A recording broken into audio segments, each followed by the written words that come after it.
Welcome. I'm E.G. Marshall. This time, a mystery. A puzzle, if you will, which I challenge you to solve. As with all mysteries worthy of the name, each clue will be honestly and plainly presented to you. And yet, unless I miss my guess, the answer to the puzzle will elude you till the very end. We'll play a game of wits, you and I, just for the fun of it, and see who wins. Unhappily, one of the characters you'll meet lost. I found the shrunken head on the pillow of my bed, and that clock points to 12. That means I die at 12. Question is, Elizabeth dear, 12 what? 12 what? 12 noon or 12 midnight? The drum clock. 12 o'clock. Noon. Maybe you'll be dead on the stroke of 12, Elizabeth. And maybe you'll have to wait till midnight.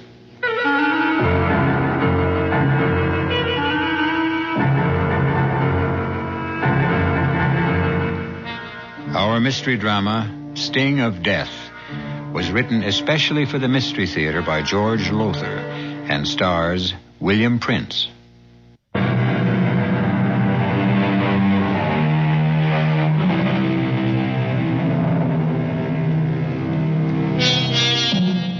My first move is to describe the huge barn-like living room of the country home of Trevor Costain, explorer, adventurer, author. And the living room reflects the trophies of his travels. On the north wall, headdresses of native tribal chiefs from all over the world. The south wall is covered with awards, trophies. The west wall is hung with native spears, shields, primitive weapons. And on the east wall, above the huge fireplace, hangs a clock, a most bizarre clock. The face is made of a Tugari war shield. Headhunters, you know, the Tugari. The hands of the clock are made of, human thigh bones. And the hours, from 1 to 12, are marked by shrunken human heads. Well, don't look so horrified. I told you the Tugari were headhunters. And when I told you that, I gave you your first important clue. See what you can do with it. Liz, give me another drink. Trevor, the doctor. I know, but if I'm going to die, I'm going to die happy. Dad, the disease. You know what alcohol does to you because of it? I'm in enough pain, Forey. Stop calling me Dad. He is your son-in-law, Father. Don't remind me, Jackie. Liz, that drink, please. Some son-in-law. Some husband. An alcoholic who's put you through purgatory since the day you married him. That's ended now. I haven't had a drink since I joined AA 5 weeks ago. I wish I could believe that. You can. Oh, Forey. Here's your drink, Trevor. Thanks. Oh, Father, you're not going to smoke, too. Did I say I was going to smoke? Well, every time you pick up one of your pipes... Oh, don't worry, Jackie. Whatever disease hit me in Borneo years ago, just a whiff of tobacco sickens me. Give my right arm to be able to smoke these pipes again, but all I can do is polish them, clean them, puff on them, never light them. It's a terrible way to live. I'll be glad when I'm dead. Oh, don't say that, Trevor. You sound as if you'll be sorry when I'm gone, Liz. I will be. Why lie to me, Liz? Our marriage has been anything but a happy one. We put each other through the ringer the way our long-haired son-in-law put Jackie through one. Different kind of ringer, that's all. Oh, that's over now. Everything's over. For me. Oh, Father, please don't get up. If you want anything, Got to get up and ease the pain. Just want to get those pipe cleaners on the mantel and... Oh, blast. You dropped your drink. All over me, I'm afraid. Sorry. Spasm of pain. I'll make you another. I'll have to change these pads. Father, sit down. I'll get the pipe cleaners. Oh, I can't do a thing for myself anymore. Not a thing. Jackie, what about the divorce? Well, I've given Forey... Here the pipe cleaners. I've given Forey another chance. Waste of time. You know that. It's probably hopeless, but in common decency, I can't let him down. He depends on me, Father. A weakling. He's a weakling. Well, some men are. Not Rod's champion. He was a man for you. I told you that. Your drink. Thanks. Raj will be here tomorrow, Jackie. Gonna spend a few days helping me straighten out my affairs. Why don't you and he try to get together? See if you can still hit it off? Father. He's the... What the devil? What? The clock. That headhunter clock over the fireplace. Look at it. That's strange. One of those awful shrunken heads is missing. The one that marked the hour of 7. Oh, Father, what happened to it? I don't know. I just noticed it was missing this minute.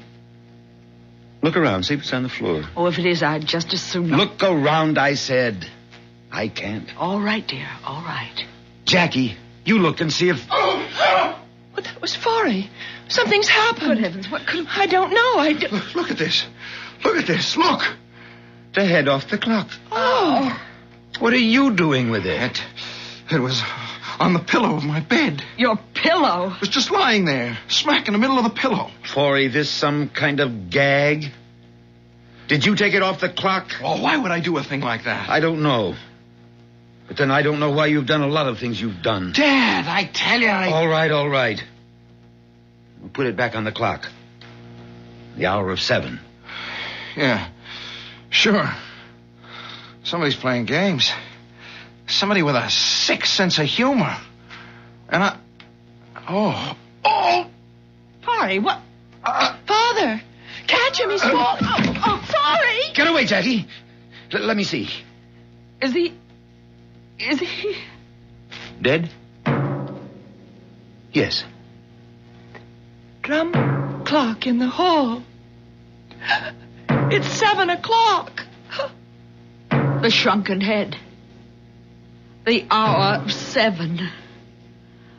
Forey found it in his room, on his pillow. And now he's dead. What does it mean? What?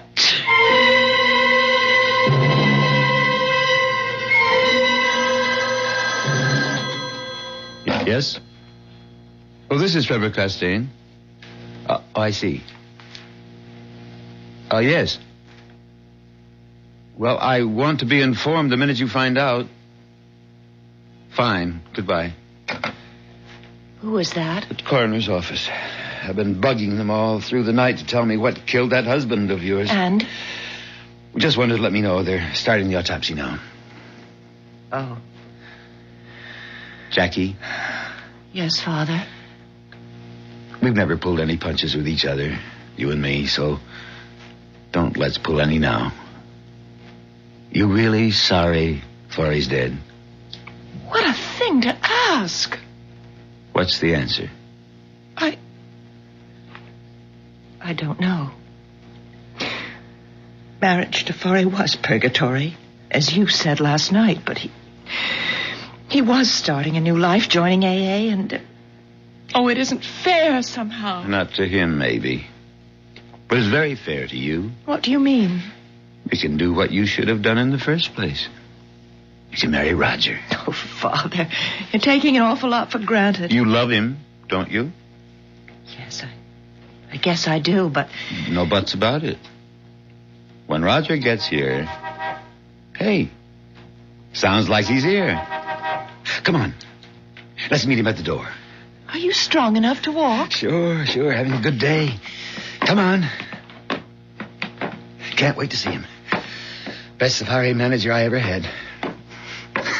Never took any guff from me either. Didn't have to. He's a fine man, Jackie. Fine man. Hey, Trevor. Jackie. Good to see you. Raj, you old son of a gun. I can't tell you how good it is to... Who's this? Trevor. Jackie. Meet Virginia. My wife.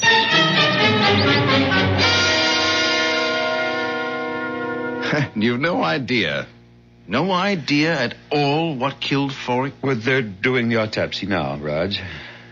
Coroner, Dr. Dodd is a friend of mine. You'll let me know what they come up with as soon as they know. Help yourself to a drink, Raj. Oh, thanks. You? No, almost lunchtime. I have to limit myself. Can't even smoke. And with 3 months or less to live. Hell of a way to go out. Oh, hand me those pipe cleaners, will you? Yeah. Here you are. At least you get some satisfaction from fooling around with these old pipes of yours. Yes. Kind of makes not smoking a little easier. You know, Raj, you shocked me when you arrived with a wife. How come? I had plans for you and Jackie. I was in love with Jackie, yes, but when she married Forey, well, that was that. Ginny's a wonderful girl, and she'll be a wonderful wife. Oh, I'm sure. Speaking of Jackie and Virginia, they ought to be back from their walk soon. It's almost... Now, what in blazes? What is it? The clock. Look at the clock. A head's missing. From 12. Now, what does this mean? Well, probably nothing at all. Probably just fell off. It didn't just fall off. And don't bother looking for it on the floor. Someone took that head off the clock, Raj. And unless I miss my guess, it means someone else is going to die. Oh, I can't believe that there's any significance. Oh, Father. Roger. Is something wrong? Jackie, your mother's still asleep in her room, worn out after last night. Better get her down here. Why? What's happened? A head is missing from the clock again, this time from the hour of 12. Oh, no. If it means another death, well, never mind. Wake your mother up and tell her to come down here. Liz, stay here. All of you. I'll handle this. Father, when did you discover this head missing? Just now. Seconds before you and Virginia came back from your walk. But, Father, you don't think it can't mean another... I'm afraid it could. Easy, Elizabeth. Trev, she woke up a minute ago to find this beside her on the pillow. The shrunken head. Oh, Mother. Oh, Am I going to die? Is that what it means? That I'm going to die the way Forey did? oh, of course not. 12 o'clock. My head is missing from 12 o'clock. I'm going to die at 12. I know I'm going to die at 12. Question is, 12 noon or 12 midnight? Oh. I didn't think of that. Well, you'd better. Oh, how can you be so callous? That head. That shrunken head. You put it on my pillow. What? It would be just like you to do something crazy like this. Because you're sick, Trevor.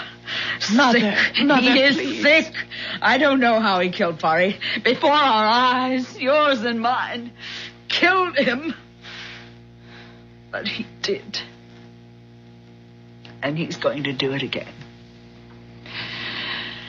This time to me. Take it easy, Elizabeth. You, When? When is he going to do it? That's the only question now. The only question that interests me. When, Trevor? 12 noon?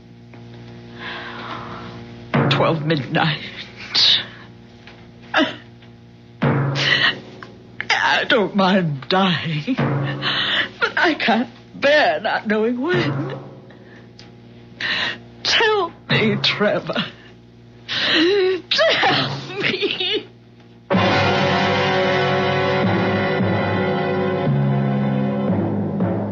A dramatic scene. And an intriguing one, don't you think? If I were you, I wouldn't at this moment be asking, was Forey murdered? And will Elizabeth meet the same fate? But if Forey was, and she does, how? I'll return in a minute for Act Two.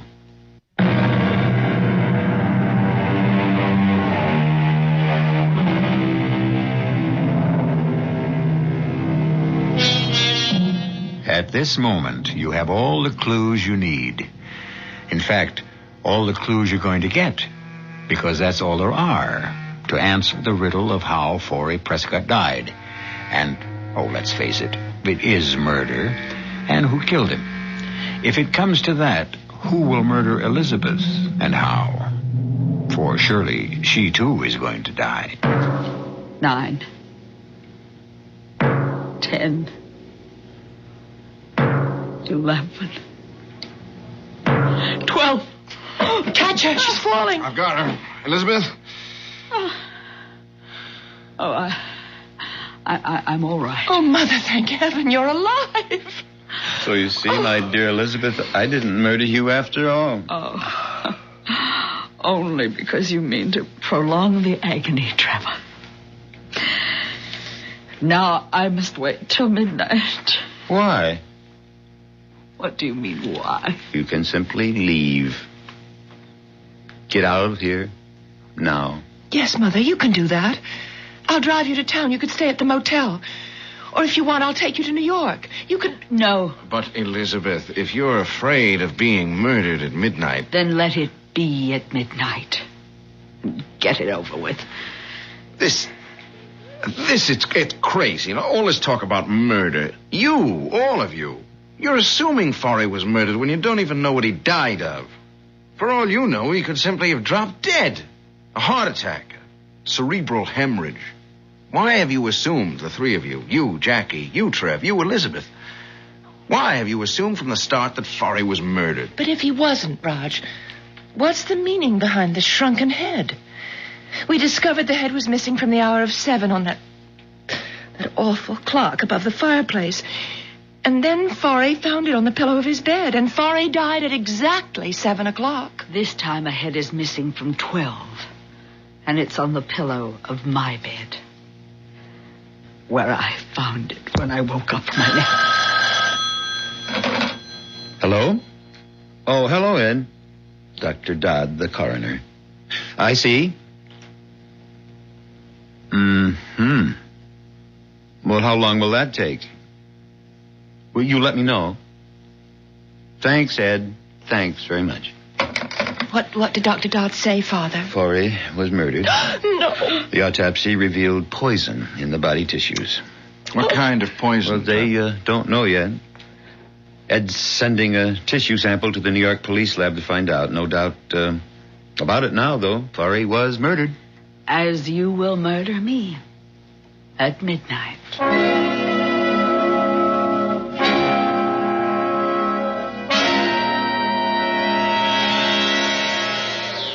Darling, let's sit down a few minutes before we go back. Oh, Raj, I just had to get away from that awful atmosphere in that house. Look, sweetheart, I'll be more than happy to take you back to New York. And then come back by yourself? Oh, no. Oh, I'd be safe enough, I think. From whom? What? I'm not thinking of the murderer, sweetheart. I'm thinking of the danger you'd be in, and I'd be in from the very attractive and decidedly sexy Jacqueline. I owe it to Trevor to help him all I can with his records, papers, Lord knows what. Help him get them in order before he dies. Raj, what do you make of all this? Who do you think murdered Trevor's son-in-law? I don't know. Could be Trevor. He hated Forey, but then it could be Jackie. She hated him, too. What about Mrs. Costain? Elizabeth? I know what you mean. With that shrunken head on her pillow, she could have put it there. Yeah? A red herring, a blind. Something to throw the police off the scent when they get here. The police will come again, you think? Well, sure. I'd say all they're waiting for is a toxicology report on whatever poison killed Forey, and that can come any minute, any hour. It's almost 5. I guess we've been gone at least a couple of hours. I guess we'd better think of getting back. Ginny, you sure now? You don't want me to take you back to New York? You're a brave little girl who deserves a kiss. I'm a scared little girl, but don't let that stop you. Don't tell me what to do, Jackie. If I want to change my will, I'll change it. In fact, my attorneys are changing it right now. Well, damn it, don't look at me as if I'd done some terrible thing to you. Or maybe you misunderstood me. No, I didn't misunderstand. You're cutting Mother off and leaving your fortune to me. Why? Plain enough. I want to be sure you're financially safe and secure. Oh, no, Father. There's more behind it than that. You know as well as I do Mother would take good care of me, share what she has with me. You don't know her like I know her. Oh, I know her better than you. I've spent my life with her. You've spent yours elsewhere. I'm an explorer, or I was. Oh, you could have spent more time with her. I don't tolerate fools easily. Well, we've got off the subject. What's your real reason for changing the will? All right. Let me tell you. You're still hoping I'll marry Roger Campion. You're hoping that if I'm an heiress, the money will help induce him to divorce Virginia and marry me. You said it, not me. Well, you think it. You must. I can't think of any other reason for changing your will. Oh, Father, Roger and I are through with each other. If only you hadn't married Forry. Damn. Well, if you'd put a brake on your temper, you wouldn't break so many of those pipe stems. One of my best pipes, too. Well, I have to send it for repair. I wish I could repair the mess you've made of your life as easily. All right, I made a mess of my life, but that's over now. Forry's dead, and that's over. And I mean to keep you from making another. Now, you listen to me. Roger's the man for you.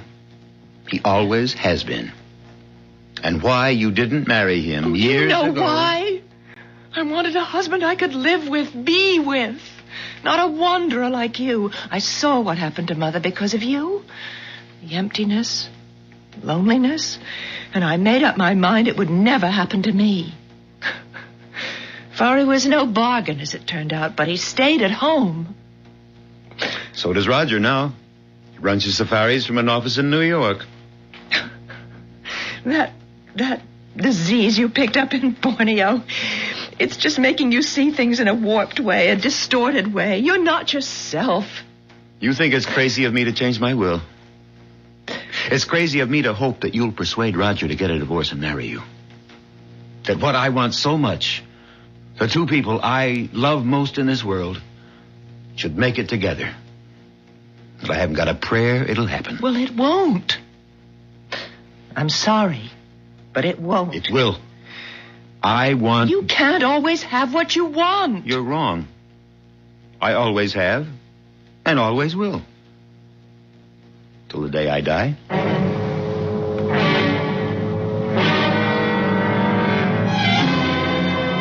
Midnight. It's nearly midnight. Jackie, where's your mother? I told you. She's locked herself in her room. And I told you I want her here in this living room at midnight. Go get her. She won't unlock the door. She feels safer locked in her room. If you won't go and get her, I will. Weak as I am, I'll go up there and break the door down. I want her here. Give it another try, Jackie. All right. And tell her I'll come up and break the door down. And you go get that piece of fluff you married. I want her here, too. That little piece of fluff I married is probably fast asleep. And Trev, I'm not waking her. You will do as I say. She's had a rough time since we got here this morning. If I'd known what we were heading into, I wouldn't have come, let alone bring Ginny. She went to bed after dinner, and that's where she's going to stay. All right.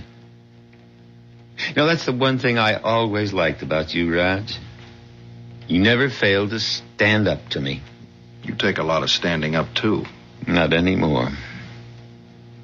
Hand me that rack of pipes, will you? The one with church wardens. Church wardens? Oh, the ones with the long stem. Yes. They're beautiful, Trev. They really are. Any practical reason for the extra long stems? Well, sure, they cool and filter the smoke. Longer the stem, the better... Oh, you finally decided to join us. You decided, Trevor.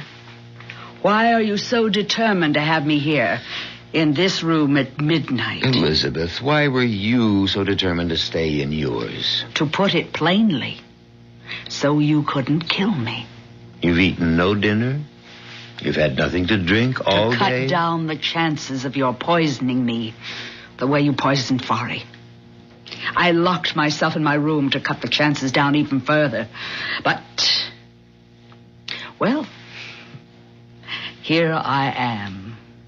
You wanted me here, in this room, so you could murder me.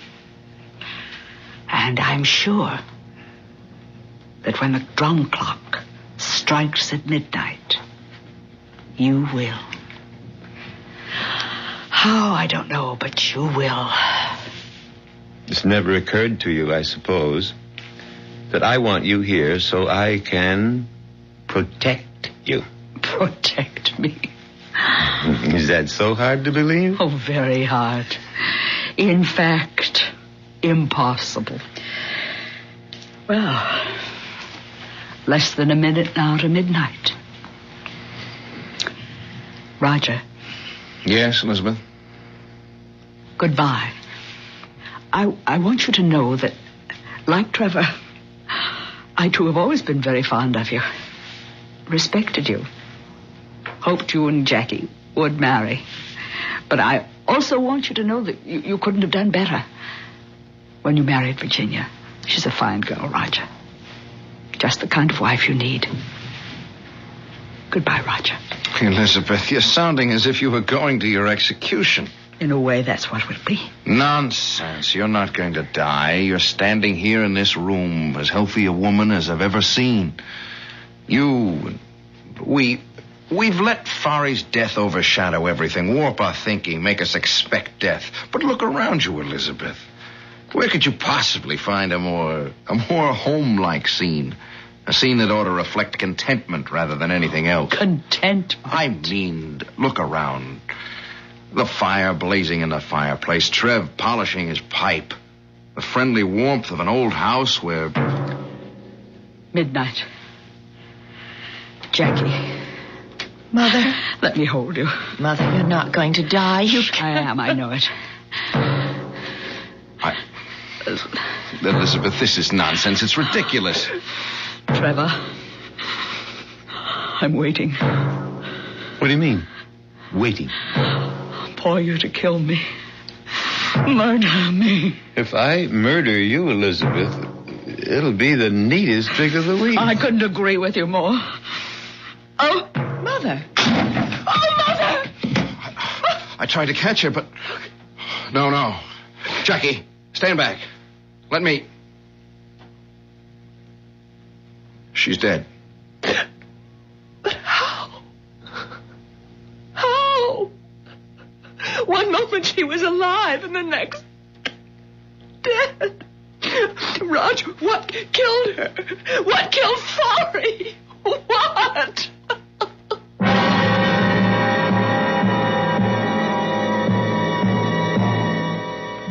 What? How? Do you know?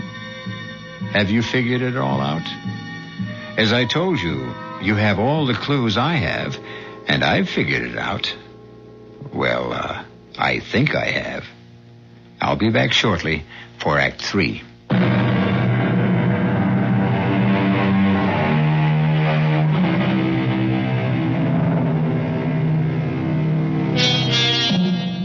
Now Elizabeth Costain is dead, mysteriously struck down, instantly killed as her son-in-law Forrest Prescott was, only the day before.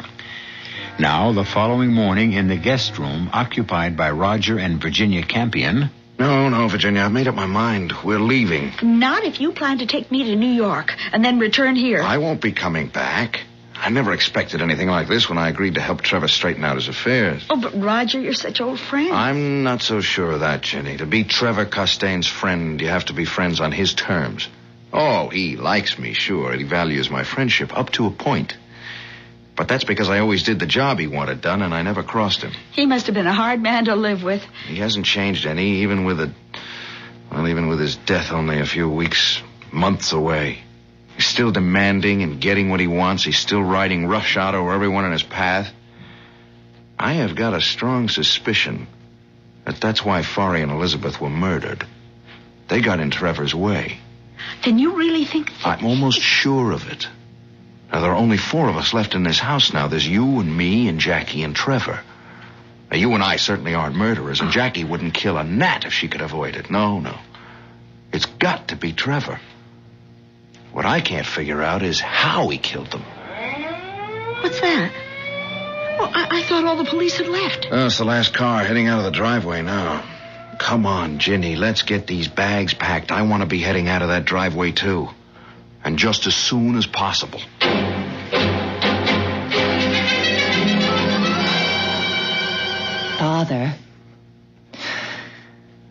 Father, will you please stop polishing that damn pipe and listen to me? What do you want, Jackie? The police have just left. I wondered if you'd like a cup of coffee. Give me a drink. No, you're not supposed to drink. I know what I'm not supposed to do. All right. Whatever you say. And hand me those pipe cleaners. Here you are. Here's your drink. Thanks. It's good. I'll miss this fine old scotch when I'm gone. One consolation, though. Roger always enjoyed it, too. And it'll all be his when I've kicked the bucket. You willed it to him? Your supply of scotch? No, of course not. I meant all of this will be his. I don't understand. You said you willed everything to me. Well, I did. Maybe I shouldn't have said this will all be Roger's. I should have said yours and Roger's. Naturally, after you're married. Married? Father, I told you yesterday I'm not marrying Roger. For one thing, I don't love him anymore, and he doesn't love me. And for another, he's happily married to Virginia. For as long as she lives. As long as she lives? As long as... Oh, come in, Raj. Come in. Trev, Jackie. Did you and Ginny get any sleep? Not much. Dozed an hour or so. How about some coffee? It's a good idea. And what would you like for breakfast? Just coffee. You'll be okay. And what about Ginny? Coffee will be enough for her, too. We want to get an early start back to New York. Back to New York? We haven't even started on my paper, my record. I know, Trev, but... But what? Trev, if I'd known what I was walking into when I came here, and known what I was walking Ginny into, I'd never have come. Oh, yes, you would. You never disobeyed me. Stood up to me, yes. But when the chips were down, you did what you were told.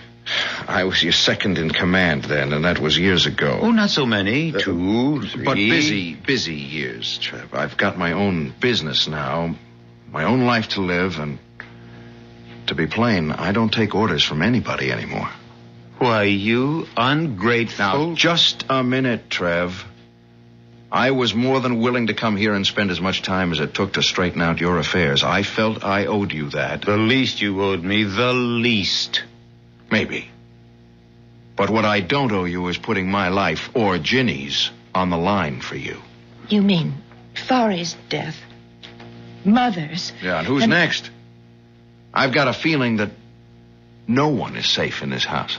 A feeling or a suspicion? Same thing, Trev. Not exactly. Feeling there may be another death is one thing. Suspecting who might be behind the deaths is another. You suspect me, don't you? Yes, Trev, I do. Well, I guess the time has come to tell you that your suspicion is correct. 100% correct. You did kill. Oh, you suspected me too, But did it's you? impossible. You hardly have strength enough left to stand on your feet, to walk a few steps. Wrong. Oh, I'm weak, all right, but not as weak as I pretended. See? Then you were able to take the shrunken heads from that clock. And put one on Forey's pillow and the other on Elizabeth's. But even so, I still don't see how you killed them exactly on the hour. Forey at 7, Mother at midnight. How did you manage that, Trev?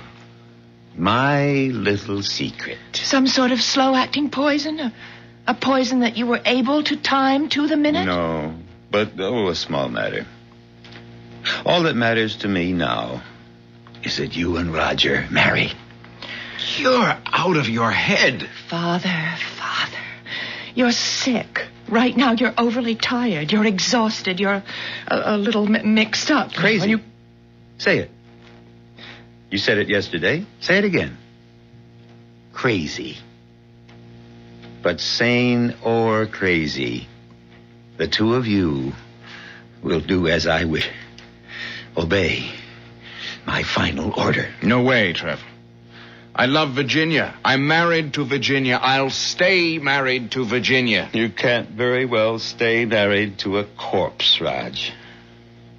Now, what do you mean by that? Why, no more than what is stated in the marriage vows. Till death do us part. And death is going to do just that in a few short minutes.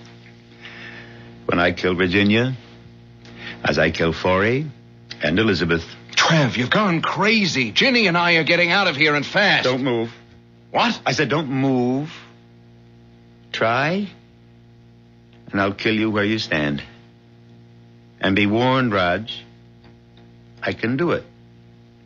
Jackie? Yes? Get Virginia.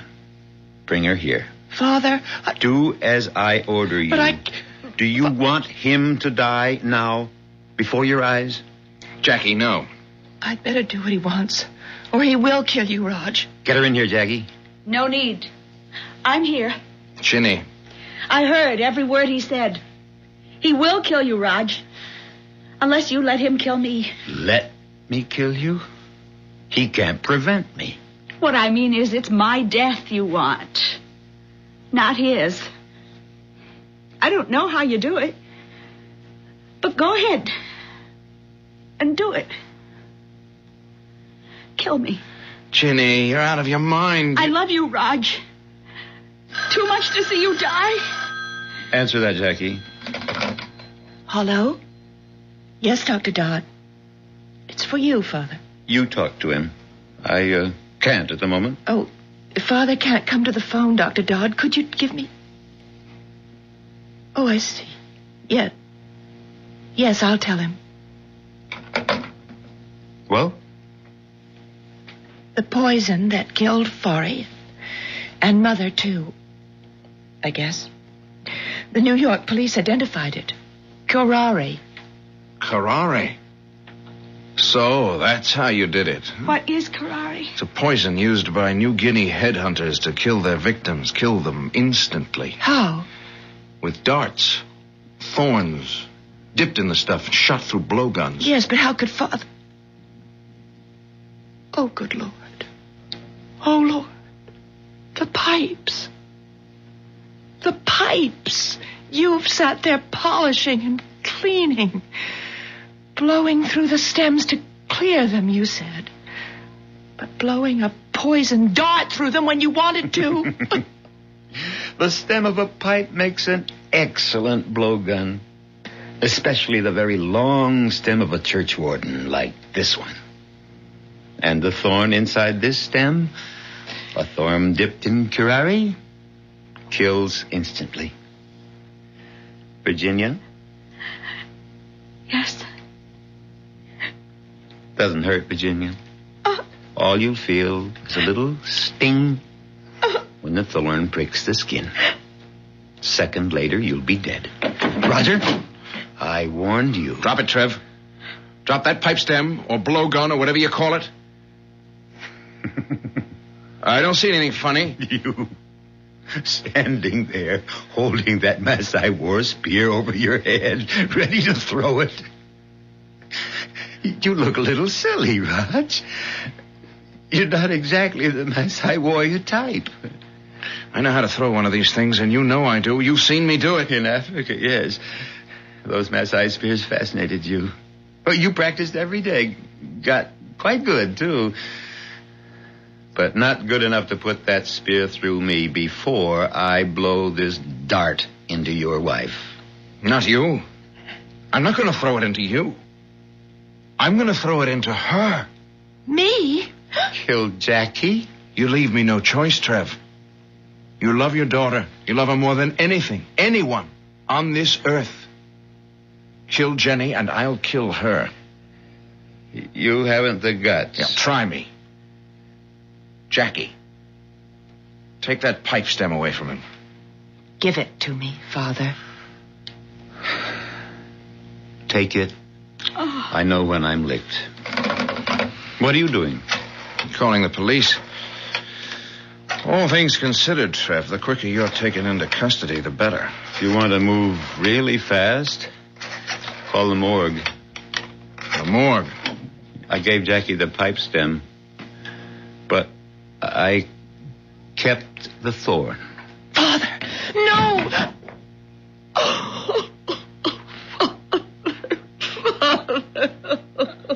Police headquarters.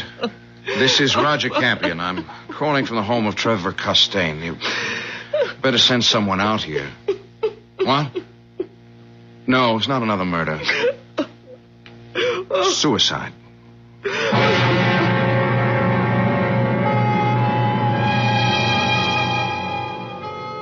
You'll admit I did play fair with you.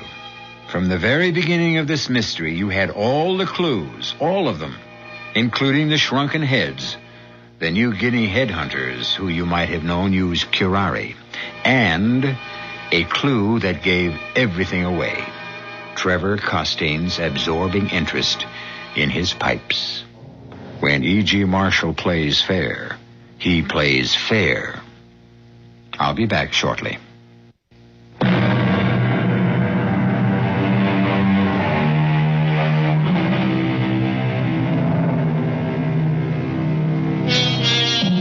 Hope you enjoyed our mystery.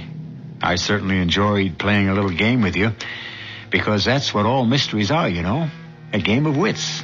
Oh, sure, I have the advantage. I know the answer before I start.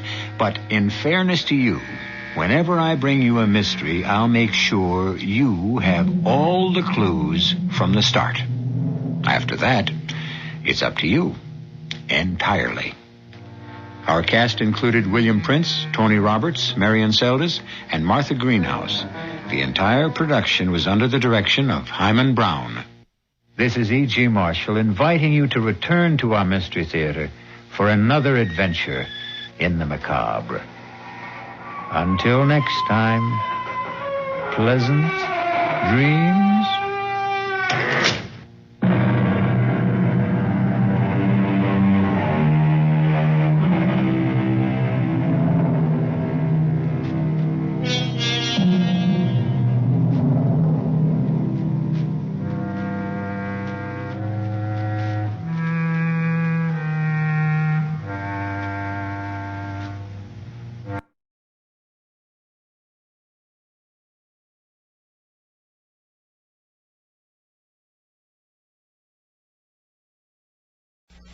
The CBS Radio Mystery Theater presents...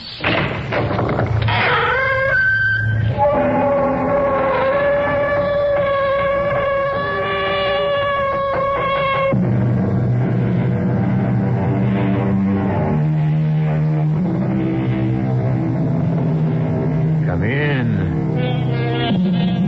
Welcome. I'm E.G. Marshall. Do you believe in ghosts?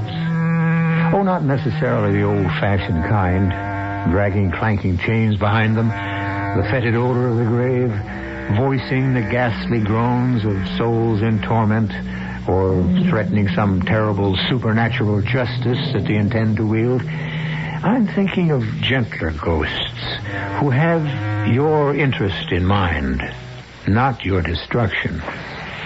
No consciousness yet, Kathy? No. How's the scope, nurse? T waves are almost flat. What happened, Bruce? Potassium imbalance. She must have lost too much. Can we save her? We damn well better. Stephen Champion signed his death warrant for this child. She's got to come through.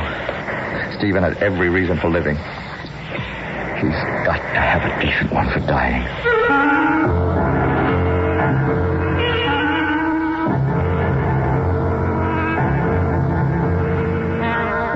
Our mystery drama, Angel of Death, was written especially for the Mystery Theater by Ian Martin and stars Marion Seldes and Michael Wager. It is sponsored in part by Contact, the 12-hour cold capsule, and Buick Motor Division. I'll be back shortly with Act One.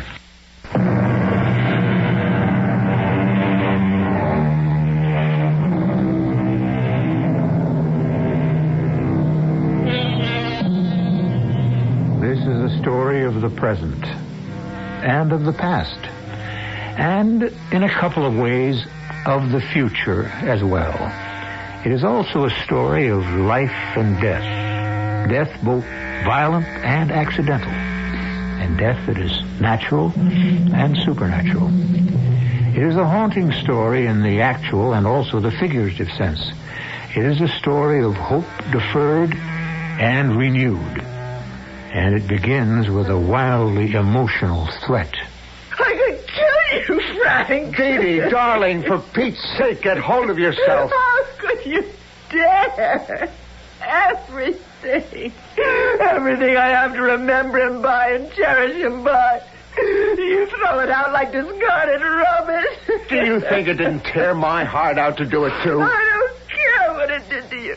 All I know is what it did to me. You deliberately buried every memory I have of my son. Your son? Our son.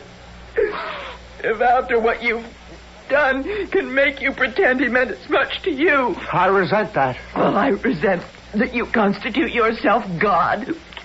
Or an amateur psychiatrist, whatever you think you are, to strip his room bare of all my memories. Dorothy. Dorothy, we lost our boy. I was involved, too, just as much as you. But to continue to keep Jimmy's room as a sort of shrine, that was sick. To moon over the first sleeping animals we gave him, the bat and glove I was sentimental idiot enough to give him too soon. To keep it all intact like little boy Blue's room as if he was coming back. That's what was destroying us and destroying you. He was my only one. He's gone. But the doctors all say... The doctors. With your background, you should thank them. All right, once they saved my life. What could they do for our Jimmy? There's a world of difference between being totaled in a crash like Jimmy was and being rescued by medical science. 15 years ago, you'd have been just as dead if it wasn't What for... a terrible thing to say. I'm trying to bring you to your senses. Good Lord, Dorothy, do you think I can stand by and see our marriage fall apart? Over a tragedy that should have and did shake us both to bedrock, but that we have to overcome. I can't, Frank. Darling, Dorothy, please, listen to me. We've lost Jimmy. He's gone. All I wanted to do was to clear him out of your mind because we can have other kids. No. There aren't any substitutes. You can't try to make life a simple little exchange like that. A substitute won't bring Jimmy back. Right. So why do you think I gave everything away of his? Changed that unhealthy altar to a son we both once had into just another room in the house. I want you to forget Jimmy. I'll never forget him. Well, I didn't mean it quite that way. You don't understand. You're right, Frank. We don't understand each other any longer. I feel my life is over. You don't. So make the most of what you have left. Where are you going? Away. Out of it. A moment ago, I said a silly thing. I wanted to kill you. What I really should have said is I want to kill myself. Oh, I wish I had the courage. Because all I want to be is dead. Like my son. Dorothy! Dorothy! Where are you going? Dorothy! No! Come back! Come back!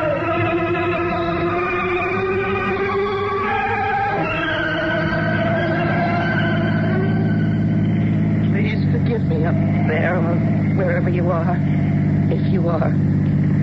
I'm just coming apart, and I don't know what could pace me back together. I don't even know what I'm doing in the car, hurtling through the night too fast for this mountain road. Why should I want to kill myself when I have a husband who's loving and kind? Even if he doesn't understand, I can't get over Jimmy's death. How can I blame Frank? And yet, to take all the mementos of my child away and give them to... What am I thinking? I'm mad. But face it, anyone who doesn't want to live anymore... Which, aside from being an insult to me, is a silly thing to think at 26 years of age. Who are you? I'm not quite sure anymore. Once I thought I knew. Now I don't. How did you get in the car? That wasn't my problem. I'm always with you, whether you see me or not. I don't understand. In a way, you seem like someone I might have known, but I don't actually recognize you. And still, I'm sure we must have met. Well, we did meet, but very briefly, a long time ago. Yes, and I feel I owe you something. No, I don't. It was just a fair exchange, your life for mine.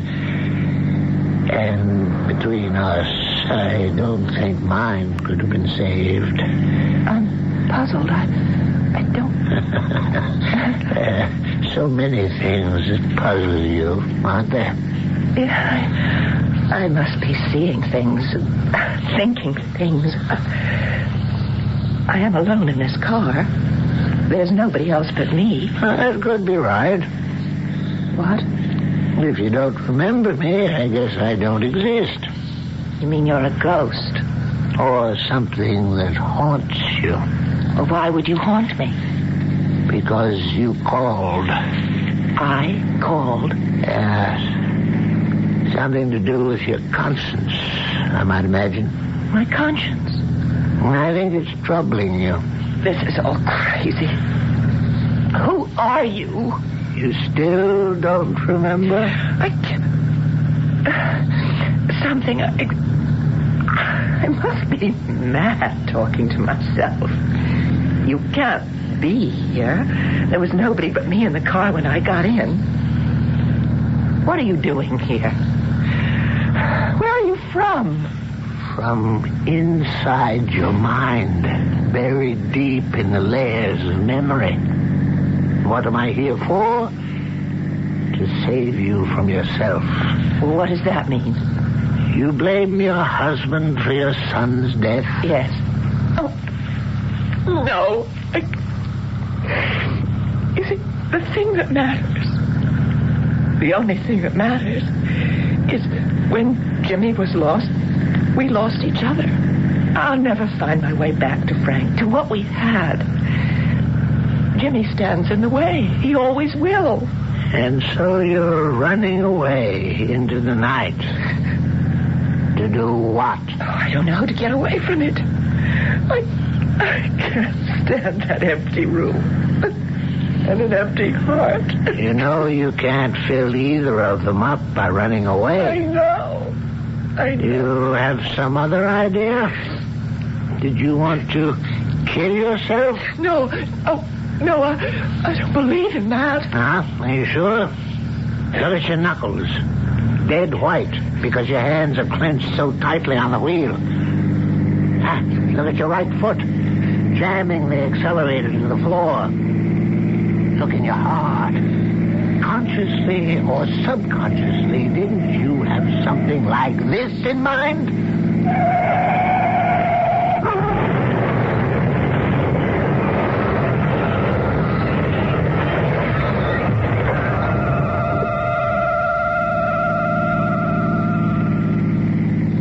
What happened?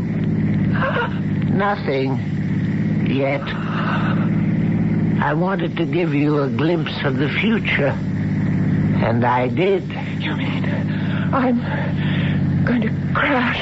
I mean, you could if you don't turn back. I can't. There's nothing for me either way I turn. I've lost it all. I just don't want to live. Well, I don't think that's quite fair to me. To you? What claim do you have on me? Maybe I'd better light up the past for you. Open your memory and tell you why I have... not a claim, but shall we say a vested interest in you. 16, perhaps 17 years ago, you were a little girl of 10 with a whole life ahead of you. And I was quite an old man, early in my 70s, with most of my life behind me. I never married Dorothy, and I never had a child. The nearest thing was a young man who was one of my medical students and who, in the year that I'm talking about, was a pioneer in a process I helped to develop to save lives. Something taken for granted today, but in the late 50s, so new and so untried that it tied up 5 doctors who volunteered time for 8 to 10 hours at a stretch. I'll tell you about that later. That medical student I mentioned had just been made chief of surgical services of the Westfield Community Hospital here. And I was flying up to be at his wedding, to stand in loco parentis, since Bruce's father was dead. When suddenly the old man with the size decided to take a swipe at me. Good morning, Dr. Johnson. You're on page. I heard it. Thank you, nurse. I'm on my way to Dr. Harding's now. You're a lucky girl. Don't I know it? 3 days till the wedding. I didn't mean that. I meant you're the only one in this hospital can answer that summons without taking a deep breath. You think he's all that tough? He runs a tight ship. You, maybe he treats with kid gloves. Don't you ever believe it. When our new chief of surgery puts me on page, he wants the physician, not the fiancé. I'd better straighten up and fly, right? Come. Good morning, Dr. Johnson. Morning, Dr. Harding. Bruce. Kathy, darling. Every doctor's day should begin like this. I wish mine had begun as well. What is it? No wedding shopping this afternoon. We're both needed on the artificial kidney. I'm just calling the team together now. Who's the patient? One of our wedding guests. Outside of my mother, the most important one on my side of the aisle. Oh, not your old teacher, not... Stephen Champion. The top biologist in this country, maybe in the world. They just called me from the airport. He's on the way by ambulance. Thank God we're one of the first hospitals in the country to have the machine. Renal failure? Possibly terminal. Certainly without the support we can offer. Maybe it isn't that serious. Let's not kid ourselves, Kathy. I talked to Steve briefly. Damn the luck. One of the great men of our century, teacher, scientist, Nobel Prize winner, pioneer in every kind of perfusion pump, including the kidney machine he's coming here to use. And the nearest thing to a father I've ever known. Oh, don't sound so hopeless, darling. Face it, Kathy, he's not young. But, well, the way things go today, there's always hope. Stephen's given his whole life to medicine. The least we can do is try to save what's left of it for him.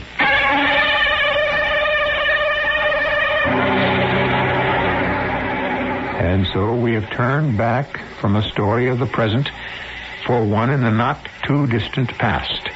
and have learned who that quiet, understanding ghost that haunts and tries to comfort Dorothy Maitland is, or was. But how was his fate tied in with hers? When did he die, and how? And why his concern? I shall return shortly with Act 2.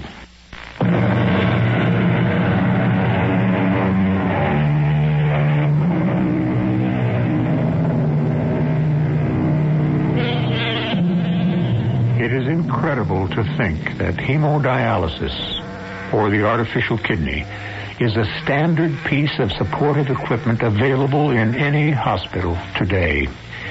In addition, it is small and portable. Medicine marches with such giant strides. Less than 20 years ago, hemodialysis was a new and only hope to preserve the patient's life. Transplants were still a thing of the future. Atkins, what's this note about little Dee Dee Blake being scheduled for surgery? Dr. LeBar's orders, Dr. Johnson.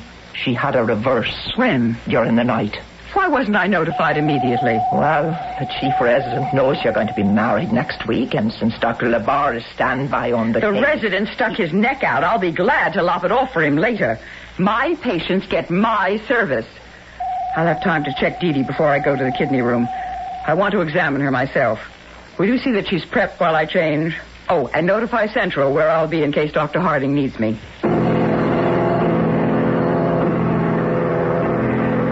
Can put Mr. Champion over there, orderly. Brought me straight to the monster, huh, Bruce? The stop along the way, Steve. I examined you in the treatment room, ran off some tests. Oh, did you now? I don't remember that. I must be worse off than I thought. Am I? Just routine. I have to establish the balance of chemicals for the bath. Coming to the point, I think you know that I'm a hard man to con. I do. We owe each other the truth, don't we, Bruce? Yes, Steve. But you know it as well as I do. Yeah. I would have liked to see you married and drunk some of your champagne, but I have no other complaints. It's been a long road, and there has to be an end sometime. Not yet. Not by a long shot. I wonder. The artificial kidney saves lives every day. I helped to build it for that. Steve, 10 hours on it, and your own kidneys will be strong and healthy enough to fight the uremic infection. I'm old, son. I'm very, very tired. Why continue the fight? There's no one to battle for, no one of my own to mourn me. That's simply not true. No wife, no child, no issue. When I cease to function, then I am gone, like a snowflake melted on a river. Not for me. You'll never be gone. Or a whole generation of people whose lifespan has been lengthened by your discoveries. Besides, you yourself have left us the means to prolong yours and the team of doctors I've assembled here to make sure it is prolonged. Is this poor old carcass really worth all that trouble? In my book it is. Not only for this machine alone, but all the others you've worked on, the breakthroughs you've made. Who in the world is more worth it? Make me sound like an entry in Who's Who. Dry words in a dusty book.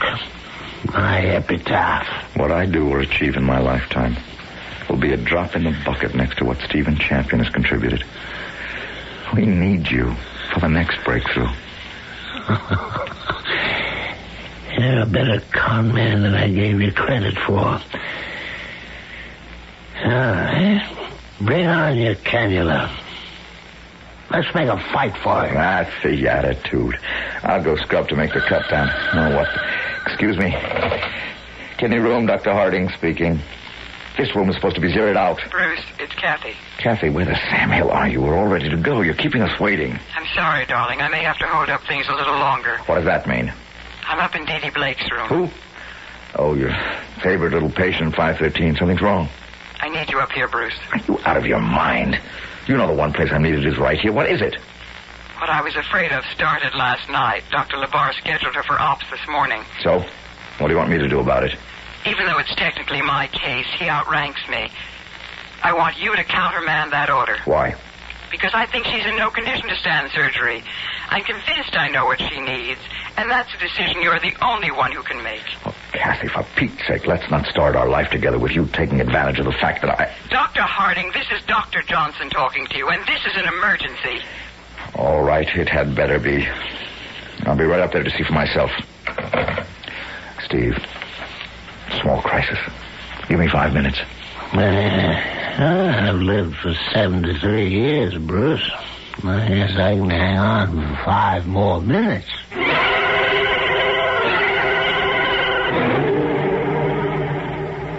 And I don't like doctors anymore. Even Dr. Johnson? Oh, not her.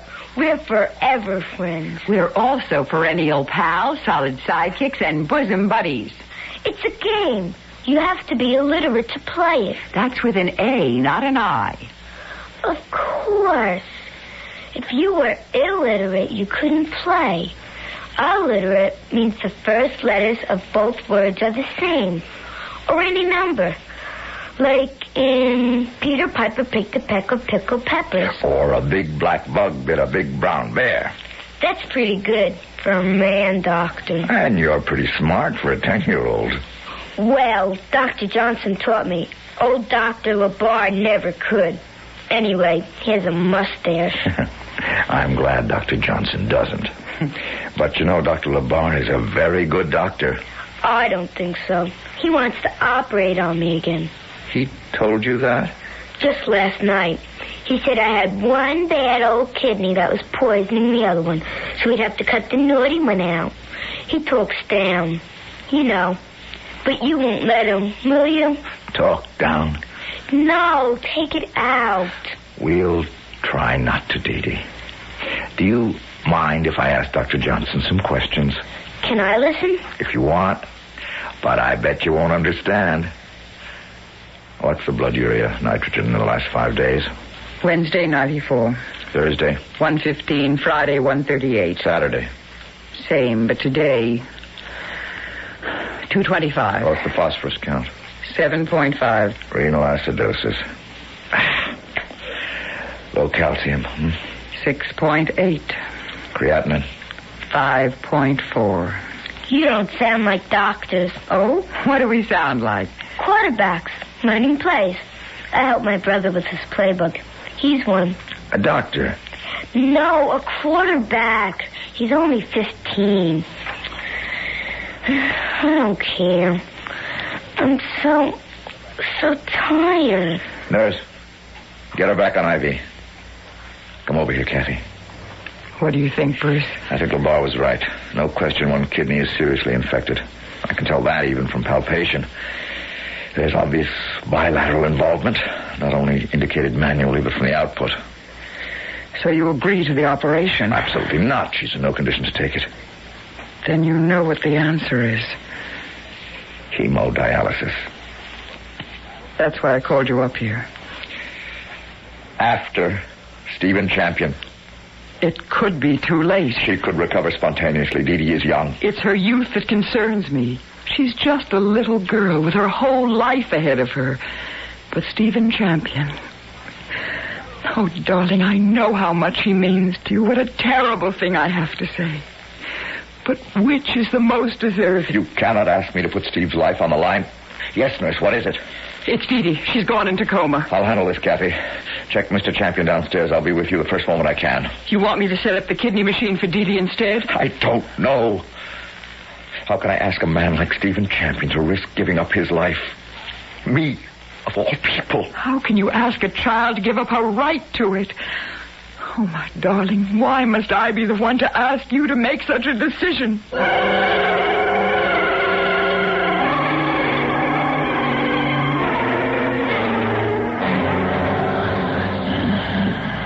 Just a little oxygen, Mr. Champion. Nothing to be afraid of. I don't need it.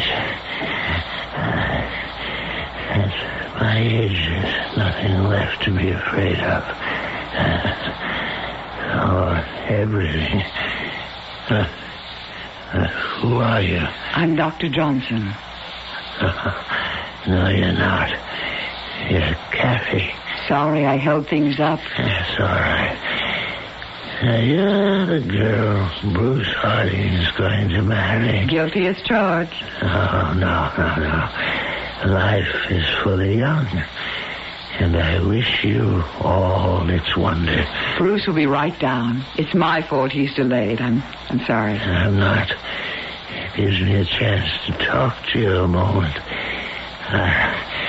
Just tell me about this little patient of yours.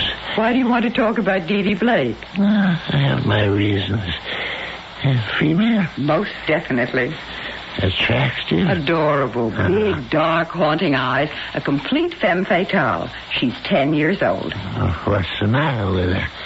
Well, it should have been just a simple appendicitis, but it perforated. Peritonitis? Yes. I begin to see a pattern. Probable sulfur reaction, huh? That's right. The threat of renal failure. Too late for surgical procedure. How could you know all this? I heard enough from this end when you were talking to Bruce to make an educated guess. I suppose it's quite a problem, doesn't it? I don't follow you. Of course you do. She needs hemodialysis on an emergency basis, as I do.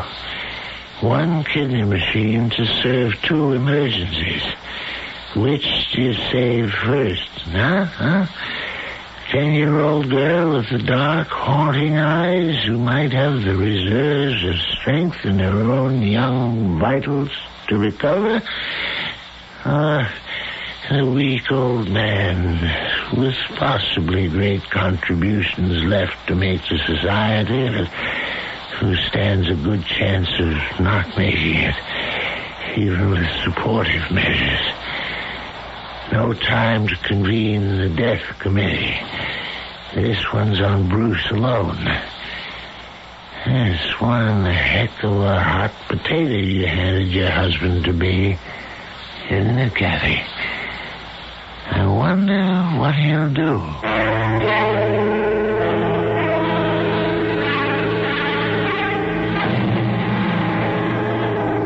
The old man's blue eyes are still piercing under the shaggy brows, in spite of his weakness.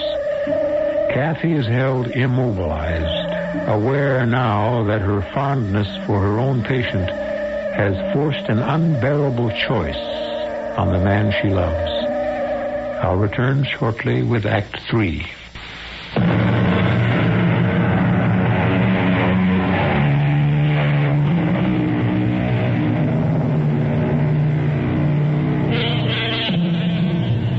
As Kathy, her breath still caught in her throat, stares fixedly at the shrewd old man who has stated the dilemma Bruce faces, her brain fumbles to think what she would do in his position. And on a personal and selfish level, while wondering how Bruce will react, she cannot help a twinge of fear at what his decision will do to their personal relationship, whichever way it goes. Tell me about your patient, Kathy. Tell me about this Dee Dee, whatever her name is. Is she intelligent?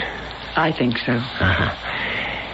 And what contributions do you think she can make to society at large? It's a little too early to tell. Huh? Is it? Does she have good pelvic construction? Will she bear healthy children? I'm sure she will someday. So, that's Dee Dee. Now let's have a look at Stephen Champion. Do you know what I'm working on, or was, before I was hospitalized? No, I don't. In a complex field, the collagens. But I won't explain except to say that the breakthrough I believe I am near could mean all the difference to thousands, to countless lives. Well, I'd like to be a part of that. I don't blame you. Well, not so much for myself, but if it doesn't sound too stuffy, for humanity. I knew that's what you meant. There's also the thought that for faithful service, a man should be entitled to ask for a reward. Shouldn't he? Yes. Particularly when the reward is the use of something he pioneered and developed. There's no question. And totally on the personal level, I want it to be at your wedding more than anything else I can think of. Because Bruce Harding is the closest thing to a child I ever... I think you've proved your point, Mr. Champion. Have I?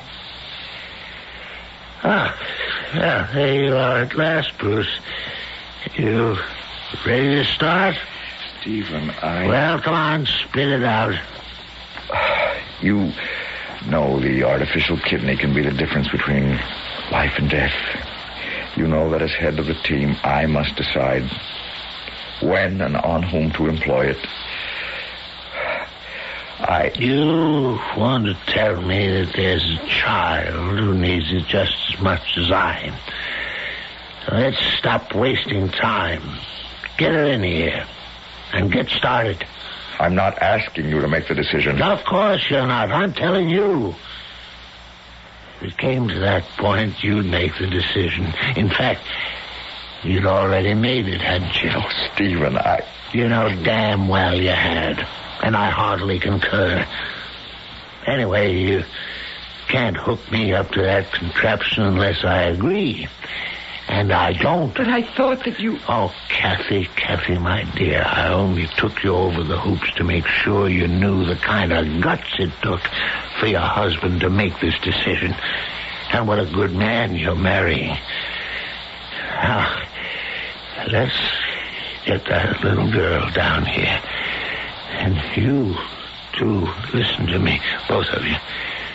You pull her through, or I'll never speak to either one of you again. Is the bath ready, Kathy? Yes, Dr. Harding.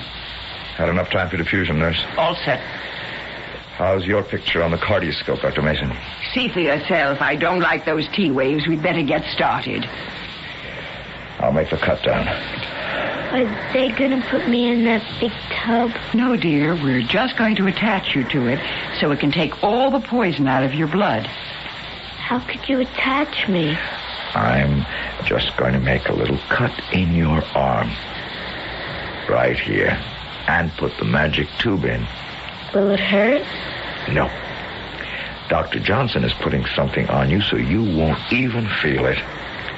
I can't even feel my heart now.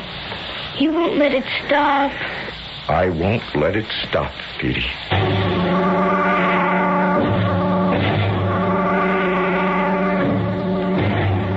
How long have they been down with the little girl, nurse? Only a couple of hours, Mr. Champion.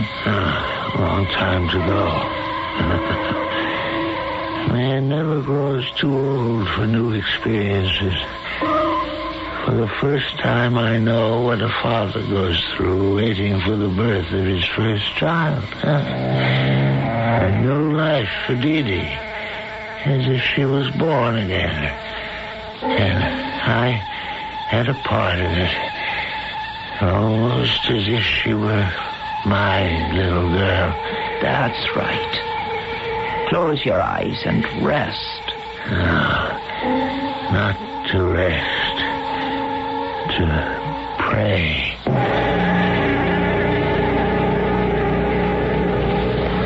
How's the scope, Doctor? T-waves are almost flat. What happened? Potassium imbalance. She must have lost too much. But can we save her? After all that's happened, we'd better. Let me listen. Arrhythmia. How high do you want the potassium? 5? The way the EKG looks, bring it to 6. Let's see, what's the atomic weight of potassium? 39 plus. Chlorine 35, so in a 100-liter bath, that makes it 8 grams, right? Go to the head of the class. You've got it. Oh. Now we wait. Why does diffusion have to be so damnably slow? You sure it was potassium? Damn well better be. We'll have lost 2 patients. It's 100 to 1 Stephen signed his death warrant for this child. She has got to come through. Stephen Champion has every reason for living. He's got to have a decent one for dying.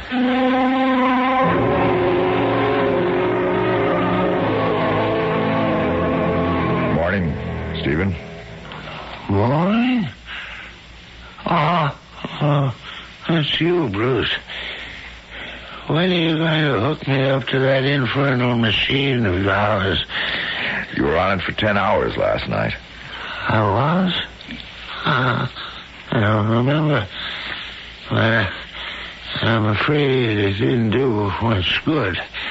The old kidneys are too far gone for that. Someday, soon, we'll make one of those breakthroughs, and you'll be able to fit me for a new set. Or one. One would be enough. If a transplant were only possible. Yeah, but it isn't yet. I'm tired of talking about me. How's the little girl? She came through with flying colors. We'll save both her kidneys. There's a nice thing. And the sad thing. What do you mean? I'm a lifesaver. Well, in actuarial figures, I am a statistician's delight because I've improved percentage figures on life expectancy in a lot of fields. But of all of them, whoever they were, I never got to know one single human being whose life my research ever saved. There's one you can meet if you want. Dee Dee. You saved her life directly. My best promise of whatever immortality I'll have. Yes. With all my heart, I want to meet Dee Dee.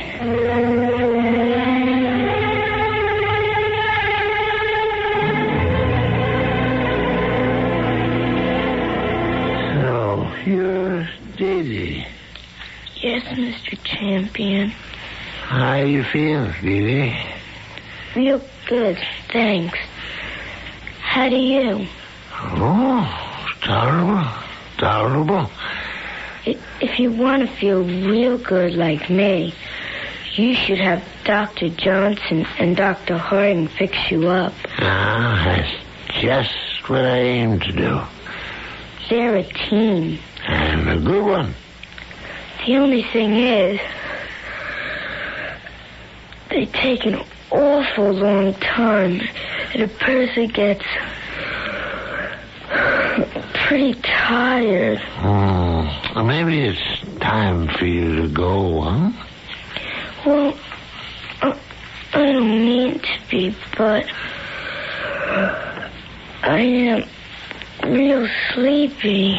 Come to think of it, so am I. Bye-bye, Dee Dee. Bye, Steve. Get a good, long rest. Sleep tight, Steve. That's just what I'll do, Dee Dee. You can take her upstairs now, nurse. And close the door. Bruce. Mr. Champion. I know, Kathy. Steve. Sleep tight, Steve.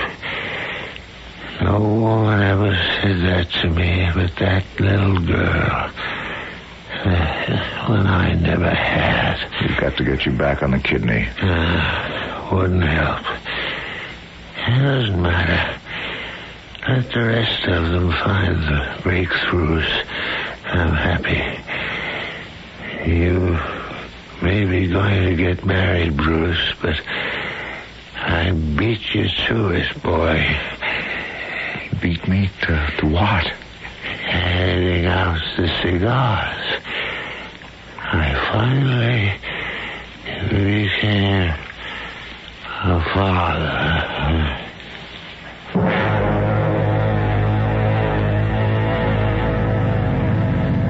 So that's who you are. That means you are dead. You're a ghost. Oh, I can think of pleasanter terms. Let's say your guardian angel. Why don't you pull over and park in that turnaround up ahead? Why? Well, you make up your own mind about that. Just be a good girl and stop there as I tell you. All right. Yeah, that's better. Nice and quiet. Easier to think. I remember everything now.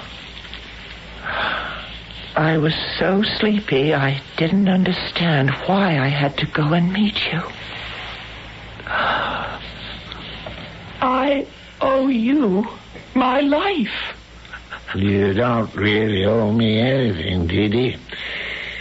Except that in you I borrowed a little piece of immortality as long as you lived. Of course, if you don't, I lose that.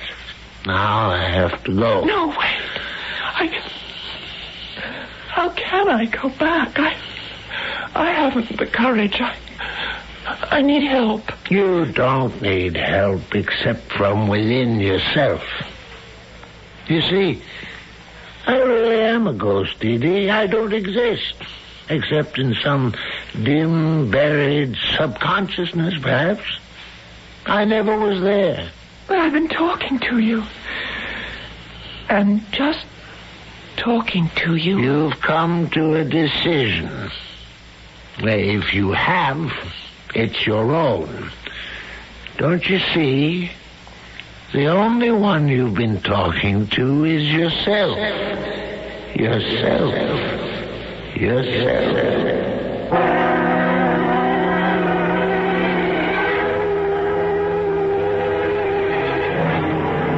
Where have you been? I've been out of my skull. I didn't know what to do. I was just about ready to call the police. Frank, just hold me.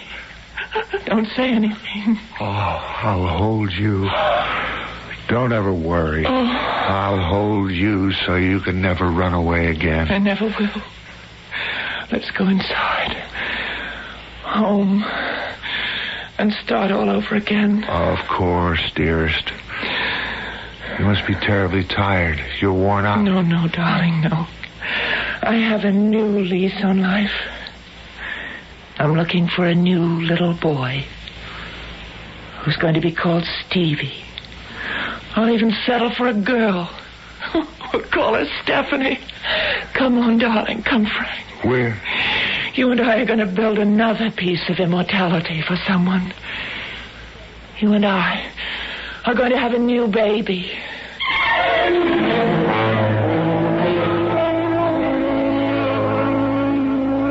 So Stephen Champion will achieve his piece of immortality after all. For the only sure life after death is the memory of us.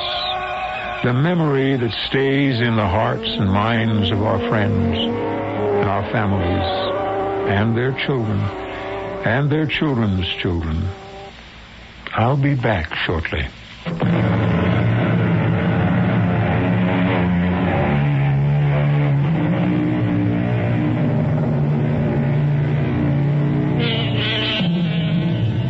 Did Dee Dee really see a ghost in the car?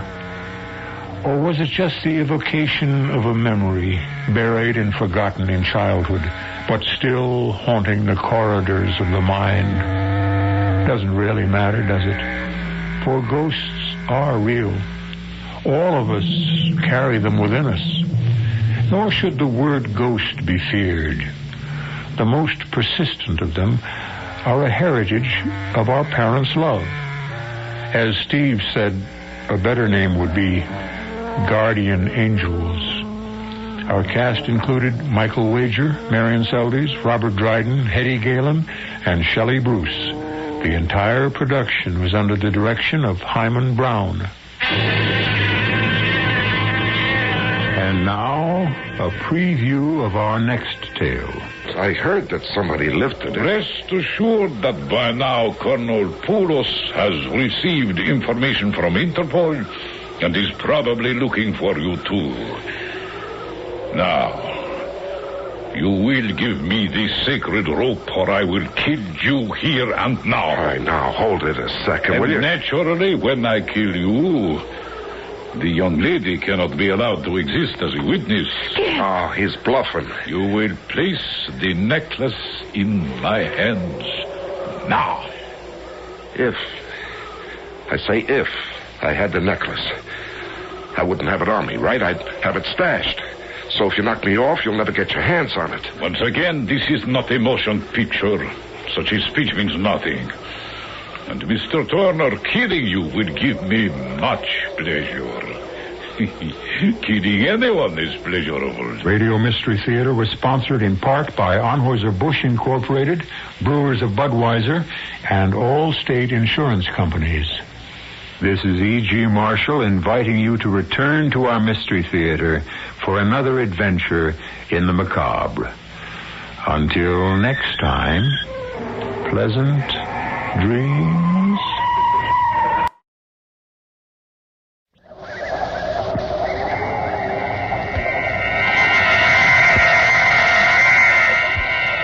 Dark fantasy.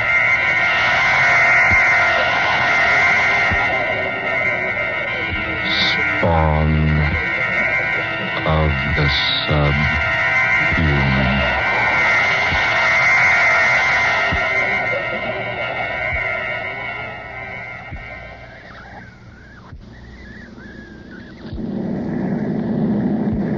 Beautiful takeoff. Yes, good pilot.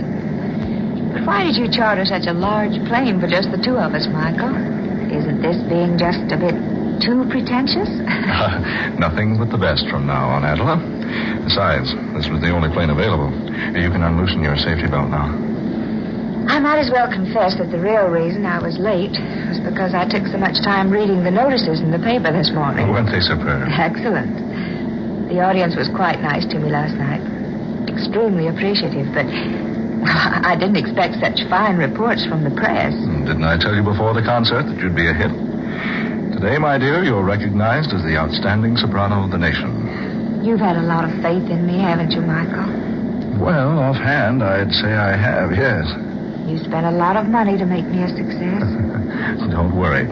I'll collect every cent of it back if we get as good houses as we had last night. Michael.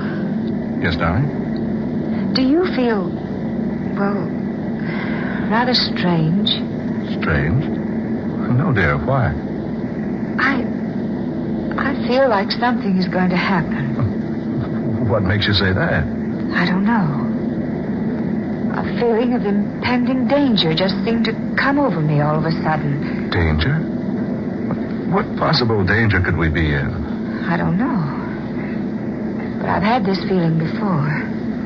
It's like someone had spread a shroud down over this airplane. Oh, now that's a peculiar way to talk, Adela. It's the same sort of feeling I had that day Stephen disappeared. Stephen Wilder? Yes. Adela. I was riding in my car that day. I'd been to a matinee with several of my friends. We'd had a glorious time. I was quite happy. So I drove out into the country with the top down on my car. The wind was blowing against the car, just as it's blowing against the plane now. And the sun was glistening on the bright metal of the car, just as it's glistening on the wing out there. Darling, please don't think of that now. Oh, it was a lovely day. Just like today. My heart was very light. I was happy. Thrillingly happy. Stephen and I were to be married within a week. Adela, please. And then, for no reason at all, I had that strange feeling. It just came out of nowhere and settled down around me like a huge cloth might cover the body of someone who had just died. Don't talk that way, darling. It was the strangest feeling I'd ever experienced. Weird. Terrible. It gave me the feeling that 100,000 evil spirits were racing at a maddening pace behind my car, trying to catch up with me, clutch me in their bony, fiendish hands. That was so long ago. 5 years. So long ago. It seems like yesterday. Then, when I speeded up the car, something began to pound in my ears. It's pounding there now, Michael. It's pounding there now. Adela, please. The faster I drove, the more that evil shroud hung over me. I gave the car more gas. More, and more, and more. And then... When they found you in the wreckage, they thought you were dead. I couldn't make the curve. The motor had reached full speed. I could think of but one single danger. The invisible danger that raced there behind me, striving to catch me in its hold. But there was no one. Nothing. Oh, but there seemed to be. And what was so strange, all of a sudden that bright day vanished. Just vanished. Clouds came out of nowhere and hid the sun from sight. Darling, I better pull down the shade on the window. Oh, Michael, wait a minute. Look. Look outside. Clouds. We're flying below them. And they've completely blotted out the sun. The sun will be out in a minute. Oh, it's just like that day. Clouds hiding the sun. Just like they did that day. Oh, just a coincidence. Dark, dreary clouds. Followed by loud bursts of thunder. Listen. Oh, Michael. What does it mean? Nothing at all. Just a thunderstorm. Pilot will go up and fly above it. Why didn't he go up above the storm when he saw it? Oh, I don't know. Because he didn't see it, that's why. Certainly he did. No, it came up. Just like that day 5 years ago. Out of nowhere. It came up before the pilot was even aware of it. Oh, nonsense. It wasn't nonsense 5 years ago. First clouds, then the thunder, then it began to rain. Well, look for yourself. It's not raining now. It's nothing but an electrical storm. See, we're going above it. Oh, Michael, I'm frightened. There's nothing to be frightened about. There, look. There's the sun again. It was all so strange. That feeling. The clouds hiding behind the sun. The thunder. Sure, but no rain. Mr. Brock? Oh, Michael. Darling, just the pilot talking to us over the talkback system. Push that button right there so I can answer him. Mr. Brock, Miss Rhodes. Yes, pilot, what is it? Don't be alarmed about the storm. We're above it now. Oh, yes, thank you. Just an electrical storm, isn't it? No, sir. It's more than that. It's raining cats and dogs down there. Michael. Rain. Oh, Michael. We're up above the storm. Nothing can harm us here. You remember, don't you? I never saw Stephen Wilder again after that experience I had 5 years ago. Yes. Yes, I remember. No one ever saw him again. He just disappeared. Please, darling, don't think about it anymore today. You're tired. Perhaps a little rest would do you good. Oh, yes, you're right. I am tired. Just lie back and relax then. Honestly, sweet, there's nothing to be worried about. We just happened to run into a storm and you thought about that old experience of yours. I wonder, Michael. I wonder if we did just happen into the storm.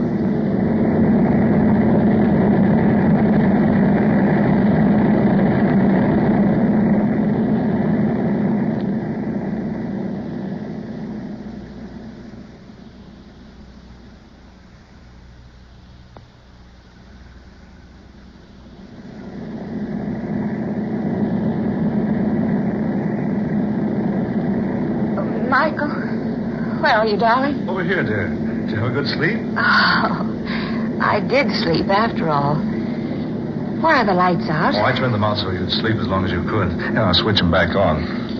There. What time is it? 9:30. 9:30. Oh, Michael, I've been asleep more than 8 hours. I thought you'd never wake up. It's after dark, and you've had the lights off all this time just for me. Well, I guess I'd better admit I got a little sleep, too. Where are we now? Over Mexico. Hey, hungry, dear? Oh, I'm famished. You know, I can't imagine what made me sleep so long. Oh, we land at Centella. We can get food there. Have we landed at all since I retired? No, we're circling now. Well, that's Centella down there. Oh. You better pretty up a bit. This is a secluded part of the country, but you never know who you're going to run into.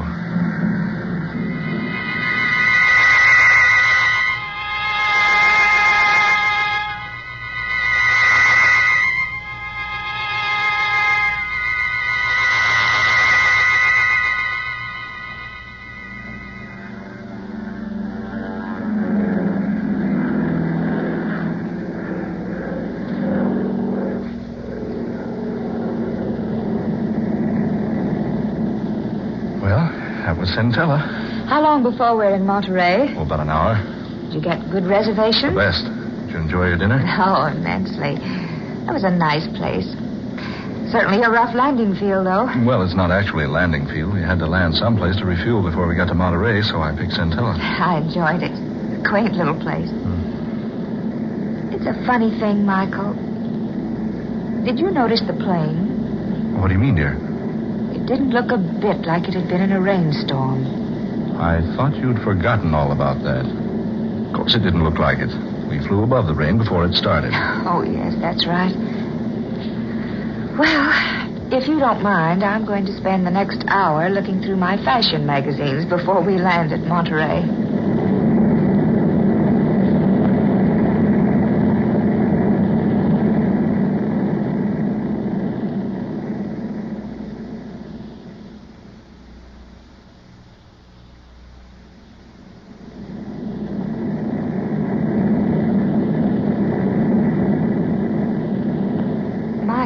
Yes? Should we be over water? Water? Well, no, of course not. Well, we are. There's water all around us. Well, let's see. By heaven, Adela, you're right. The pilot's off his course. Well, surely you must realize it. Oh, you better go up and find out. Yes, I will. I'll be right back. Hurry, Michael, for heaven's sake. Right. Oh, door to the pilot's cabin's locked. I say, pilot. Pilot. What's wrong, Michael? Oh, the door to this cabin is locked. Curtain over the windows pulled down inside. Pilot, open up. Look, he's raising the curtain. Michael. Good Lord. A thick, hairy arm. Michael. That's not our pilot at the controls. It's a monkey. A gorilla. Oh, Michael. Are we dreaming? No, it's true. A live gorilla piloting our plane. But that's impossible. No, the confounded door's locked. Open this door. Open up. Oh, Michael, be careful.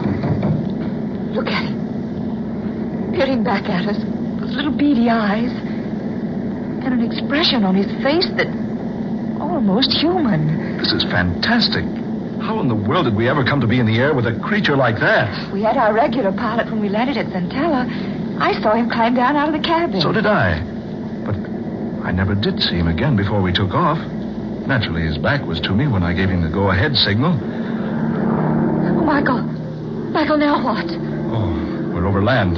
He's bringing the plane down. Oh, Michael.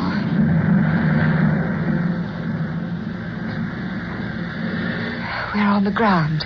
An absolutely perfect landing. Oh, he's unlocking the door now. Michael, what's he going to do? Just take it easy. Don't get excited. Whatever you do, don't run or make a fast movement. Don't let him know you're afraid of him. Just standing there, looking at us. Whatever you do, don't let him know you're afraid of him. You don't have to be afraid of me. Michael. That creature talked. Of course I talk. Oh, we're a couple of fools, Adela. Just our pilot playing a trick on us, dressed up in a monkey suit. There is no trickery. I am not your original pilot. What? I joined you at Centella, where I came to meet you for Dr. Luther. Dr. Luther? Yes. He's waiting for you. Come, follow me. Steady, darling. Come on. We'd better follow him. Here's the doctor now. Well, Stephen, I see you brought our visitors. Yes, Doctor. Yes, just as I directed you. Welcome, Adela Rhodes, and welcome to your lovely, lovely voice. I say, look here. And welcome to you, Mr. Brock. I'm so sorry that you will be of no assistance to me. However, you may be interested in what I have planned. Now, listen, Dr. Luther. I want to know what this is all about. You will learn what it is all about, and without delay, I assure you. Come, Stephen. Don't be so inhospitable. Show our guest into the laboratory.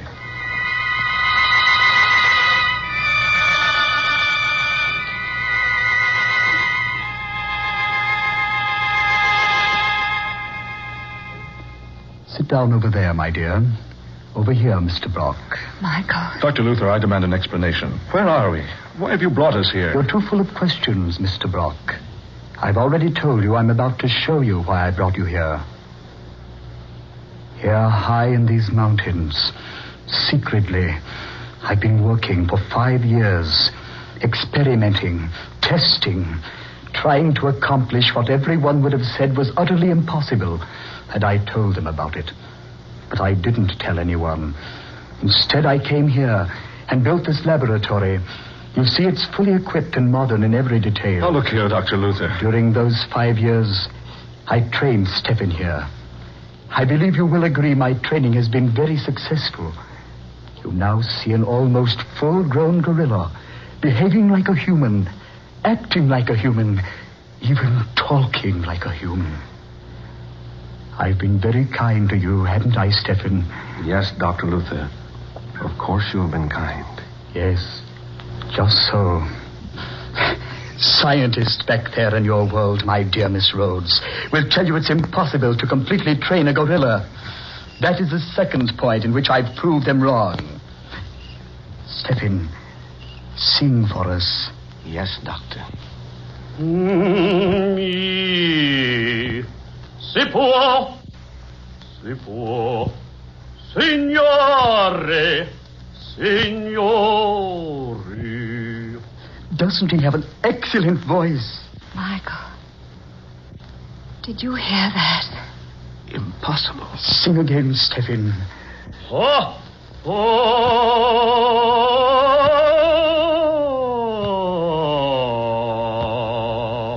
You see, soon he will be world famous.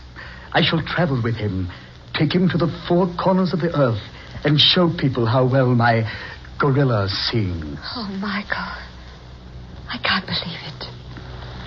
That's Stephen Wilder's voice. It can't be. Ah, but it is. Yes. Now I remember. Now I know who you are, Dr. Luther. Stephen Wilder had an appointment with you that day he disappeared 5 years ago. I'd forgotten all about it, but I just now remembered. So that's what happened to Stephen Wilder. You kidnapped him and brought him here and... You... Precisely.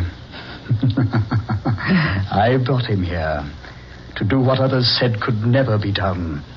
When I chloroformed him 5 years ago and brought him here, I thought I was ready. But my gorilla wasn't. So I had to wait. 3 months ago, I performed the operation. Operation? I removed the vocal cords from the man and grafted them into the gorilla. Oh. This is ridiculous. A thing like that can't be done. Oh, surely you don't deny the proof I've just given you, Mr. Brock. Stephen, sing.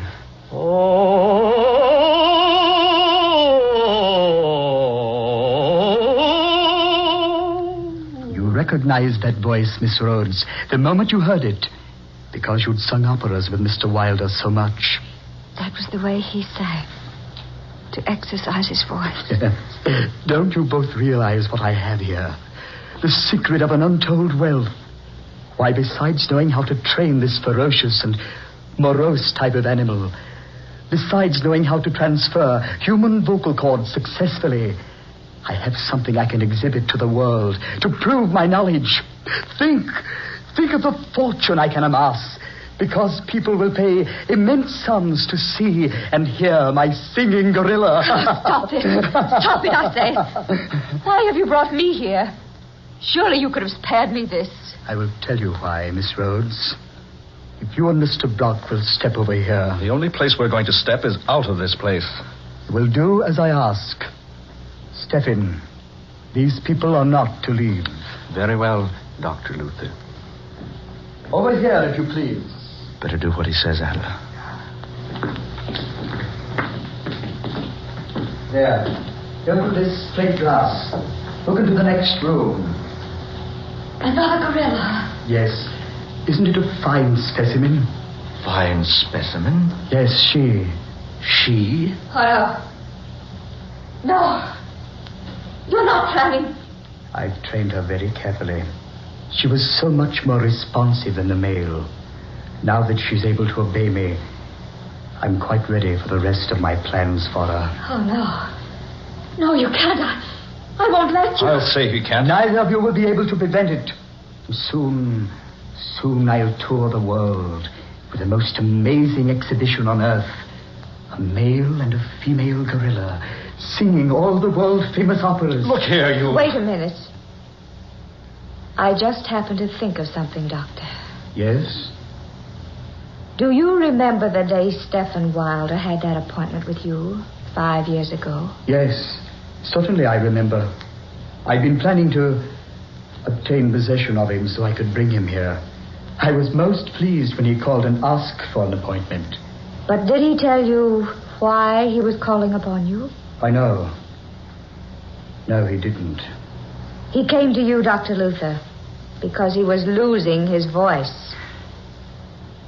You must be wrong. I am not wrong. I am the only one he told about it. It had been worrying him for a long time. You see, the more he sang, the worse his voice became. He was gradually losing it. But that's impossible. Do you think so, Doctor? You're a specialist on that subject. That's why he was coming to you that No, day. You must be wrong. After all the work I've done. Your gorilla will lose his voice, Dr. Luther. And I assure you, before you'll do anything to me, I'll see to it that my voice is ruined too. He won't. He can't. He's an excellent voice. Excellent. Yes, of course he is. We've worked together. I've trained him. His voice can't go bad on me now. Not now. Just when it's finally successful. Oh, you'll see, Dr. Luther. No, you're wrong. You're mistaken. He'll sing all right. He won't lose his voice. Will you, Stephen? No, of course not. You're in an excellent voice, Stephen. Sing. Sing your head, Stephen. Show him. Si può, signore, signore. There, you see? Did you hear that? A beautiful quality, beautiful tones. Oh, Maria. Listen, Doctor. Stephen, what's wrong? Try again. Now you think I'm wrong. So, it's true. Stephen, you devil. After all I've done, after all my work, this is what I get as a reward. I've sacrificed everything. My position, my career, all my money.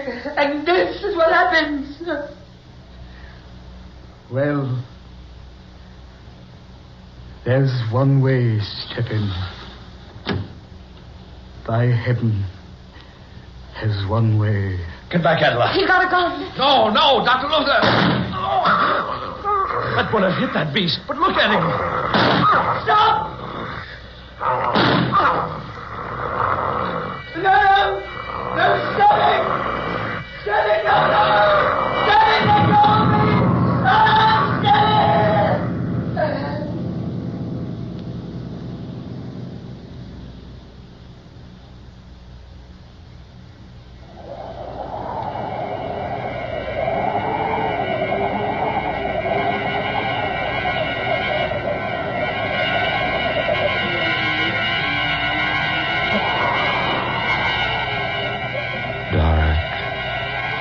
fantasy.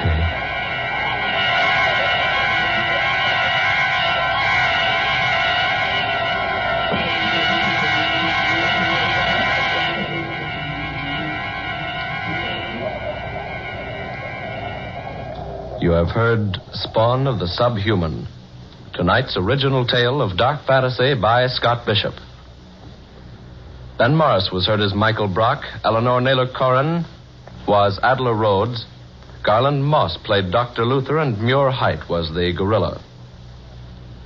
Next Friday night at this same time, listen to the 16th in this series of dark fantasy dramas created by Scott Bishop, The Man with the Scarlet Satchel. The story of an aged millionaire who receives a child's set of modeling clay as a practical joke, but who turns the gift into an incredible and weird instrument of destruction. Don't miss this unusual story next Friday night, The Man with the Scarlet Satchel. Tom Paxton speaking. Dark Fantasy comes to you from WKY, Oklahoma City. This is the National Broadcasting Company.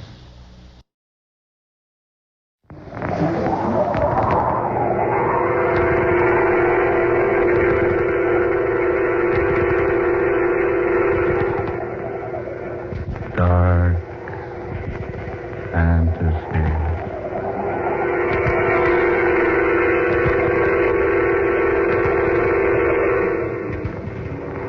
Eating from the darkness.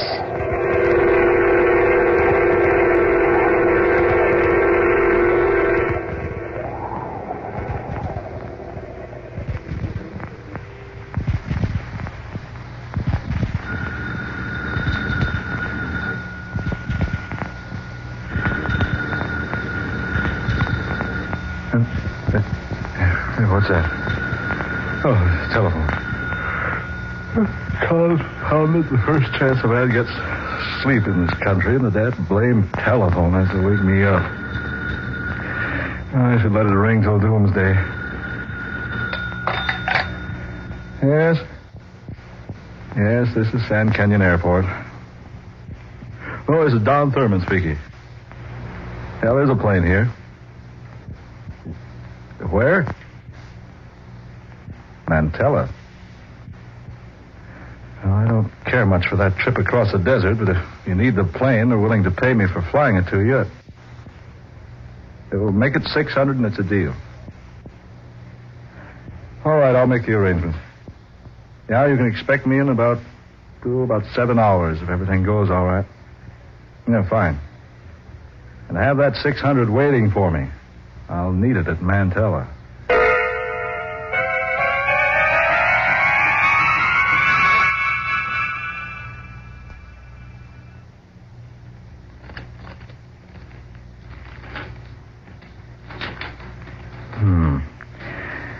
Let's see. Northeast, 13 degrees. And Mantella lies in that direction. I'm going to buck a headwind most of the way, I'm afraid. And those mountains worry me. They're dangerous. Let's see now. Over this way, it's Santia. No, not that way for me. If I ever ended up in Santia, well, I wouldn't want to bet anything on my chances of getting to that place and coming out to tell about it.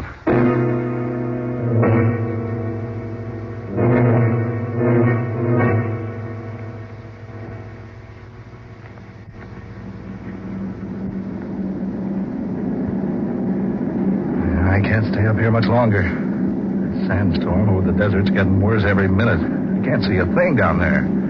Thick as pea soup. Oh, confound it, there goes the motor, choked up with sand. Well, here goes. I can't see where I'm heading, but maybe I can bring her in on her belly.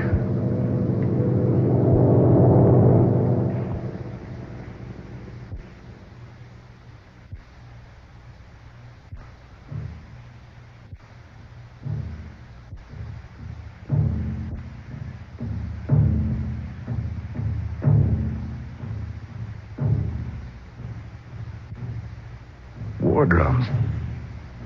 Trouble. They've been pounding in my ears for hours. Oh, my eyes blinded by that awful sandstorm. I can't see. Don't know whether it's day or night. All I know is that someone found me out there on that desert and brought me here. Is that someone? Someone there. I have come to take you to the king. You will be placed in the den of the leopards. Leopards? It is our custom here to feed uninvited guests as a sacrifice to the leopards of the pit. What is this? It nears the time of the full moon. When the moon is full, its rays affect our leopards, maddens them, makes them vicious beyond control. Only the flesh of man will quiet them. And only the king can perform the ceremony of sacrifice. King? What king? King of Santia. Am I at Santia? You are. Yes, you have come where white man is forbidden. But my plane was forced down on the desert. I was purposely avoiding Santia. I was trying to reach Mantella. You were 500 miles from Mantella. But I can't be. I was only in that storm for a few hours. The storm has been raging for 3 days. 3 days?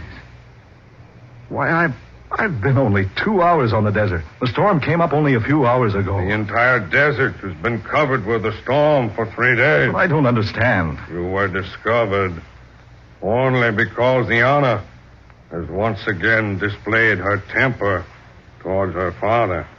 Iana? Daughter of King Genasi. It has been arranged that Iana is to wed within the changing of the moon. And Iana has rebelled. She attempted to flee Santia through the desert storm. She was followed. She was discovered there with you.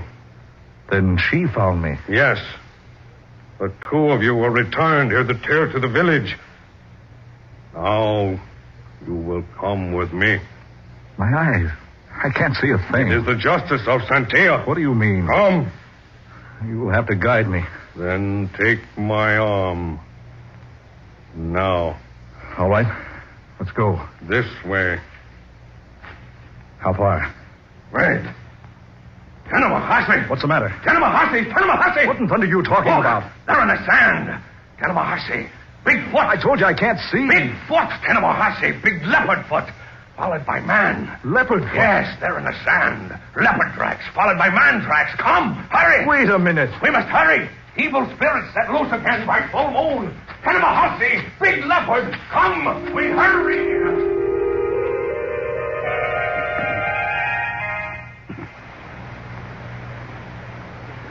I have brought you the prisoner, wise one. Prisoner? Look here, what is this? You have come, Mr. Thurman, where you are not welcome. I tried to tell your flunky here that I didn't come to Santia purposely. I was headed for Mantella. You are not a very wise man, Mr. Thurman, to make such an unwise statement. Mantella is 1,000 miles from here. No, I got off my course. I ran into a sandstorm. My plane was forced down. It's a likely tale. But it's true. I was blinded by the sand. I'm still blind. If you have a doctor, You say you are blind? I am. I need medical attention right away. Blind?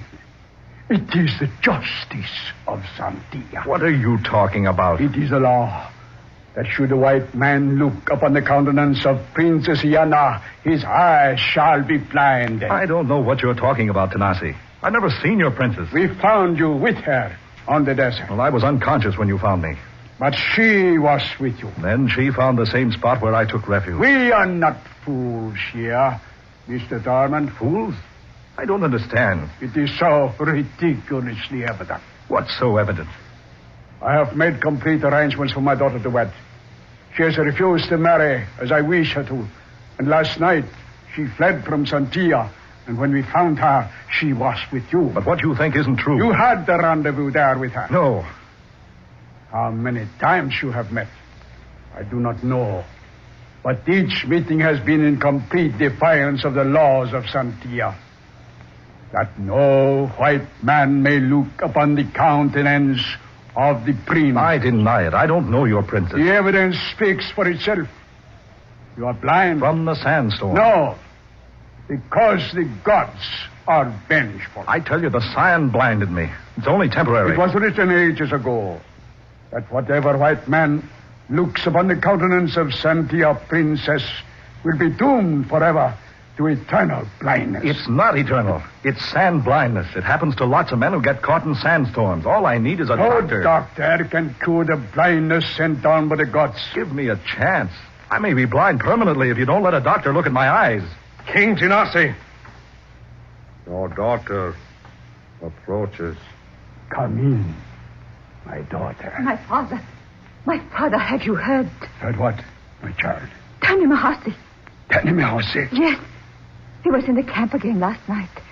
Leopard footprints are near your house, followed by man feet. Tani Mahasi. It's the evil spirit again in the full of the moon. I saw them too.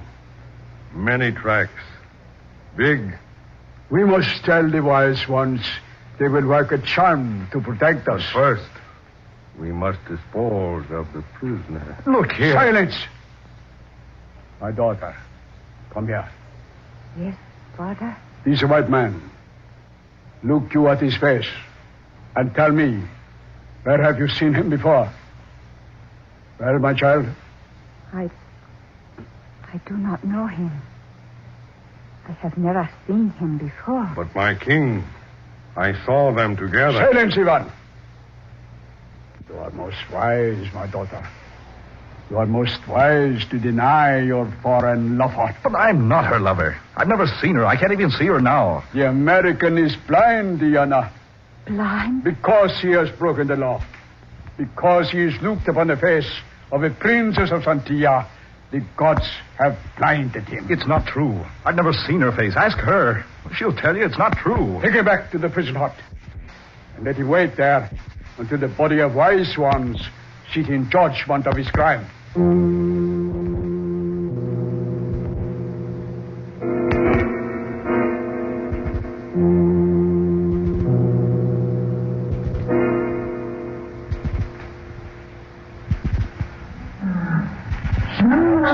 Silence, Naomi. Silence, my two pretty ones. Tonight is a night of the moon. The night is a night we hunt.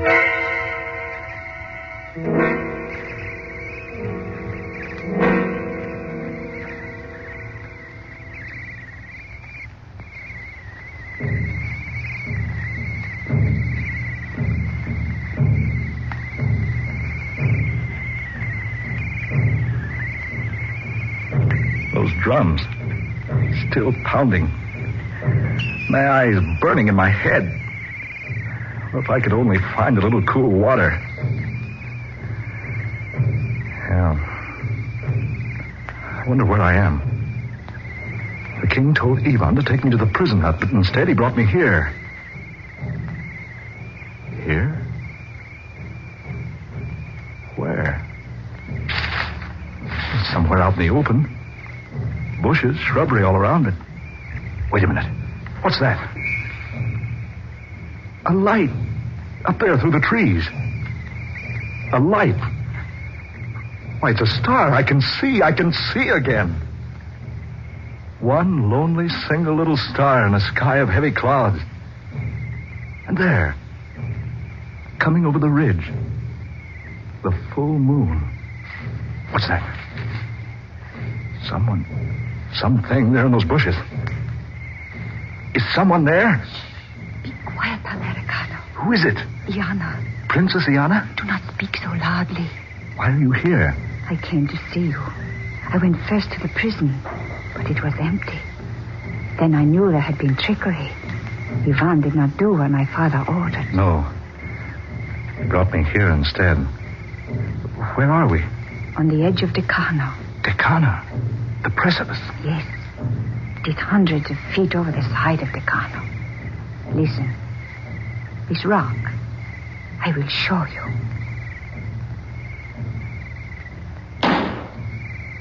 Ivan knew you were blind. He left you here alone, knowing you would eventually wander over the edge and be crushed on the jagged rocks down there. He could not wait for the sacrifice. Sacrifice? Yes.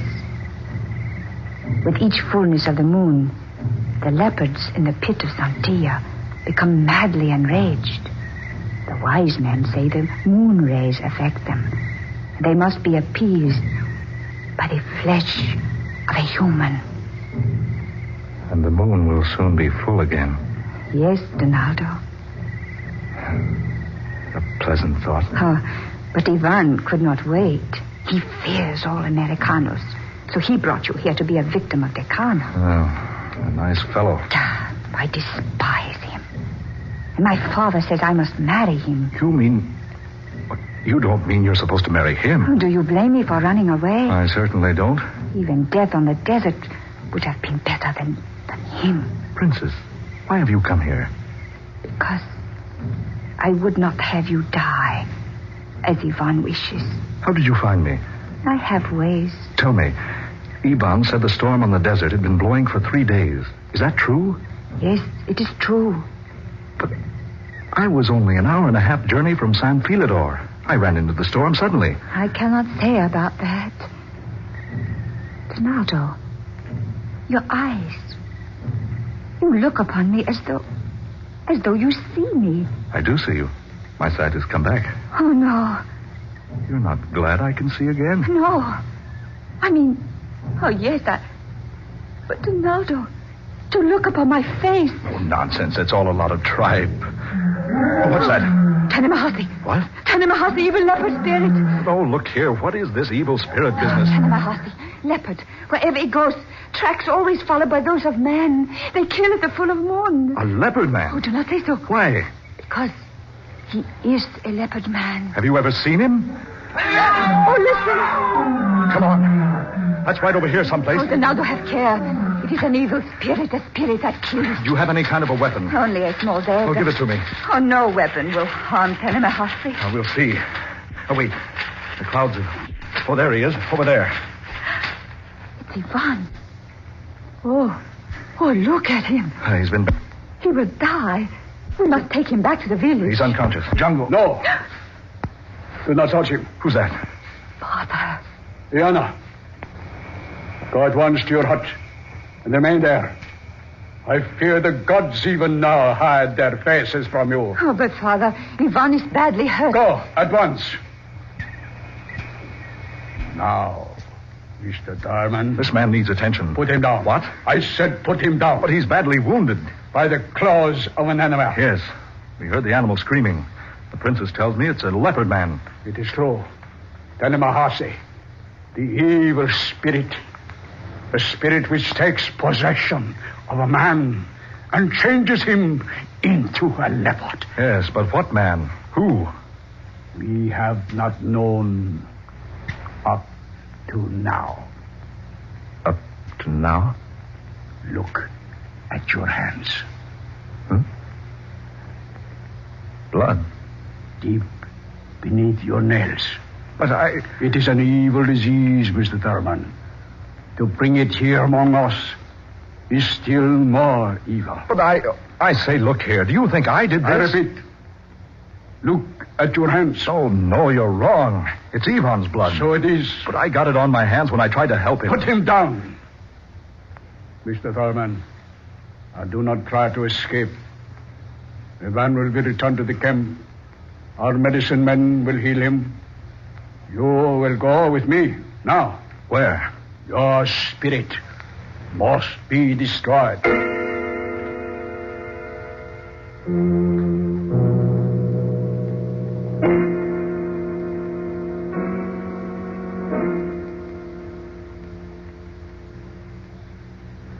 You have had the wisdom of our elders, Mr. Thurman.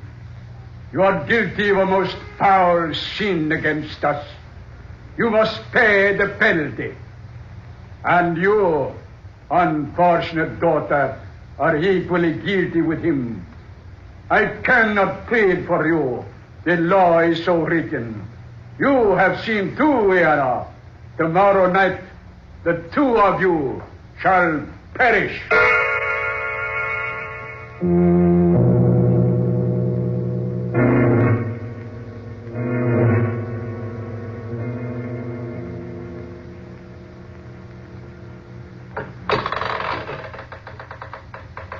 This stone stairway leads to the leopard pit. The two of you go first. Come, Donaldo. Be brave.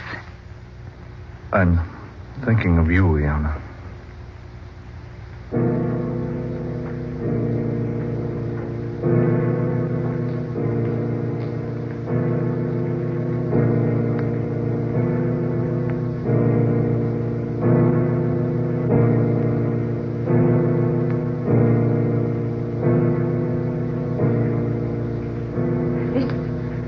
This pit is 100 feet into the earth.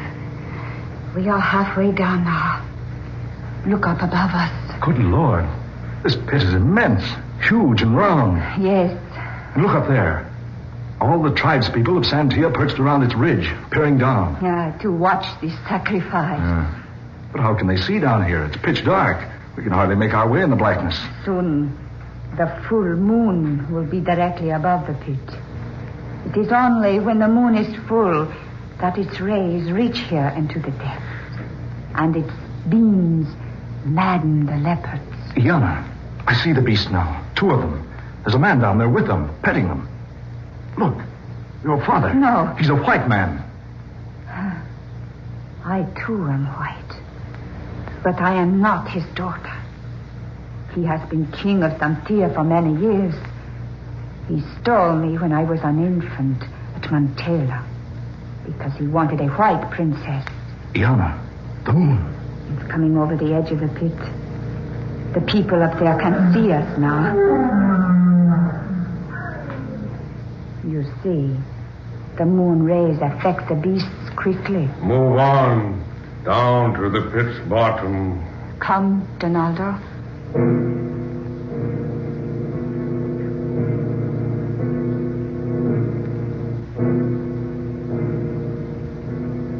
Iana, there must be some escape for you. I am not afraid, Donaldo. Oh, isn't there any way to escape? Only one. An impossible one. What does he mean? It has always been the belief that if the prisoners are not truly guilty, the leopards will not harm them. There. The full moon is directly over the pit. I remain here. You two through this iron gate. Come, Donaldo. There is only one more gate now. The one that separates us from the animals. Come. Look how that man controls those animals. It is the power of the full moon. Then there is another way out. If we can keep away from the animals until the moon has crossed the pit. No, that would be ours. The leopards will be released upon us any moment. This is as far as we go.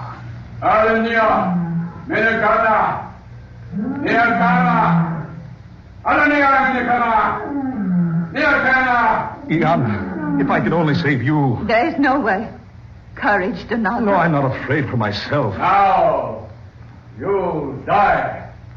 Now I offer you to the gods. Open the gate. No. Wait, Iana. Look, the moon. Donaldo, it is gone. Dark. Has the moon crossed the pit? Oh, no, it did not have time. It's behind the crowd. Oh, Donaldo, the leopards. My father, they'll kill him. No, Sheeta. No. Down. Get back. Get away from me. No.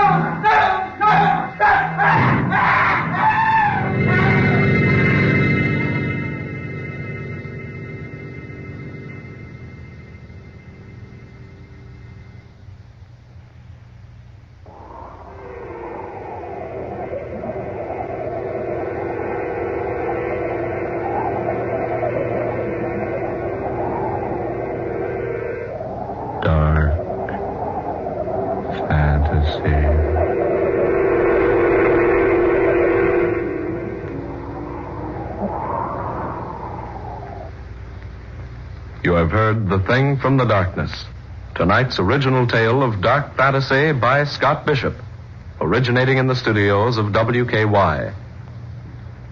Ben Morris was heard tonight as Donald Thurman. Eleanor Naylor Corrin was Princess Iana. Fred Wayne played King Tanasi. And Muir Height was Yvonne. Next Friday night at this same time, listen to the 21st tale in this series of weird and unusual dark fantasy adventures, created for you by Scott Bishop. Next week's story is called The Edge of the Shadow, which tells of a dairy farmer in Vermont, of a strange dream that is all too real, and of what this dream finally means in the scheme of his destiny. Tom Paxton speaking. Dark Fantasy comes to you from Oklahoma City. This is the National Broadcasting Company. Ladies and gentlemen, the Granite Furniture Company, with stores in Sugar House, Murray, and Provo, presents The Hall of Fantasy. Welcome to the Hall of Fantasy. Welcome to the series of radio dramas dedicated to the supernatural, the unusual, and the unknown. Come with me, my friends. We shall descend to the world of the unknown and forbidden, down to the depths where the veil of time is lifted, and the supernatural reigns as king. Come with me and listen to the tale of Death in the Bayous.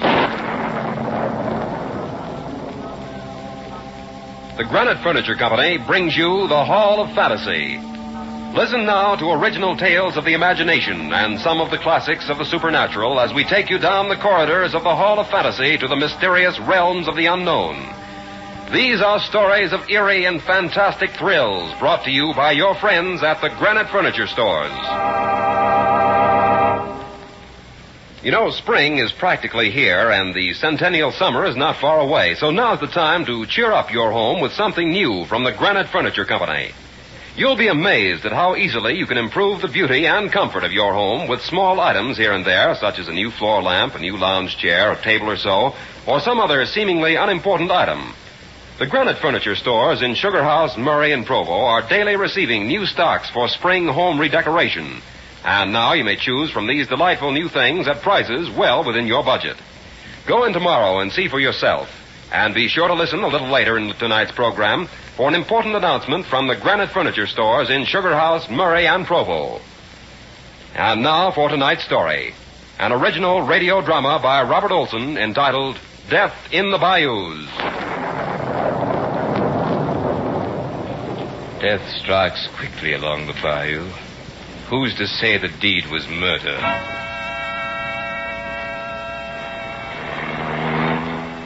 According to this map, we should be nearing that plantation. Oh, I'll be glad to get there in a chance to freshen up a bit.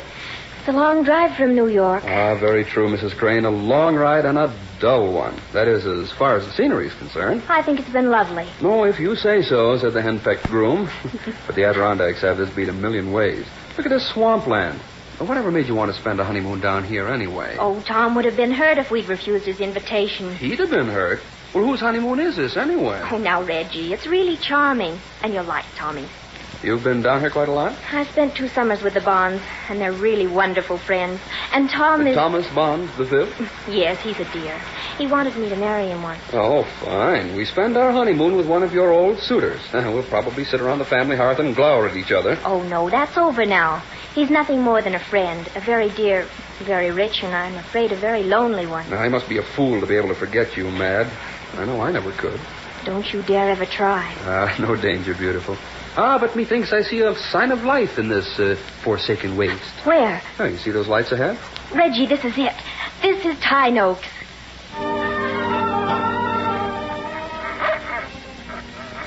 The welcoming committee. Say, that mastiff looks as if he'd like a pound or two of leg. Now, take it easy, Hound. We've been invited. Hello there. Would you let us in, please? Who's there? Oh, it's Amos. Amos, this is Miss Madeline. Why, Miss Madeline, hello, child. Of course, Master Tom's expecting you all. He's pacing the floor right now, he is. Amos, this is my husband, Master Reginald Crane. Yes, Master Reginald. Welcome to Tyne Oaks. You'll just drive up to the house. Master Tom is powerful anxious to see you all. Well, Mad, this is wonderful, really wonderful. I thought you'd never get here. And this is, I presume, the lucky gentleman. Yes, Tommy. This is Reggie. Of course, Reggie. Well, take your things off and join me in the drawing room for a little drink. Lena, take Mrs. Crane's things. Yes, Master Tom. Thank you, Lena. I'd very much like to clean up. Let me see now. That's one, and another. There's your drinks. Amos, take our guest things to their rooms. His rooms?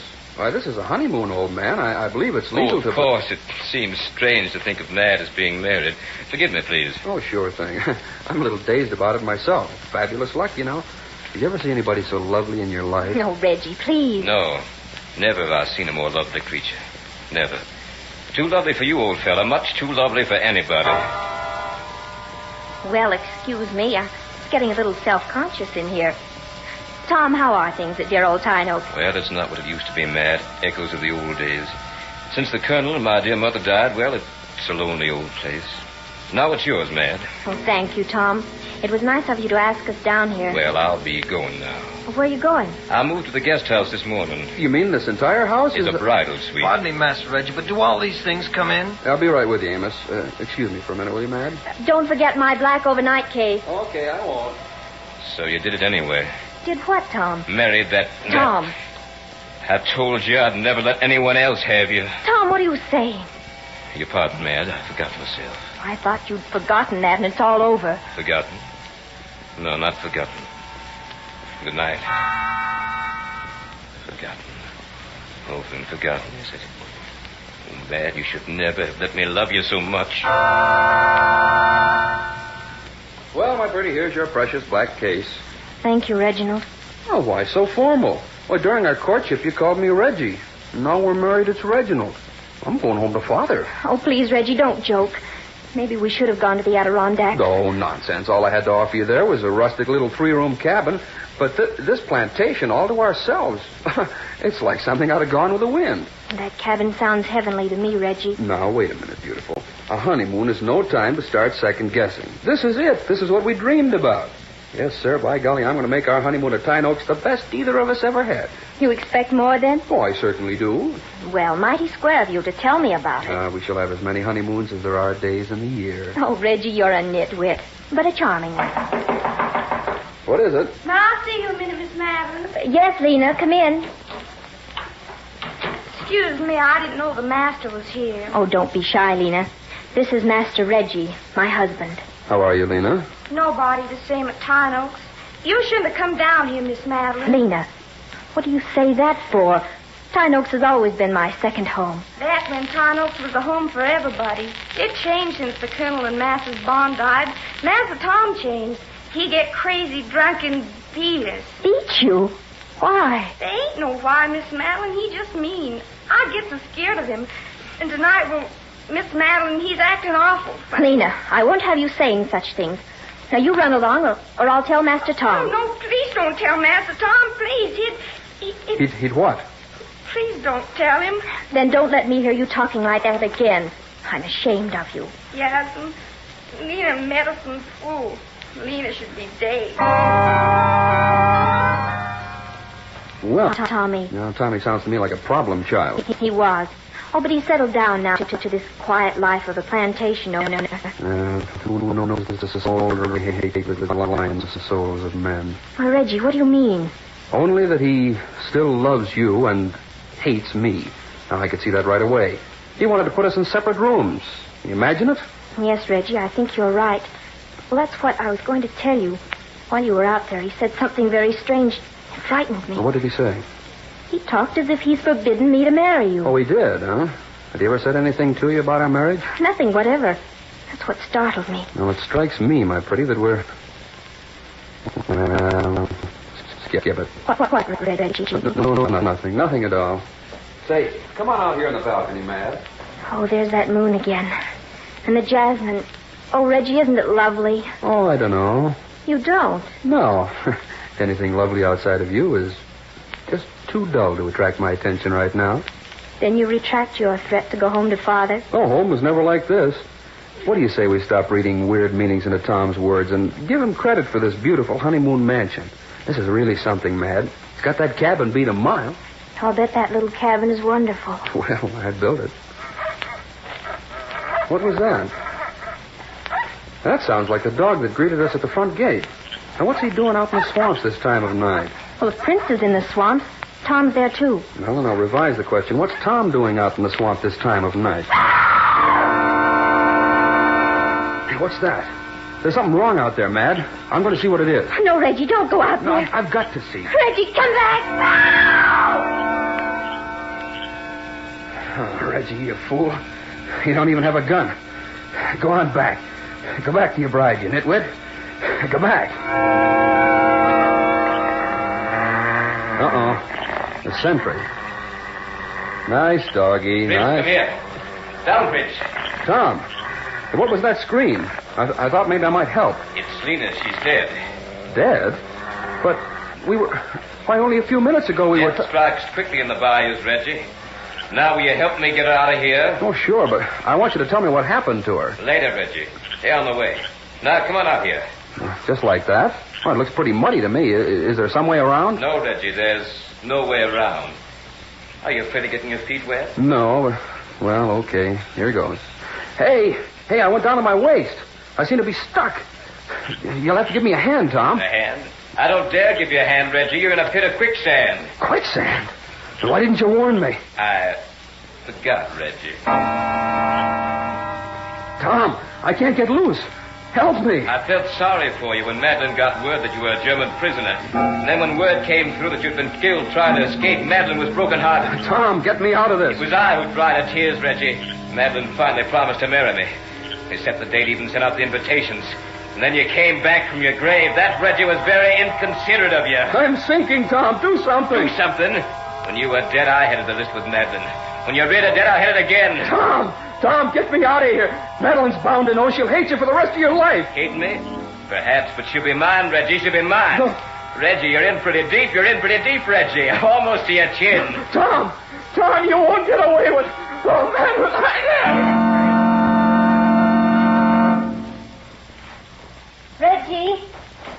Reggie? Here, Madeline. Reggie? No, Madeline, it's Tom. Oh, Tom, where's Reggie? Reggie? I thought he was with you. That's where I'd be if you were my bride. He came out here to... Oh, help me find him, Tom. I'm afraid to have him out in the swamps alone. Sure, Mad. I'll help you hunt for him. But don't come out here. Why not? I'll come to you. There. You almost stepped in a quicksand pit. Quicksand? Yeah. Very treacherous, you know.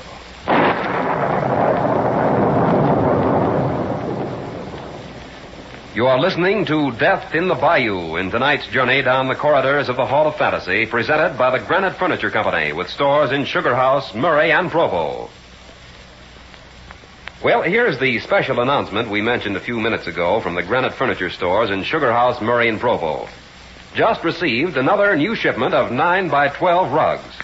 Yes, you heard correctly. Another new shipment of 9x12 rugs at the Granite Furniture Company. You may choose from a wide variety of colors and patterns. And in addition to these new 9x12 rugs, you may now choose from an excellent selection of Wilton and Axminster wall-to-wall carpeting. Choose from more than 20 rolls. And you know that rugs and carpeting have been very difficult to get. And because of better buying connections, the Granite Furniture stores have scooped the market. So buy early tomorrow. Rugs and carpeting just received at the Granite Furniture stores in Sugar House, Murray, and Provo. Now back to tonight's story, an original radio drama by Robert Olson entitled Death in the Bayou.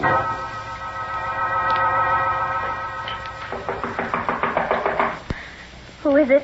It's Tom, Madeline. May I come in? Oh, yes, Tom, please do. Madeline, is there anything I can do? Oh, Tom, help me find Reggie. Where could he have gone? The bayous have many hiding places. If he's lost, we do our best to find him. What happened out there tonight? Happened? What do you mean? There was a scream. That's why Reggie went out. He thought someone was in trouble. Now both Reggie and Lena are missing. What happened? These are treacherous swamps, Madeline. Maybe Lena was caught in a quicksand pit. It wouldn't be the first time it happened, even at Tarnoak's. It's no place for anyone who isn't acquainted with every foot of it. And you think Reggie I don't know, Madeline. Quicksand leaves no traces. Where were you when Lena cried out? I must have been in my shower. The first thing I heard was Prince's barking. What did you see when you reached the quick pit? Just Prince raising up an awful clamor about something. Is there anything we could do? Well, make sure About the pit? We've never been able to find out how deep that pit really is.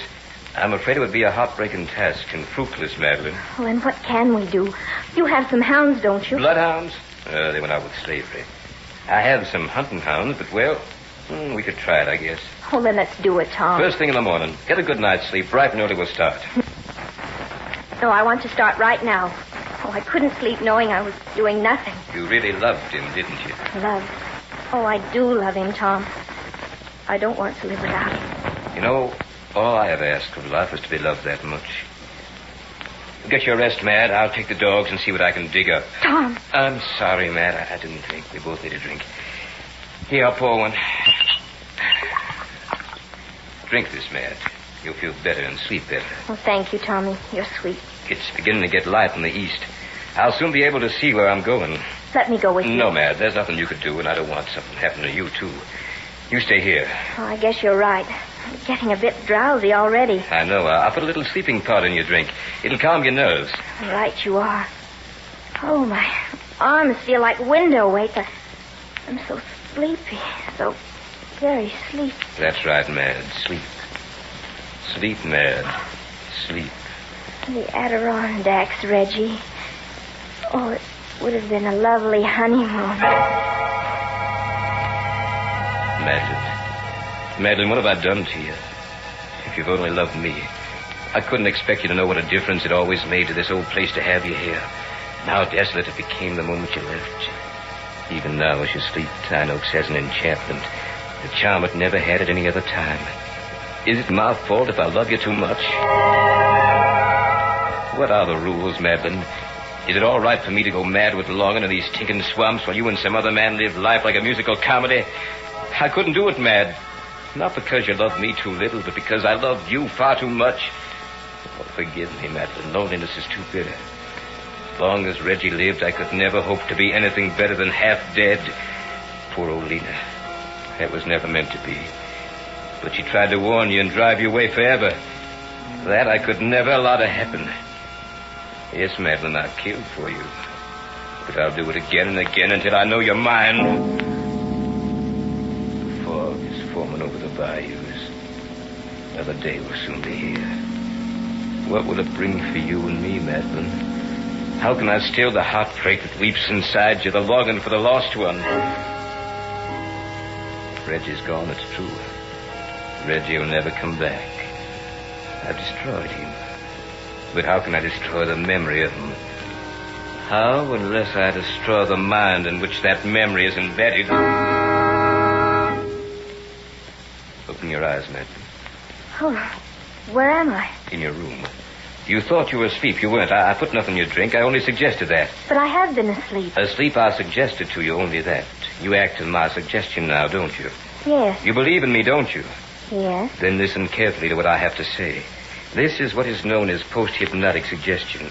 You will obey me. You know that, don't you? Yes, I know that. Then listen and don't forget. But that light, it hurts my eyes. You see a light. I am that light, Madeline. I am the light. If that light ever bothers you, all you have to do is come closer to it. Does it bother you now? Yes. Then come closer. That's it. Closer yet. Now, does it bother you? Yes, it hurts my eyes. It's too bright. Then come closer. Now what do you see? You. I see you. You're very close. Then the light is what? The light is you. And if the light bothers you, what do you do? Come to the light. Come to you. That's it. You come closer to me. Now remember this. That light is all the pain you know. There is no other, no other. Now what is that light? Pain. It's all the pain. And what do you do if you feel pain? I come closer to you. Right. You won't forget that. No, I won't forget. All right, Madeline. Now listen carefully. Reggie is pain. Every time you think of Reggie, you'll come to me. Do you hear that? Come to me. I am Reggie. I am pain. I am the light. You remember that? Yes. Good. Now, Madeline, wake up. Oh, hello, Tom. How long have I been asleep? Not long. How do you feel? Oh, I feel a little strange, Tom. Well, how do you mean strange? I feel as if I'd forgotten something, but I don't know what it could be. But I'll be downstairs, Mad. Join me as soon as possible. Tom, wait. Well, what is it? I couldn't see you for a moment. What do you mean? Just then, when I looked at you, Yes? I saw nothing but a blinding glare of light. I must be going mad. I can't seem to think. I have this feeling that now more than any time in my life, I must think. I must think. What is it I've forgotten? Oh, think, Madeline, think. I've never felt like this before in my life, but then how have I felt in my life? I can't remember that. What happened to me? I want to do something. There's something I must know. What is it? What is it? Who is it? It's Amos, Miss Madeline. Amos. Could I talk to you a minute? Amos? Who's Amos? Maybe he can help me. Come in. Miss Madeline, I can't find Lena. Lena disappeared last night. Do you know where she is? Lena? Who's Lena? Who is she? Why, she's Lena, Miss Madeline. Amos, what am I doing here? What's that? What am I doing here? I'm sick. I can't seem to remember. Amos, where's that light coming from? What light, Miss Madeline? That light behind you. It's blinding. Amos, what are you doing here? I looked for Lena, Master Tom. She gone. She didn't come to the house last night. Do you know where she is? Of course not. But if Lena is lost, we'll find her. Now, don't bother Miss Madeline about it. She isn't feeling well. Oh, I don't mind, Tom. Stay here, Amos, and talk to me. I told you not to bother Miss Madeline. Now get out of here. Yes, Master Tom. Amos go, but Amos find Lena. Amos find Lena. Get out, you tramp. Get out of here before I hit you. Yes, sir. Amos go, but Amos find Lena. Tom, will you help me? I can't seem to remember anything. You need a lot of rest. Look at me, Madeline. Yes? What do you see? Why, your face is... It's what? It's the face I've been trying to remember. Who are you? Come closer. Yes? Now what do you see? Why, you're Tom. Good. Now sleep, Madeline, sleep. But that face I saw a moment ago. Oh, would you let me see it again? I said sleep. Yes, I'm asleep. But I must remember, too. I must remember. Good. She's asleep. I must act quickly. Tonight we'll sleep away from here. We'll go on a long trip. She'll never have need to remember. I'll give her a completely new life. Tonight we'll drive out of here. We'll go to Cuba. That's it. We'll go to Cuba and keep on going. Reggie. Reggie, where are you? She's talking in her sleep. She remembers everything I told her to forget. But she doesn't know it. Reggie. Reggie, I can't hear you very well. What is it?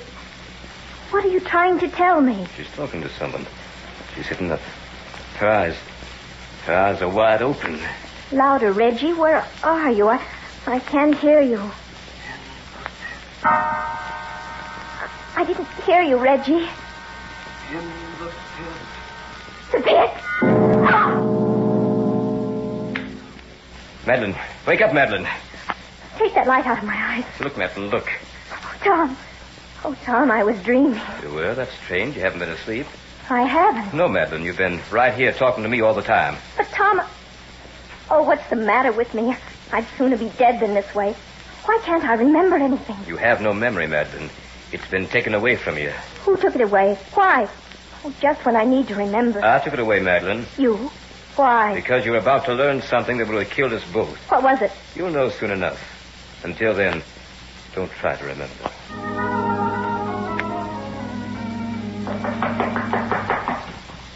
Miss Madeline. Miss Madeline. Who is it? It's Amos, Miss Madeline. I must see you right away. Come in, Amos. Miss Madeline, you gotta get out of here. Get out? Why? Master Tom's in a killing mood. He just tried to kill me. Oh, Amos, what are you saying? Tom wouldn't kill you. Yes, he would, Miss Madeline. I followed him out in the bayou. I saw him with Lena. Who's Lena? You remember Lena, Miss Madeline? She's Lena. She's my Lena. I seem to remember, yet I don't. Oh, tell me, Lena. Tell me more about her. Why should I remember her? You should remember Lena because, well, Lena's your friend. Lena tried to help you. Now she dead. My Lena dead, Miss Madeline. Master Tom killed her. I see him with her down in the bayou. Amos, I can't see you. It's got light again. Amos, be careful. The light is behind you. Amos, I told you to stay away from Miss Madeline while you're here. I saw you, Master Tom. I saw you bury Lena in the bayou. You killed my Lena. I warned you. Now you're going to... Come back here, you babbling fool. Come back here. Amos, be back. But Amos, come back for Lena.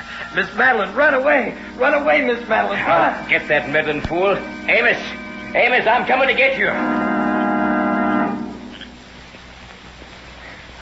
The light, it's going away. I must follow it. I must follow the light. Madeline, stay back. Don't come out here. The light going away. I must follow the light. Madeline, turn back. Without the light, there's nothing. I can't lose the light. Madeline, I command you to go back to the house. It's gone. Where did the light go? Hey, Miss Madeline, duck behind this tree. It's Amos. Master Tom don't see us here. Amos, take you back to the house. Master Tom awful crazy. You gotta get out of here. Where are you, Madeline? Answer me. Down low, Miss Madeline. He's coming. Madeline, don't move. Cottonmouth, don't move an inch. The light. There's the light. Forget the light, Madeline. Please, don't move a muscle. That snake isn't 2 feet from your face. Tom, bring the light closer. I want pain. That's what I want, Tom. I want pain and Reggie. Madeline. That's it. I must find Reggie. Reggie. Quiet, you little fool. That snake will strike at anything moves. Madeline, look out. Reggie. I lost Reggie. She remembers after all. Please, Miss Madeline, listen to Master Tom. Madeline, the snake. It's Madeline. Snake.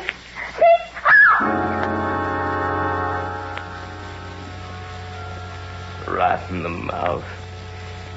Amos, grab her. Miss Madeline. Give it to me. Madeline, speak.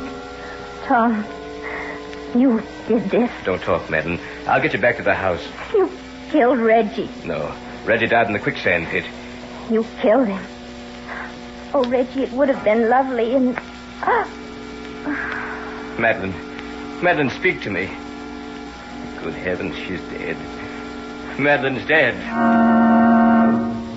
Master Tom. Go away, Amos. Go away. Madeline, what have I done? Master Tom, you killed Master Reggie. I didn't mean to, Amos. I didn't mean to. And you killed my Lena, too. I must have been mad. Now Amos killed you, Master Tom. Go away, Amos. What? Now old Amos killed you, Master Tom. It's right. Amos must kill you now. Stand back, you fool. Get away from me. Amos gonna kill you, Master Tom. May the good Lord help me do it. Amos, give me that gun. I'll have you whipped. No, Master Tom. You won't whip Amos. You won't whip anybody anymore. Amos, don't. Master Tom gone. This Madeline's gone. Nothing but the bubbles in the bayou. Ain't nobody left at Dino's anymore. The bayou got us all. Now Amos go. Lena. Amos, hear the voices.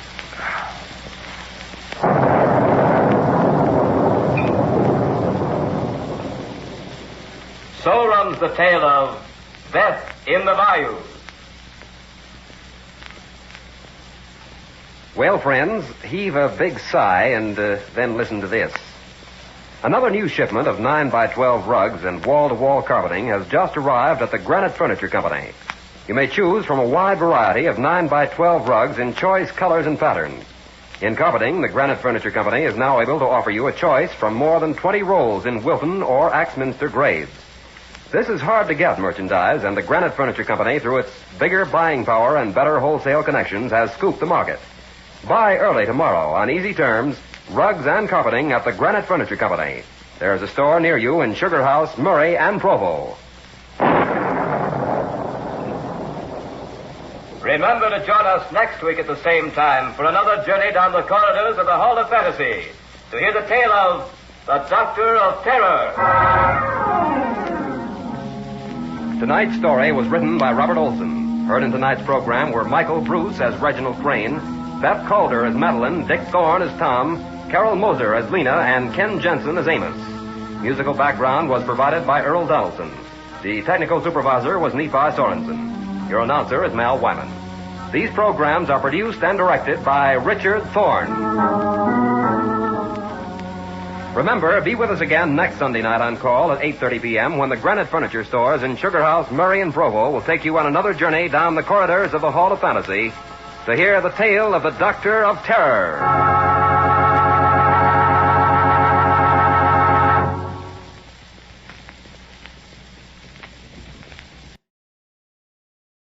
And now, the Hall of Fantasy. Welcome to the Hall of Fantasy. Welcome to the series of radio dramas dedicated to the supernatural, the unusual, and the unknown. Come with me, my friends. We shall descend to the world of the unknown and forbidden, down to the depths where the veil of time is lifted, and the supernatural reigns as king. Come with me and listen to the tale of The Return from Death. You mean that you can bring him back to life? I know I can. There, everything's ready. Will you step back, David? Of course. Now to turn on the machine. You'll see for yourself what I mean. Now to induce the charge.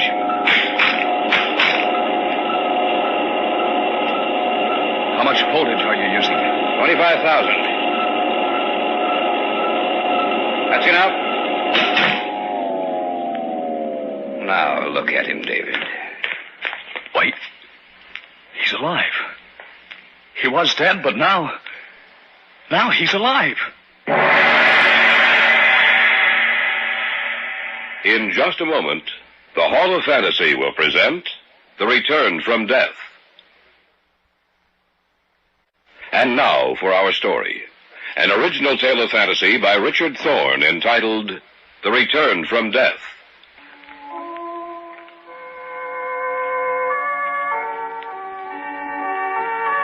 Dr. Jason Sinclair was a brilliant man. He was one of my instructors at medical school. He gave of his knowledge freely, creating in the students a desire to learn, imparting some of his own enthusiasm for his subject into the minds of his students. I always looked forward to his classes. After I received my degree, I lost track of him for several years. But one evening when I was ready to leave the research center... Hello? May I speak to David Cummings? Speaking. David, this is Jason Sinclair. Dr. Sinclair, it's good to hear from you. I was wondering if you'd remember me. Of course I would. All of us who studied under you owe you more than we can ever repay. What are you doing this evening? Well, actually nothing. I'd like to see you, David. Why don't you come over to the house tonight? It'll be a pleasure. You still live at the same place? Yes, the world may change, David, but Jason Sinclair and his habits don't. I'll be expecting you about 8:30. Good to see you, David. Come in. Good to see you, Dr. Sinclair. You can forget the doctor part of it, David. Call me Jason. You're not in school now. How long has it been? I've lost all track of time. You received your degree in 1943. It's been 10 years. I didn't realize it was so long. You haven't changed, you know, Jason. Only 10 years older, that's all. Oh, do you remember my daughter, David? I believe she was That's right. She was in my class. How are you, Elaine? Fine, David. It's good to see you again. Are you working with your father? Yes. Sit down, David. Sit down. Can I pour you a drink? Not right now, thanks. Are you still with the college, Jason? No, I left there some time ago. Oh, really? How come? I wanted to devote more time to research. I see. David, are you happy with your present position? Well, I hadn't stopped to think about it. I guess I am. That's a shame. Why do you say that? I was wondering if you'd like to work with me. I don't know. I hope you'll forgive me for hesitating, Jason, but I've been with Associated Chemical for several years. I understand, David. It's only natural that you'd hesitate. Why, of course. Dad doesn't want to push you into this, David. You're perfectly free not to accept. Of course, I would like to have you with me. I can guarantee you more than you're getting now. Well, that's a pretty good inducement. I'd like to work with you, David. I'm sure you'll find it interesting. What are you working on, Jason? Come, I'll take you downstairs, and you can see for yourself. Do you remember some of our discussions years ago about death and the possibility of bringing back to life a man that medical science had pronounced dead? Yes, I do. Well, that's what I've been working on. Oh? Have you had any success? Quite a lot. More than I'd expected this early. I'll show you. The rabbit you see on the table is dead. I'd like to have you examine it, if you will. Yes, he's dead, I'd say, for at least 2 hours. Very close, David. A few minutes longer, that's all. What do you intend doing? You'll see. I've already given him the preliminary injection, David, to save time. You know, of course, that all life has a connection with electricity. We think we send out small charges of electricity along the nerve network, which in turn activates our muscles. You mean that you can bring him back to life? I know I can. There, everything's ready. Will you step back, David? Of course. Now to turn on the machine. You'll see for yourself what I mean. Now to induce the charge. How much voltage are you using? 25,000.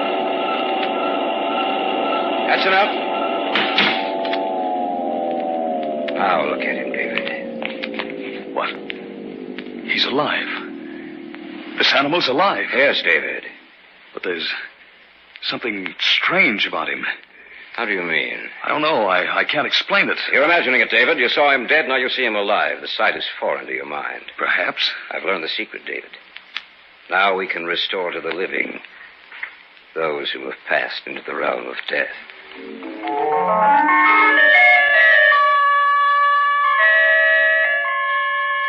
Although Jason Sinclair passed over my objection, I still couldn't get the thought from my mind.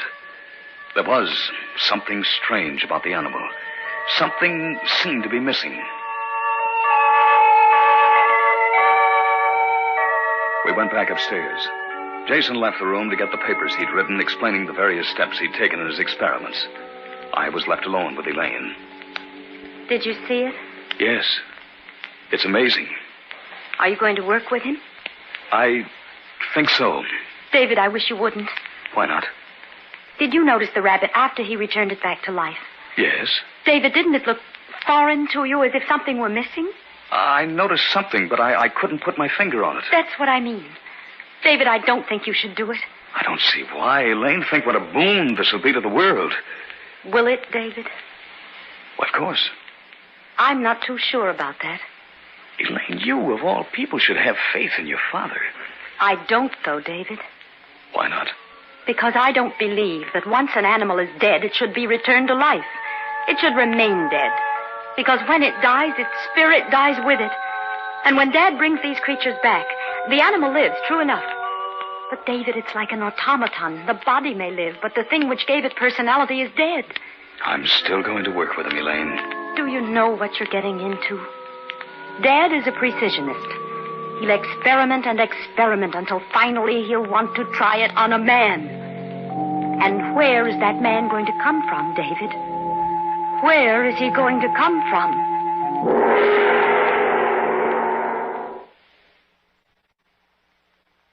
Back now to our story. An original tale of fantasy by Richard Thorne entitled The Return from Death. I was in the house of Jason Sinclair. A few minutes before, I'd been witness to a scene which had amazed me. As I saw it, I made up my mind to work with Jason. We went back upstairs, and when Jason left the room, his daughter tried to dissuade me from my decision. I'm serious, David. Where is he going to come from? I don't know. Then you're going to go through with it. Yes. I warned you, David. Remember that. Here are the papers, David. Oh, thank you. Look them over. They contain all the notes I've made on the experiment. I will, Jason. Are you going to work with me? Yes. Good. You'll have to give the organization for which you're working now at least 2 weeks' notice. Of course. If you like, you can live here with us. Do you have any relatives, David? No. Glad to hear that. I'll see you in 2 weeks.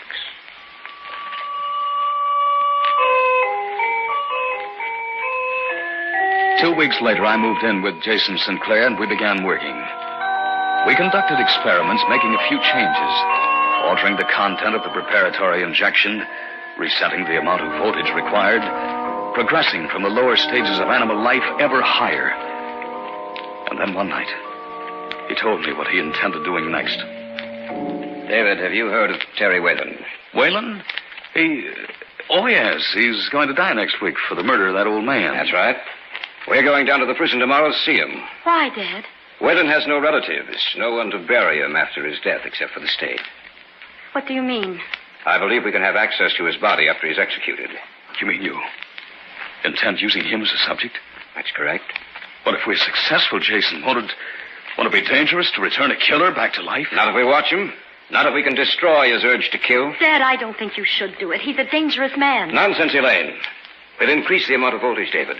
Enough to destroy that part of his brain which motivates his desire to kill. Perhaps he'll completely change. Use someone else, Dad, not Terry Whalen. Where would I get someone else, Elaine?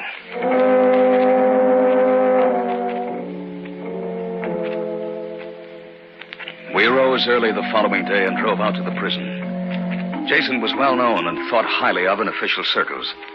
We were allowed to talk to the warden, and Jason convinced him that Whalen's body would be used for medical research, but he neglected to tell him how it would be used. Then we were allowed to talk to Whalen.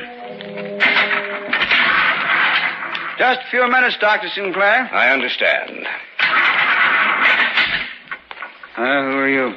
My name is Jason Sinclair, Mr. Whalen. What do you want? To talk to you. So talk?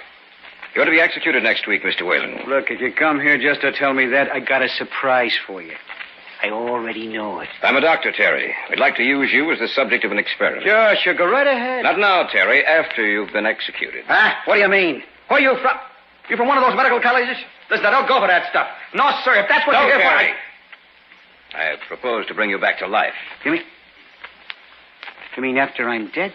That's right. You're crazy. You sound like you've been in stir too long. I'm serious. We can do it. You mean... you mean you can actually bring me back to life? That's right. That's pretty good. And they can't punish me a second time, can they? They can't kill me twice. You agree to it, then? Sure, Sawbones. Sure, I agree to it. Anything to get another chance.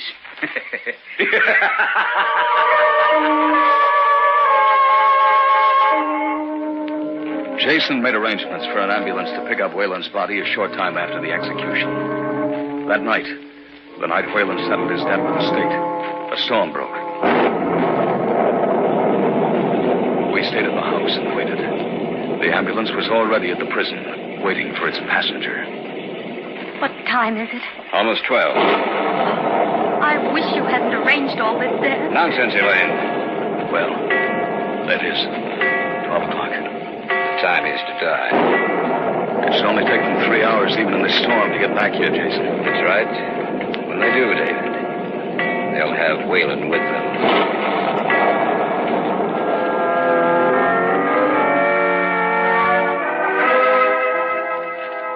We waited there at the house. The storm was the perfect background for the strange mood which had seized hold of each of us. A short time after 3, the ambulance pulled into the driveway, and we went down and opened the basement door. They brought him in and sat him on a table. Yes, that's right. Thank you. You ready, David? I guess so. I'll prepare the hypodermic, then. We'll give him 20 cc's of this. No more than that? Of course not. There. That does it. Now, help me attach the wires. Dealing with death has always frightened me. It's foolish, my boy. As a scientist, you should never allow yourself to be subjective about things. You must be completely objective. There. I believe that'll do it. Dr. Sinclair. Anything wrong, David? Maybe we ought not go through with this. You can't turn back now? No, I suppose not. Shall we begin?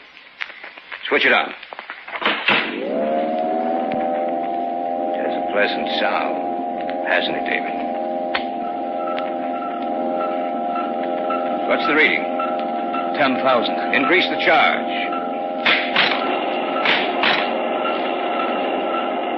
The reading? 15,000. 20,000. 23,000. 24,000. 25,000. Shall we stop? No. You must destroy his desire to kill. 26,000.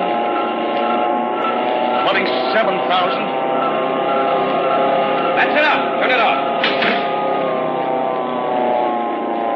Now, to take a look at him. Place the contact microphone in his chest, David. Yes, Jason. Listen, David. You're listening to the sound of his heart, David. The beating heart of a dead man. We've succeeded. We've brought him back from death.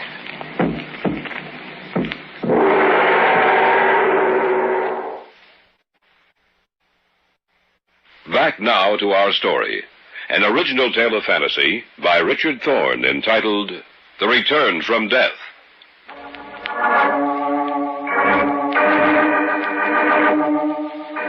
It was a wet and storming night. Jason Sinclair hovered over the body on the table in the center of his basement laboratory. I stood just behind him, watching a dead man return to life. Listen, David. You're listening to the sound of his heart. We've brought him back from death. Remove the contact, Mike. Jason, look at his eyes. They're open. Yes, I see. Whalen? Can you hear me? Answer me, Whalen. Think what this means, David. He can tell us what it was like to be dead. The first man ever to know the secret. Whalen, answer me. The strap's taken off. All right, let's loosen them. How do you feel, Whalen?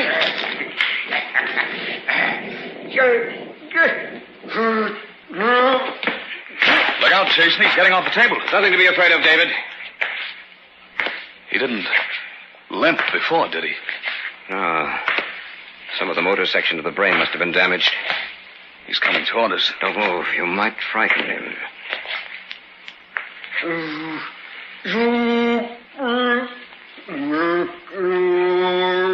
Look at his eyes, Jason. They're not human. Go ahead, David. He's trying to say something. I can't understand you, Whalen. What are you trying to say? He's patting you on the back. Trying to thank me, no doubt. All right, that's enough, Whalen. I understand you appreciate... Take his hand away from my throat, David. That's enough, Whalen. Look out, David. I see him. You knocked him out. Yes.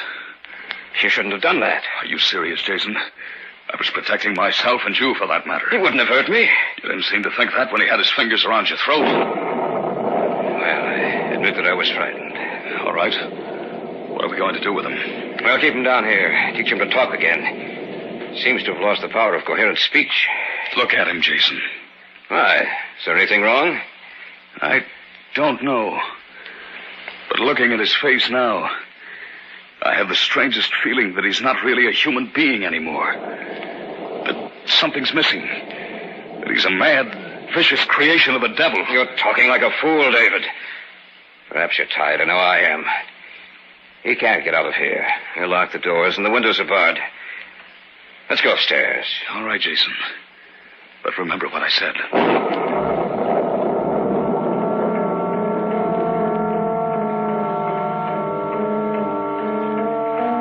Placed him back on the table, taking the precaution of strapping him down in case he should awaken. Then Jason locked the doors and took the keys with him. We went upstairs. I've been waiting for you. Elaine, I thought you were asleep. No, I couldn't sleep. Should have come downstairs and joined us then, Elaine. You brought him back? Yes. How did he react? Not as well as he might have, Elaine. Anything wrong? No, nothing. He tried to kill your father.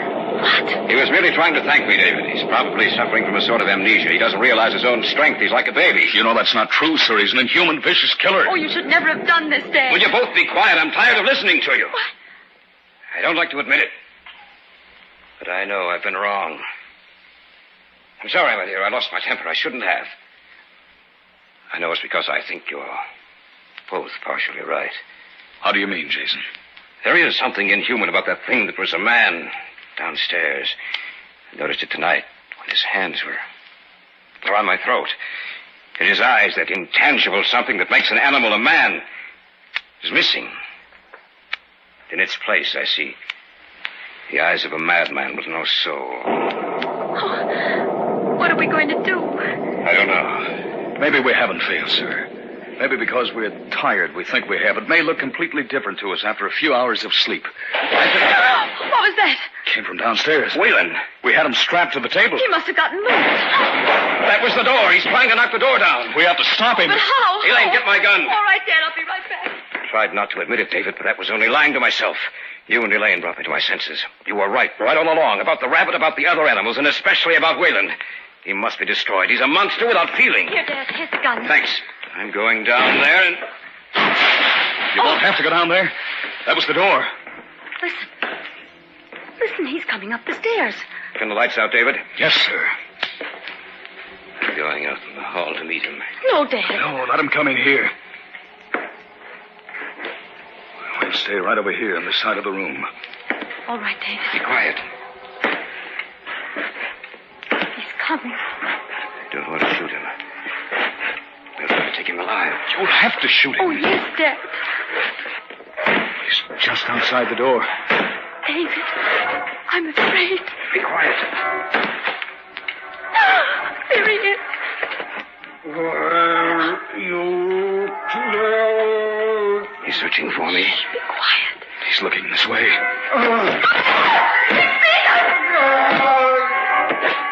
Use the gun, Jason. Pull the trigger. He's still coming.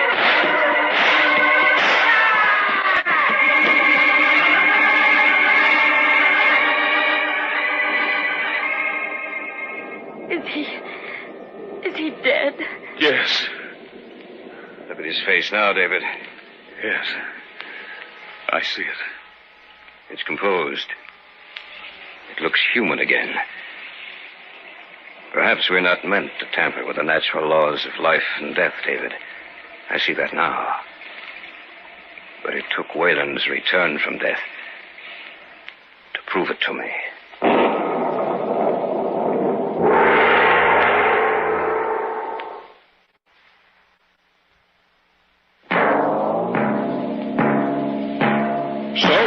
Tonight's tale of the unusual, the terrifying, the unknown.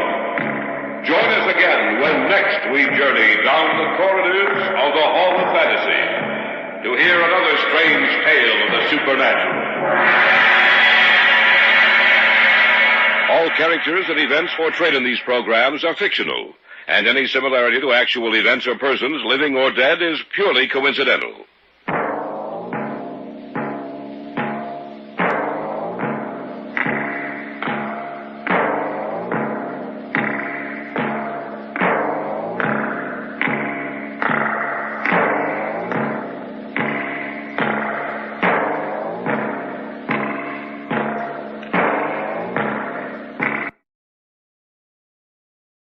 And now,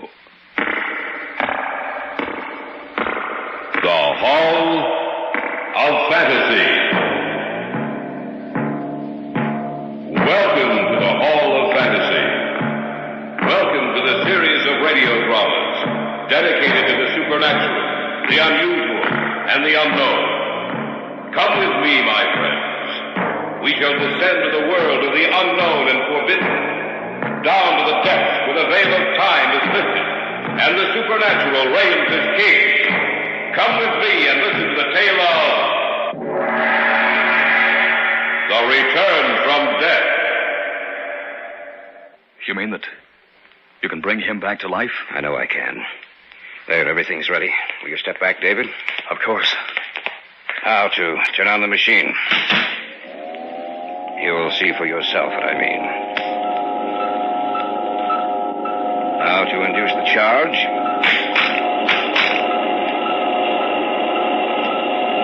How much voltage are you using? 25,000. That's enough. Now look at him, David. Wait. He's alive. He was dead, but now he's alive. In just a moment, the Hall of Fantasy will present The Return from Death. And now for our story. An original tale of fantasy by Richard Thorne entitled The Return from Death.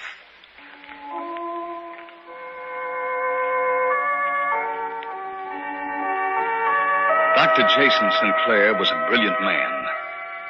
He was one of my instructors at medical school. He gave of his knowledge freely, creating in the students a desire to learn, imparting some of his own enthusiasm for his subject into the minds of his students. I always looked forward to his classes. After I received my degree, I lost track of him for several years. But one evening when I was ready to leave the research center... Hello? May I speak to David Cummings? Speaking.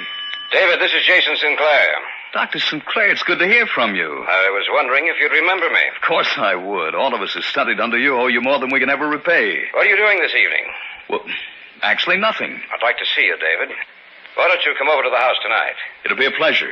You still live at the same place? Yes, the world may change, David, but Jason Sinclair and his habits don't. I'll be expecting you about 8:30. Good to see you, David.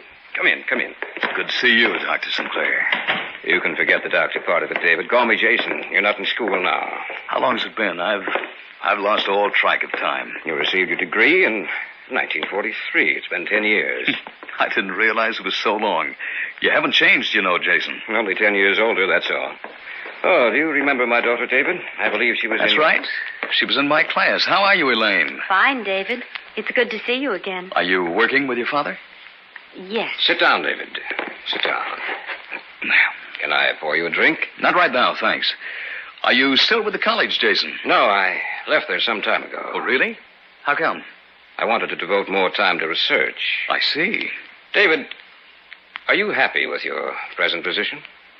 Well, I hadn't stopped to think about it. I guess I am. That's a shame. Why do you say that? I was wondering if you'd like to work with me. I don't know. I hope you'll forgive me for hesitating, Jason, but I've been with Associated Chemical for several years. I understand, David. It's only natural that you'd hesitate. Why, of course. Dad doesn't want to push you into this, David. You're perfectly free not to accept. Of course, I would like to have you with me.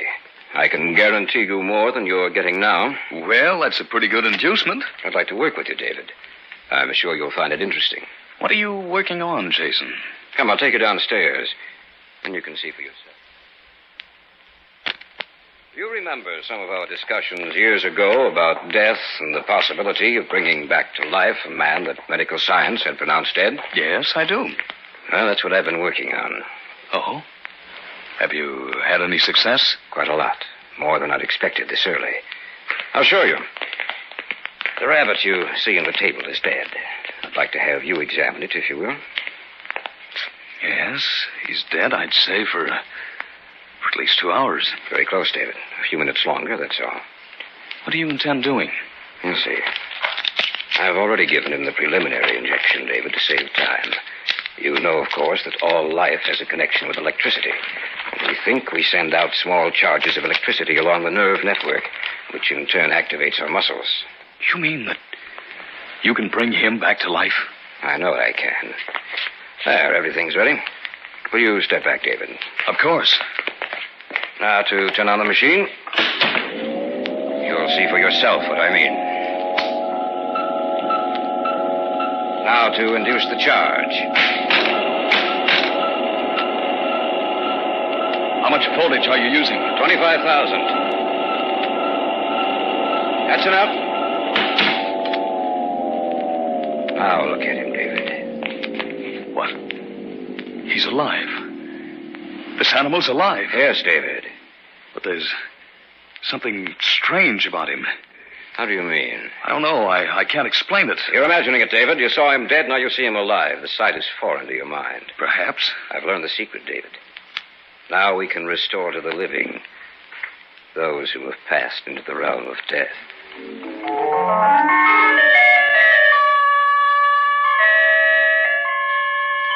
Although Jason Sinclair passed over my objection, I still couldn't get the thought from my mind. There was something strange about the animal. Something seemed to be missing. We went back upstairs. Jason left the room to get the papers he'd written explaining the various steps he'd taken in his experiments. I was left alone with Elaine. Did you see it? Yes. It's amazing. Are you going to work with him?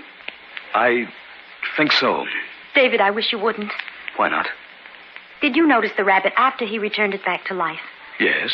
David, didn't it look foreign to you, as if something were missing? I noticed something, but I couldn't put my finger on it. That's what I mean. David, I don't think you should do it.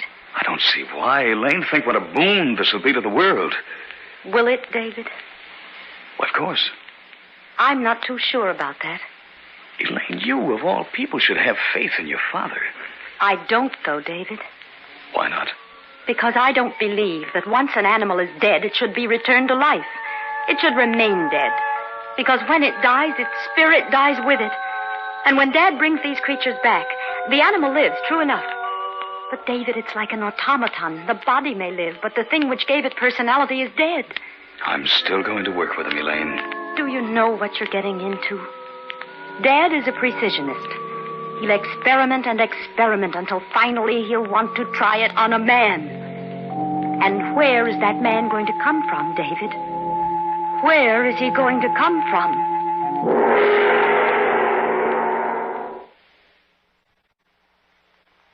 Back now to our story. An original tale of fantasy by Richard Thorne entitled The Return from Death. I was in the house of Jason Sinclair.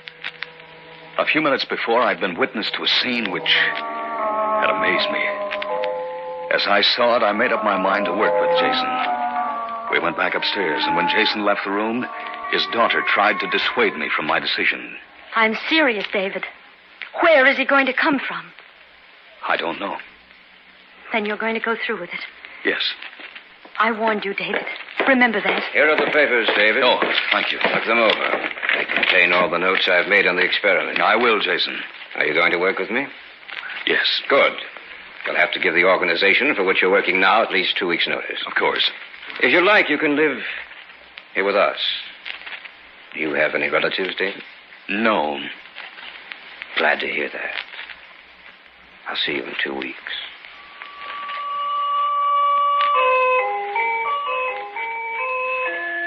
Two weeks later, I moved in with Jason Sinclair, and we began working. We conducted experiments, making a few changes, altering the content of the preparatory injection, resetting the amount of voltage required, progressing from the lower stages of animal life ever higher.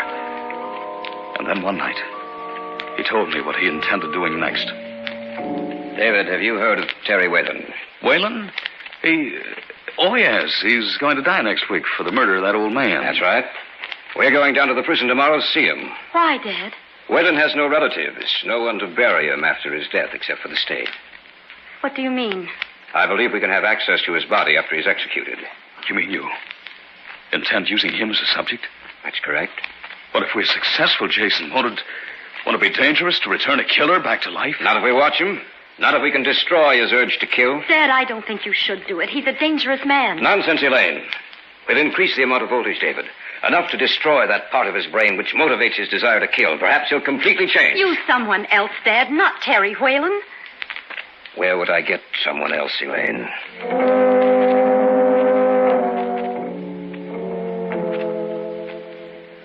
We arose early the following day and drove out to the prison. Jason was well known and thought highly of in official circles.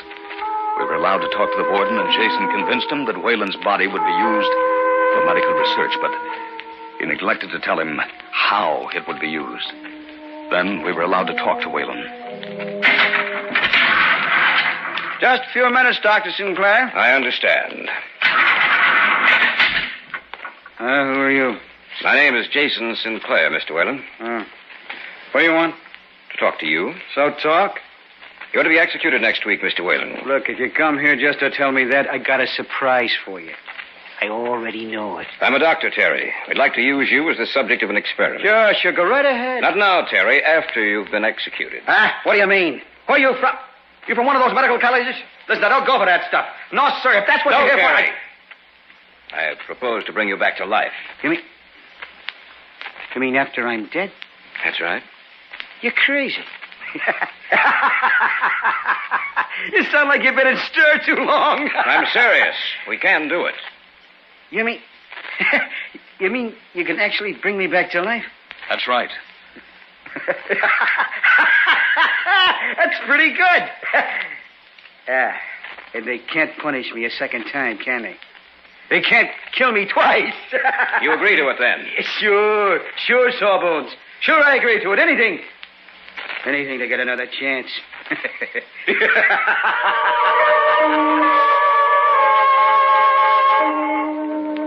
Jason made arrangements for an ambulance to pick up Whalen's body a short time after the execution. That night, the night Whalen settled his debt with the state, a storm broke. We stayed at the house and waited. The ambulance was already at the prison, waiting for its passenger. What time is it? Almost 12. I wish you hadn't arranged all this, Dad. Nonsense, Elaine. Well, that is 12 o'clock. The time is to die. It's only taken 3 hours, even in this storm, to get back here, Jason. That's right. When they do, David, they'll have Whalen with them.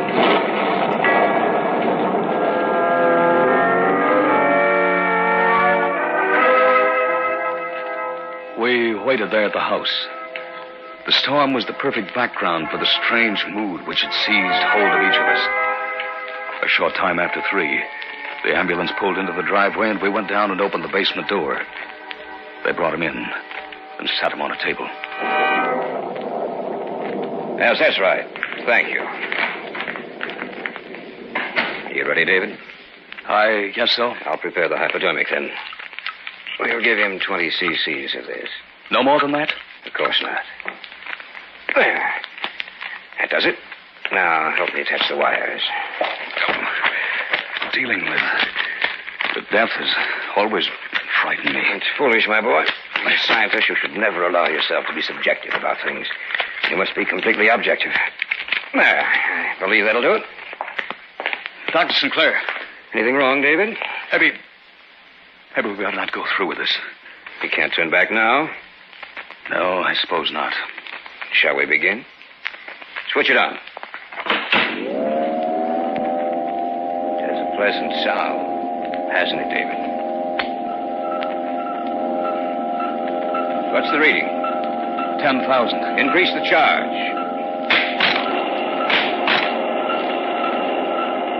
The reading? 15,000.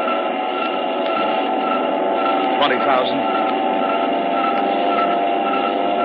23,000. 24,000. 25,000. Shall we stop? No. You must destroy his desire to kill. 26,000. 27,000. That's enough. Turn it off. Now to take a look at him.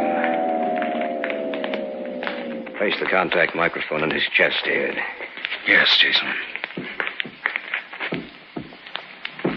Listen, David.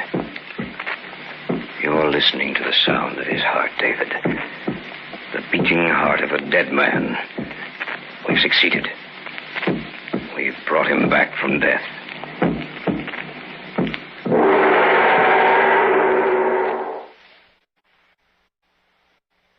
Back now to our story.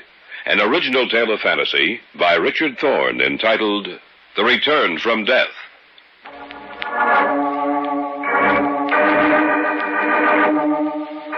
It was a wet and storming night. Jason Sinclair hovered over the body on the table in the center of his basement laboratory. I stood just behind him, watching a dead man return to life. Listen, David. You're listening to the sound of his heart. We've brought him back from death. Remove the contact mic. Jason, look at his eyes. They're open. Yes, I see. Whalen? Can you hear me? Answer me, Whalen. Think what this means, David. He can tell us what it was like to be dead. The first man ever to know the secret. Whalen, answer me. The strap's taken off. All right, let's loosen them. How do you feel, Whalen?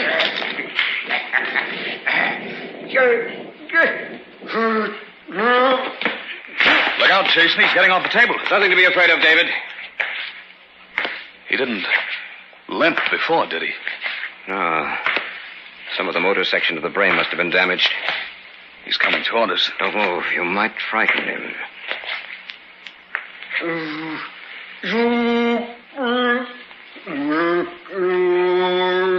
Look at his eyes, Jason.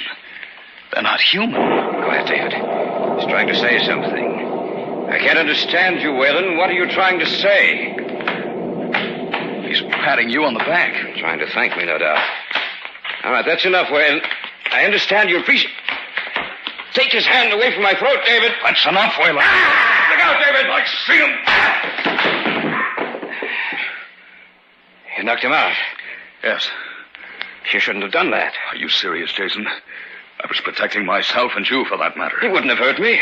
You didn't seem to think that when he had his fingers around your throat. Well, I admit that I was frightened. All right. What are we going to do with him? Well, keep him down here. Teach him to talk again. Seems to have lost the power of coherent speech. Look at him, Jason. Why? Is there anything wrong? I don't know. But looking at his face now, I have the strangest feeling that he's not really a human being anymore. That something's missing. That he's a mad, vicious creation of the devil. You're talking like a fool, David. Perhaps you're tired. I know I am. He can't get out of here. He'll lock the doors and the windows are barred. Let's go upstairs. All right, Jason.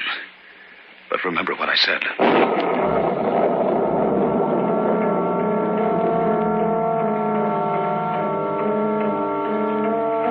We placed him back on the table, taking the precaution of strapping him down in case he should awaken.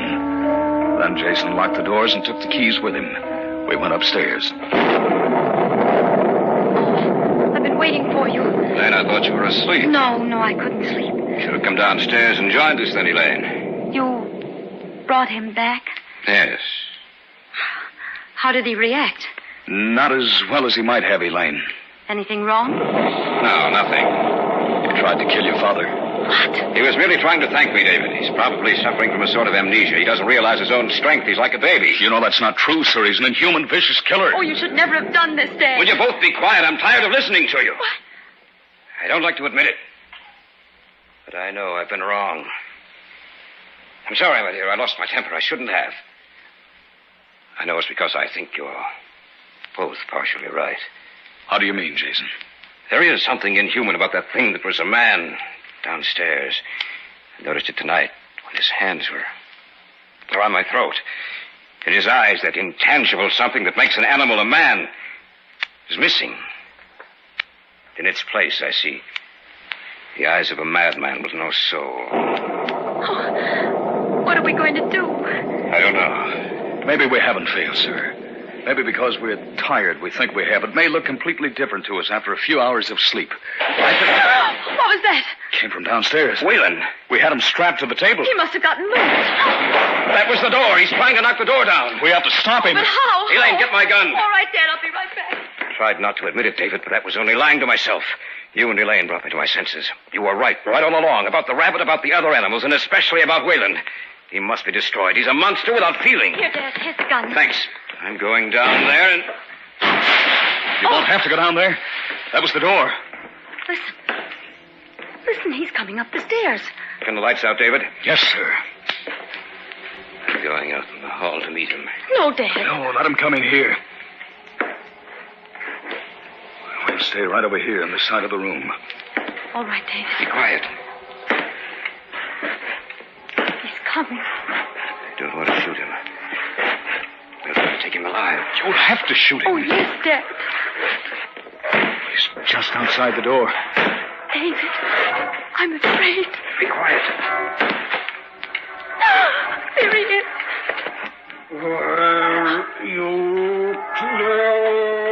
He's searching for me. Be quiet. He's looking this way.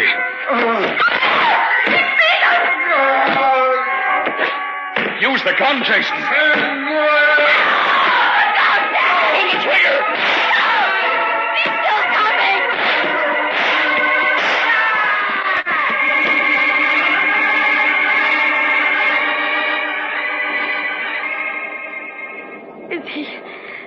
Is he dead? Yes.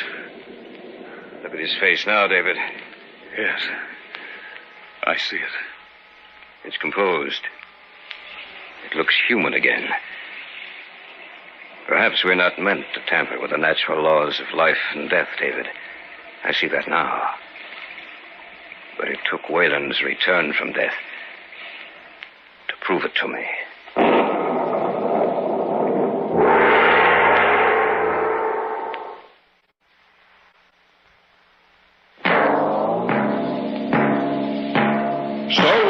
tonight's tale of the unusual, the terrifying, the unknown. Join us again when next we journey down the corridors of the Hall of Fantasy to hear another strange tale of the supernatural. All characters and events portrayed in these programs are fictional, and any similarity to actual events or persons, living or dead, is purely coincidental.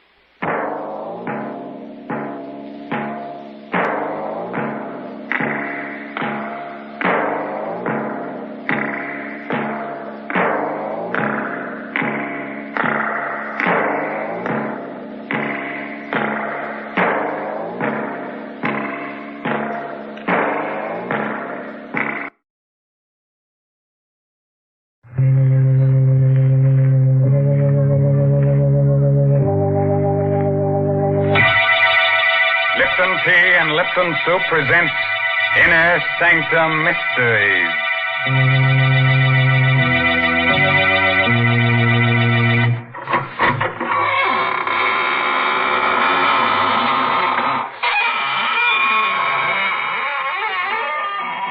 Good evening, friends of the Inner Sanctum. This is your host, Raymond, the gay ghoul. Friends, would you like to fly through the air with the greatest of ease? Do you think you'd enjoy being invisible, huh? Oh, it's easy. All you have to do is become a ghost. And to become a ghost, all you have to do is accentuate the ectoplasm and eliminate the protoplasm. Man. If that doesn't work, we'll introduce you to one of the characters on our show. He'll take care of you. And that's the truth. What awful people on this show. Wherever do you find them, Mr. Raymond? Well, it's simple. All you have to do is turn over a rock, and out they come crawling. And just suppose you were looking for decent people. How would you find them? Oh, well, now, Mary, you were the one who showed me how I just go snooping around houses, peering into windows, and I'd find all the nice people drinking Lipton tea. Oh, dear, there you go making fun again. You know, maybe if you drank Lipton tea, you wouldn't be such a bitter, unhappy person. Yes, there's something so warming and cheerful about Lipton. I guess that's why lots of folks drink it not only at meal times, but between meals, or whenever they get a chance to sit down and enjoy Lipton's famous brisk flavor. That word brisk, B-R-I-S-K, explains a lot when it comes to tea flavor. Brisk means that Lipton tea always tastes tangy and bracing. It's never flat or wishy-washy. That's right. You just don't know how good tea can be till you know how good Lipton's is. All right, Mary. As long as you're in the kitchen, you'd better sharpen up a couple of knives, as our main character tonight is going to use them. The story is called Song of the Slasher. It's an original radio play by Milton Lewis and stars Arnold Moss in the role of Detective Dan Miller. Are you ready? Then gather close and listen. If you find you're getting too many chills, then just sit in the fire. A thick, murky fog hangs like a damp veil over the waterfront. Streets are deserted. The buildings loom like tombstones in a cemetery. No living soul can be seen because people who sense stay behind locked doors. The slasher has murdered and mutilated his fifth victim in 8 days. In a drab, lonely little room, a young woman suddenly looks up when she hears a door close. Well, what's the matter? Can't you speak? Hey, you get away from me. Back up. That knife. What are you doing with that knife? You're a slasher. Help! Help me, someone! It's the slasher! Help! Hello, police headquarters. Hello? It's the slasher. What are you talking about? He's here. 12 Dock Street. He's upstairs. Mr. Nell's apartment. I can hear it screaming now. He's with her. I go upward. I'm an old man. It's the slasher. He's killing her.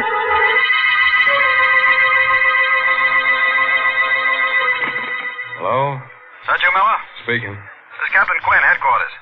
Here's the chance you've been waiting for. The slasher's at 12 Dock Street, right around the corner from you. On my way, Captain. Bye.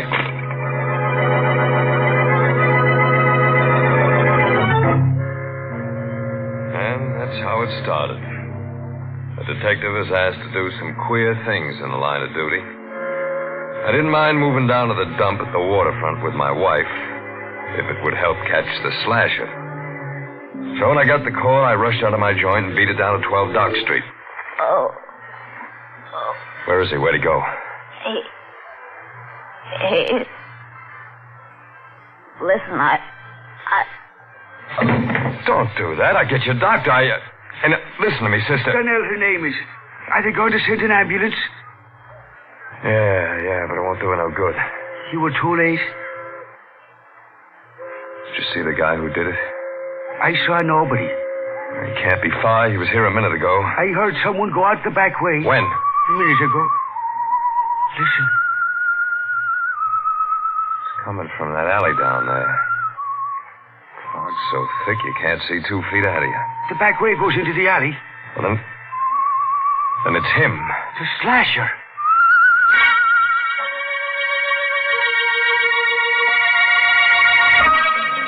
I got down to the alley, the radio cars and the men from the precinct were coming.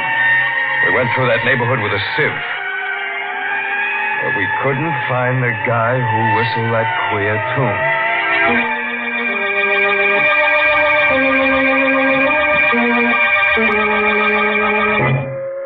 Is that you, Danny? Yeah. Oh. What happened? Oh, you shouldn't have got out of bed, baby. I was worried. He got away. Did he kill another? Yeah, another dame.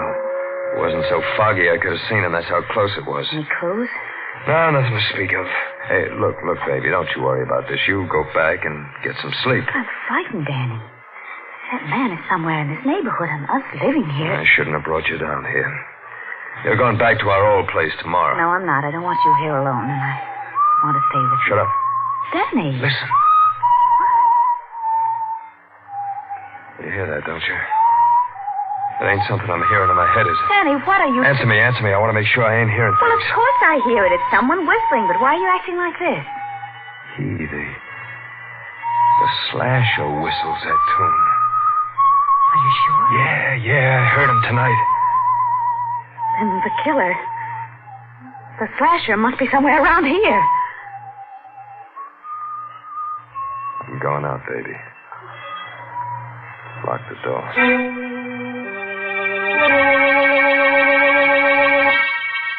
The whistling was somewhere in the building.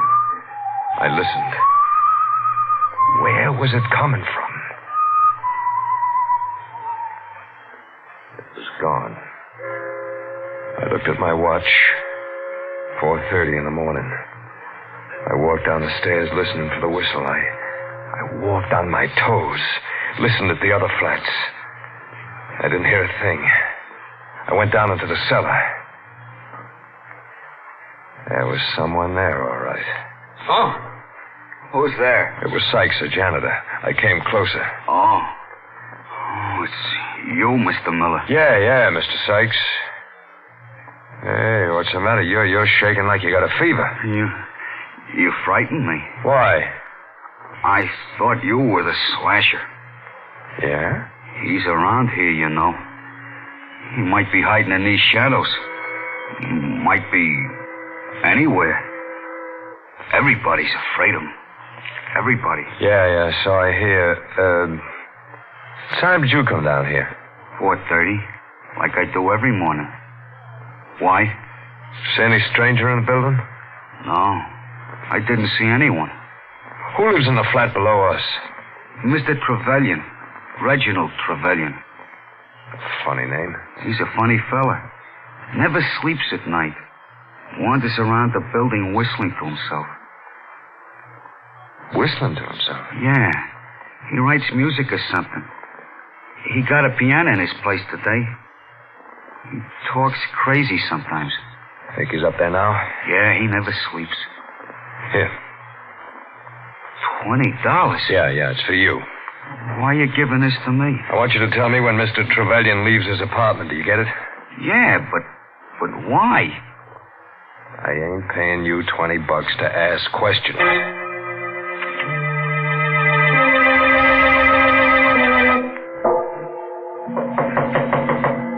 Who's there? Miller. Mr. Miller. Yes? What is it, Mr. Miller? My wife and I live upstairs. I know it's kind of late, but, can I come in here for a minute? Of course. Hope I'm not disturbing you. No, it's quite all right. You the people who moved in a few days ago? That's right. Glad to know you. My name is Reginald Trevelyan. Dan Miller's mine. You been up all night? Yes. Why do you ask? Because maybe you can help me. Someone tried to break into our place at about 4:30 this morning. Really? Mr. Miller, you think your wife would be very annoyed if I play the piano now? No. No, I don't think so. She likes music. Does she? Seemed like a charming girl. I noticed her when you first moved in. You're very lucky to have such an attractive wife.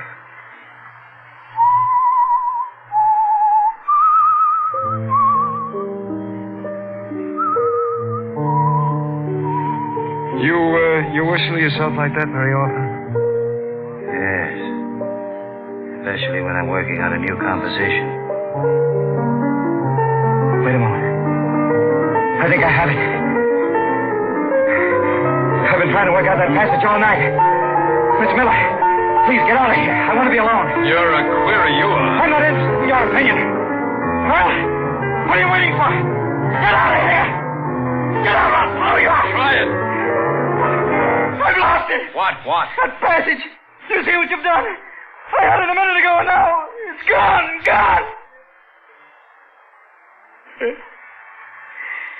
It's how it's been lately.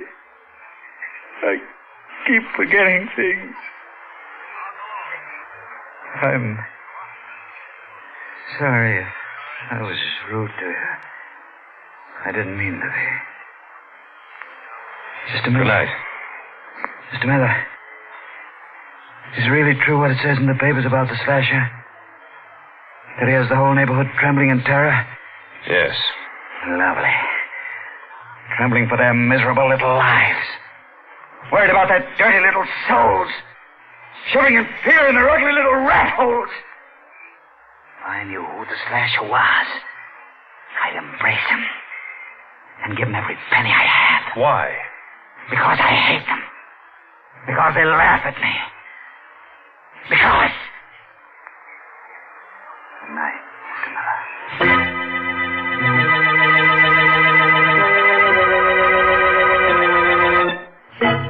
I phoned headquarters, told them to check on Trevelyan. Oh, he was a queer one, all right. So queer I didn't tell Laura about him. I didn't want to scare her. Couldn't arrest him. I didn't have anything on him yet. I lay down to rest.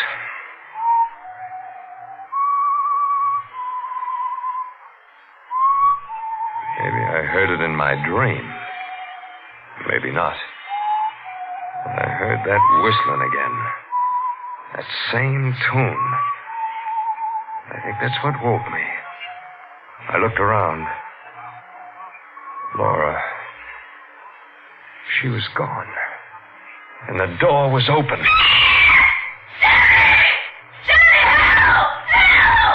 I rushed out. The hall was filled with thick fog. In the yellow light, I saw a crumpled heap on the floor. I recognized Laura's bathrobe.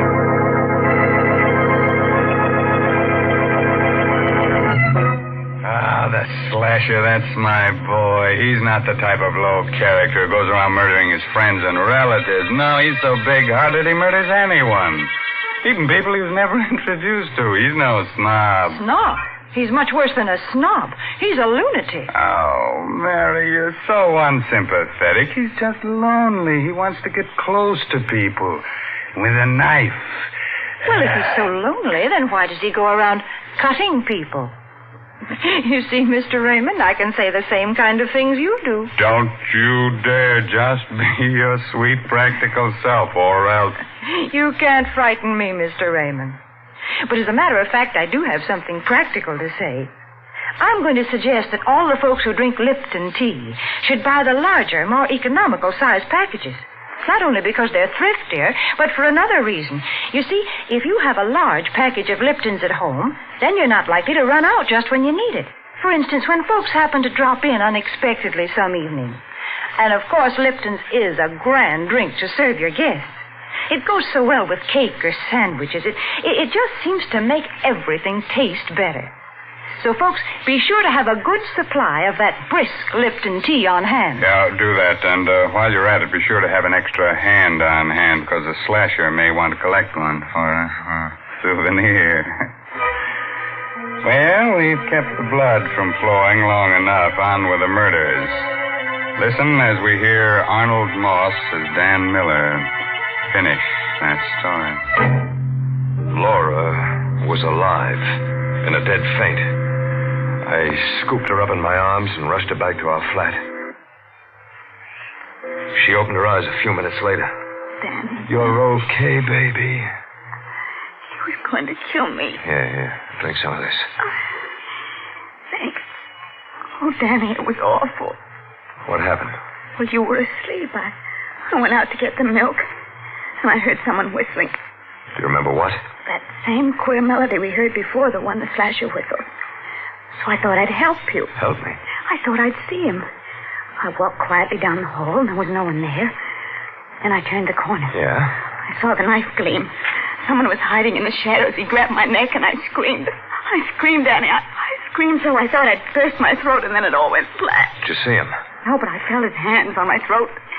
They were strong hands, fingers like steel, and I... Oh, Danny, I'm sorry. I can't even talk about it.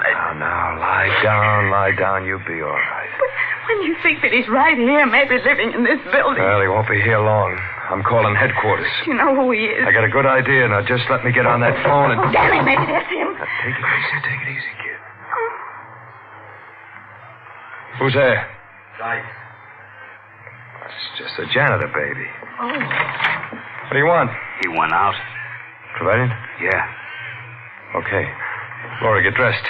I want to get you out of here before the trouble starts. I'll be gone for a few minutes. Where are you going? With Mr. Sykes. You got a key, Sykes? Yeah, but I'll have to go along with you. You can't take anything. You know what this badge means? You a detective? Yeah. Now, let's go. What are you doing here? Looking for the slasher? I'll write you a book about it, pal. Now, here's his joint.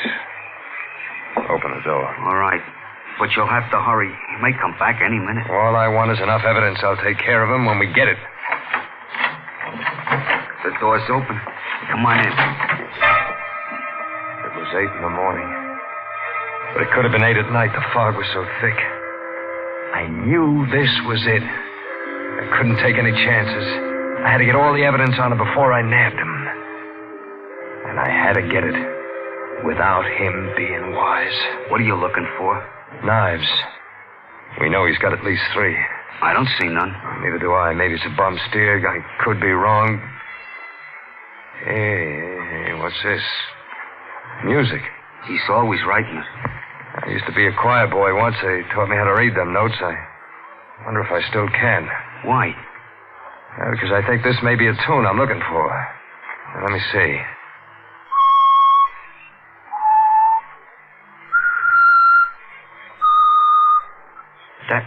That song. Did you ever hear it before? Yeah. Bet you did. He's always whistling it. I heard it myself when he killed the last one. You gotta find those knives. You better hurry. I think he just went out to get some breakfast. I looked everywhere. Couldn't find the knives. I couldn't bring a guy in just because I heard a song. I found a bunch of keys. They were trunk keys. But there was no trunk. I think I hear him coming. Never mind what you think. Where does he keep his trunk? In the storeroom in the cellar. He's always going down there for things. Hold it. That's him. Yeah. Come here. There's room behind this upright piano for both of us. What, the piece to Shut up. Get behind here and hurry.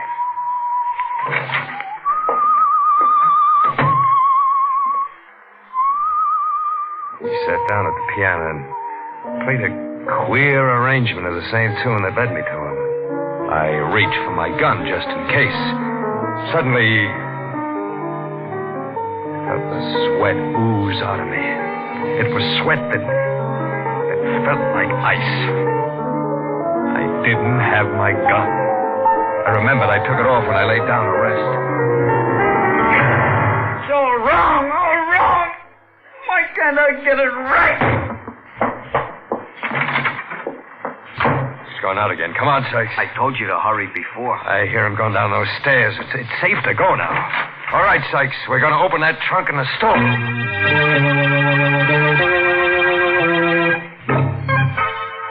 Here's his trunk, Mr. Miller. This key should open it.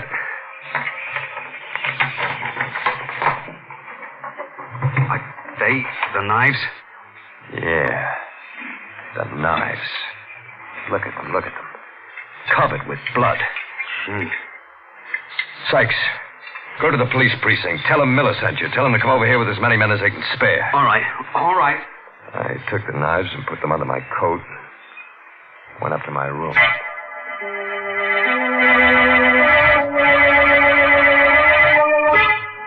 Yes, I'm leaving. I'll be home soon. I could hear Laura talking on the phone to someone. I opened the door. Oh, of course. I better hang up now. Danny just came in. Goodbye, darling. Who are you talking to? Mother, I'm ready to go. Oh, wait a minute. There's no rush. Listen, Danny. It's that man at the piano. Sounds like the Thrasher song. Yeah. What have you got there? My gun. Come on, baby. We're going.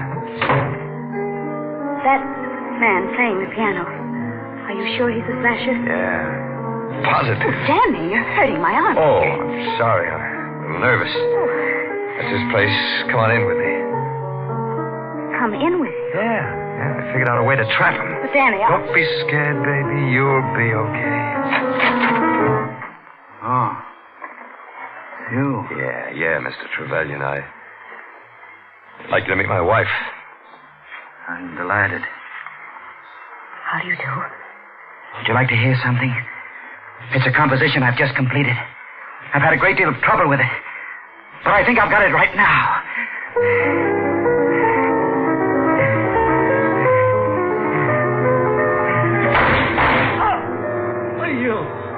That gun. Yeah, you got it coming to you, Slasher. You stupid swine. You idiot. Why did you give me a chance? My music. Not even written down.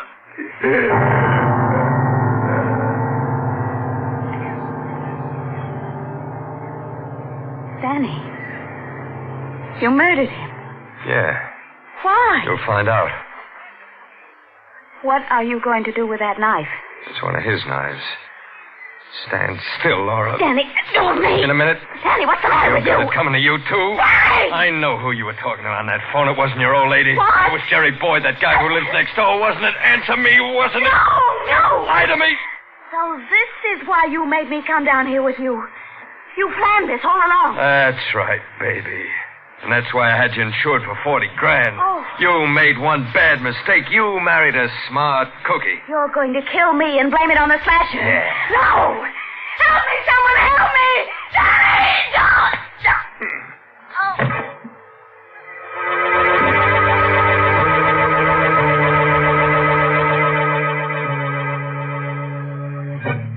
When it was over, I wiped the knife clean of fingerprints.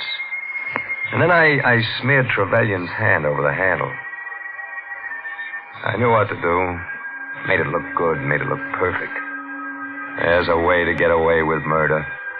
And I found it. I thought.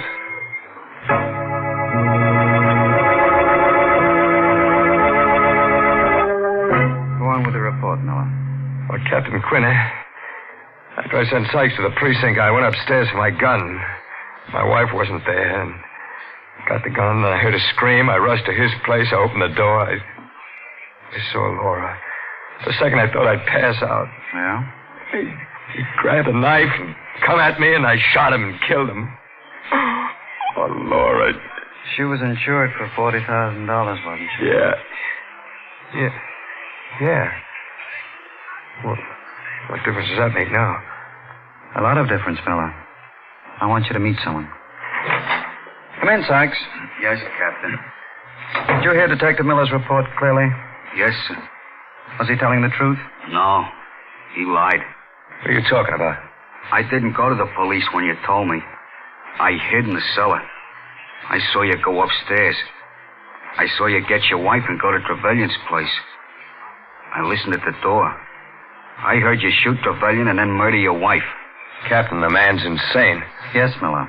A homicidal maniac. I'll take away his coat. You see? He's handcuffed. I don't get it. He's the slasher. He? It's impossible. I told you about that melody. Why, it's still on Trevelyan's piano. Trevelyan copied down that melody after he heard Sykes whistle it. Yeah. I whistled the whole thing for him. But the knives I found in Trevelyan's trunk. I put them there. I knew who you were. Sykes was trying to frame Trevelyan. He's made a complete confession, Miller. But how did you find out when that you asked us to check on Trevelyan, we discovered that he's quite a famous, if eccentric, composer. I checked up on the other people in the building at the same time. I found out that Sykes escaped from the State Institute for the Insane 2 years ago. He's confessed. Yeah. I'm the slasher. Why should Trevelyan become famous for what I'd done? You had a perfect crime all figured out, Miller. But you made one little mistake.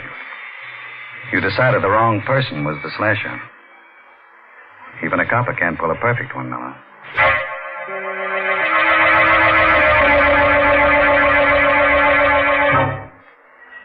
So I'm telling you all this because in 10 minutes I won't be able to tell nobody anything. Ever since I made my report, I've been hearing that song in my head.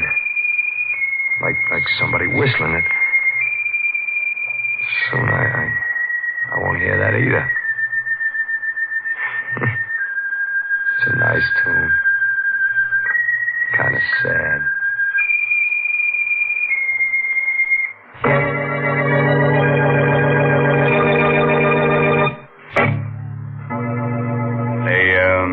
The moral for tonight's story is never quarrel with your wife. Avoid strife. If that doesn't work, get a carving knife. Now, there's the perfect formula for domestic bliss. Don't you think so, Mary? I do not. Oh, well, then I'll give you another one. You'll love this one. Beat her till she's black and blue. Break her arms and legs in two. Then tell her to brew a cup of Lipton tea for you. Oh, I give up. All I can hope is that folks don't pay any attention to all these peculiar things you say about Lipton. And I guess they don't. The proof is that more people drink Lipton tea than any other brand. But if any of you folks haven't tried Lipton's, then why don't you do so now before Mr. Raymond says a word more about it? Why not let that famous brisk flavor speak for itself? Well, now, if you weren't too cut up by tonight's story, let me tell you about next week's gory little tale. It's about a beautiful woman who holds your hand, tells you about the future. Of course, she's kind of pessimistic. She sees a man with a knife stuck in his throat, the girl waving gaily from the gallows.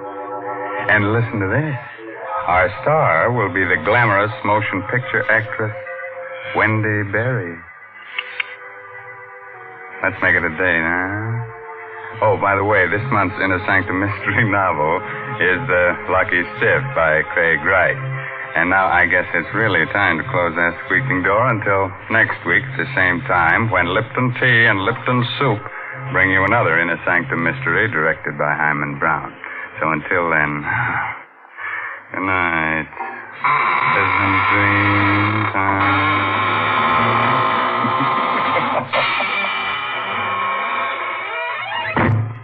Folks, if you'd like to try a modern food with a real old-fashioned flavor, then try Lipton's Noodle Soup. You see, Lipton's comes in an envelope, and all you have to do is empty the contents into boiling water, and in no time at all, soup's on. And what a delicious, chickeny-tasting soup it is.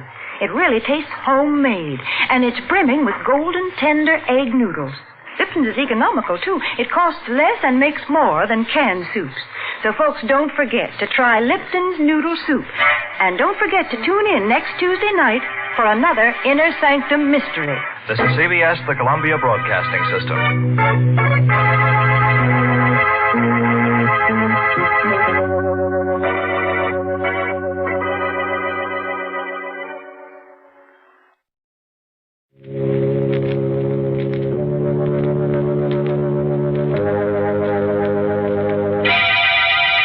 Lipton Tea and Lipton Soup presents Inner Sanctum Mystery, starring Simone Simone.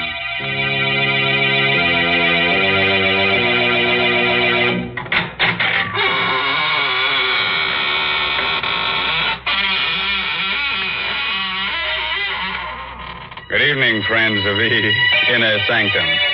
This is, of course, Raymond, your host. Please come in, won't you? Make yourself comfortable in any gloomy corner. We had intended to have a real surprise for you tonight. Instead of myself, we were going to have a guest ghost to act as host. But, unfortunately, this real ghost caught pneumonia, and he's in a very grave condition. The doctors have given up all hope. He's, going to become alive. Well, Mr. Raymond, I must admit I'm glad that ghost couldn't come. It's difficult enough to talk to you, but heavens, I wouldn't know what to say to a ghost. Oh, well, that's simple, Mary. All you have to do is find out whether it's a he ghost or a she ghost. And if it's a she? Oh, well, then you compliment her on her appearance. You say, darling, what a divine sheet you're wearing. That's right, Mr. Raymond. The ladies are always interested in something new to wear. And right now, I'm going to tell them about something they'll all want. It's a lovely piece of jewelry, a real sterling silver medallion about an inch in diameter. It's the kind of jewelry you find at those smart shops on Fifth Avenue in New York. But the only way you can get it is from Lipton's. The medallion is decorated with a Chinese inscription, and it's hung on a narrow black rayon satin ribbon. That's the height of fashion this year, you know. And here's how you get the medallion. Just send 25 cents and the box top from a package of Lipton's, the tea with the brisk flavor, to the Lipton Tea People, Box 92, New York City. Yes, that's Box 92 in New York City. And now it's time to begin. Our story is called The Black Art. It's an original tale by Milton Lewis. And our star tonight is that glamorous motion picture star, Simone Simone, who'll play the role of Claudine. So, gather close and get ready to hear a sweet little tale that'll make you wake up screaming for at least the next 2 weeks. You all set? Now remember, if you don't want your hair to stand on end, get someone to sit on your head. Okay?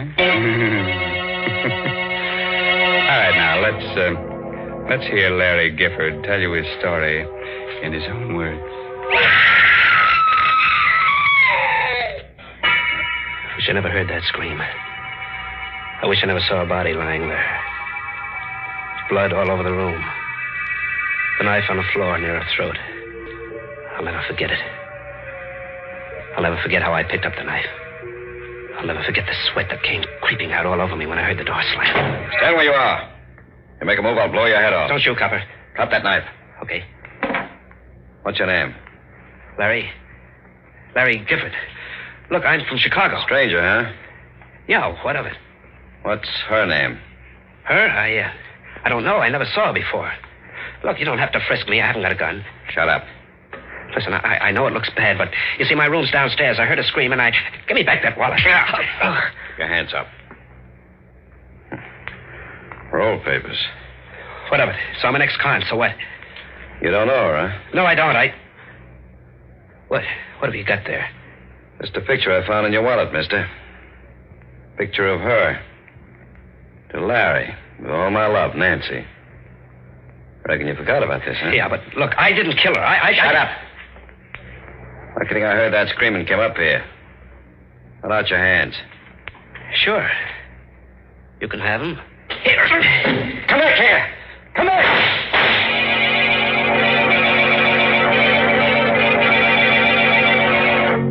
I didn't get far. The crowd in the streets nabbed me. They gathered when they heard the shots and the scream. I was dumped in jail. Well, this was a little burg in the bayou country, not far from New Orleans. I was the biggest thing that hit the town since Ripley's Believe It or Not. For them jerks, my trial was a bigger show than Carmen Miranda and Gypsy Rose Lee doing a trapeze act. In no time at all, they sentenced me to be hung.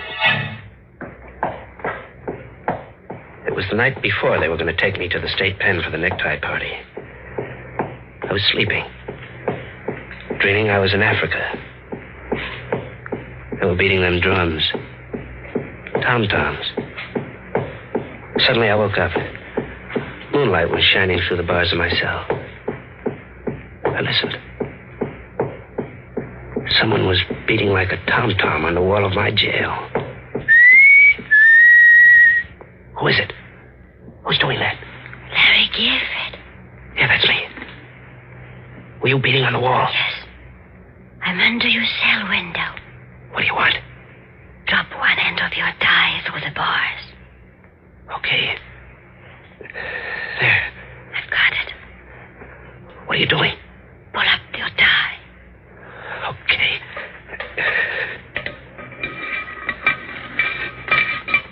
Got it? A gun. Yeah, I got it. Good luck. Goodbye. Thanks, baby. Whoever you are. What's going on there, Gifford? Huh? Oh, nothing. Why? I heard talking. Oh, I was talking in my sleep. You never done that before. I never was going to be hung before. What's you holding there? Come here, I'll show you. What's that? A gun? Yeah, and it's got enough bullets to fill your head with lead. Go there. Open that door. Open it or I'll give it to you between the eyes. Go on. Don't shoot. Okay, now take your gun. Give me those keys. See how you like it in there for a while. So long. Stop him! He's an escape! Let me out! He's an escape!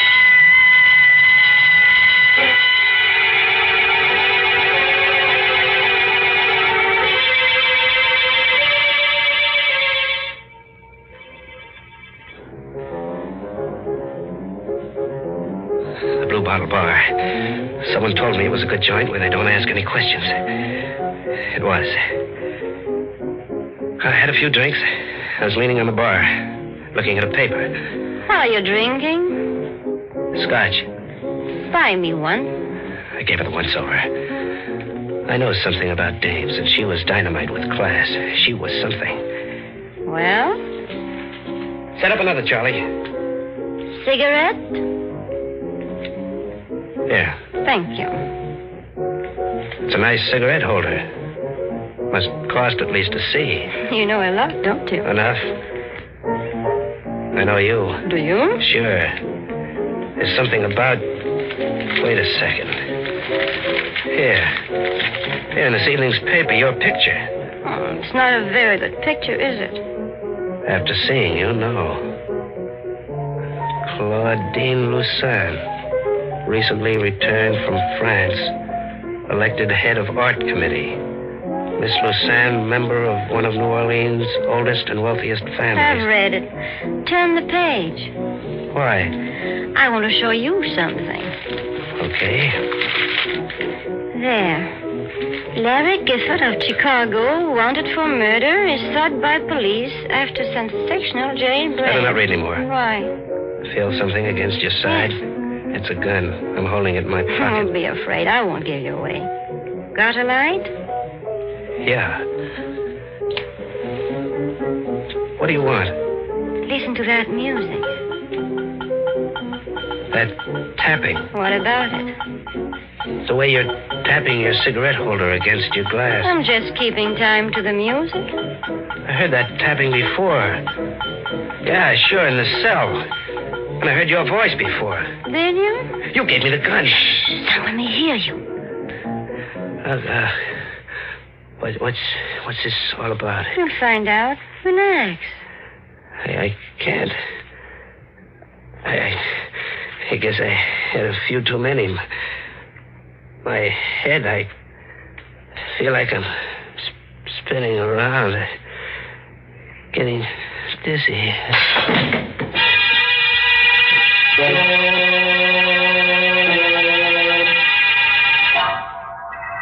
Two green eyes, pink with blood around the edges, looked at me out of a queer, furry head. It was the head of a bat. It smiled. It had sharp little bat teeth that had pink on them. There was an ache in my throat. I looked again. It wasn't a bat's face. It was hers. Claudine's. I was dreaming. Larry? Oh, well, where am I? My suite at the hotel. How'd I get here? You passed out at the Blue Bottle. I brought you here. When? 2 hours ago. Oh, I must have been sleeping. I had the queerest dream. I thought... Oh. What's the matter? My throat. That pain, like a knife. Those green eyes of yours. That red mouth. And those white teeth. Look, we're going to have a showdown right now. I'm... Where's my gun? I took it. Look, what do you want with me? Nothing you don't want to do yourself. Don't talk in riddles. Have you ever been in love? Sure, dames are always falling for me. Why? I guess that's what happened to me. Are you kidding? No. Do you think I'd get you out of jail if I were? But I never saw you before. I saw you at the trial. That's where it happened. Oh, how can a dame like you go for a guy like me? I don't know. But it happened. I don't believe it. I'm sorry. Come here. Yes? I'm going to kiss you, baby. Larry. Oh, Larry. Yeah, it's a funny thing to do. Kiss a guy on the neck. Better wipe that lipstick off. Hey. What's the matter? My handkerchief. That ain't lip rouge on my neck. It's blood. No, you're making a mistake. My neck's bleeding. What kind of a dame are you, anyway? I'm getting out. No, don't. If you go, I'd tell him who you are. Oh, you will? Yes, and I... Oh! You won't tell him for a while, baby.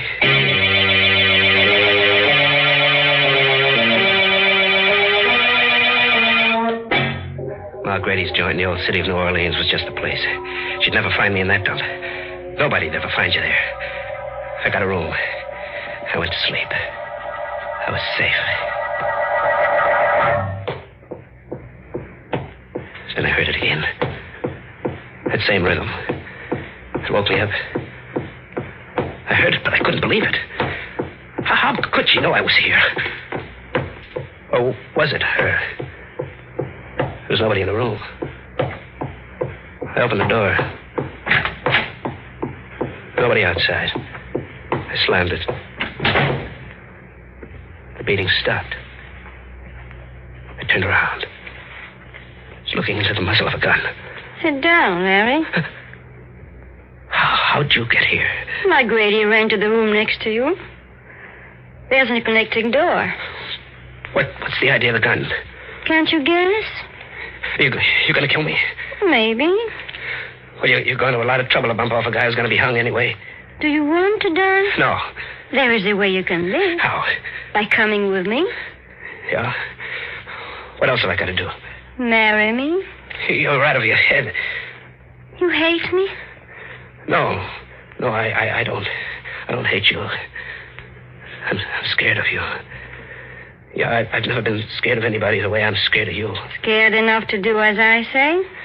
Maybe. I had hoped you would love me. Maybe I do. You're lying. No, baby. It's no use. Look, what are you going to do? Kill you? No, put the gun down. Give me a break. Don't.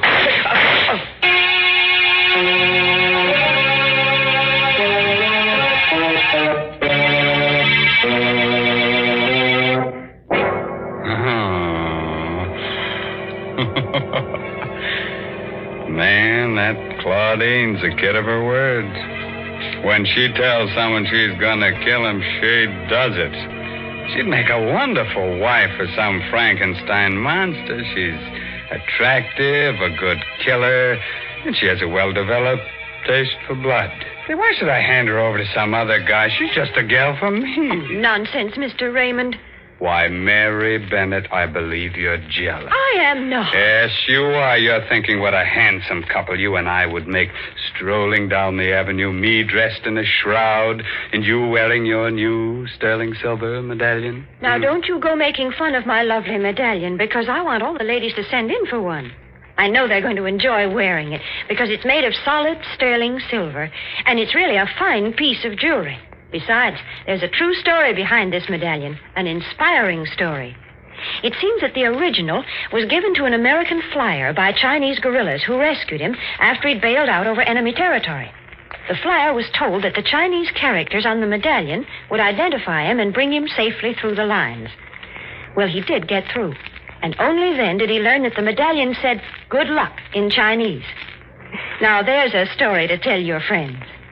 And to get this good luck charm, just like the one the flyer carried, all you have to do is send 25 cents and the box top from a package of Lipton's, the tea with the brisk flavor, to the Lipton Tea People, Box 92. That's Box 92, New York City.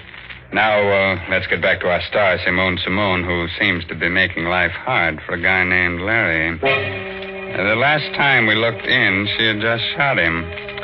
But I've got a tip that that's only the beginning of his troubles. How about it, Larry? What happened then? I went down in a heap when she fired. The bullets caught me in the thigh. I lay there. I made out like I was dead. Larry. She fell for it. She bent over me, the gun in her hand. Larry, are you... Oh! Take it easy, kid. Let go of my hand. Now, do I get that gun? Let go. Let go. Get that gun up, I have to break your arm. No, don't. Oh. Okay. I've got it now. You shot me in the leg, but I'm still strong enough to get rid of you. Larry. I'm no angel, baby, but you're worse. Here's something I heard about, but I never believed. How'd you know I'd be here? How'd you know I'd be in the blue bottle? Go on, answer me. I've got nothing to tell. Oh, you don't have to. It was magic. Black magic. Somebody nobody'd believe if I ever told him. There's only one thing to do with you. Yes? Kill you. But I ain't taking any chances like you did with me. When I kill you, you're going to stay dead. Those tom-toms are going to stop forever. You think so, Larry? I know it. Come here. Larry, Shut up. Oh! I knocked her out cold. She lay on the floor. I put the muzzle of the gun to her temple. She was so beautiful it made you shiver. I pulled the trigger. I looked.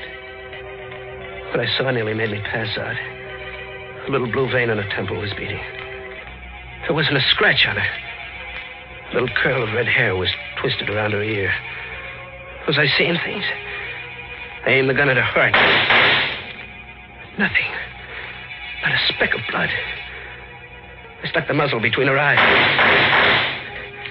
Shot till the gun clicked empty. I looked. The white skin on her face looked more beautiful than ever. I had to get away. Out of the same city where she was, out of the same state, the same world.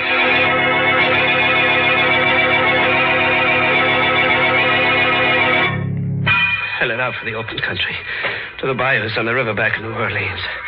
My wounds festered as I dragged myself through the swamps, and I got a fever. It was like a nightmare. In my head, I kept hearing those tom-toms. I couldn't take a train or a bus or go to a doctor. I'd be caught. One night I saw a big house shining in the moonlight. I decided to take a chance. I knocked at the door. What is it? Sorry, miss. I was hunting. I had an accident in my leg. Oh. If you let me come in and call a doctor, I'd be very grateful. You don't want to come into this house. Can't you see I need help? You'll never be helped here. There's nothing good here, only evil and fear. So go away, please. I'm warning you. Go away before my sister comes out. What's the matter with you? Don't you see I can hardly move? Go away while you still have the strength to crawl away. Now, believe me. Tell Mr. Gifford to come in and close the door, Cassie. That voice. That's my sister. It's your sister? Claudine Lucen. Good evening, Larry. I was wondering when you'd get here. You know him? Yes. Mr. Gifford and I are old friends. Friends? How can you have a friend? Now, Cassie. He's someone like you. You mustn't mind her, Larry. Cassie isn't quite well. I don't know who you are, Mr. Gifford, but I do know that she's brought you here to kill me. Cassie? I knew it would happen on a night like this when the moon was full. She's been preparing for it for months. I've told everyone about it, but no one will believe me. I've told them again and again, and they say I'm insane. They think I've lost my mind. But she is going to murder me tonight while the moon is full. She's going to murder me. Go to your room, Cassie, immediately. Yes. Yes. Go. I'll go. How did you get here? I live here. Come, Larry. You must know by this time that you cannot fight me. Yes, I thought I'd never see you again. I'm not well. I got a fever. Hey, that tom-tom beating in my brain. I can't stop it. It's getting louder and louder. I blacked out. When I opened my eyes again, I was in a soft bed with clean sheets. Someone had dressed my wounds. The moonlight came into my room like a living yellow ghost. Then I heard it. Scream. Just like the one Nancy made when she was killed. I limped out of bed, went to the room next door. It was Kathy on the floor, murdered. The knife was still in her neck. And I heard it again. The tom-tom. Queer sounding this time. I felt myself beginning to sway to the rhythm like a dancer. Then I did something I couldn't stop myself from doing. I put my hands down, drew out the knife. I wiped my bloody hand on my shirt. Suddenly I looked up. She was there. Claudine. Drop the knife, Larry. What have you got in your hands? These? These came from the skeleton of someone who was once alive. You're not a woman. You're a devil. I'm going to... Don't come any closer, Larry. I don't want to kill you just yet. Just yet? So we're close to the payoff. Yes. You're trembling, Larry. Who are you? There's no reason why I cannot tell you now. You don't believe, do you, that there are unseen powers that can be controlled by someone who knows how? I can believe anything about you. Thank you, Larry. Your heart is pounding like a throbbing drum, isn't it, Larry? You can feel death close, can't you? What have you got to say to me? I'm going to tell you a story, Larry. The story of a child who was brought up on this estate by a strange old woman, a conjure woman. In her head were all the black arts of the world. She taught me. Why are you telling me this? It amuses me to watch you, a murderer, helpless and terrified. So terrified you can hardly breathe. I find it very exciting. Then it was blood I found on my handkerchief. Yes. It is one of the ways to gain complete power over a person. And a tom-tom. Another spell to make you do what I want. And the murder of your sister? You want me to be the patsy for that? You're beginning to understand. You see, Cassie and I inherited the estate. There's really not enough for both of us. You tell him I did it. Yes. And that I killed you in self-defense. What are you looking at me that way for? I was remembering something. Remembering? Oh. That kiss, baby, wasn't it? You're a devil, but still a woman, ain't you? You didn't forget that kiss, did you? No. Well, what are you going to do? Come here. Closer. Well? Don't move. There. You can let me live. Live when it's my life against yours, you fool. I'll put that gun down. When I'm finished. Please, give me a break. I'm begging you. Begging you? I'll do anything you say. Just give me a chance, please. Here it comes, Larry, between your eyes.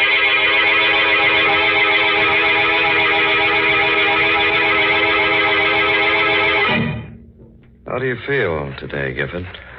Much better, officer. Leg's healing fine. We checked that crazy story you told us.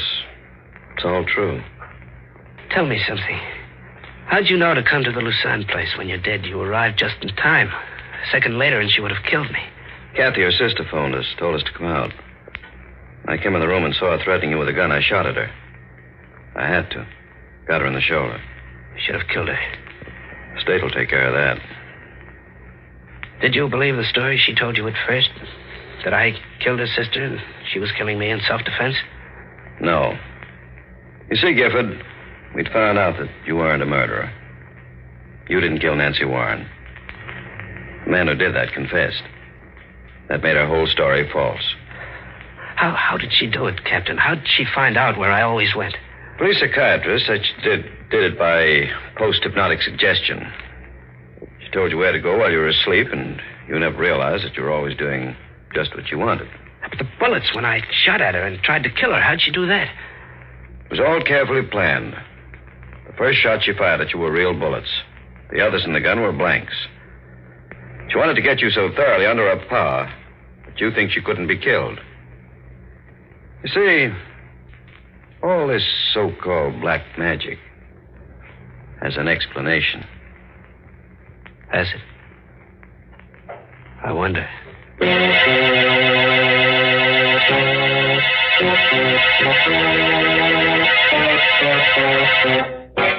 Oh, that black magic. I tell you what I'm going to do. Step right this way, friends, and get yourself a post-hypnotic suggestion. Spell it backwards, and you get murder. What's that? You can't spell. Ain't you lucky? Talking of luck, Mr. Raymond, I think Larry Gifford was mighty lucky to escape that awful woman. Oh, well, you see, Mary, it's very simple. He probably wore one of your good luck medallions. Oh, now that's plain silly. A man wouldn't wear a medallion on a black rayon satin ribbon. It's the ladies who like jewelry. Yes, that's why I know that they'll appreciate this solid sterling silver medallion that the Lipton people want to send them. And, ladies, here's how you get it. Send just 25 cents, which includes tax and postage, with a box top from a package of Liptons, the tea with the brisk flavor, to the Lipton Tea People, Box 92 in New York City.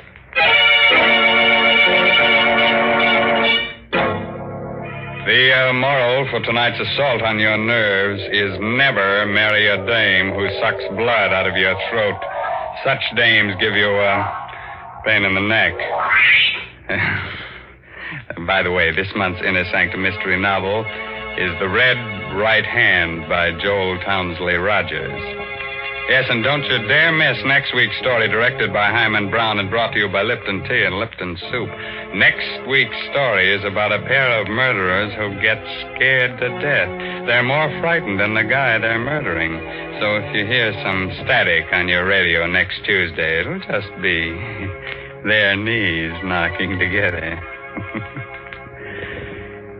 Well, now I guess it's really time to close that there squeaking door, so good night, for real. Pleasant dreams.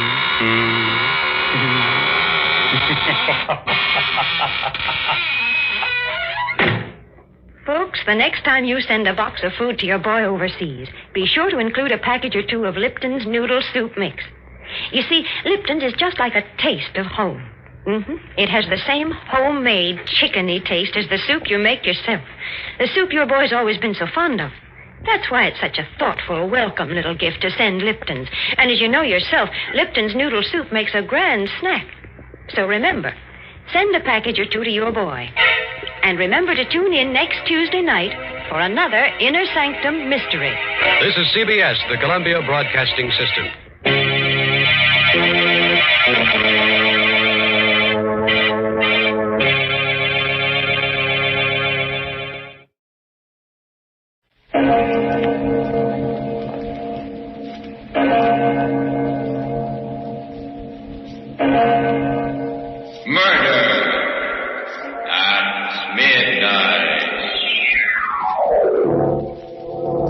For the last time, Walt, please let me go. Nuts. Then it has to be this way. Hap, no. Drop that gun. I'm sorry, Walt. Very sorry. I've known all along you had to die tonight. But I didn't know. I killed you.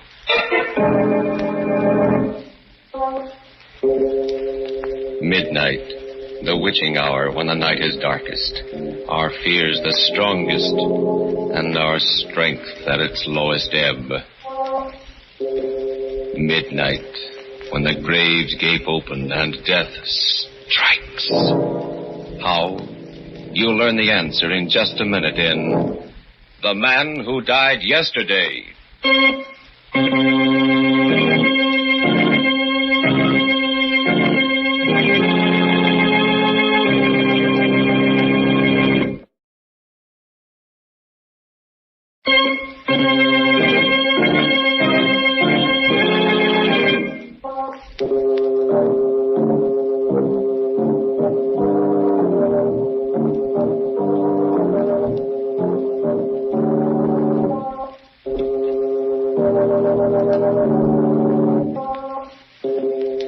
And now, Murder at Midnight.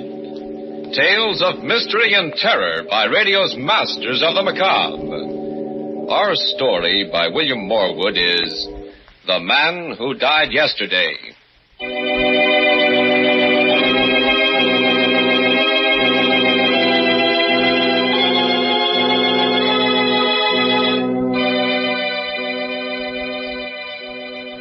Afternoon on a little-traveled highway. A strange-looking man in threadbare clothes stands hopefully by the roadside. A car comes around a curve. Slows up. Stops. Looking for a lift? Are you headed for New York? That's me. Hop in. Thank you. It's very good of you. I'm in a hurry to reach New York. I haven't much time, you see. Yeah, sure. I picked you right off for a big executive on his way to a board meeting. Nothing like that. It's just that, there's something terribly important I've got to do. A mission. Oh, Salvation Army, huh? No, United Nations. I have to see the Secretary General before midnight tonight. That leaves me only 8 hours. The United... Are you feeling all right, pal? Yes. I was sick, but I'm feeling fine now. You don't look so good to me. White as a ghost. Of course, you could do with a haircut, too. I suppose so. I'm afraid I've been out of touch with civilization a long while. By the way, my name is... was David Hapgood. I'm Walt Griggs. Can't you drive any faster, Walt? We've still got a long way to go, and... well, I'm worried about this part of the road. There's going to be a rock slide and... Rock slide? Oh, you mean those signs? It's nothing to worry about. They put them up... What the... It's all right. Keep going, Walt. We got through safely. Yeah, but... there was a rock slide, just like you said. Of course. But... how did you know? I can see ahead, Walt. See into the future. For 24 hours.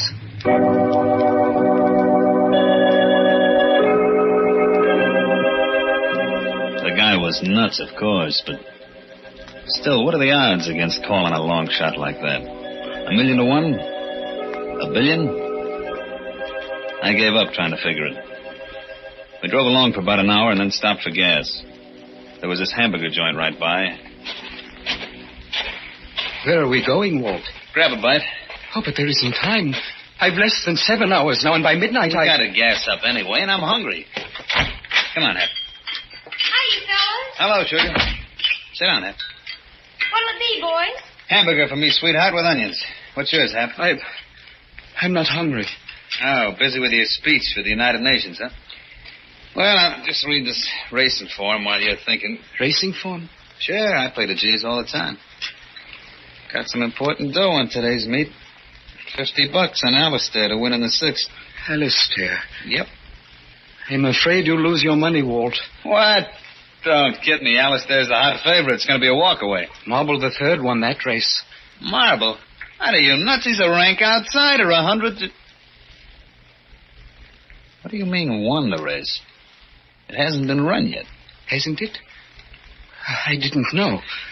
Look, wait a minute. Sweetheart. Yeah? You think you can get the races on the radio? Oh, sure. It's all tuned in. A lot of our customers like to listen. Walt, we can't waste time like this. Who can think about a horse race? I can. Remember my $50. But... Cruising with a great race. The crowd is going wild with excitement. They're around the bend now, coming into the straight. Alistair is out in front by 2 lanes. The rest of the horses bunched. Alistair is going strong. Attaboy, where's your marble, Hap? Wait. Entering the last stretch now. It's a walk away for Alistair. Easy. 4 lanes ahead and no challengers. Wait a minute. Alistair stumbles. Can't regain stride. He's down. What? The jockey's going clear, but Alistair... The other horses have gone past. Number 8 is out in front. Number 8. Marble the third. Marble the third. Marble the third. And Marble wins. Rio! Turn that thing That's off. run for the books, folks. The most extraordinary... I'll be... You knew it all the time, Hap. You knew Marble had to win. Of course. Walt, we've got to go. Sure. Sure, Hap. Anything you say. You're the guy I've been waiting for all my life.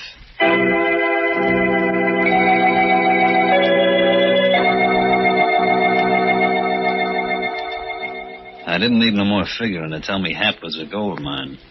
And I had him first before anybody else could get their hooks into him. The only thing that worried me was the way he talked. All this about midnight, not having much time. I had to use him while I had him, even if it meant taking chances. So while we drove, I worked on a plan. Walt, we've left the New York Road. The signs are pointing the other way. I know. I'm taking a shortcut through a town called Hasek. Hasek? Yeah. That name mean anything to you, Hap? Hasek? Think hard. Let me see. There's going to be a hold-up there tonight at the factory. 2 men involved. There's still the week's payroll, $10,000. $10,000, huh? They get away with it? Well, there's a chase, but they shake off the police. Great. Couldn't be better. Why? We're the 2 men, Hap. You and me. What? No, Walt, no, I'm not a criminal. And I've something else to do with what little time I have left. You're coming with me, Hap. Maybe this will convince you. The gun doesn't frighten me. Stop the car and let me out. I've got to get to New York. All right, look, I'll make a deal with you. You come with me on the stick-up, and I'll drive you straight through to New York without stopping. Are you on? But I can't, Walt. My message concerns the whole world. That's the only way you'll get to deliver it. Well, if it is the only way, all right. There's something more I've got to tell you, Walt. What's that? We leave a dead man behind.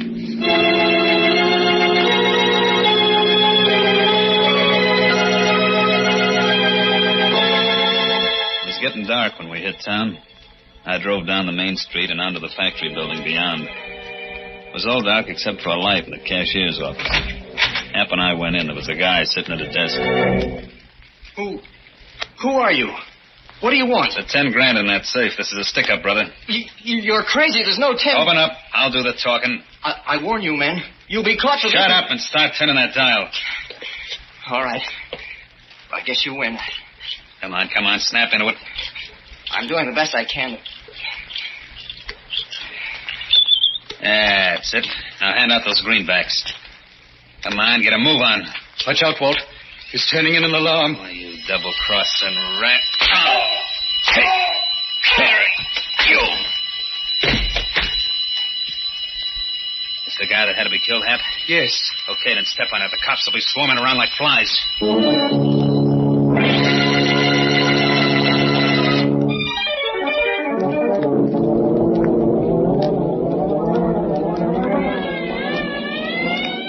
They're gaining on us, Walt. I can't go any faster. I'm down to the floorboards already.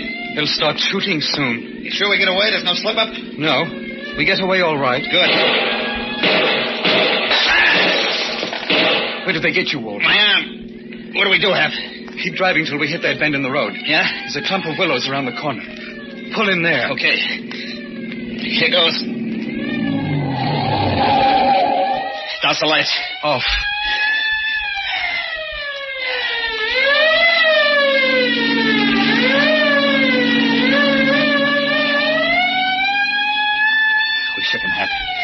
Just like you said. No hurry. Get back to the New York Road. I've less than 3 hours left. Okay, but I gotta stop and see a doctor. A doctor? Sure, my arm.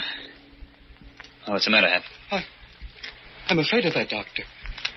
Something happens there that I don't understand. What is it? I don't know. It's something I should have explained before. I can see into the future for you, Walt, and for everyone else. But not for myself.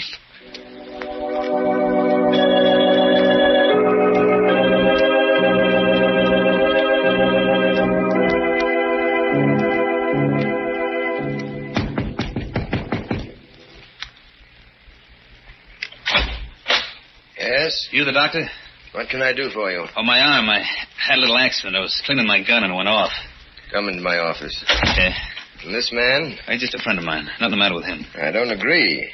Looks much sicker than you do. No, doctor, really. Your face, it's the color of... No, I'm all right. Believe me. Please hurry with my friend. It'll only take a second. Just get my stethoscope. Look, let's quit kidding around, Doc. I'm the one that... Quiet.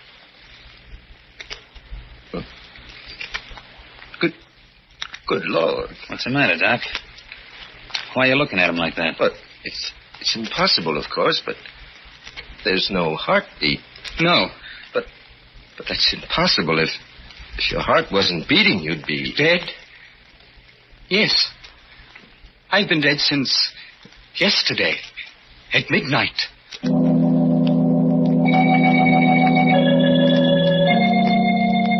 Staring at him, at the living corpse of the man who died yesterday, Walt and the doctor draw back in horror. Just who is David Hapgood? Perhaps we'll know when the clock strikes 12 for murder at midnight.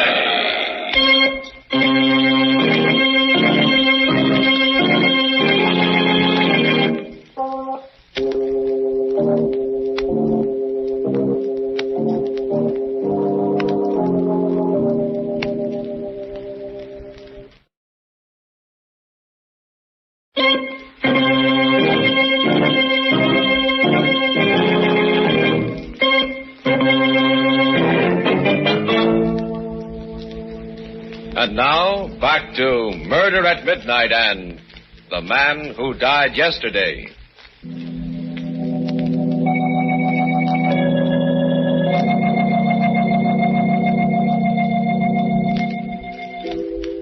The goose pimples were standing out on me. Here I'd found the guy, been with him for hours through a holdup and a killing. And now I was hearing from his own lips that he was dead. He gave me the creeps. I wanted to take it in the land, but instead I was froze to the floor. I heard the doc saying... You've been dead since yesterday? Yes, Doctor. But that's impossible. There must be some explanation, some obscure heart condition. There is an explanation, but not that kind. You see, I was cheated out of 24 hours at the time of my birth, and I'm just making up for it now. How do you mean? This will sound fantastic to you, but nevertheless it's true. I was born on a ship crossing the international date line. I started coming into the world during the last moments of a Friday and finished up early on Sunday. So I skipped a whole day of my life. I've always been living 24 hours ahead of myself. But that's shit. It's gospel, Doc. He can call the turn on anything like he was reading tomorrow's paper. I told you it would sound fantastic, Doctor. But it is true. When I realized it, I tried not to use it for selfish ends. I wanted to help people, but I never could. People would never listen to me, believe me. Finally, I realized that there was no place for me in the world, that man wasn't meant to know the future. So I went away, up into the woods. How long ago? About 10 years ago. Away from civilization, it was easier. I still knew what was going to happen, of course, but with no way to communicate my knowledge, my conscience was at rest. That is, until last night. Last night? I had caught a cold. It developed into pneumonia. I was deathly sick. I couldn't breathe and lost consciousness. Then suddenly, at midnight, I was well. Quite well. Not a trace of my illness. I knew what had happened, of course. I was dead. But I still had my missing day to live. I knew I must use it for the benefit of mankind. How? There's something I know. Something that involves the fate of millions of people. Unless some action is taken within the next few hours. What action? What is it? I'm sorry, but I can't tell you, Doctor. I can't tell anyone except the Secretary General of the United Nations. And I must reach him before midnight, before I'm really dead. It's getting on to 10 o'clock. Now do you understand why I'm in such a hurry? I'll say, let's get going, Hap. Never mind about my arm. That can wait. No, listen to me, Hap. You can't leave. What?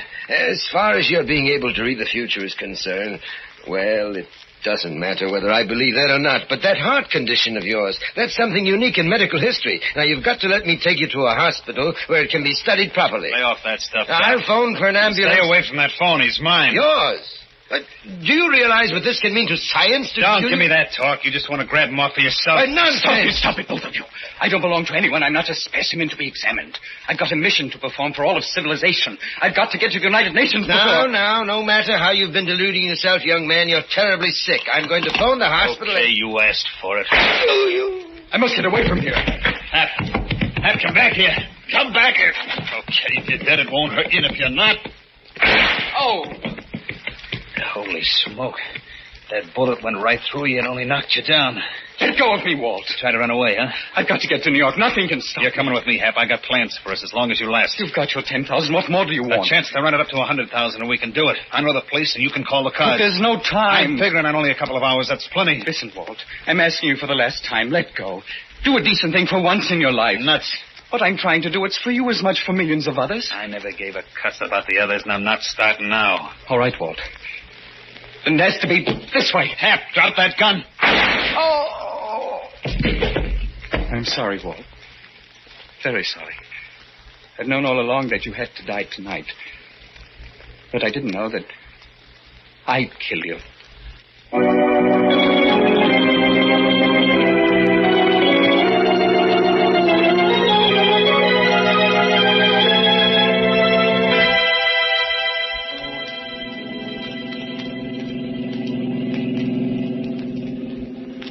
Kind of a silent type, ain't you? Sorry? Oh, that's all right. I don't like fellas that gab too much. You know, it was nice of you to pick me up back there on the road. I was lonely. Besides, I needed reassurance. How's that? You see, I've been out of touch with civilization for some time, and the people I've met today weren't inspiring. You're a strange guy, do you know it? Am I? Yeah, I mean, the way you talk and look. You don't look quite real. Oh, now don't get me wrong. I like you a lot. Oh, I'm glad. Well, for instance, we've been driving for nearly an hour now, and you haven't even made a pass at me once. I'm afraid that wouldn't do either of us much good. Yeah, but just the same, a girl appreciates a little thing like that. Incidental, what's your name? You can call me Hap. Hi, Hap. I'm Hazel. How do you do? Well, I guess I ought to tell you something about myself. Well, I know a little already. Huh? You're going to New York to find your fiancé, aren't you? Yeah, a guy called... Say, how'd you know that? You're going to look him up in the phone book and call. And then you're going to find out that he's married. What? Oh, you're kidding me. Jim wouldn't do a thing like that. He'd wait for me forever. He said he would. And, hey, why are we stopping? Almost out of gas. Howdy, folks. Fill her up as quickly as possible. Okay.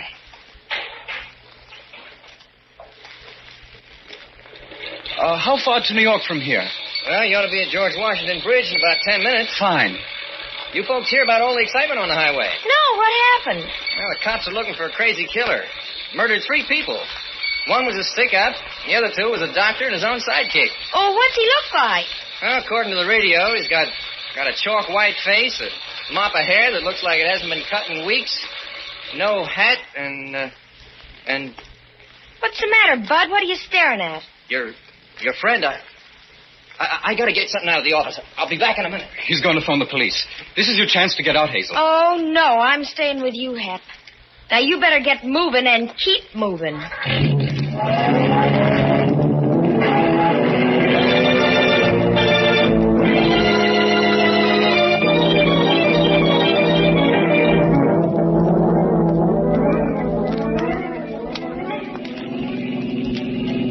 No sign we're being followed. We may make it yet.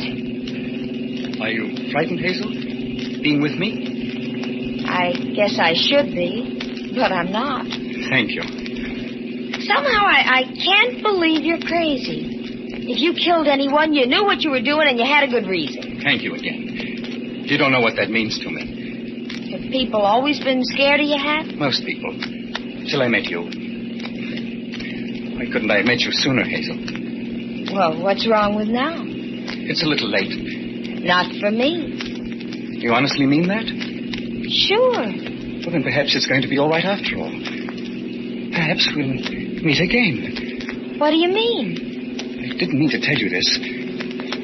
Perhaps I shouldn't now. It may cause you pain. Go ahead. I can stand it. After you call Jim your fiancé and find that he's married, you start across the street in a daze. Tex is driving too fast and... It's got my number on it, huh? Yes, I'm sorry. And yet, in a way... What did that sign say, Hazel? George Washington Bridge, 2 miles. Oh, I'm going to make it. There's still time. The Secretary General is in his home. They'll let me in when they hear my message. I'll have most of an hour with him. It's not quite 11 yet. 11? Hey, your watch must have stopped. What? Look, there's a clock on the building. Where? Up to the right, there. 3 minutes of 12. Oh. Well, what's the matter, Hap? Oh, I can't make it. Oh, I've lost. Unless... a telephone. There's still time for that. Well, why are you stopping here? There's no phone. In that house, the family's all in bed upstairs. There's a telephone in the parlor. But the door's sure to be They've locked. forgotten to latch the parlor window. Hey, how do you know all these things? Never mind now. Goodbye, Hazel. But I'll be waiting here. No, you better start down the road. The police mustn't find you. But when you come back, I'll be here. I won't be back, Hazel. This is goodbye. For keeps. But you've got to come back. You've got to.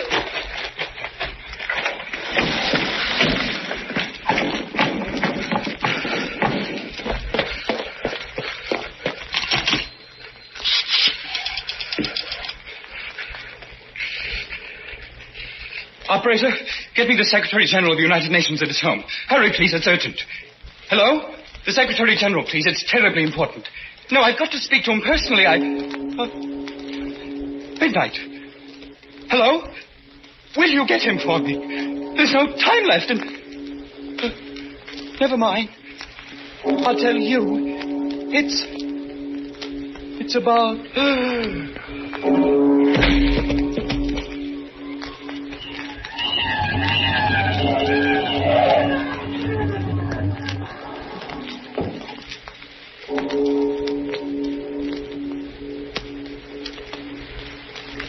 That's his car outside, officer. I'll swear to that. He must have climbed in this window. We'd better go in and have a look.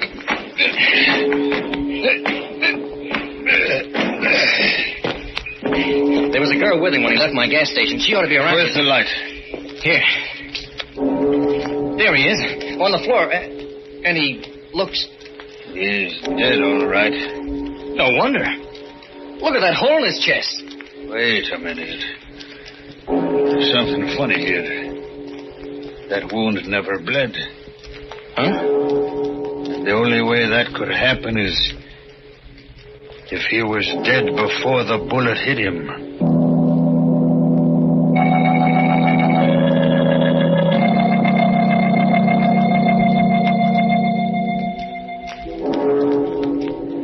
Two men staring at a corpse that is finally still. And still forever. The corpse of the man who died yesterday. While outside, somewhere in the night, a restless spirit keeps a rendezvous that none can avoid. And the distant clocks chime the last notes in epilogue for... Murder at midnight.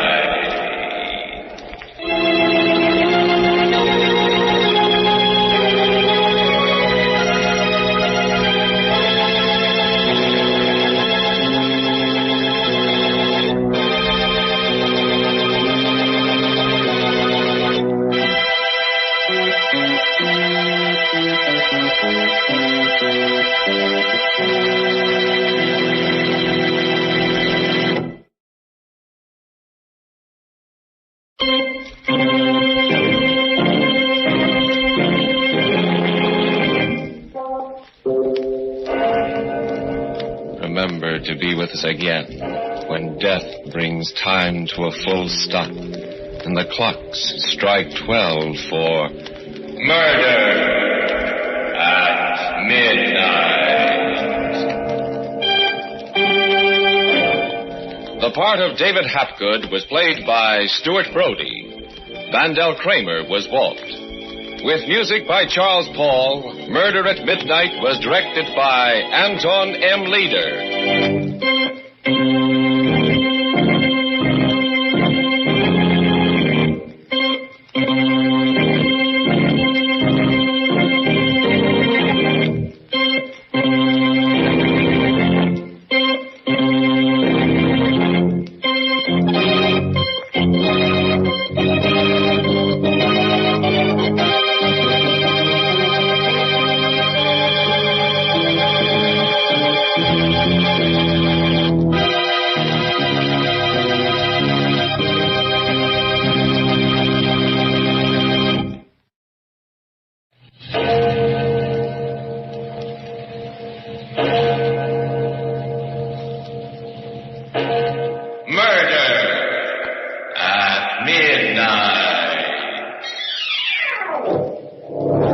Your card, Mr. Thompson. The King of Hearts. Colonel Moore.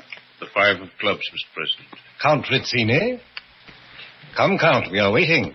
What is your card? L'asso di spada. I beg your pardon? The ace of death.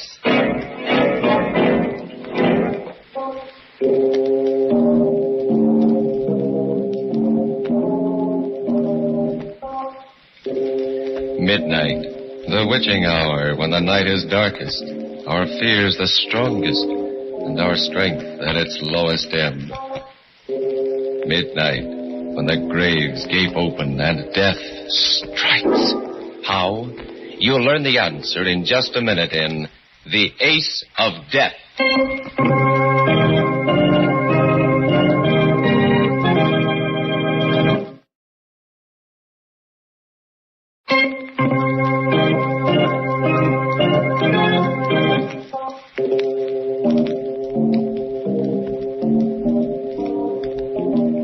And now, Murder at Midnight.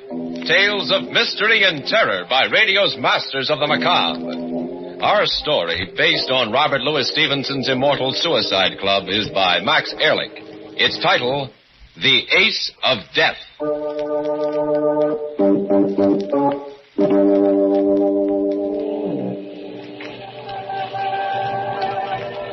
I stood there on the bridge and stared down into the swirling fog. It hid the river like a white shroud. I shivered. It'd be cold down there, freezing cold. I would go down, down, deep into the black, watery depths, my ears bursting and my lungs fighting for breath. And then, finally, there would be silence. Silence. And eternal peace. Somewhere a clock began to chime 11. The last hour of a man's life. My life. I, John Evans, ill and broke without family or friends, sick and weary of the constant struggle among earthbound mortals, looked forward to my new future. Death. I put one foot over the bridge rail. My heart pounded. My head throbbed. And then someone came out of the mist and seized me from behind. No, you fools. Don't do it. Not this way. No. Let me go. Let me go while I still got the courage. You hear what I've got to say. Why did you stop me? Why? I wanted to die. I wanted to. I sympathize with you, young man. You see, I, too, am tired of life and seek death. You? You want to die? Yes, but not by drowning. No, my boy. I've made other arrangements. The river is not only a dull way to die, it's positively sordid. The very idea makes me shudder with distaste. Wait, I don't understand. It's very simple, young man. Well, most of us are too commonplace about the hereafter. We enter it with morbid fear and without imagination. Actually, death can be glorious. Glorious? Yes, a great new change from our ordinary lifetime routine. A journey into an uncharted world. A man should meet death on the wings of adventure. It should be an exciting and delightful experience. Death? Exciting and delightful? Why not? I've already arranged my decease along these lines. And since you and I have an interest in common, why not join me? Huh? We'll seek death's private door together. Come, young man. Come along with me. Where? To my club. I'll be glad to recommend you for membership. Your club? Yes. It caters to a clientele of gentlemen like ourselves. We call it the Hereafter Club. The whole thing was mad, insane. And yet it was intriguing, too. I looked hard at the elderly gentleman who'd come out of the fog to pull me from the brink of death, only to offer me a pleasanter and more delightful variety later. He repeated his invitation to join him, and I could see that he was perfectly sincere. I decided to go with him, even though I secretly considered him some kind of a madman. After all, what could I lose now?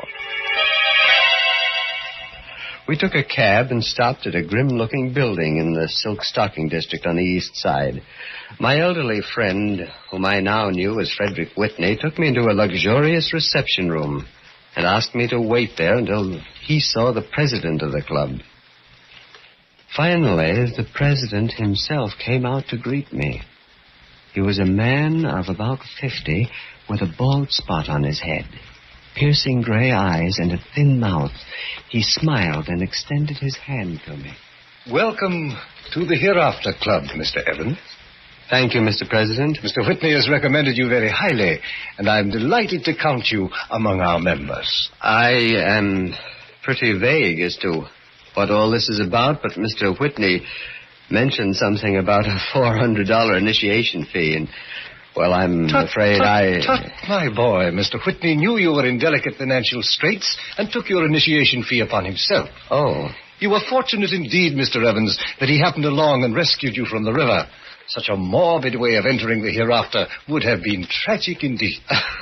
Isn't death in any form tragic? By no means, Mr. Evans. Death can be a triumph, a fine, heady wine, when so designed by a connoisseur.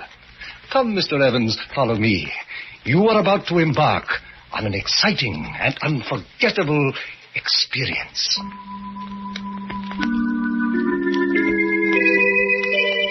Like a man in a dream, I followed the president into a large room. There was a green baize table in the center of it, and several men in evening dress lounged around the room, drinking champagne. They seemed nervous and distraught.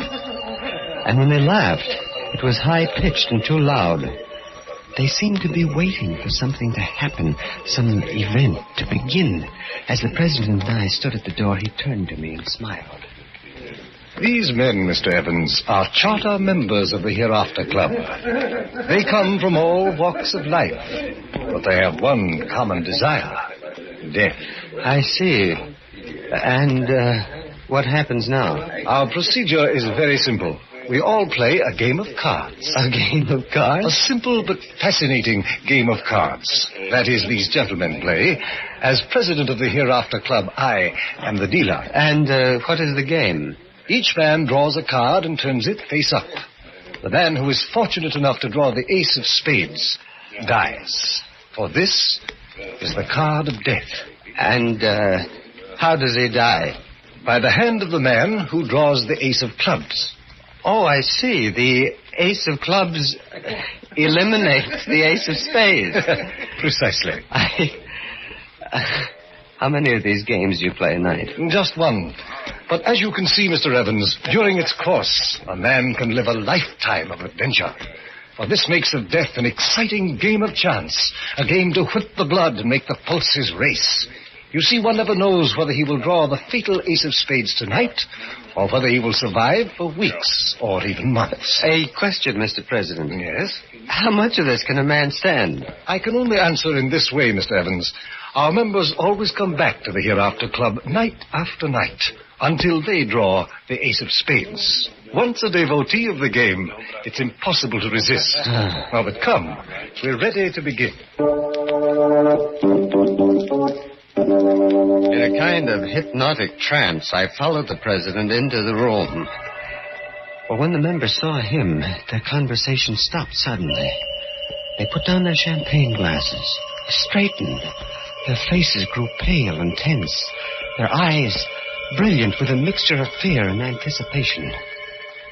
The president took a fresh pack of cards from his pocket, and like a magnet attracting iron filings, the men drew close to the baize-covered table.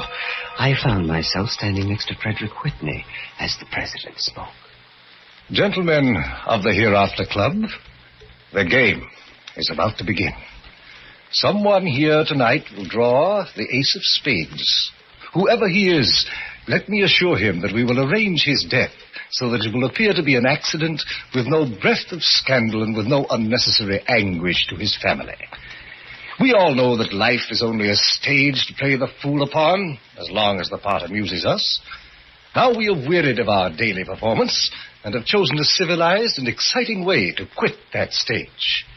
Gentlemen, the deal.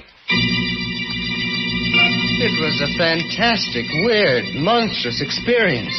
The green baize table, the president puffing on his cigar and dealing a card to each man face down, each man his face like a graven image turning his card up.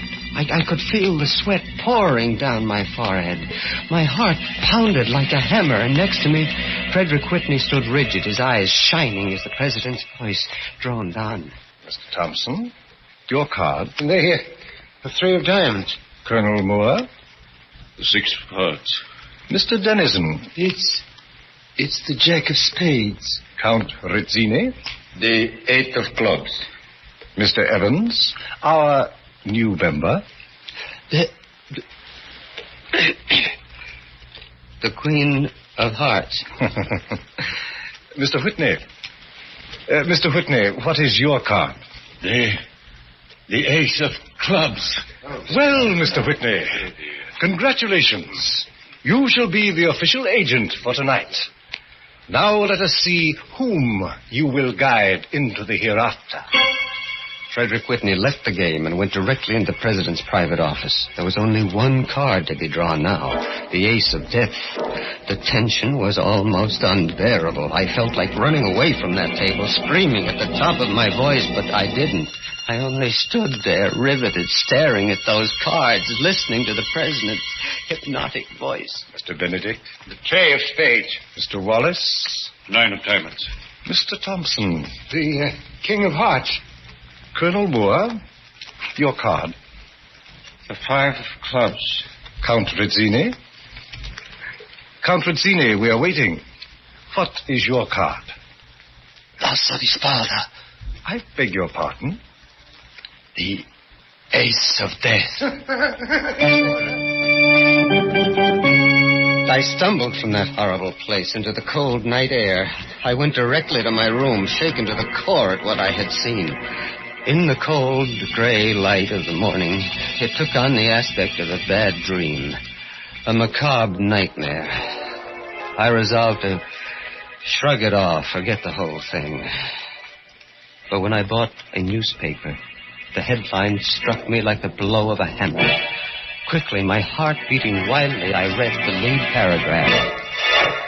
Count Pietro Rizzini, prominent Italian nobleman, was hit and instantly killed at midnight when he stepped off the curb into the path of a speeding taxicab.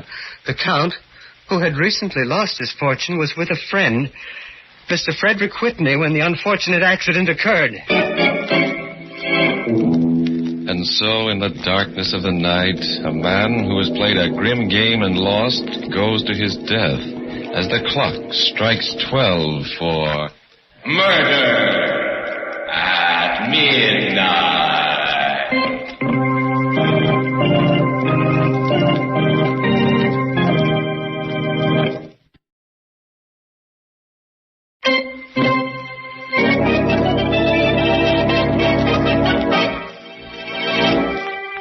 And now, here is John Evans again to continue his story.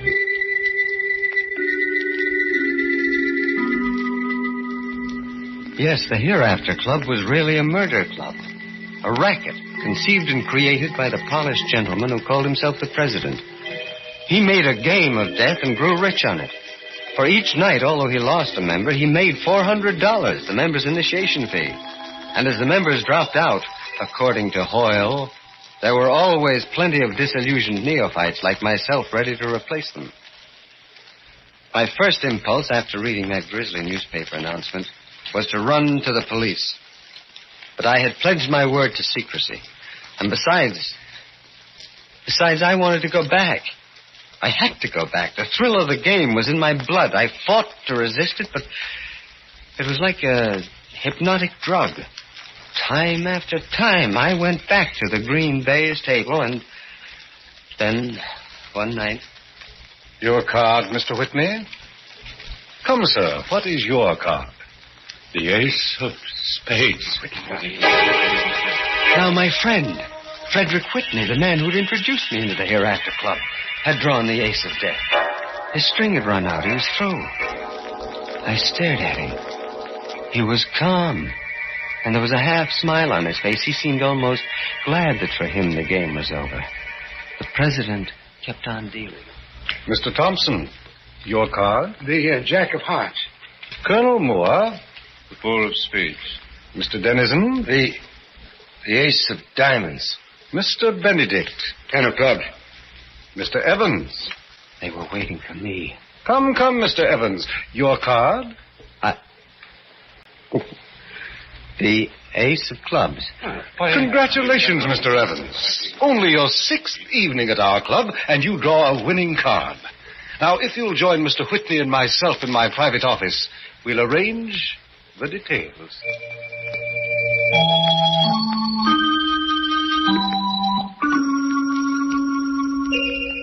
The instructions were simple. I was to drive Mr. Whitney into the garage of his home, leave him in the car with the motor running.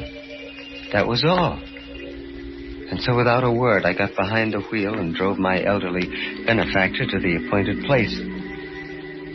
We looked at each other there in the garage, and then he said, John, if anyone had to draw the ace of clubs, I'm glad it was you. No, Mr. Whitney, look here. I don't want to kill you.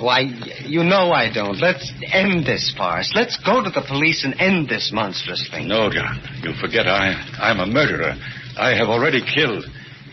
And I'd rather die by carbon monoxide gas in this comparatively painless way than in the electric chair. But the police will never know that you were responsible for Rizzini's death. If we expose the Hereafter Club, the president would be sure to tell them. There must be a way, somehow. No, my boy. I have chosen death. My time has come.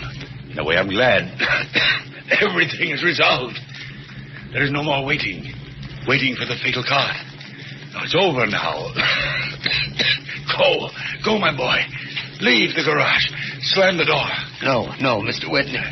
For God's sake, turn off the motor before... Go, John, before it's too late. Hurry. Don't worry about me.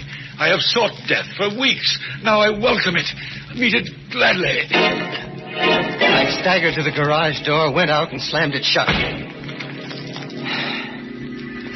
I heard the motor still going. 5 minutes. 10 minutes. I knew that it was the end now for Frederick Whitney. I looked at my luminescent watch. It was just midnight.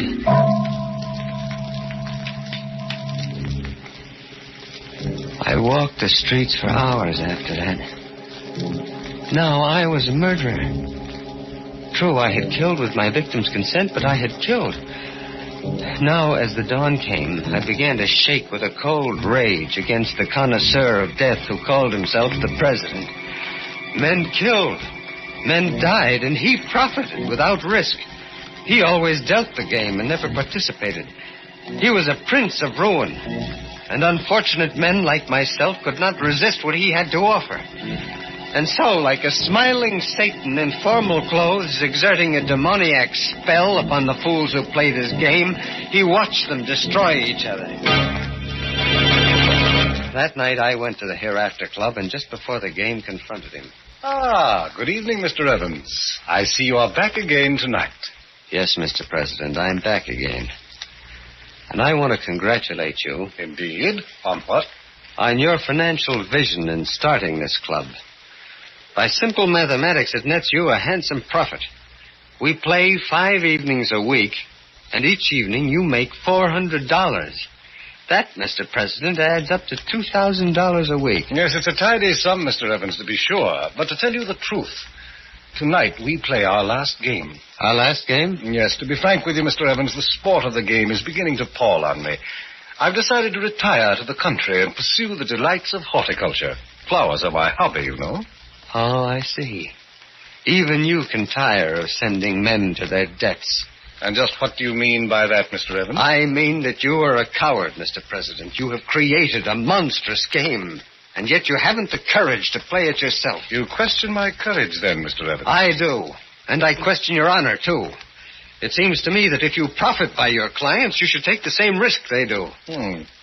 You are a very impertinent young man, but I cannot let your accusations go without rebuttal. Indeed, it might be an interesting experience to play this last game myself. A kind of fitting climax to a successful career. Of course, Mr. Evans, I'll demand a handsome apology when it's over. You don't mean that you are actually going to take a chance? Yes, why not?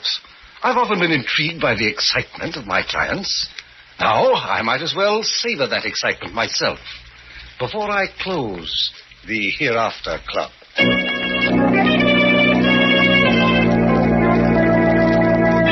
The news that the president was going to play created a sensation among the members. He dealt a round, and then another. And the third time around, for the second night in a row, I drew the murder card, the ace of clubs. The president smiled his congratulations at what he called my phenomenal luck and continued. Mr. Thompson, your card. The 2 spades. Colonel Moore. The king of hearts. Mr. Dennison. The 7 of clubs. Mr. Benedict. Queen of diamonds. And now, gentlemen, I'll turn over my own card. Congratulations, Mr. President. You have drawn the ace of spades. The president's face was immobile. Not an eyelash flickered. We went into his private office, and his words were calm as he explained the evening's arrangements. I had drawn the murder card, and he had drawn the death card. Yet, judging by his unworried attitude and serene bearing, it might have been the other way around. I couldn't help a flicker of admiration for him. As for me, I was eager to do my part, to kill this man who had been caught at the last moment in his own net. He had sent many a man to his death, and now he had to meet it himself. There is a railroad bridge on the outskirts of town, Mr. Evans. It has a low railing, and below it an express train passes exactly at midnight. You will push me over that rail into the path of the locomotive. And now, if you're ready, let us go. We didn't speak on the trip out to the bridge. It was a cold night. We stood there, shivering and waiting. Finally, in the distance,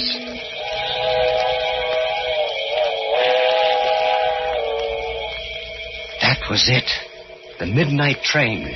I could see its bright headlight flickering as it approached. Then the president spoke.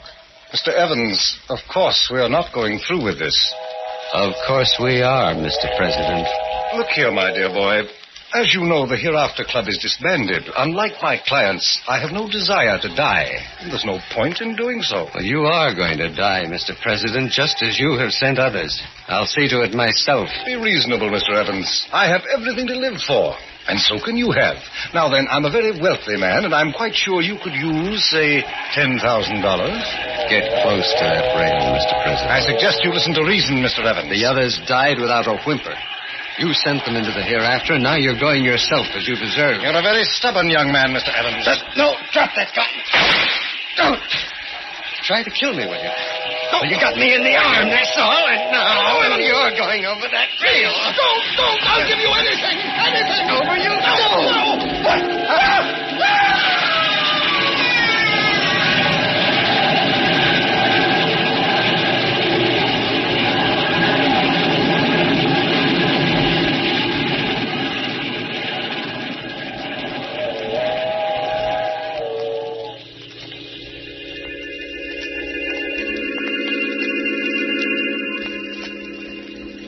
When the train had passed, I saw what was left of his body on the tracks.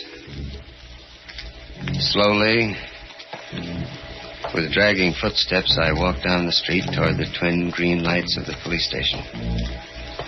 Now,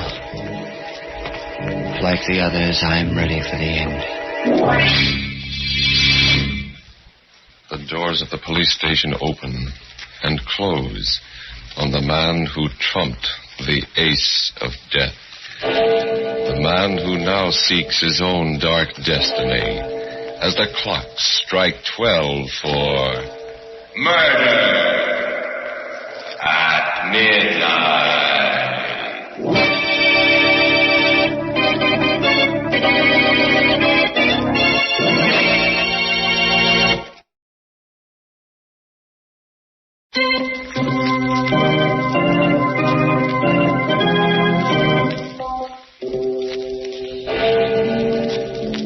Remember to be with us again when death deals his final hand and the clocks strike 12 for murder at midnight. The part of John Evans was played by Carl Swenson. The president of the Hereafter Club was John Griggs. With music by Bert Berman, Murder at Midnight was directed by Anton M. Leader.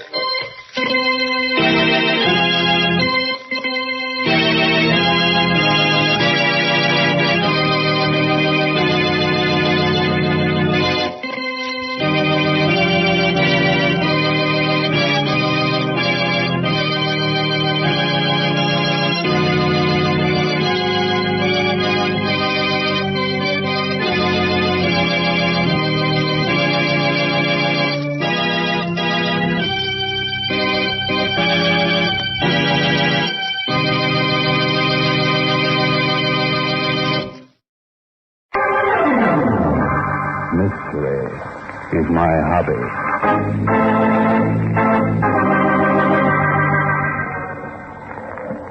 Ladies and gentlemen, Barton Drake speaking.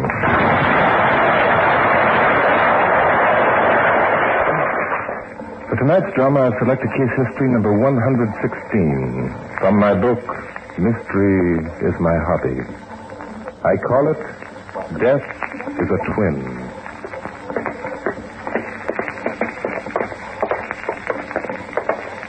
This is the place, Riley. You wait out here. I'm going in. Okay, Chief. I better try again.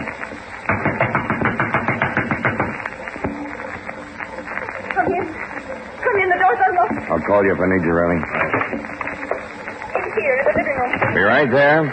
You're the police? I phoned for the police. Inspector Noah and you're Susan Waterstone? Yes. Okay. Yes, Inspector, Okay, Miss Susan. What's this all about? It's my sister, Claire. Something's happened to her. I know it. Huh? What? She went into the library about 10 o'clock this morning with George Gale, our attorney. Told me if I needed anything to call out. I'm a cripple, you see. Yes, I see the wheelchair. A spine injury. I'm unable to walk a step. Claire does everything for me. If anything's happened to her, what would become of me? No. Just calm yourself. Maybe nothing's happened to her. But it has. I've been calling for her for the past half hour. She won't answer. Why didn't you wheel yourself into the library and see what was the matter? But I did wheel myself to the door. The door is locked. From the inside? I'm afraid so. I can't see through the keyhole. Well, guess I better take a look. Oh, wheel me along, will you please? I want to see. Yeah, sure. Which one? This door right here.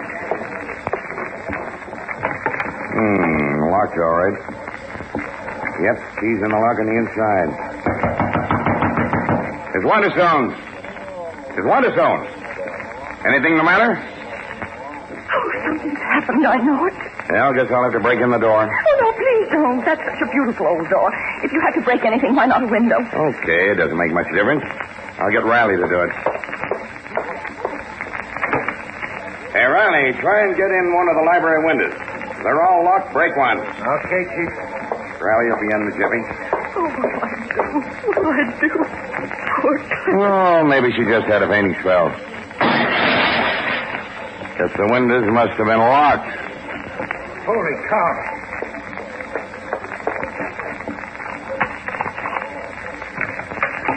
Chief, boss. She's dead.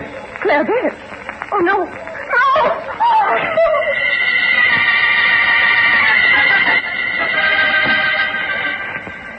Mike Fatt, Barton Drake's Chinese houseboy, carefully twirled the bottle of rare old vintage in the ice bucket and carefully adjusted a spotless napkin around the top.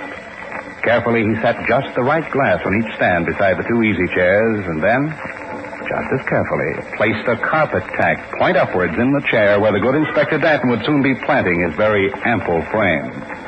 Mike Fatt loved the good inspector, but he also loved his little joke better. Mike, are you up for something? Oh, no.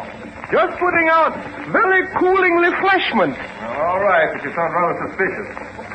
Hope you have dinner ready. The inspector's always hungry, you know. Oh, yes, Mr. Drake. Dinner ready? Good. Yeah. Oh, Inspector here now, I think. I go. I'll be out in a minute. Well, evening, Mike. Thousand welcome, Mr. Inspector, to the abode of Mr. Drake, also of humble Mike Fatt. Please to wait up. Yeah, thanks. Where's Bart? Dinner ready? Mr. Drake enjoying pleasure of admiring new hand-painted necktie in the mirror. Please sit down. Yeah, sure. Oh, no. This the chair, please. Huh? What's the matter with this one? That Mr. Drake's chair, please. Oh, think I'll stand for a while. I'm tired of sitting. Oh, no. Better sit. Old Chinese proverbs say, quote, man who sits in friend's house is friend of long standing, unquote. All right, Oh, something the matter? Inspector, was that you yelling? I sat on something. Oh, yes, in one moment. Oh, only carpet tax. Mike, did Funny you... thing, carpet tax should be in carpet. Excuse me, please. I get emergency blinding. That conniving, scheming, celestial heathen. I had to take him and... Now, Inspector, wasn't accused without proper evidence, you know. Evidence? The carpet tax. I'll bet you Mike didn't leave a single clue. Well, Sit down, Inspector. I'll have Mike pour you a drink. I'll take mine standing up, thank you. Have it your own way. Oh, here, lead flossy bandage. Yeah, well, you can take it right back where you got it. Pour the Inspector a drink, will you, Mike? Not on your life. I'll pour my own. All the Chinese proverbs say, he who drinks from white bottle, get red nose. Well, you get that... Get out of here. Oh, yeah, I see. You can sit down safely now, Inspector, I'm sure. Well, okay. Pour yourself some wine. Okay. Pour mine, too. I'll trust you. Well, Inspector, have a hard day? No, nothing interesting. Few robberies, hit-and-run driver, wife beat up her husband, and a suicide. Oh, well, suicides are always interesting. Always some very tragic reason that makes a man take the matter of his life into his own hands. Nothing odd about this one. Just plain open and shut case. Yeah, who was it? Gal by the name of Claire Waterstone. How did you do it? Poison, glass of milk. Look, Bart, how about dinner? Fingerprint? Sure. Dead girls on the glass. What did it happen? In the library, sat there reading a book, drank her poison milk just as calm as you please, and dropped over dead. Reading a book, huh? Now, look, Bart. Don't start getting any ideas. This was suicide, plain and simple. Why, even all the doors and windows were locked on the inside. We had to bust a window in order to get in. And the only other person in the house was her crippled sister who couldn't walk 2 steps if the house was on fire. Now, come on, let's eat. Reading a book. What book was it, Inspector?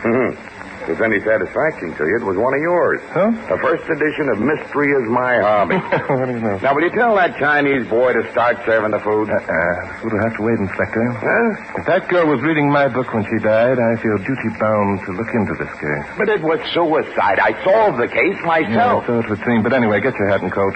We're calling on the remaining Miss Waterstone. Come along, Inspector. Oh, Bart, I'm hungry.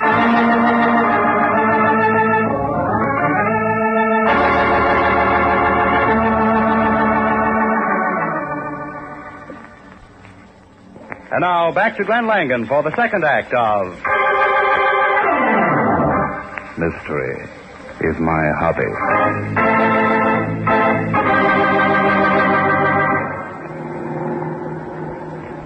Waterstone. Now that name strikes a familiar note somewhere, Inspector. Sure, you remember old man Waterstone who made a killing during the First World War? All kinds of publicity. War, profiteer, and all that stuff. Oh, yes. Yeah, the newspapers made it so unpleasant for him that he retired and has been living on his millions ever since. Then he's still alive? Nah, he kicked off about 5 years ago. What about his money? Left in trust equally to his 2 daughters, Susan, the crippled girl, and Miss Claire, the one who committed suicide. Their mother died when the twins were born. Twins? Sure, Susan and Claire. They were twins. Oh, I see. We'll pull in here. This is the place. It seems there's another visitor. Huh? That chap's just going in the door. Do you know who he is, Inspector? No, can't say I do. Well, we'll soon be finding out.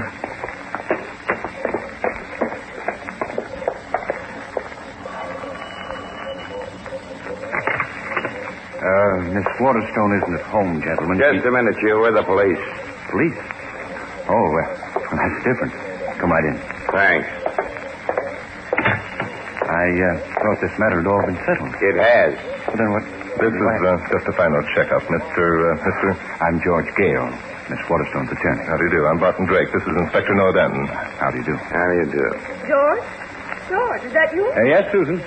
Is that someone with you? Yes, Susan, the police. And a Mr. Barton Drake. Well, bring him on in. Follow me, gentlemen, please. Miss Susan is confined to a wheelchair, you know, Mr. Drake. Yes, I've been told. I didn't expect you back, Inspector. I thought this matter was all settled when they took my poor sister's body away. It is settled. It's just that Bart... Miss Waterstone, I'm Barton Drake. I knew of your father. Oh? Barton Drake, the writer? Yes, Susan is very fond of your books, Mr. Drake. So? Yes, indeed. Being confined as I am, I find reading a great relaxation, and I'm particularly fond of mystery stories. I'm very flattered, Miss Waterstone. Would you gentlemen care to join me in a cup of tea? I have some here, all nice and hot. I would. I'm hungry. Miss Waterstone, I'd like to ask you a few questions, if you don't mind. I know this must be a very painful subject to you, but... Well, it's all right, Mr. Drake. I'm only too glad to have someone to talk to. Thank you. Now, Miss Waterstone, do you know of any possible reason why your sister Claire should commit suicide? Why, I can give you a very good reason. Yes, Mr. Gale? Claire lost all her money. Oh? All that money her father left her? Yes. Claire was a spendthrift. She ran with a fast crowd, Mr. Drake. Why, I've seen her lose 10,000 over a gambling table in one night. But if you handled the trust fund, why did you let her? The terms of the will allowed me to make a cash settlement when she was 25. I advised her against it, of course, but... And she lost it all, eh? Yes, she did. She couldn't take it, I guess, so she took the easy way out. But you still have your share of the money, Miss Waterstone? Oh, yes. I'm able to live very well on the interest of my investment. You see, Mr. Drake, I've taken the precautions never to be a burden to anyone. A very wise move, I'm sure. Claire didn't think so. She was mad as house because Susan wouldn't give her half of what she had. Poor Claire. I did take care of her, Mr. Drake. I gave her an allowance of $100 a week. I see. Inspector, I want you to show me around the library. Oh, well, come on. You'll excuse us for a bit, won't you, folks? Yes, indeed. What's the matter with you, Bart? I've never seen you act this way before. Yeah? Not just over a plain old suicide. This the door? Yeah. Now, come on in if you're coming. Just a minute, wait a minute. Did you oil this lock when you were trying to get the door open, Inspector? Of course not. Riley opened that door with a key from the inside. That's strange. Well, now, where was the body? Slumped over in this chair. And the book, my book? Laying in her lap. That's the book for fingerprints? Sure. Whose? Hers. Oh? What was the glass of milk? Laying on the floor. That spot there was the milk. I see. How do you know the milk contained the poison? We analyzed the spot. Now, are you satisfied? What's that broken window? Where Riley came in. Barnett told you all about this before. Now, what do you find? Look at him. Oh, you both must have liked mysteries. You know, here's a book of mine I'd forgotten I'd ever written. Well, I wish you'd go home and write another. I'm hungry. I want to eat. Very well, Inspector. Let's go. You mean back to your house and good old Mike Fat's dinner? No, Inspector. Down to the morgue.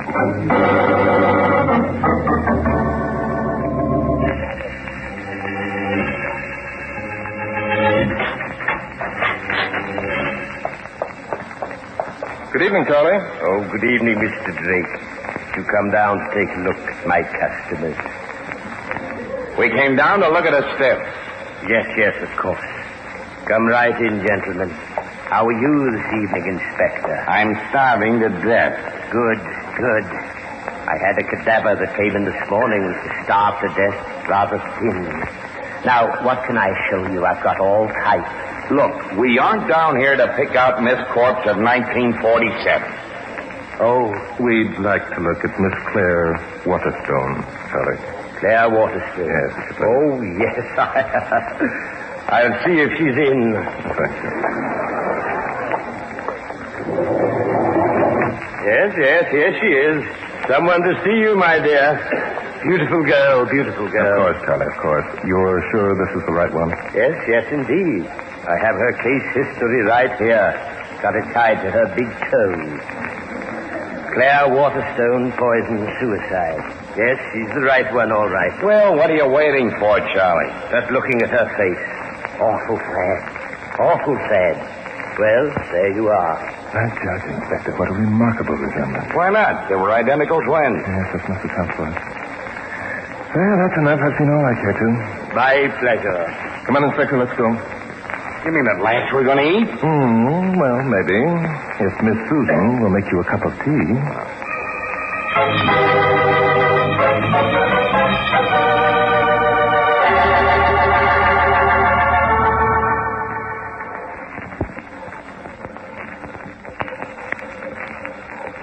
And now back to Glenn Langan for the third act of Mystery is My Hobby.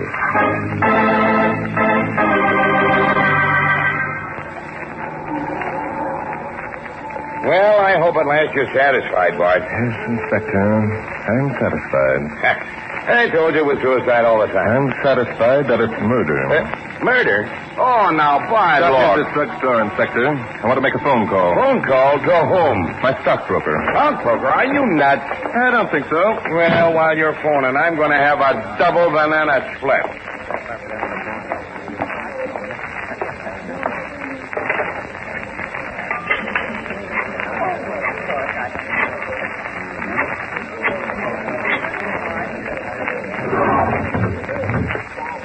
Hello, Al? Barton Drake. Listen, Al. You know a chap by the name of George Gale? Yes, that's the one, a lawyer. Yeah, down at the stock exchange, that's right. Yeah. Quite a heavy loser, huh? Thanks, Al. That's just what I wanted to know. Yeah, sure. Meet me for lunch tomorrow. All right, bye. And vanilla. And plenty of nuts, Bart. Are you through already? Yes, Inspector. Come along. We've got work to do. But I just ordered it. No, what's the use? I'm coming. Suicide, morgue, murder, stockbroker. I give up. You want to solve this case, don't you, Inspector? I've already solved it. All I want to do is eat. Back to the Waterstones, Inspector. Oh, now, look, Bart, I don't mind going along with a gag, but this time you're going just a little bit too far. You think so, Inspector? You're darn right. This is nothing but an ordinary police job, just plain suicide. That's the way it's marked up in the books down at headquarters, and that's the way it's going to stay. Oh, Inspector, I'm afraid you're in for a big surprise. But it couldn't be anything else. It couldn't be murder. Look, be reasonable, will you? Why couldn't it be murder? Because nobody could walk into that library, give Miss Claire a glass of poisoned milk, and then walk out and leave all the windows and doors locked on the inside. That's why. Claire just had to lock that door herself. Well, it's been done before. If you read my book on the case of... And besides that, there weren't anybody else's fingerprints on that glass but Claire. Of course there weren't, Inspector. You wouldn't expect there would be, would you? Oh, no.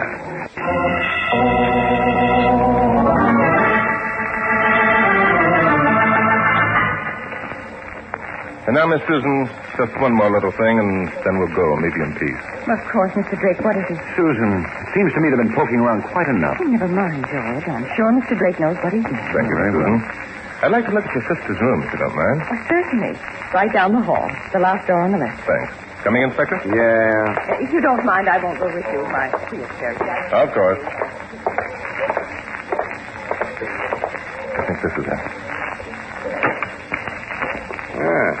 Kind of dark and gloomy. Yes, isn't it? Now, let's see. What are you looking for? Oh, just things. Not much in here. She wasn't very fancy. No. A little bottle of perfume. Let's look in the closet. Huh? Not much of a wardrobe. Well, you got to remember, Claire lost all her money. Probably sold all her fur coats and stuff. Kind of heavy for dressing gowns and robes. And pretty nice slippers. Probably stuff she had left over from the good old days. Seen enough? Oh, yes, in here. While we're at it, we might as well take a look at Susan's room. Okay, anything to get you out of here so I can eat. Must have shared the bathroom. Yeah. Well, this girl Susan has the best room. She says she has. Very nice. Want to look in the closet, Bob? No, you look. What I'm trying to find will more likely be in a dresser drawer. She's got plenty of clothes. Evening gowns, 4 dresses, 3 fur coats, and about 50 pair of shoes. Yes, so I suppose. She has all the money, remember? Isn't that what you said, Inspector? Yeah, I sure did. Inspector, here it is. Here, what is? The key to the whole crime. It's nothing but a knitting needle. Yes, that's right, Inspector. What do you suppose that string is doing tied to the end of it? Is that the way you knit? Is that... I don't know. I suppose she... What is it doing tied there? Just another fatal mistake our murderer made, Inspector. This knitting needle sews up the whole case. Now I'm able to tell you who our murderer is. And who was murdered. But we know who was committed suicide. It was Claire Waterstone. You're sure of it, are you, Inspector? Of course I'm sure. I'm as sure. Glad you had to figure it out, Mr. Drake. Hey, Bart, look. Susan Waterstone. She's wanted. Your mistake, Inspector. Not Susan, but Claire. Then where's Miss Susan? We just left We her. just left Miss Susan Waterstone with Charlie down at the morgue. I would like to know just how you figured this all out. Well, stop me if I'm wrong, but here's the way I think it happened. After you lost your money, Miss Claire, you were forced to depend upon your sister, Susan, for your very existence. In order to get the weekly allowance she gave you, you had to wait on her hand and foot. You're right so far. That got to be pretty tiring after a while. You couldn't see why a crippled girl who was unable to go anywhere should have all that money, while you, who were young and healthy, didn't have a dime. So you decided it would be wonderful to change places with your sister and have all that money for yourself. Yeah, but one of them was crippled, Bart. Susan, why did you get out of the chair? Oh, it's no use, George. Mr. Drake knows everything. Oh, that's too bad. You don't think I'm going to let him tell, do you? Barty's got a gun? Yes, indeed. I wouldn't use it, though, Mr. Gale. No, I don't think I will. After all, Claire is the murderer. No, George. You are the murderer. What? Why, This morning, when Susan was in the library, you brought her a glass of poisoned milk. You'd been careful to hold the glass with a napkin in order not to leave any fingerprints. Susan drank the milk, or at least part of it, and the poison worked immediately. But I thought that... Then, George, you took her out of the wheelchair and dumped her body in an easy chair and placed an open book in her lap, a book that she'd been reading at the time. That was another mistake. People who commit suicide never do it while they're reading books, George. Very clever, aren't you? Not so clever, George. This case was very simple. Then you wheeled out the wheelchair and carefully oiled the lock in the library door. You took this knitting needle, in which you had attached this string. You put the needle through the handle of the key, stretched the string to the floor and under the door so that the end was on the other side, the outside. Then you carefully closed the door, pulled on the string, the needle turned the key and locked the door and then fell to the floor. It was a simple matter to give the string a yank and pull the needle under the door. And you hid it in Miss Claire's dresser drawer. And you had done the supposedly impossible. Locked the door on the inside. How did you guess that? I didn't have to guess. I'd written up a case just like this one. It was in the book Susan Waterstone was reading, and which, by the way, you also must have read. Well, that's about all. Except that you then forced Miss Claire to assume your sister's identity, didn't you? I hate to do this. It's either you or me. You ready, Inspector? Don't try it. I'm going to shoot you first, Mr. Drake, and then I... No, I got it. Inspector, I felt the wind of that one. I'd save those tears, my dear. You'll need them for your sister's funeral.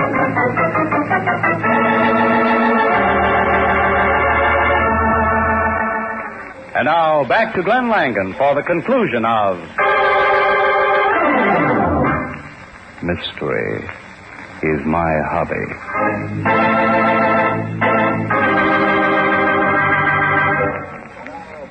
Oh, Mr. Inspector, you would like maybe some have a little wine? Okay, Mike. But no more tricks. Oh, no trick. No, sir. Dinner ready pretty soon, Mike? I'm starving. Yes, sir. Few minutes, sir. Good. You know, Bart, I can't get over the way that Claire grabbed that gun. I suppose that she was in with George Gale all the time. Yes, she was, Inspector. However, embezzlement and murder are two different things. Clara wouldn't go for murder. Yeah, but how about Susan's murder? Claire really thought that it was suicide, the same as you did. Yep. George sure had me fooled. I don't know how you ever figured out that Claire wasn't Susan. Oh, no, Inspector, I'm surprised at you. That girl at the morgue, didn't you notice her legs? Sure. She had two, just like everybody else. No, not like everybody else, Inspector. Hers were thin, very thin. Not at all the legs of the girl who used them to walk on. And then, of course, the clues in the bedrooms were unmistakable. Did you honestly believe that Susan, being confined to a wheelchair, would use evening gowns, sport clothes, fur coats, and 50 pair of shoes? Well, I don't know. How did you know that George killed her instead of Claire? Well, primarily because of my call to my broker. He said that George Gale had been gambling on the stock exchange with much more money than he could possibly possess. Only, Inspector, it was Susan's money instead of Claire's. Hers was already gone, remember? Gentlemen, dinner is served. At last we eat. Just a minute, Inspector. Barton Drake speaking. Yes? Yes. Oh, yes, indeed. What? We'll be right over. Come on, Inspector, get your hat. But, Bart, dinner's ready. I haven't eaten. Later, Inspector. You can eat later. Right now, we're going to investigate a very mysterious murder. But, Bart, with me, eating is a very serious business. I know, Inspector, but with me, mystery is my hobby.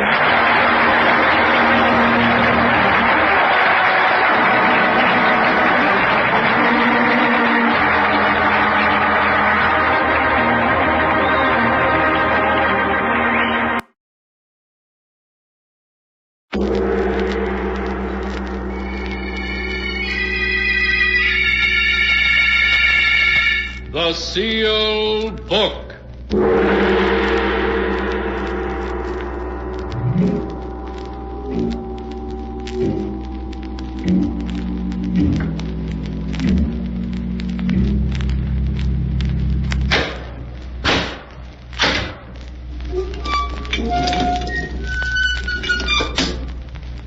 Once again, the keeper of the book has opened the ponderous door to the secret vault, wherein is kept the great sealed book, in which is recorded all the secrets and mysteries of mankind through the ages. Here are tales of every kind, tales of murder, of madness, of dark deeds, strange and terrible beyond all belief. Keeper of the book, I would know what tale we tell this time. Open the great book and let us read. Slowly, the great book opens. One by one, the keeper of the book turns the pages and stops. Ah, the strange story of two scoundrels who would stop at nothing for money. A tale called The Ghost Makers.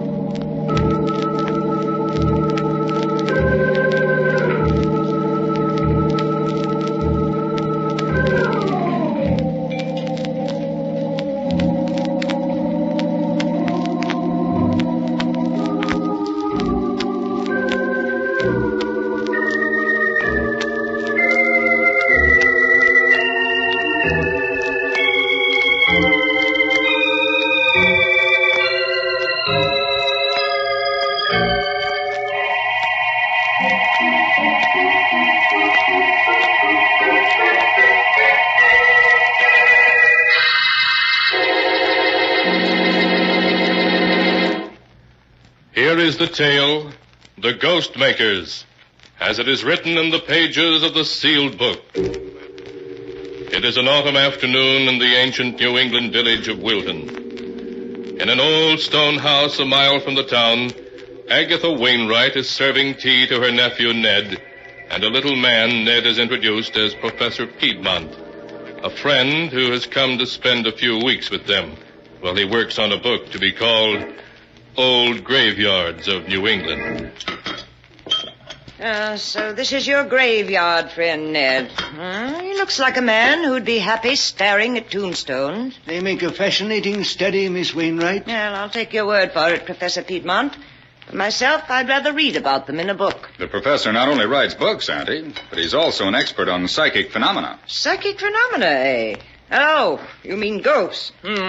Foolish fiddle-faddle, dreamed up by silly people without the brains to know better. Ah, but Miss Wainwright, I assure you, you are wrong. Oh, nonsense. When a person's dead, he's dead. And I see anything I'm willing to call a ghost, I'll know I'm crazy, and I'll admit it. Why, Auntie, this very house is supposed to be haunted. You know that. Oh, rubbish. This is a perfectly normal house. I've lived here a month, and I haven't heard so much as a board squeak. Ah, but Miss Wainwright, that may be only because you're new to the house and not yet sensitized. It takes time to become aware of occult influences. Oh, stuff and nonsense. Who started all this talk about ghosts, anyway? Here, now let's have some tea, and no more talk about ghosts.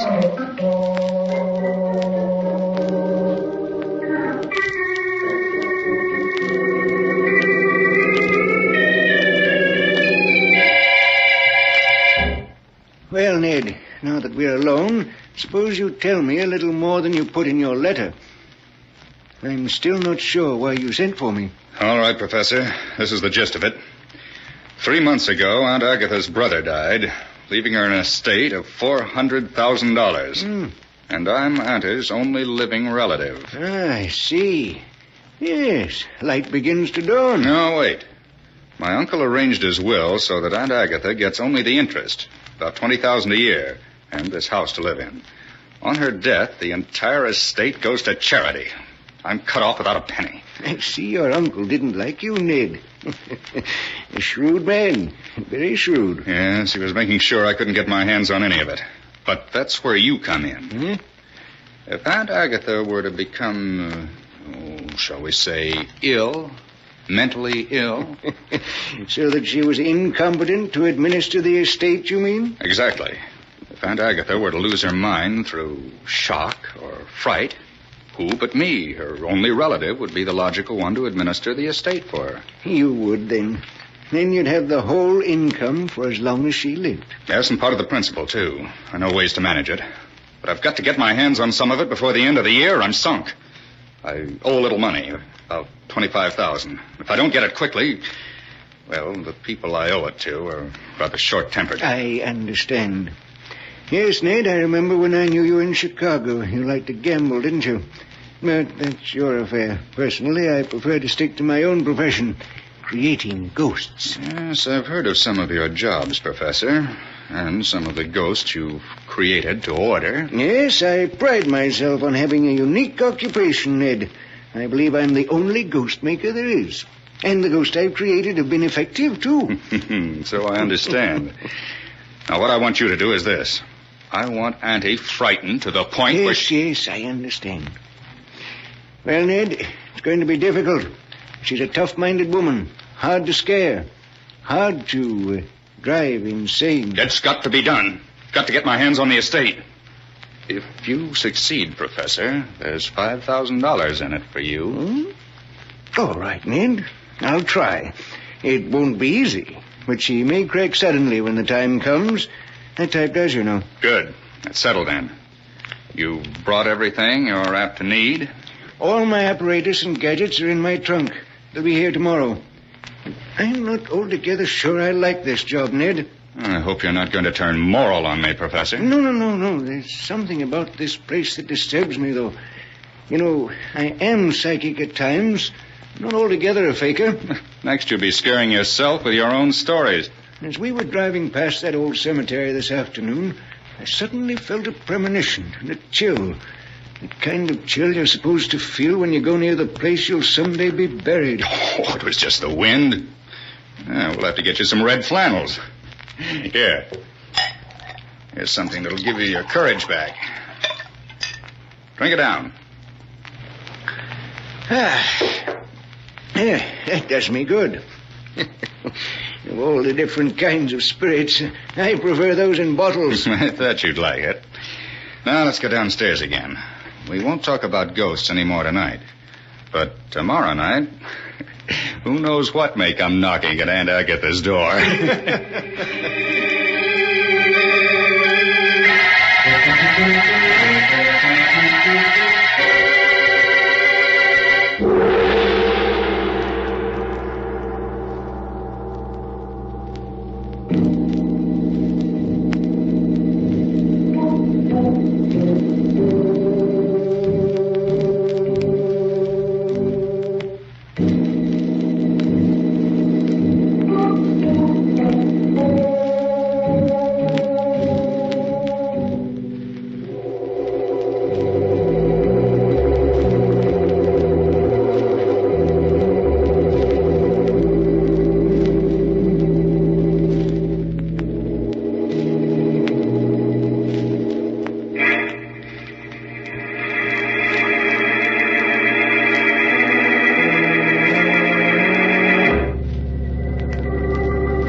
And now to continue the story as it is written in the sealed book. The following evening, Ned and the professor joined Aunt Agatha by the fireplace, where she sat knitting. Outside, a cold winter wind blew.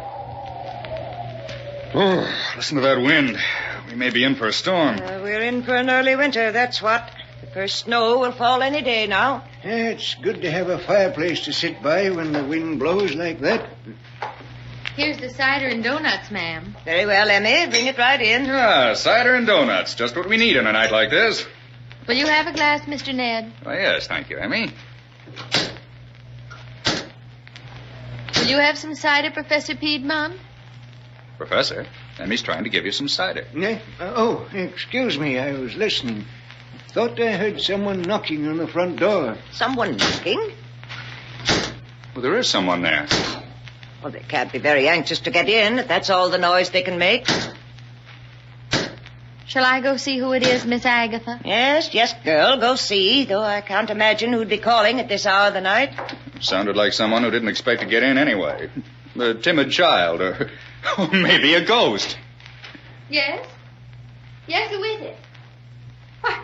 Why, Miss Agatha. Well? There wasn't anyone there. No one there? Of course there was. Someone knocked, didn't they? But I opened the door and there wasn't anyone there. Then who was knocking? Answer me that.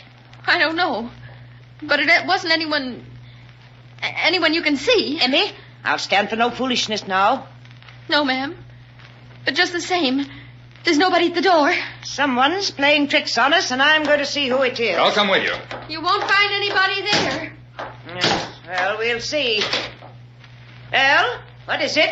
What do you... There isn't anyone here. No, but there was. They slipped away into the bushes. That's what they did. Yes, of course. Some small boys playing tricks, I suppose. If I catch them, I'll tan their hides. Who was it, Miss Wainwright? Just some boys playing tricks, Professor. That's all it could have been. Come on, Professor. Drink your cider. What? Oh, yes, of course. Professor, you look like a man who was listening to something then. What was it? Oh, no, I assure you. I'm too old not to know when a man is lying, Professor Piedmont. What were you listening to? To tell the truth, I thought I heard voices. What kind of voices? Faraway voices, crying something I couldn't make out. I bet it was just the flames in the fireplace. I'm sure it was. Of course, that's all it was. Well, what do you say we all turn in? This New England air makes me sleepy. Knocks at the door when there's nobody there. And voices. Yes, it's high time we were all in bed instead of sitting around here imagining such nonsensical things.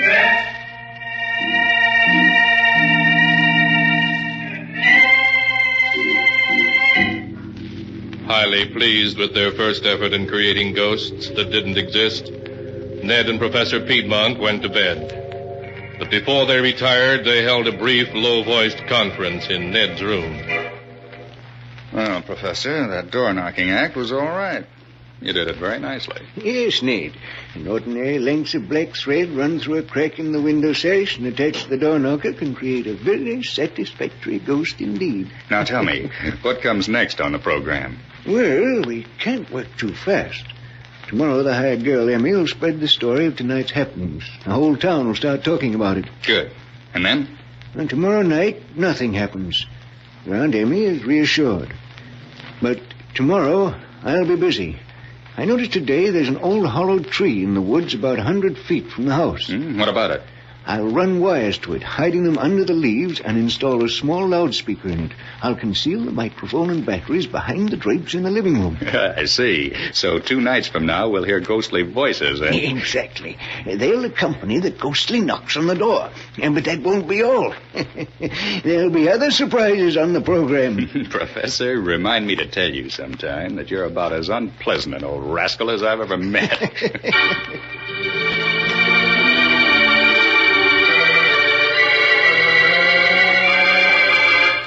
The next evening, Agatha Wainwright listened nervously for a repetition of the ghostly knocks. But nothing happened, and she regained her composure. The evening following that, however, as she and Ned and the professor sat in the living room around the fire... 9 o'clock. The evening may just be starting in New York, but here in Wilton, it's bedtime. Seems to be someone at the door. So there is. Shall I go? No, Emmy can answer the door. She does little enough to earn her money. Emmy? Emmy? Yes, Miss Agatha? There's someone at the door. See who it is, please. Must I, Miss Agatha? Must you indeed? Answer the door, Emmy. I'd rather not, ma'am. Emmy, see who is at the door. Yes, Miss Agatha. I'm going. Who is it? There's no one there. There's no one there again. Emmy, get control of yourself. But I tell you, there's no one there. Then it's someone playing tricks. That's all you hear, Emmy. Yes. Yes, Miss Agatha, I hear. But I don't believe it. Go to your room. Yes, ma'am. I'm sorry, Miss Agatha. But there wasn't anyone there. I hope I'm not going to have to discharge that girl. Shall I go this time, Auntie? No, Ned. Let the rascals play their tricks, whoever they are. They'll soon stop when they see we pay no attention. I wonder if I could see them from the window. Maybe we could trap them if we were to go quietly out the back door and slip around to the front. What was that?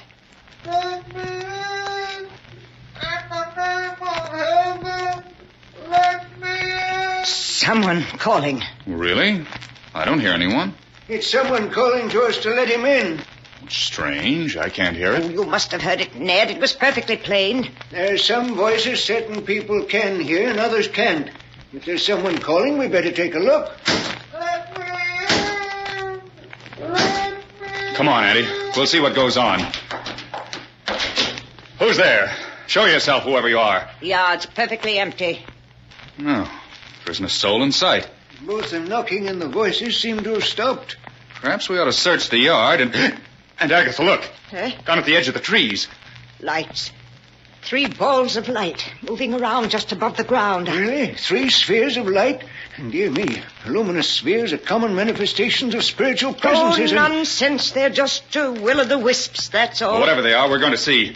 Come on, Professor. If it's a trick, we'll soon know. Yes, Ned. Wait for me. Don't scare them away. I want to see what they look like. Ned, they're rising. They're floating away above the trees. And Agatha. Annie, are you all right? Shall I get a doctor for you? What do I want with a doctor? I'm all right. I'm an old fool carrying on like that. Just because of some will-o'-the-wisps or whatever it was. I shan't do it again, I promise you. You need not be ashamed, Miss Wainwright. Unless I'm much mistaken, we've witnessed a psychic visitation of a kind unsurpassed in my experience. Oh, stuff and nonsense, Professor. You may believe in spirits, but I don't. I never have believed in ghosts, and I'm not going to stop now. It was just that it was, well, unexpected.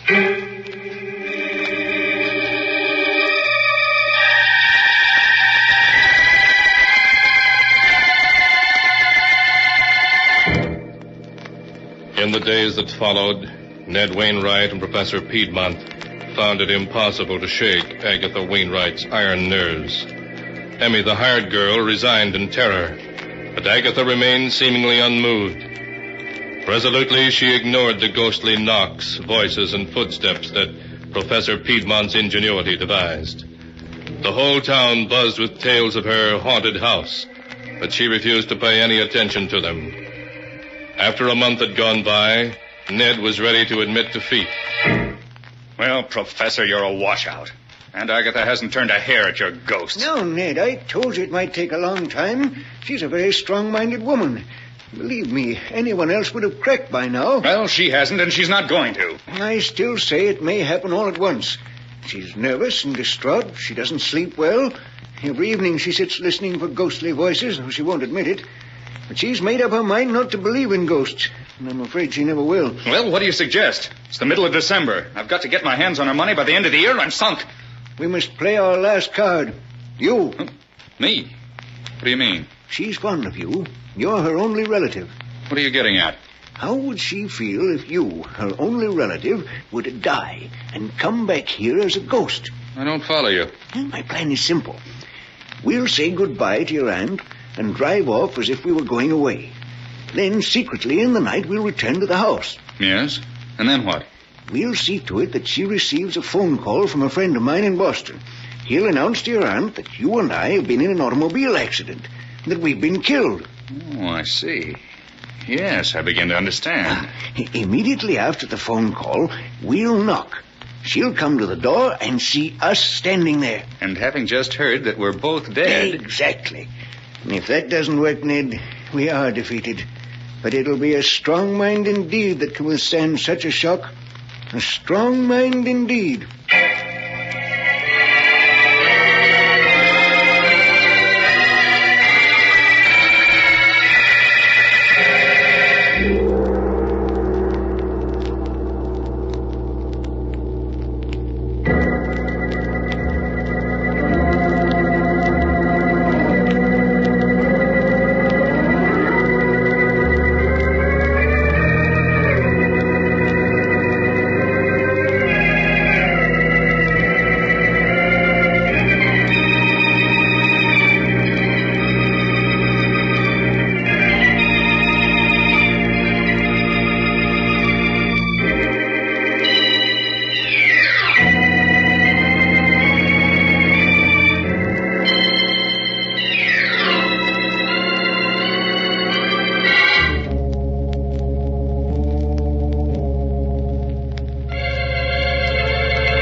And now to continue the story, as it is written in the sealed book. 2 days later, Ned and Professor Piedmont said goodbye to Agatha and drove away. It was starting to snow as they left, so they made their way by a roundabout route to an isolated roadhouse, and there they spent the day waiting. After darkness had fallen, they started back towards Aunt Agatha's house. By now, there was snow feet deep on the road, and the cold blast of the north wind made even the heated interior of the car uncomfortable. I'll be glad when this is over, Ned. The thermometer must be down to 0. Yes, at least. Well, we're almost there. We'll drive up to within 100 yards of the house and wait in the car with the heater on. What time did you arrange to have that phone call made from Boston? At 9 o'clock exactly. We want to knock the instant after she gets it. Right. Isn't that our turn there? I think so. The snow makes it so hard to see that... Professor, look out. We're going up the road.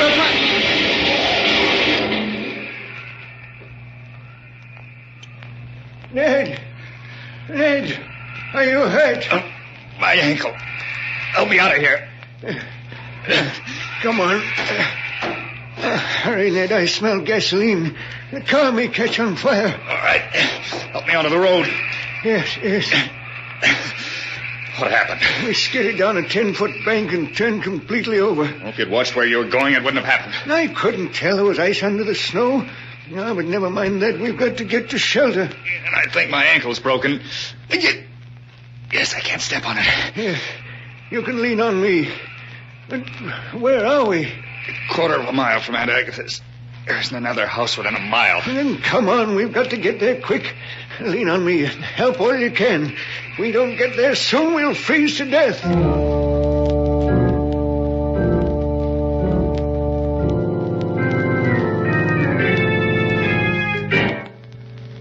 Half an hour later, numb with cold and scarcely able to struggle on, Ned and Professor Piedmont staggered up to Agatha Wainwright's house. The windows all had heavy wooden shutters over them. Shutters they themselves had helped Agatha put in place to keep out anything that might come knocking at the door in the night. But through the small pane of glass in the front door, light showed as they stumbled thankfully up the steps. Kevin, we're here. Couldn't have gone another 100 yards. Oh, nor I. I'm almost frozen. We've got to get inside. Yes. Here, help me. All right. One more step. There. Ned, the phone call from Boston. What time is it now? Time? It's 9. 9 o'clock exactly. And now quickly. We've got to get inside before that phone call comes.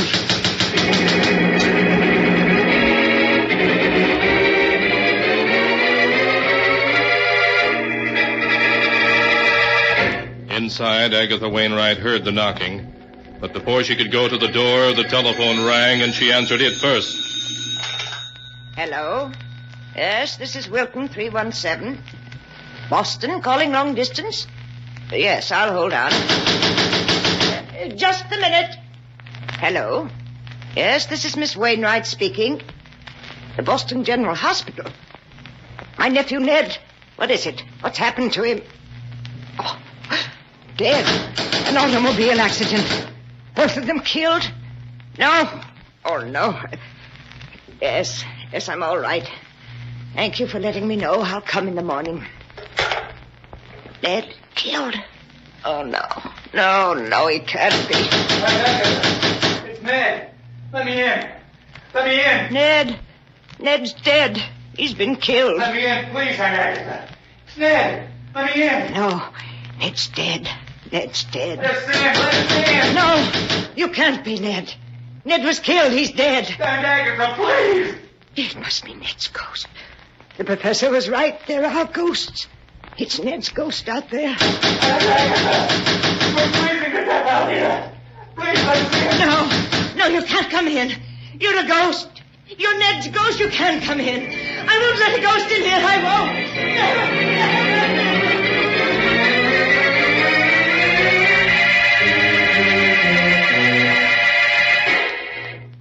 The next morning, Ned and Professor Piedmont were found frozen to death beside the house, where they made a vain effort to pry open the heavy wooden shutters that covered the window.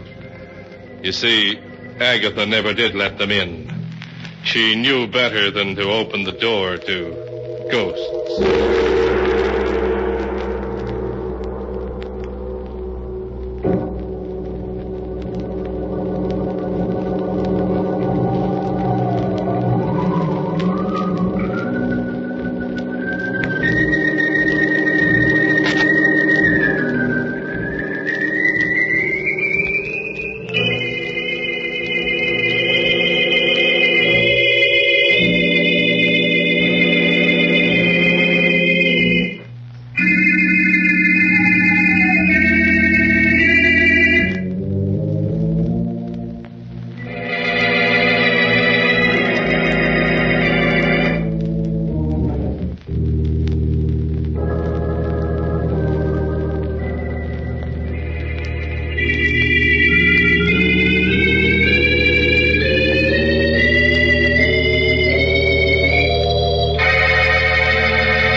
Keeper of the book, before you close the great book, show us the tale we tell next time. This one? Ah, yes. Why, this is amazing. It's a tale of murder. Queer, unexpected, fiendish murder. Murder of a very different and unusual kind. A tale such as you've never heard before.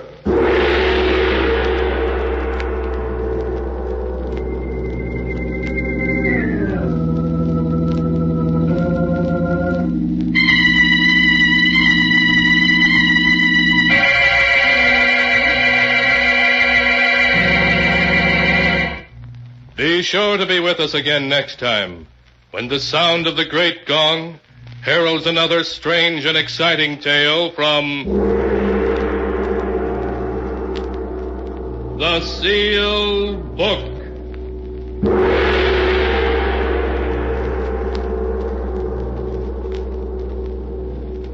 The Sealed Book, written by Bob Arthur and David Cogan, is produced and directed by Jock McGregor.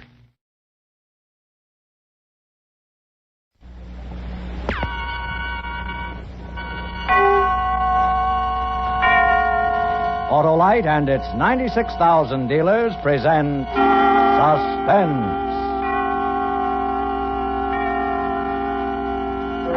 Tonight, Autolite brings you the story of a man who talked to death all those who stood in the way of what he wanted. A story we call Death Pitch, starring Mr. Jack Carson. Hey, there's Sam, my friendly Autolite spark plug man. Hi, Sam. Hello, Mr. Wilcox. What are you doing? Hunting. Hunting? For what? For cars that have lost their pep and power. Cars that are slow and jerky in traffic. Cars that are not up to par on the hill. Ah, you can't kid me, Sam. I know you're looking for worn-out spark plugs because they're usually the cause of all those troubles. You bet I am, Harlow. And when I'm through, you ought to see those cars zoom out of here with the smoothness of a trout going after a meal. Well, Sam, that's because all Autolite spark plug dealers have the exclusive Autolite plug check indicator to help recommend the best type of spark plug for every car and every style of driving. Plus all the tools and equipment to offer the best spark plug service money can buy. And when replacements are needed, Autolite spark plug dealers are the only ones that can offer you Autolite standard or resistor type spark plugs.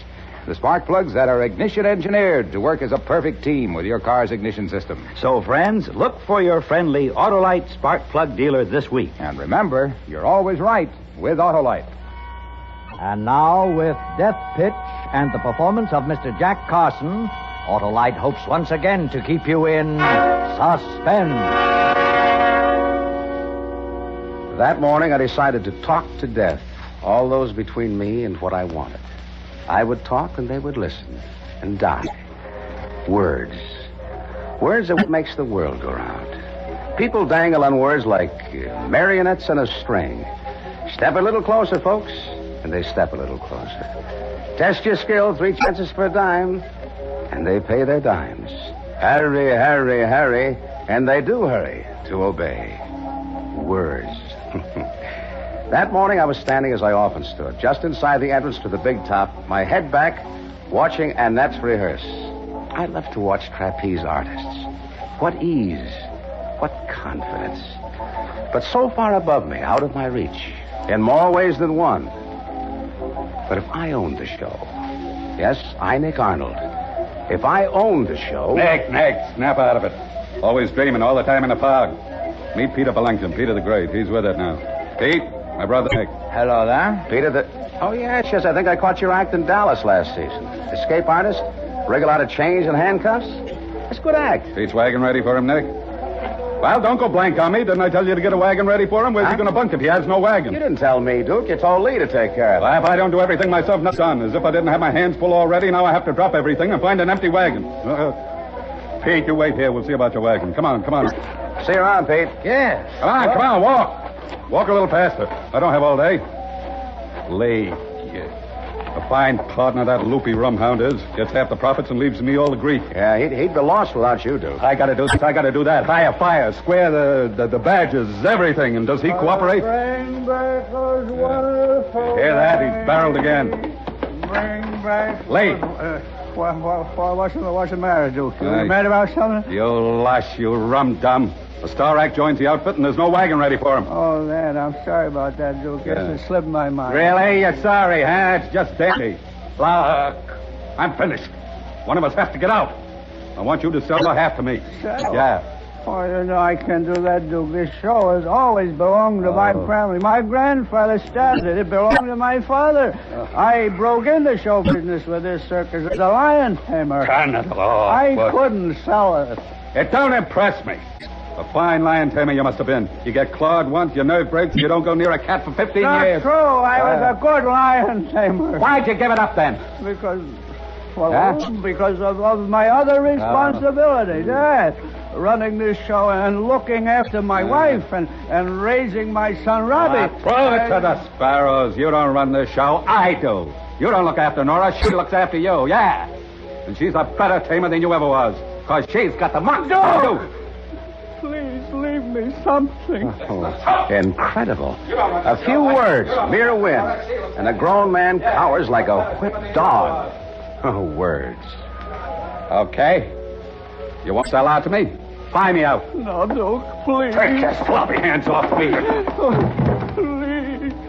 You're the only one who can run the What's show. going on here? Oh, Nora. I said what's going on. I'm talking to you, Duke. I don't talk business with dames. Nora, I still got a performer out there waiting for a wagon. Well, I'll see about that right now. Nora? Go ahead, Lee.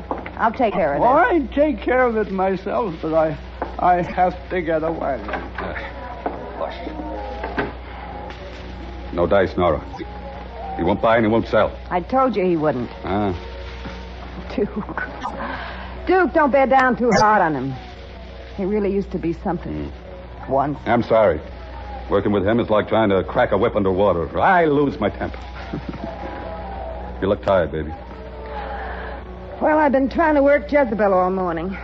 It's no use. She's turned killer cat. We'll have to shoot her. Come here and give me a kiss. Duke. That's only Nick. You're gonna fade into the background once too often, brother. Beat it.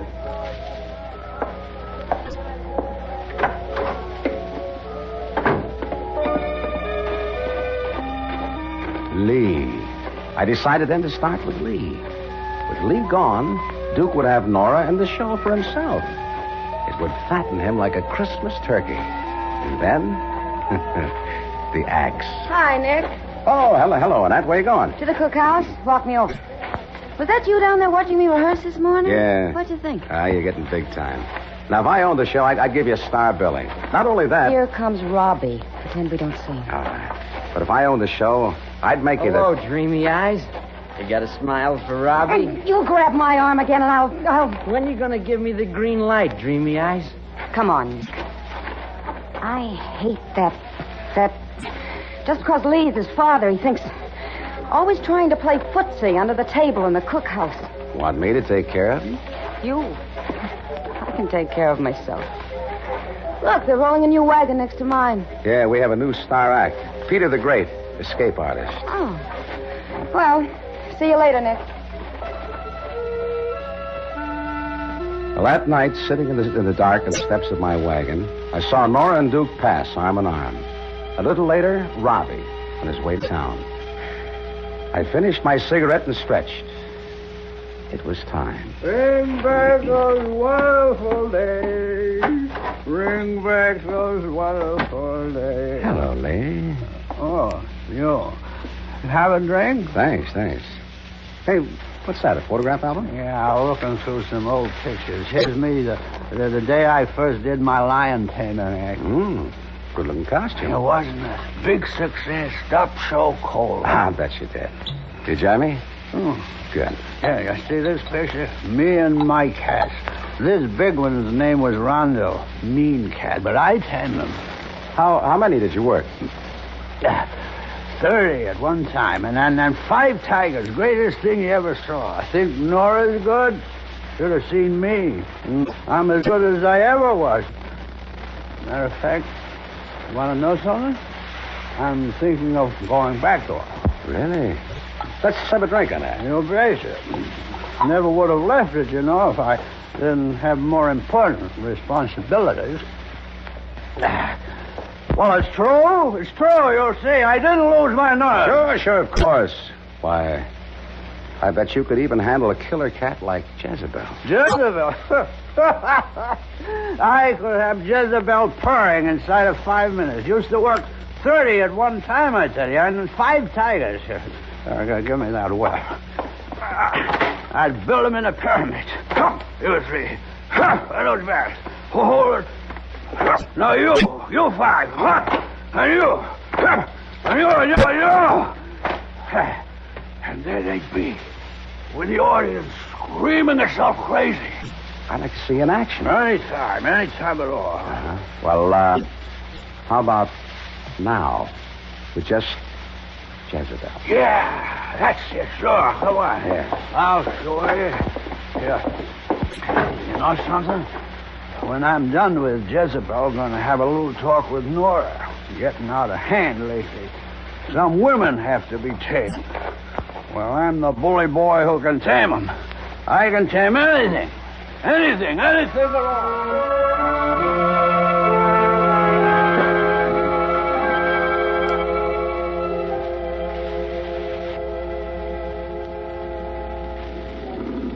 Look at her. Back and forth. Back and forth. You Jezebel, you. Mean-looking, isn't she? They don't come too mean for you. Yeah, you watch me work her over. I remember the way it used to be. The ringmaster used to say, "Ladies and gentlemen, the greatest of them all, Lee Duncan." And I'd be standing there in the spotlight, all shiny and proud. Ladies and gentlemen, the greatest of them all, Lee Duncan. Yeah.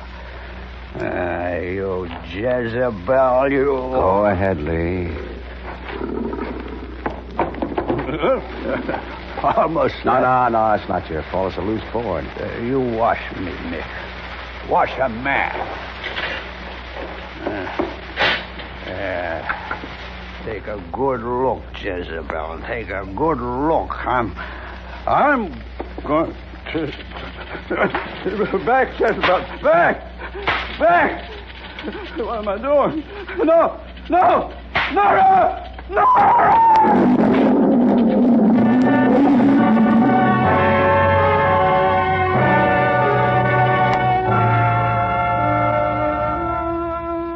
We buried Lee the next day. And a month later, Duke married Nora and became the sole owner of the circus. The money made exhibiting Jezebel the Man Killer almost paid for the banners and posters advertising the Duke Arnold Show. The Duke Arnold Show. I'd see my brother staring at those four little words for minutes at a time, his eyes filled with their wonder and their glory. Yeah, Duke was a happy man, except for one or two little things. I could kill you, you little punk. Mom, stop it, Duke! What's Robbie done? I'll tell you what your little Robbie has done. He's made 3 of the coach kids hand in their notices. They're leaving. Walking out on the show in the middle of the season because he's been throwing his weight around. Mom, I was only having a little fun. Fun? Is that what you call it? Putting me to the trouble and expense of bringing 3 more girls down if I can find them? You stay away from my performers, you hear me, pantyweights? Leave them alone. And if I catch you annoying Annette again, I'll... Will you calm down? They can hear you all over the lot. Let them. I'm the boss. Yeah. And how'd you get to be boss? You little... Duke!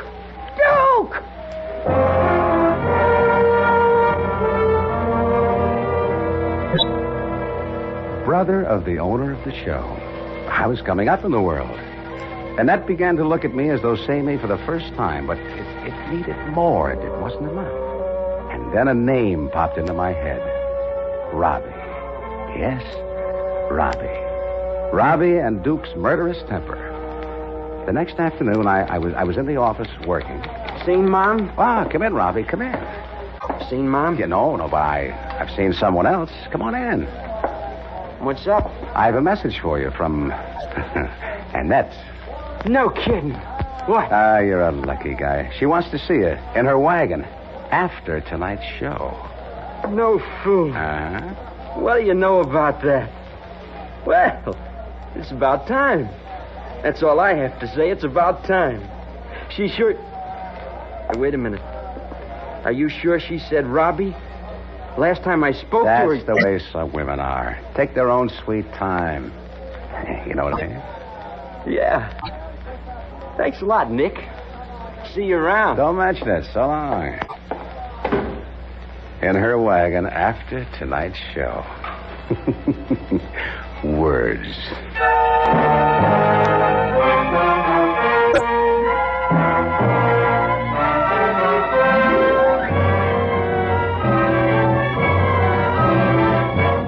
Autolite is bringing you Mr. Jack Carson in Death Pitch, tonight's production in radio's outstanding theater of thrills, Suspense.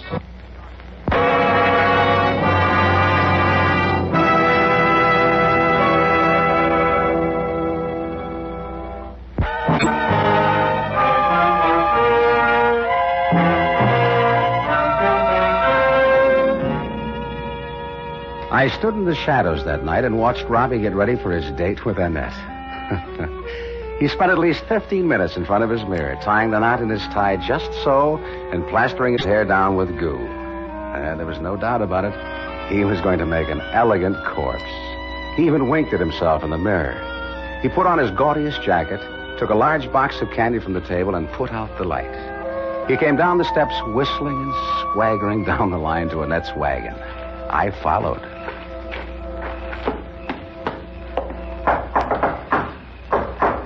Come in.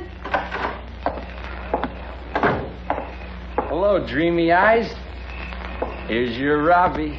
Oh, beat it, or I'll tell your mother on you. Look, candy. For you. $5 worth. That's the way I am. How about a little kiss for Robbie?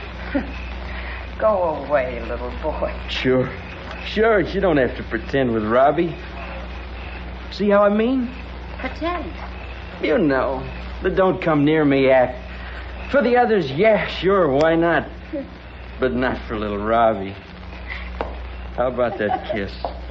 If you could only see how funny you look, trying to act like a grown-up man of the world. Go away, Robbie. Go away. Come on. Give me a kiss. Oh, you little... Come here. Let me go. Let me go. Let me go. Stop it. Let me go. Duke, over here. What's going on? Annette! Who's you? What? Annette in her wagon. Robbie. Robbie. I'll kill that little punk. Duke! Duke! Don't! Please! Don't! Let go! Come back here! Stop him! Stop it! Stop it!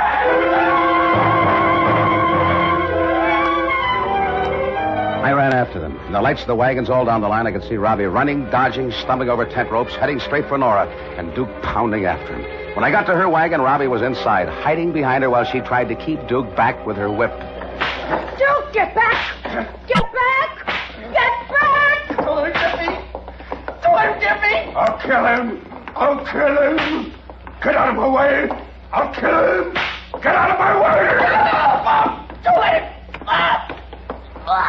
I told you! I told you! I told you! I told you! Nick, please, help me. Duke! Nora! Where are you going? My gun. You wouldn't listen! You wouldn't listen! You wouldn't listen!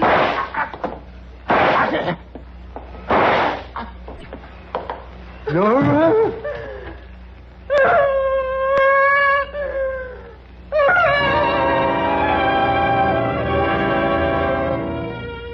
I couldn't help thinking. In the beginning was the word.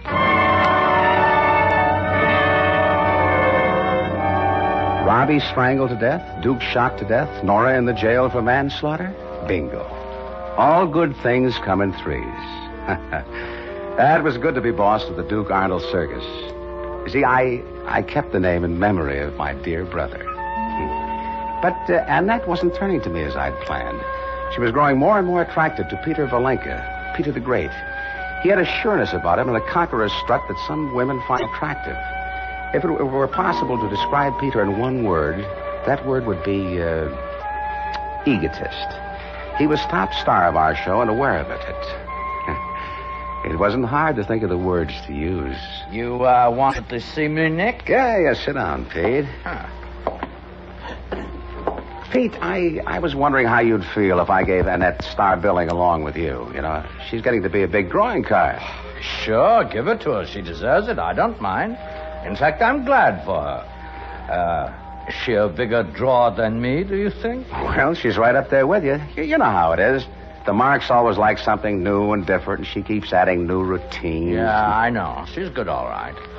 You, think I ought to change my routine a little? No, you have a good routine, but... Well, if I may suggest... Sure, go ahead. Your act isn't sensational enough. After all, even though you are the best of them, escape artists haven't been too much of a novelty since Houdini. You need some kind of a flash stunt. Something that'll make the yap's ears flap back and forth with excitement. Houdini? What did he do I can't do? Underwater escapes? I can do underwater escapes. You can? Sure. Don't give me Houdini. Well, say, how about something like this? Now, let's say you're handcuffed, and then after a thorough search for hidden keys, you get into a crate of some sort. The crate is sealed and lowered beneath the surface of the water. A couple of minutes later, your head appears above the surface. You're out of the cuffs and you're free of the crate, something like that. Could you do it? Oh, sure. It's just a question of shucking the cuffs. The rest is only trimming. Okay. Let's do it that way. Now, you're sure you can handle it? I don't want you to try it if it's too dangerous. I mean, maybe you're not good enough to escape from... I can escape from anything. All right, then. By the way, how do you get out of the cuffs? Or is that a strict secret? Master key. I use a master key. Yeah, but you'll be wearing only bathing trunks. There'll be a search from head to foot. What do? Hide it in your mouth? Huh? They can look at my mouth all they want. No, there's one place they never think of looking, the soles of the feet. I've fastened the key to my arch with flesh-colored tape. Oh, I always wondered. Well, I'll start working on it right away. Some kind of advanced build-up. Our next date is Scudderville. Now, there's a bridge across a pretty large stream right across the street from the fairgrounds. And I was thinking...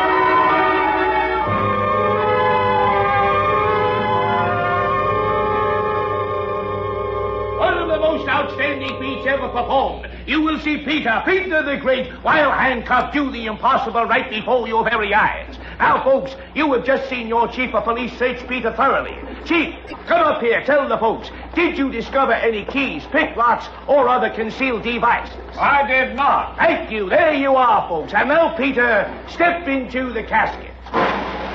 All set, Pete? Yeah. Nick, you double-check the winch and the rope. I don't want any slip-ups there. Mm-hmm. That current's like a runaway horse. Unless this casket is anchored to the bridge, I am a gun pigeon. Oh, I attended to it personally. Okay. And remember, if I'm not above water in 3 minutes, pull me up fast. Oh. Hold it, brother, hold it.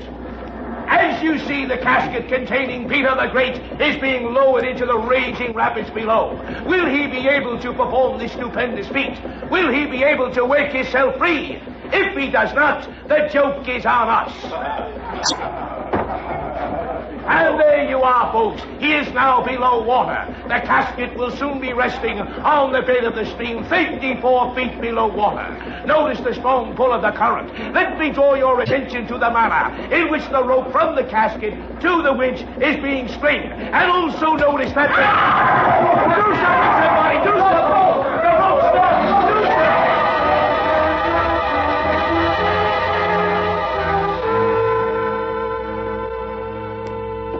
Of course the rope snapped. I attended to it personally. I turned my back on the crowd and left the bridge a happy man. There's no greater satisfaction than that afforded by the knowledge of a good job well done. I had the show, and it was only a question of time before I had Annette as well. She would come to me for guidance, lean on me more and more, and pleasant prospects. Meanwhile, there was work to be done.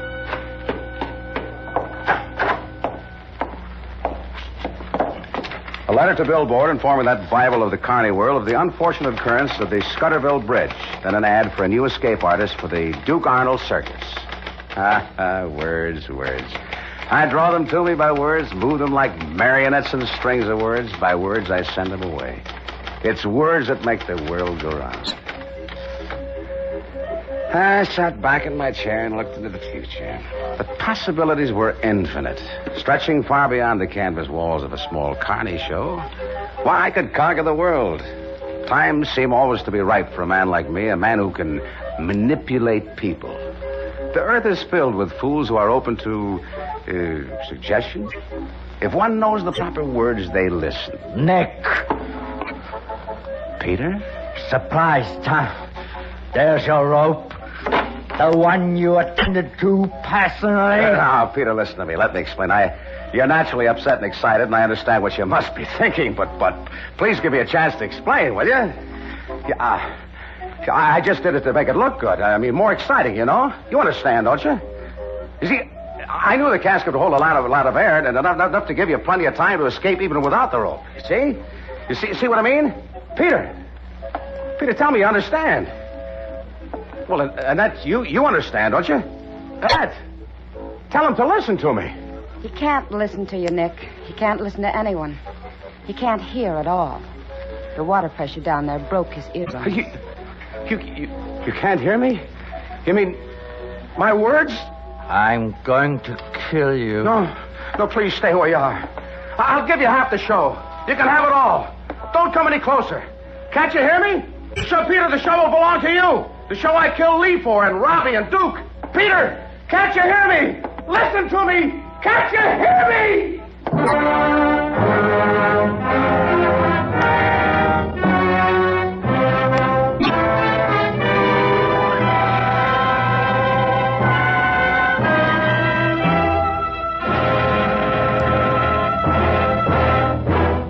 Suspense. Presented by Autolite. Tonight's star, Mr. Jack Carson. Friends, this is Harlow Wilcox again to remind you that Autolite makes over 400 fine products for cars, trucks, planes, and boats in 28 plants from coast to coast. These include complete ignition systems used as original factory equipment on many leading makes of our finest cars. Generators, coils, distributors, electric windshield wipers, voltage regulators, wire and cable, starting motors, and many more. They're all engineered to fit together perfectly, work together perfectly, because they're all part of the Autolite team. So, friends, don't accept electrical parts supposed to be as good. Ask for and insist on Autolite, original factory parts, at your neighborhood service station, car dealer, garage, or repair shop.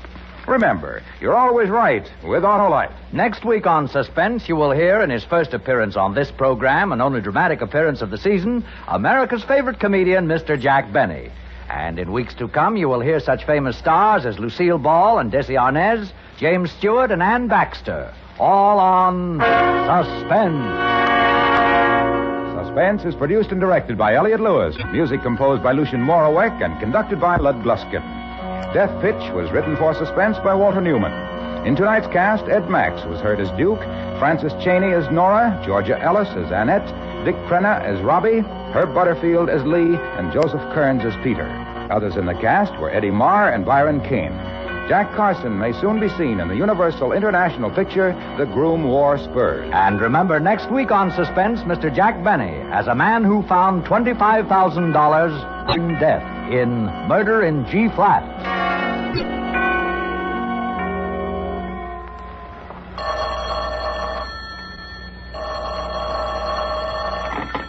You can buy world-famous Autolite resistor-type or standard-type spark plugs, Autolite stay-full batteries, Autolite electrical parts at your neighborhood Autolite dealers. Switch to Autolite. Good night. Strengthen your future as America strengthens hers. Join the National Guard. You'll be well trained with and by men from your own hometown. And you'll be well paid. If you're over 17, get the story from your nearest National Guard headquarters. This is CBS, the Columbia Broadcasting System.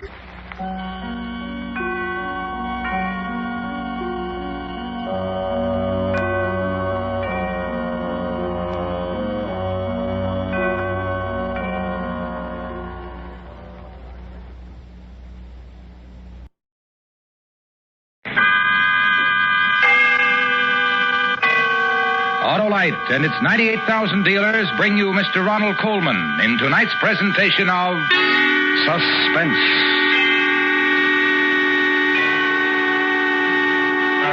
Tonight, Autolite brings you the story of a mind reader who discovers his nightclub act is not a fake, a vision of death. Our star, Mr. Ronald Coleman.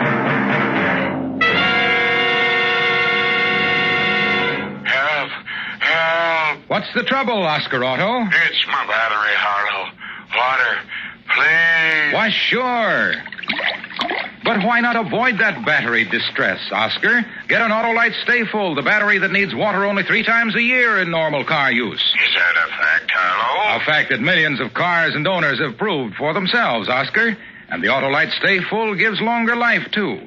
Fiberglass retaining mats protect every positive plate to reduce shedding and flaking, and give the Autolite Stay Full longer life, as proved by tests conducted according to accepted life cycle standards. Where do I get this no-worry battery, Harlow? From your nearest Autolite battery dealer. To quickly locate him, phone Western Union by number and ask for operator 25. I'll tell you the name of your nearest Autolite battery dealer, where you can get an Autolite Stay Full, the battery that needs water only 3 times a year in normal car use. And remember, from bumper to tail light, you're always right with Autolite. And now, Autolite presents A Vision of Death, starring Mr. Ronald Coleman, hoping once again to keep you in suspense.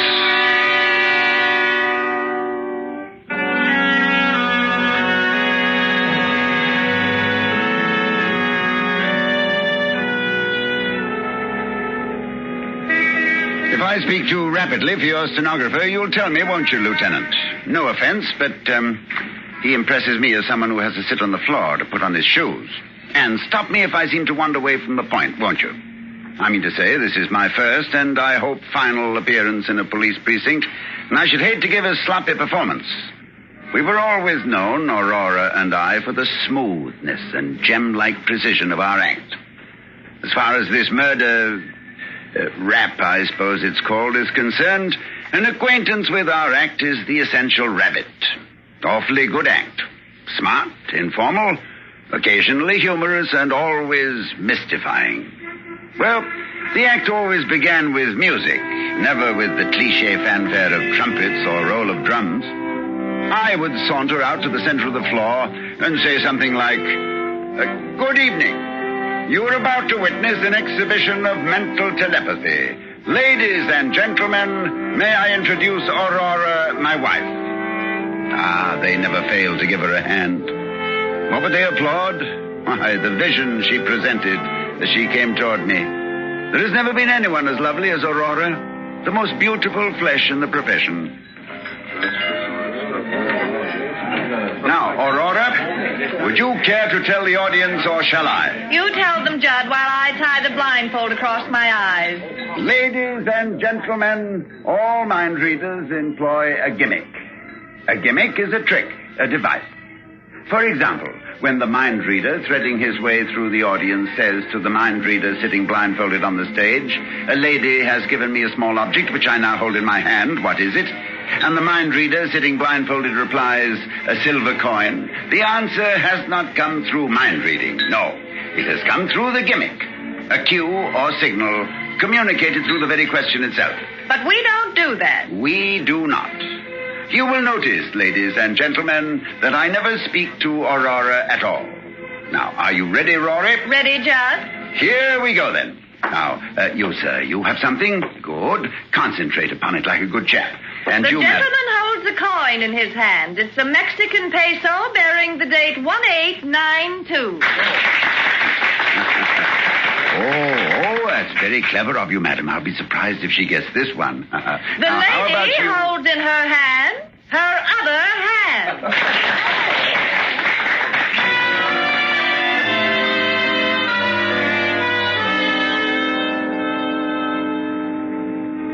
Yep, a sucker once born remains a sucker till death. The audience never realized, never in all the years we worked, that although I was not speaking to Aurora directly, my chatter nevertheless was loaded with signals and cues for her guidance. By revealing the gimmick, we concealed the gimmick, and that, Lieutenant, is the ne plus ultra of gimmicks. Yes, it was as crude as that. But it enabled us to work 50 weeks a year here and abroad at an average of over 1,000 a week. Of course, I always gave some credit for our success to our agent, Harry Arnold, although Rory was inclined to give him no credit at all. Good news, Judd. I've managed to book the act into the College Inn in Chicago with a 4-week guarantee. That's not bad, huh? Get him. He managed to book the act. I suppose they never heard of us in Chicago. I suppose we weren't held over there 6 weeks when we played the Sans-Souci in 1948. Well, you think it's easy to get a 4-week guarantee these days? Money is short. Money is tight. I have never yet heard you say money is long, money is loose. You have to sweat for your 10%, don't you? Yes, you do. In a pig's ear, you do. Agents, they're all alike. There's gratitude for you. There's the milk of human memory. What were you when I first saw you? Nothing, not this much. Playing 10 a day under canvas in Monash, Wisconsin, and paid off in bottle tops. I worked, I schemed, I sweated. Agents, all of them. All they know is how to live off a dead whale. Scum of the earth. I'm not going to take that from you, you hear me? You'll take it, baby, along with the 10%. You'll take it, you'll chew it, you'll swallow it, and you'll keep it down. How do you like that? I'm warning you, kid. Don't push me too far. Don't push me. Children. Now, on your way, Harry, and don't let it get you down. I think a 4-week guarantee is pretty good. Thanks, Judd. If it wasn't for you, I'd... why go into it? I'm going for a walk.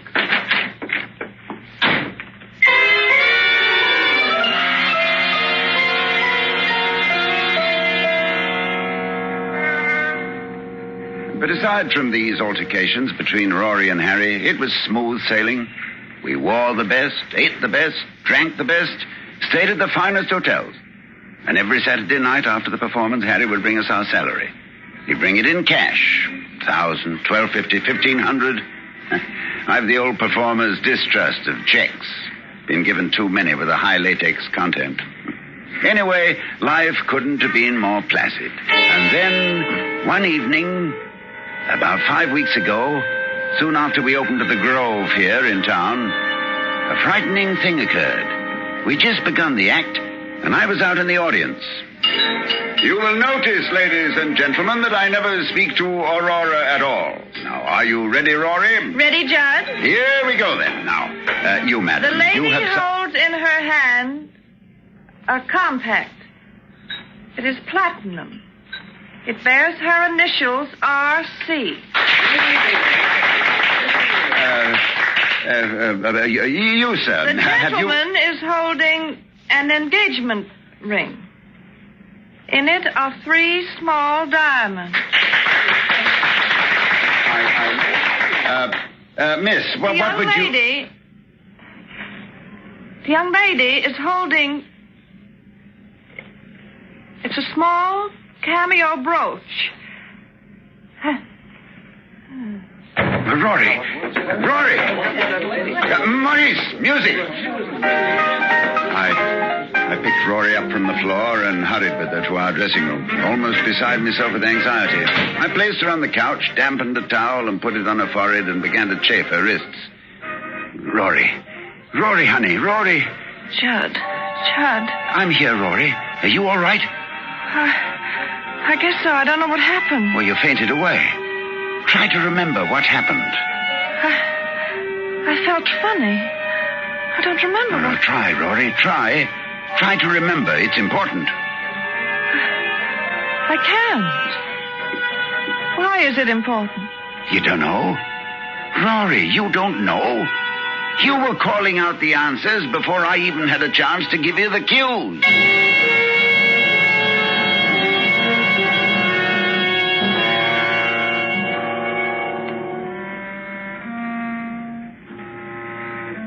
Do you believe in telepathy, Lieutenant? I don't mean the sort of thing Rory and I usually did. I mean real telepathy. I never did either until that night.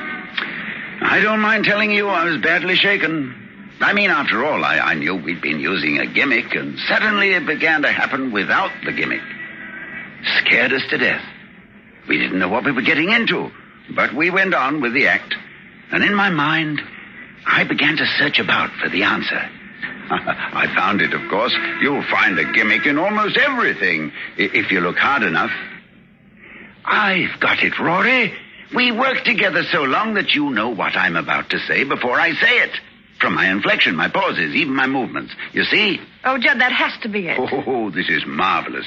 When Harry gets back, I'll tell him about it. And if I last till tomorrow, he can ask the management for more dough. As soon as he gets back. Next Thursday. Tonight. How much more should we ask for? Tonight? What made you say tonight? Well, I don't know. Well, you were there when he told me he'd be in Palm Springs till Thursday. What made you say tonight? I don't know. What difference does it make? Stop picking on me. So I made a mistake, so what? I don't see how you can make such a mistake, that's all. Oh, Judd, leave me alone. I've been worried half crazy about really being able to read your mind. I've been under a strain. So Harry's coming back Thursday and not tonight. All right, are you satisfied? He'll be here Thursday, not tonight. You Justin Stone, mister? This dressing room, me? Yeah, what is it? Telegram, sign here. Sign for it, will you, Rory? There you are, kid. Judd, I'm sorry I blew up in your face. Judd, what's the matter? It's from Harry. He's coming in tonight.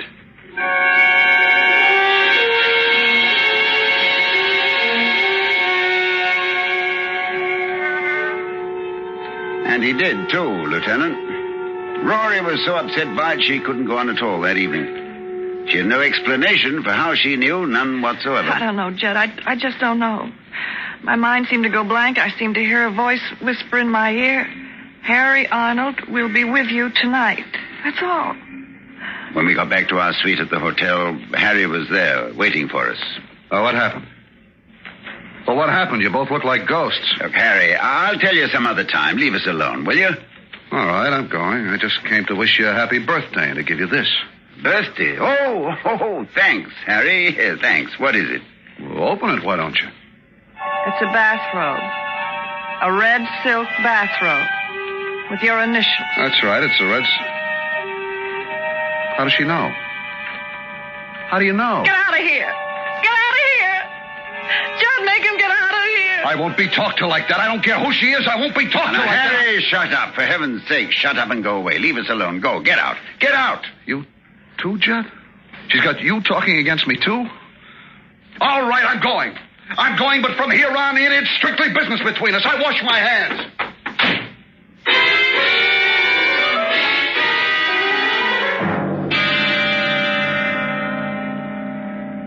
He kept his word, Lieutenant.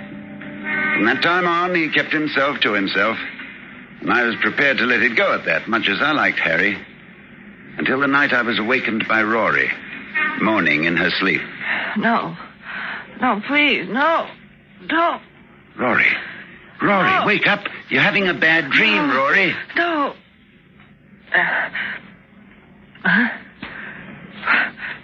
Judd. It's all right. I'm here. Oh, Judd. What, Rory? The voice. Whispering again? Yes. Oh, Judd. What? He's going to kill me. Harry Arnold is going to kill me.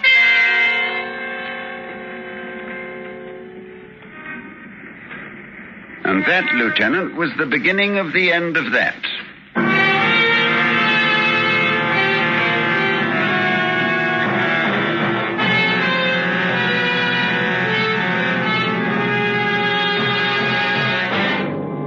Autolite is bringing you Mr. Ronald Coleman in A Vision of Death.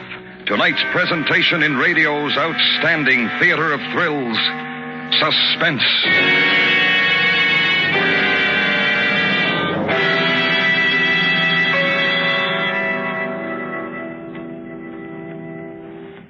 Hey, Harlow, here's a riddle. Shoot, Oscar Otto. I got it, and I have it. You've got an Autolite Stay Full battery, and now you have a power-packed Paragon that gives quick, dependable starts and needs water only 3 times a year in normal car use. You said a stay full, Harlow. Just what every driver should say when he needs a battery, Oscar. An Autolite Stay Full with the fiberglass retaining mats protecting every positive plate to reduce shedding and flaking and give that brawny battery longer life, as proved by tests conducted according to accepted life cycle standards.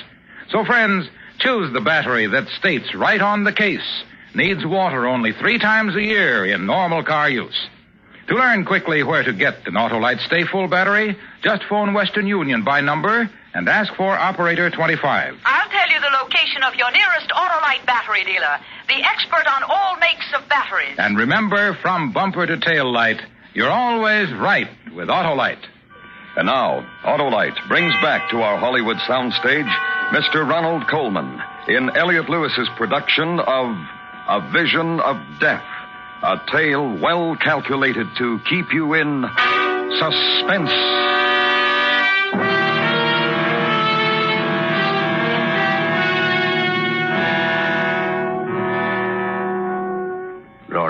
Rory, get a grip on yourself. He's going to kill me. Harry's going to kill me. Don't be ridiculous. Stop it now. It was just a bad dream. He's going to kill me. Will you stop that? Will you stop saying that? Judd, hold me. I'm frightened. Harry's going to kill me. You've had a bad dream, I tell you. He hates me. He hates me. Oh, Judd, he's going to kill me.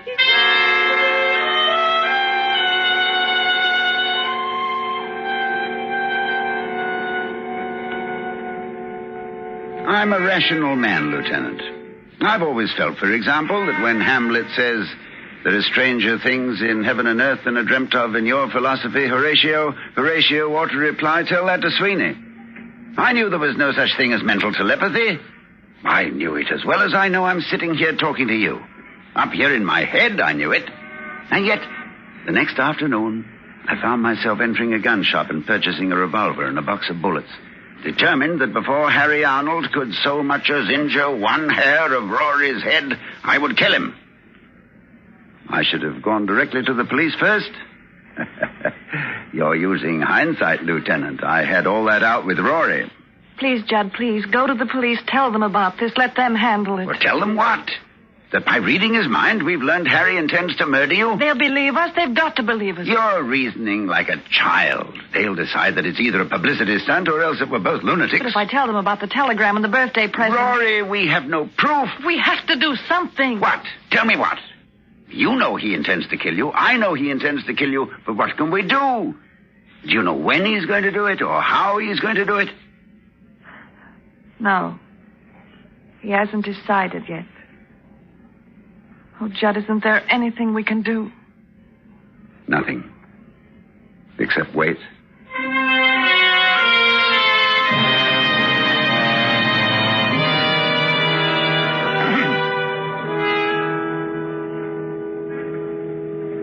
I reacted to the waiting as you might expect, Lieutenant. Sleeplessness, loss of appetite, growing irritability. I flared up at everyone. Waiters, chambermaids, elevator boys, the manager of the club. The manager of the club? He finally said to me... Stone, what the devil's gotten into you? I'd really like to know. None of your business. Well, look, I'm only trying to be nice. Oh, shut up and leave me alone. Sure, I'll let you alone. I'd let you alone right now if your contract didn't have another week to run. But after that, I'll let you strictly alone. You'll never work this club again. You maniac.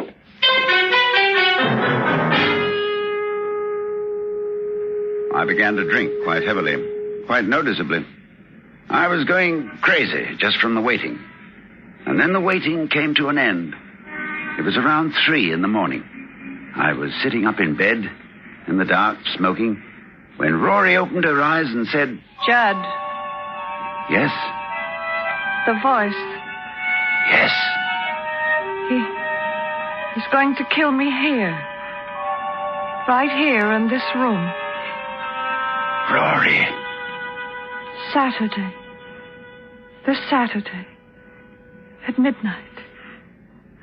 Oh, Judd. Oh, Rory, sweetheart. He's going to shoot me. He has a gun. He's going to shoot me. He's going to get you downstairs in the manager's office at the club. And while you're there, he's going to come up here. No, Rory, listen to me. I want you to listen to me. You're mistaken, do you understand? You've been having another bad dream, and that's all there is to it. No, Judd, I swear it. He just thought of it. Just this minute. He's standing at a bar. Standing there all by himself, drinking. And he's just this minute decided. You're making it up. Judd, no. It's the bar over at the Tuscany Hotel. I see it so clear. Oh, you're wrong. You're wrong. I'll prove you're wrong. Desk. Get me the bar at the Tuscany, will you? Over on Sunset? 1 moment, please. You'll see, Rory. He's not there at all. You'll see, it's just a dream. Just a bad dream. Tuscany Cocktail Lounge. Hello, is Harry Arnold there at the bar? Harry Arnold? No, I'm sorry, he's not. He's not? You sure of that? Sure, I'm sure. He was here all evening, left about a minute ago. I said goodnight to him myself. Want me to have...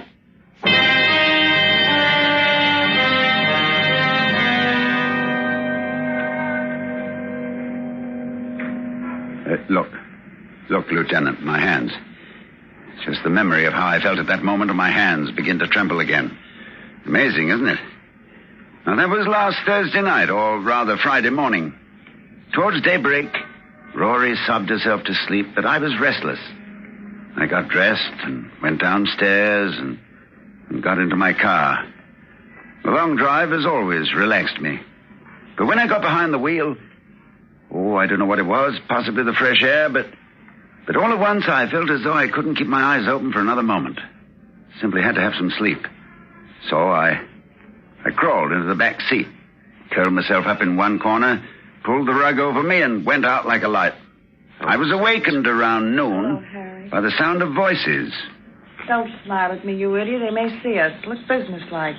Where is he? I don't know. Since he hasn't got the car, he must be out walking. Did he fall for it last night? Just like he fell for all the rest of it. The red bathrobe, stooges you planted in the audience. He even phoned the bar just after you left. Oh, I timed it beautifully. Satin skin. I can hardly keep away from you. After tomorrow night, we'll have all the time in the world for each other, Harry. You bought the whole story, that it's going to happen at midnight? Tomorrow, your place? Every word. Just do what you have to do now. Remember to come to the dressing room before the 8 o'clock show. Tell him you've set up a meeting with Stamper, the manager, in Stamper's office at 12. Yeah, I want them to shake hands and be friends again, I'll tell them. Yes, and don't forget, when you come to our door at midnight, keep talking to the elevator boy. Don't let him go, whatever you do. You want him to testify with self-defense. Don't worry. I won't forget a thing. You'll handle all the rest of it? Just leave it to me. I mean about his gun. That's pretty important, you know. Don't worry. It'll misfire.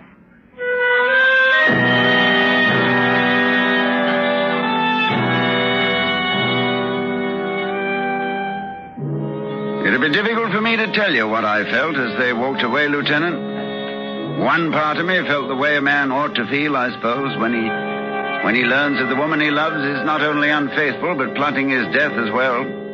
But another part of me felt only relief. Relief at learning there was a gimmick in this too. They'd been fairly clever for amateurs. Harry had a good excuse for carrying a gun to protect the cash he brought me each Saturday. My own behavior in recent weeks would lend weight to what he would probably offer in his defense, that I must have been crazy, that for no reason at all I'd opened the door, pointed a revolver at him, and threatened his life, that he had to shoot in self-defense. The presence of the elevator boy, that could mean only that Harry would shoot just as soon as I opened the door. I'd be found dead with a revolver in my hand and a heartbroken agent at my side. Tableau. I found myself hoping, as I never hoped before, that they'd come to their senses before Saturday. That they'd realize what a vicious, inhuman thing it was they were planning. But just before the 8 o'clock show that night, there was a knock at the door of our dressing room. Come in. Judd, I've been talking to Stamper, the manager. He's sorry there's bad blood between you and wants to square it. I told him you'd be in his office at 12 to talk things over. All right with you? Yeah. We don't want it, so we'll never work here again, do we? I mean, there's no reason we should. No reason at all. Button my dress, Judd. See you later, Judd. Yeah, later.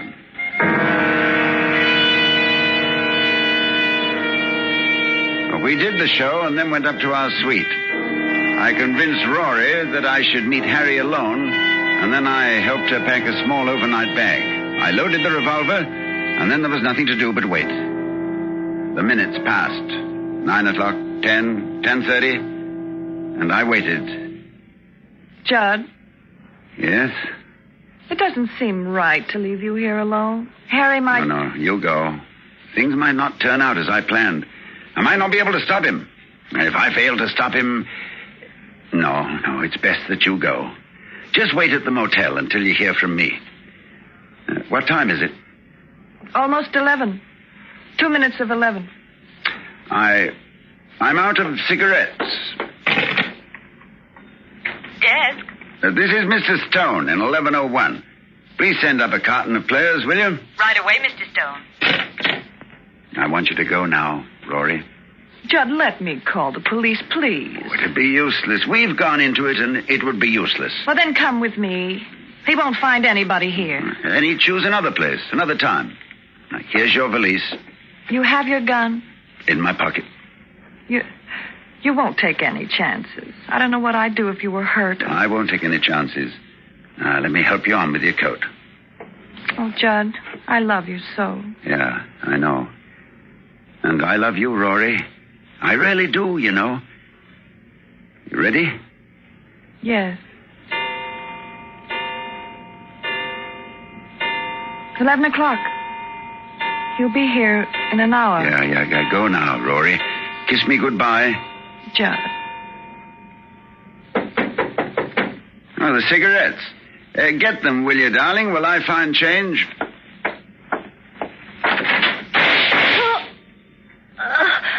Harry.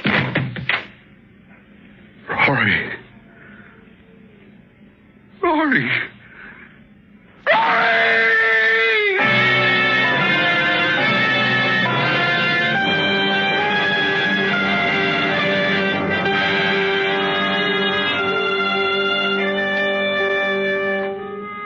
I shall always remember the look on Harry's face, Lieutenant, as she sank to the floor. They'd concocted a bad dream between them, and it had come true. I'll bet he still doesn't know how it happened. If you pass his cell, you might tell him. Just whisper the word gimmick into his ear. Yeah, that's what I said, gimmick. I gimmicked the clock while Rory was dressing, set it back a full hour. It was 11 to her, but 12 to him. I adore gimmicks, don't you?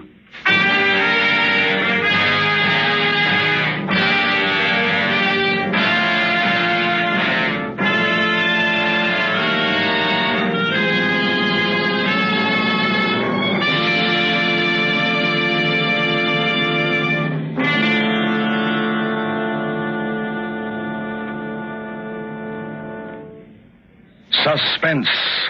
Presented by Autolite. Tonight's star, Mr. Ronald Coleman. This is Harlow Wilcox speaking for Autolite and bringing back our distinguished star, Mr. Coleman. Thank you, Harlow. You know, it's been over 2 years since I last played in Autolite's Theater of Thrills. But I've listened to Suspense attain new dramatic heights this season, with such exciting fare as Edwin Drood and, of course, Othello. Harlow, my congratulations to our producer-director, Elliot Lewis, and to Autolite for magnificent radio entertainment. Thank you, Mr. Coleman. And friends, you can always expect the finest from Autolite, the world's largest independent manufacturer of automotive electrical equipment. Every Autolite product is backed by constant research and precision built to the highest standards of quality and performance. No wonder Autolite serves the greatest names in the industry. Yes, from bumper to tail light, you're always right with Autolite.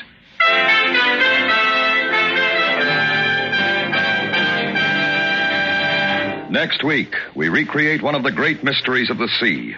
A ship found drifting in perfect condition, but with no human aboard. The mystery of the Marie Celeste. Our star, Mr. Van Heflin. That's next week on Suspense. Suspense is produced and directed by Elliot Lewis, with music composed by Lucian Morowick and conducted by Lud Gluskin. A Vision of Death was adapted for Suspense by Walter Brown Newman from the original story by Jerry Hausner. In tonight's story, Mary Jane Croft was heard as Aurora. Featured in the cast were Hy Averback, Benny Rubin, Julie Bennett, and Charles Calvert. You can buy Autolite Stay-Full batteries, Autolite resistor or standard type spark plugs, and Autolite electrical parts at your neighborhood Autolite dealers. Switch to Autolite. Good night. This is the CBS Radio Network.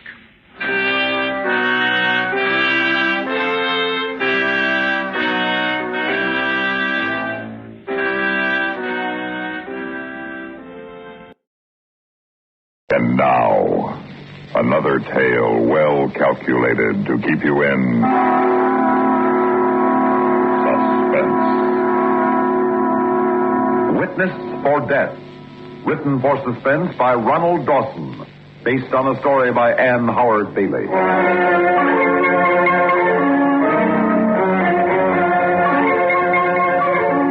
Life was good to me. I had a wonderful wife, a lovely baby, and two of the best friends a man could ever want, Randy and Kay Stoneman. One day after work, I thought I'd drop in at Riley's Grill, where Randy often stopped on his way home. I was approaching the rear entrance when I noticed the time on a window clock and stopped to check my watch. It was exactly 5:45. Suddenly, I saw Randy hurrying out of the rear entrance of Riley's Grill. Randy! Hey, Randy! Randy, it's me, Bert! Randy drove away without seeing me. Little did I think that this simple incident was going to lead to one of the greatest crises in my life.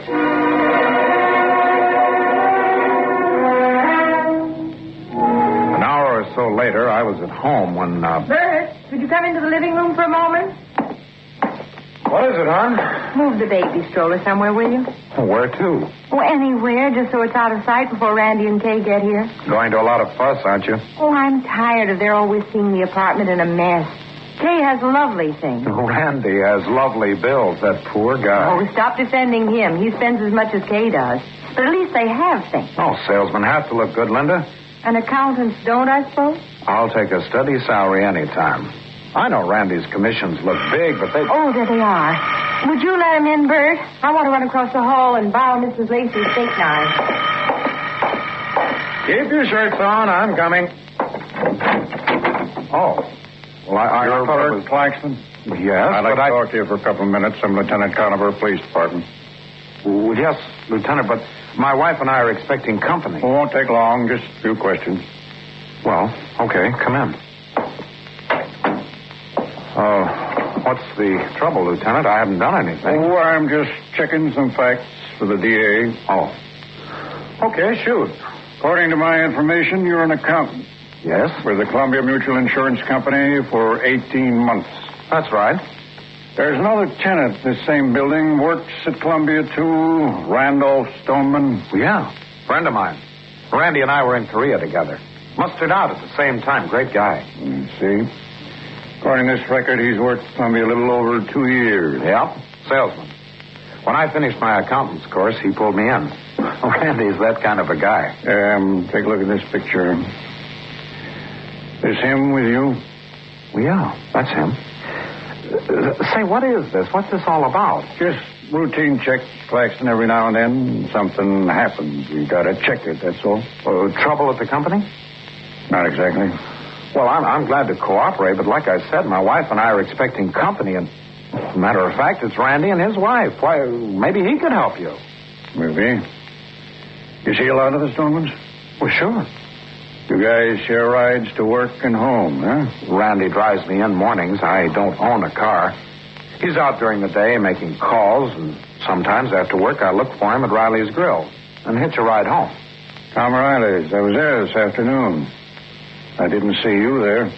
I was across the street. I didn't go inside. You missed him, huh? No. I saw him coming out of the back door. I yelled, but he didn't hear me over the traffic. What time was it? About? 5:45 on the nose. You're sure? Sure, I'm sure. I happened to check my watch just then. Why? It was Randy Stoneman who came out that back door at 5:45? You're positive? Look, Randy and I have been buddies for years. I'd know him anywhere. Why? Oh, nothing. But, thanks a lot, Mr. Claxton. Been very helpful. How? I'm sorry I took so long, Bert. Have Randy... Hi, anybody home? Are we too early? Your name, Randolph Stoneman? Yeah, Randolph. Long for Randy. Where were you this evening at approximately 5:45, Mr. Stoneman? What's it to you? Here's my badge. Lieutenant Conover, Police Department. So? Did you answer my question, Mr. Stoneman? Well, now, just let me think now. 5:45, I must have been at home. Yeah, right upstairs at home, wasn't I, Kay? I was washing my hair when you came in. I'm not sure of the time, but Mr. if you Stoneman, say you were... You're quite sure you weren't leaving Riley's Grill by the back door at 5:45? Well, didn't I just tell you that... I'll have to ask you to come downtown with me, Mr. Stoneman. You can repeat your story there. Hey, let go of my arm. Now, what is this? It's an arrest. An arrest? What for? The man who shot Riley didn't finish the job. Riley's in a coma at City Hospital. For the moment, the charge is assault with intent to kill. If he dies, it'll be murder. What's this got to do with me? Riley was shot at 5:45. You were seen running out the back door of Riley's Grill at 5:45 p.m. Oh, yeah? Who saw me? Your friend here, Mr. Claxton. The next morning, I went to see Randy at police headquarters, where he was being held. They ushered me into a bleak and barren room.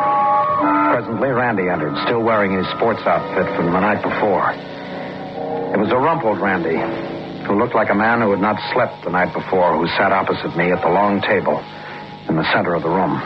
Well, I'm glad you came. What can I do, Randy? Now, tell me something I can do.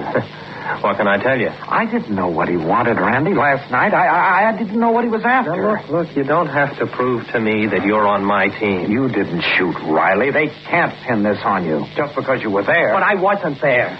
Now, get that through your head. I wasn't there, Bert. You didn't see me, understand? But, Randy, Now, you know Riley made book in that back room. I got in pretty deep. They got enough to pin this rap on me if Riley died. Well, not if you didn't shoot him, not if you're innocent. Yeah. If. Tell me straight, Randy. I'll believe you. I don't care if you were there. I don't care if they found your fingerprints on the gun. If you tell me you didn't do it... I am telling you. I wasn't near the place. You didn't see me. You were mistaken. But if you want to put a noose around my neck, Bert, if you want to do that, you just stick to that story of you. Randy! What are you trying to do to me, Bert? But, Randy, I did see you. It's up to you. Now, you just remember that, buddy.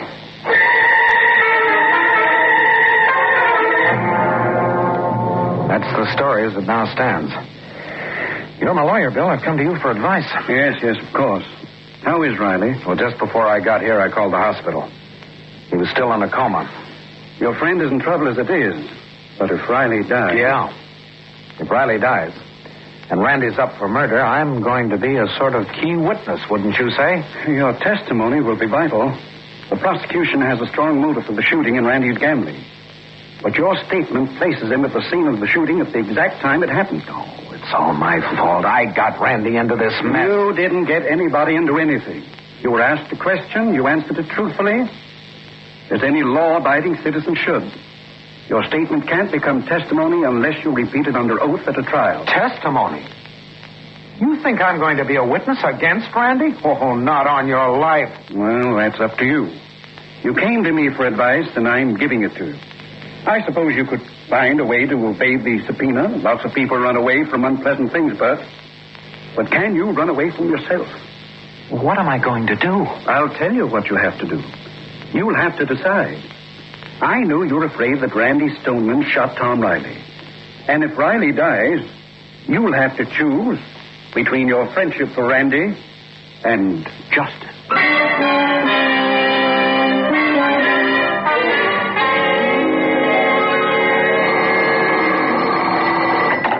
Hello. Yes, this is he. Oh, well, did he regain consciousness before he... No. All right. I'll be there. Thanks for calling. Well, what's the matter, honey? You look... Riley just died. Oh, no. It's murder. The DA wants to see me tomorrow morning. But that means... Bert, you can't testify. How can you? Do you think I want to? I'd give my right arm if I hadn't seen him. Are you sure you saw him? How can you be sure? I'm sure, I tell you. I saw him. You could have been mistaken. I wasn't mistaken. But I can't send Randy to... I just can't. Bert, what will you do? I don't know. I don't know.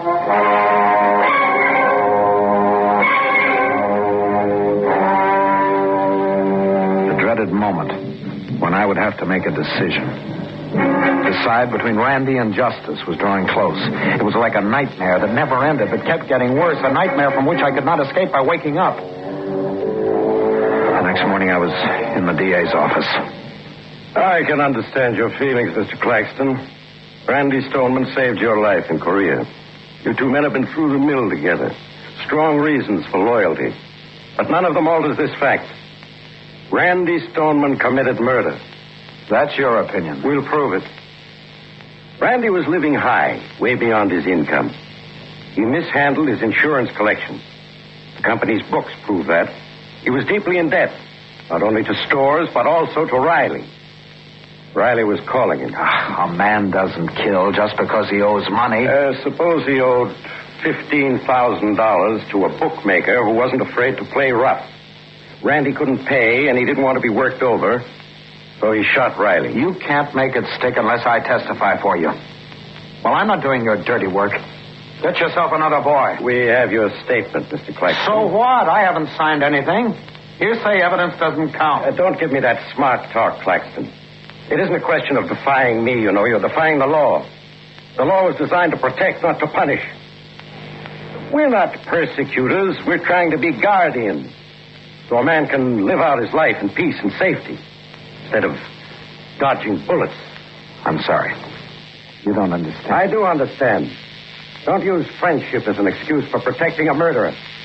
You're doing him a favor, but you're betraying the rest of us. Now, that's a copy of your statement in front of Conover and his assistant. Sign it. I can't. Sign it so we can go into court with a clean case. Sign it. Are you crazy? Let me out of here. You listen. No, you listen. I didn't see anything.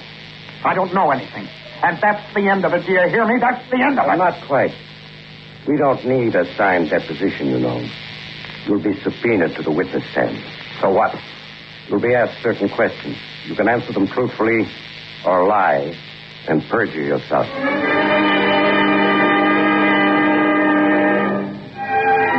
What was I to do?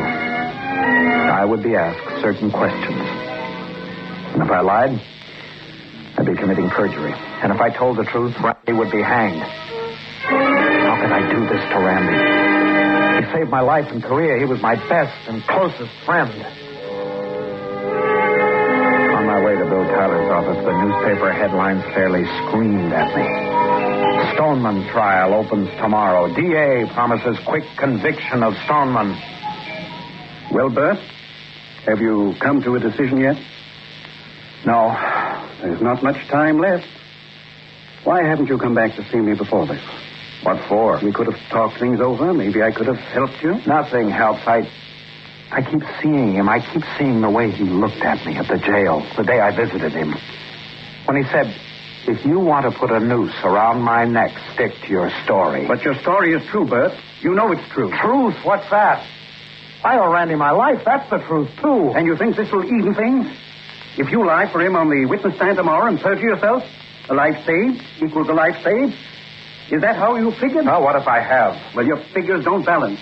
You forgot Tom Riley's life. Isn't Randy Stoneman worth more than Tom Riley? Randy's a good guy, Bill. He worked hard. He had plans for his wife, for himself. And Riley was a crook and a gambler? He deserved killing? I don't know. Now, look, let me alone, will you? And you, Bert, you're a better guy than Randy, is that it? After all, he risked his life pulling you out of the line of fire. Oh, no, you don't stop to think about that. A guy's out there, you go get him. You save him if you can, whether you like him or hate him. Why? What do you mean, why? Because that's the way it is. You don't ask questions about a guy in battle. You just drag him in if you can. A guy's got a right to live. A guy has a right to live. Any guy. Any guy at all. Right, Bert? Whether you like him or hate him.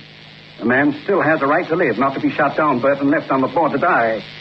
I guess I better be going. You have no right to sacrifice the laws which protect all men's lives, Bert. To save one man's life, even if he is your best friend. Please, Bill, don't say any more. I've got to think. Look, will you be in court tomorrow? There's nothing I can do. Please.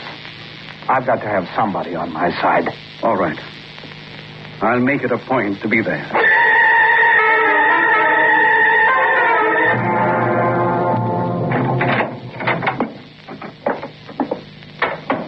Oh, Bert, you're so late. I've been worried. I'm sorry, dear. I went by to talk to Bill Tyler. I phoned you earlier, but you didn't answer. I went up to sit with Kay for a while. She shouldn't be alone. I asked her to come down for coffee. Oh. I wish you hadn't. Was there anything wrong with that? Why shouldn't she sit with her friends on a night like this? Yeah. Guess you're right, dear. Well, what did Bill Tyler say to you? We just talked. What did you talk about? The same thing you're thinking about. The same thing everybody's thinking about every time they look at me. What's he going to say when he gets on the witness stand? Will he tell the truth or will he lie? Take a guess, Linda. It's the $64,000 question. The truth or a lie? Bert, stop it. Stop it. Oh, no. Now, control yourself. It's probably Kay. I'll let her in. Oh, come in, Kay. I told myself I wouldn't come, but I couldn't help it. I just couldn't stay up there alone. Of course not. We want you here with us. Now, sit down. I'll heat the coffee. Hello, Kay. Well, Bert, tomorrow, huh? Yep. A big day. He's got a good lawyer. Things ought to go all right. But will they? Will they go all right, Bert? Who knows? I think you do. You and nobody else. It's your decision whether he goes free or not. Okay, for the love of It's God. your testimony they're depending on. If you say you saw him at Riley's at 5:45, why then... Don't, Kay. But if you lie, Bert... Now, look, Kay, I've been through this. You didn't mean that. Yes, I did. Because I know Randy did it. You what? I've known since that first day when he said he came home early. It was almost 6:30 when he got home. It doesn't matter. It doesn't matter. Of course it matters. All this time I've thought I've kidded myself into believing I don't that care what he did. Can't you understand? I just want him back, and you can save him, Bert. It's not that simple. Oh, don't give me a lot of words. It's yes or no. That's all I want from you, Bert. All right. I don't know. Why not? What are you doing? Weighing the evidence? It's so easy, Bert. Lie for him, tell a lie, and save a life. You owe him that, Bert, don't you? Don't you? I don't know. I haven't you any pity in you. I haven't you any human feelings. What kind of a man are you? What kind of a man are you? Oh, Bert. Now, don't you start on me, Linda. Bert, dear, don't be so touched. Then what is it? What were you going to say? Oh, I can't believe it. Even when I heard Kay say it all this time, we've been thinking... All this time, he's guilty.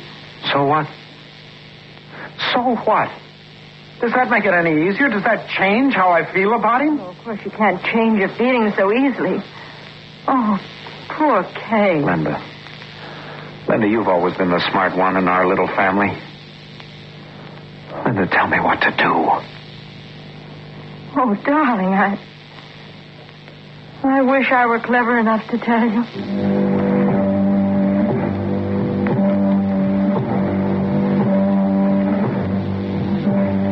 That night I was unable to sleep.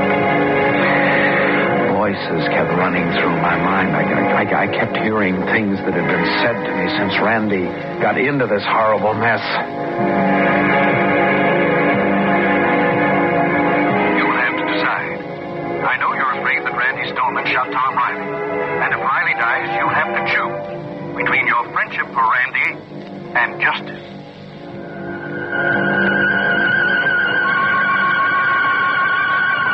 Your friendship as an excuse for protecting a murderer. You're doing him a favor, but you're betraying the rest of us.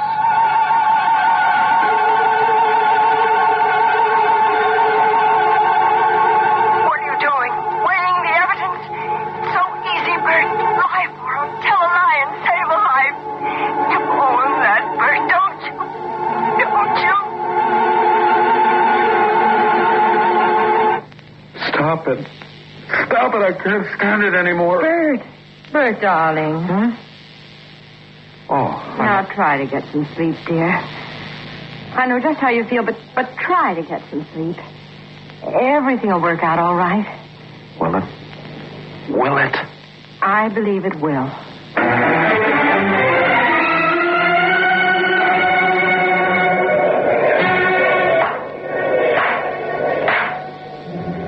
State your name and occupation. Bert Claxton. Speak up so that the jury can hear you. Bert Claxton. I'm an accountant for the Columbia Mutual Insurance Company. Now, Mr. Claxton, I want you to look at the defendant and tell me if you know him. Of course I do. Randy Stoneman. How long have you known him? A number of years. How many would you say? 5, 10 years, or more? More than 10 years. Then if you saw the defendant on the street, you'd never mistake him for somebody else, or vice versa. Of course not. When I know him as well as I do. You're right.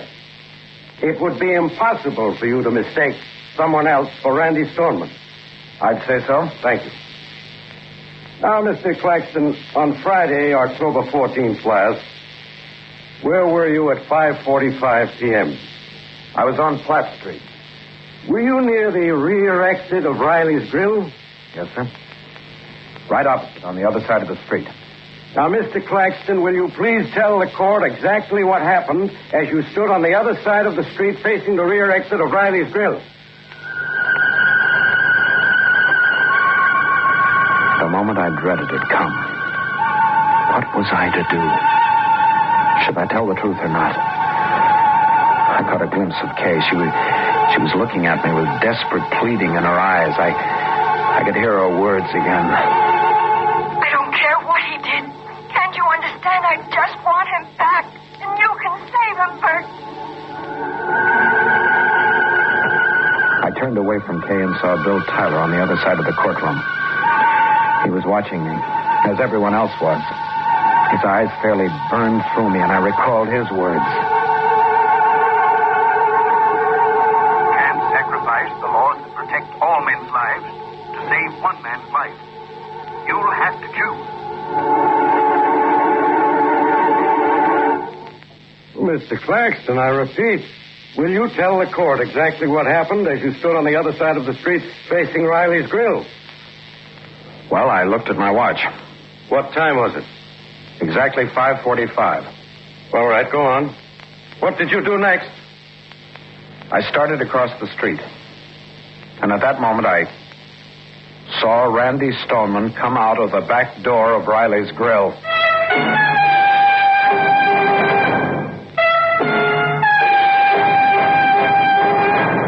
Suspense.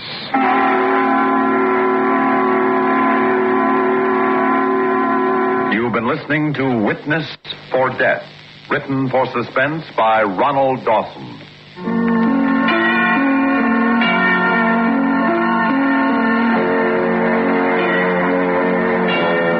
Heard in tonight's story were Frank Thomas Jr. as Bert Claxton and William Redfield as Randy Stoneman. Others in the cast were Ruth Tobin, Mary Jane Higby, Roger DeKoven, Maurice Tartland, and Guy Rett.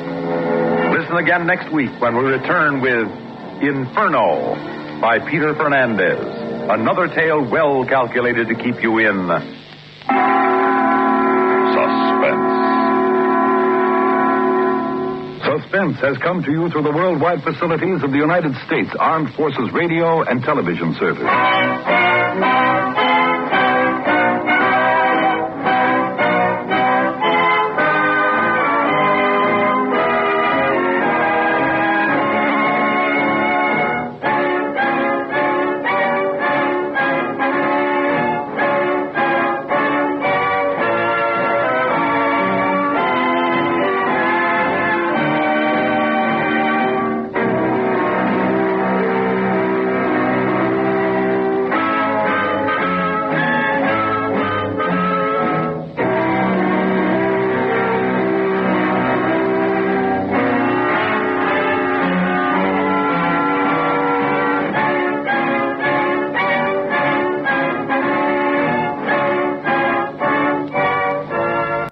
And now, a tale well calculated to keep you in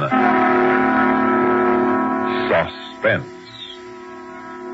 In a moment, Act One of Black Death, written especially for suspense by Mercer McLeod, and starring Christopher Carey, currently featured in Camelot.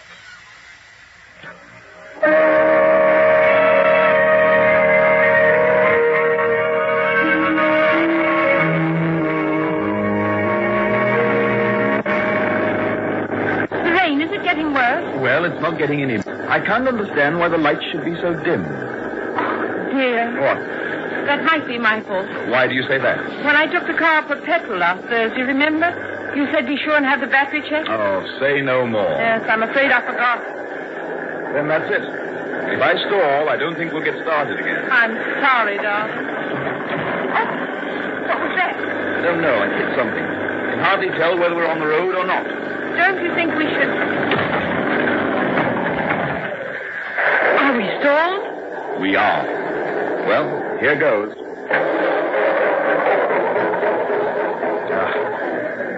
Well, that's it. Oh, Charles.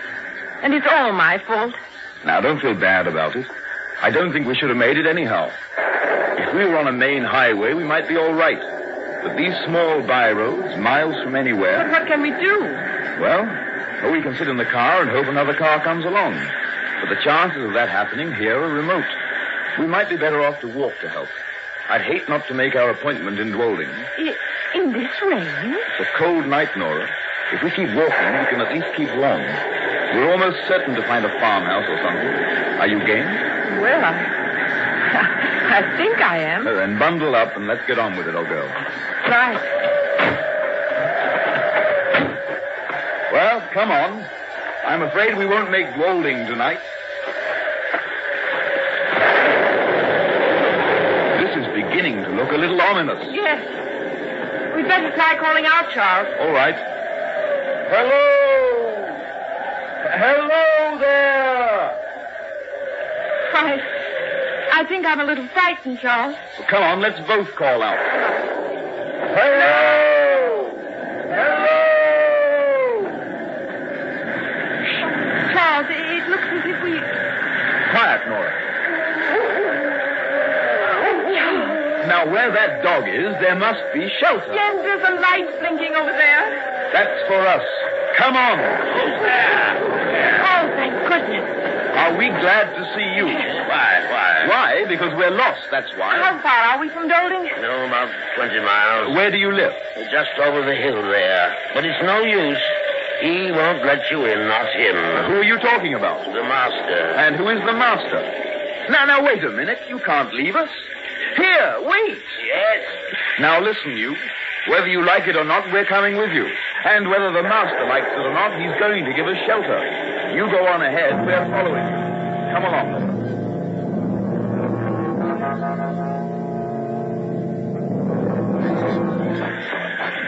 Oh, look, Charles. It's a huge, forbidding house.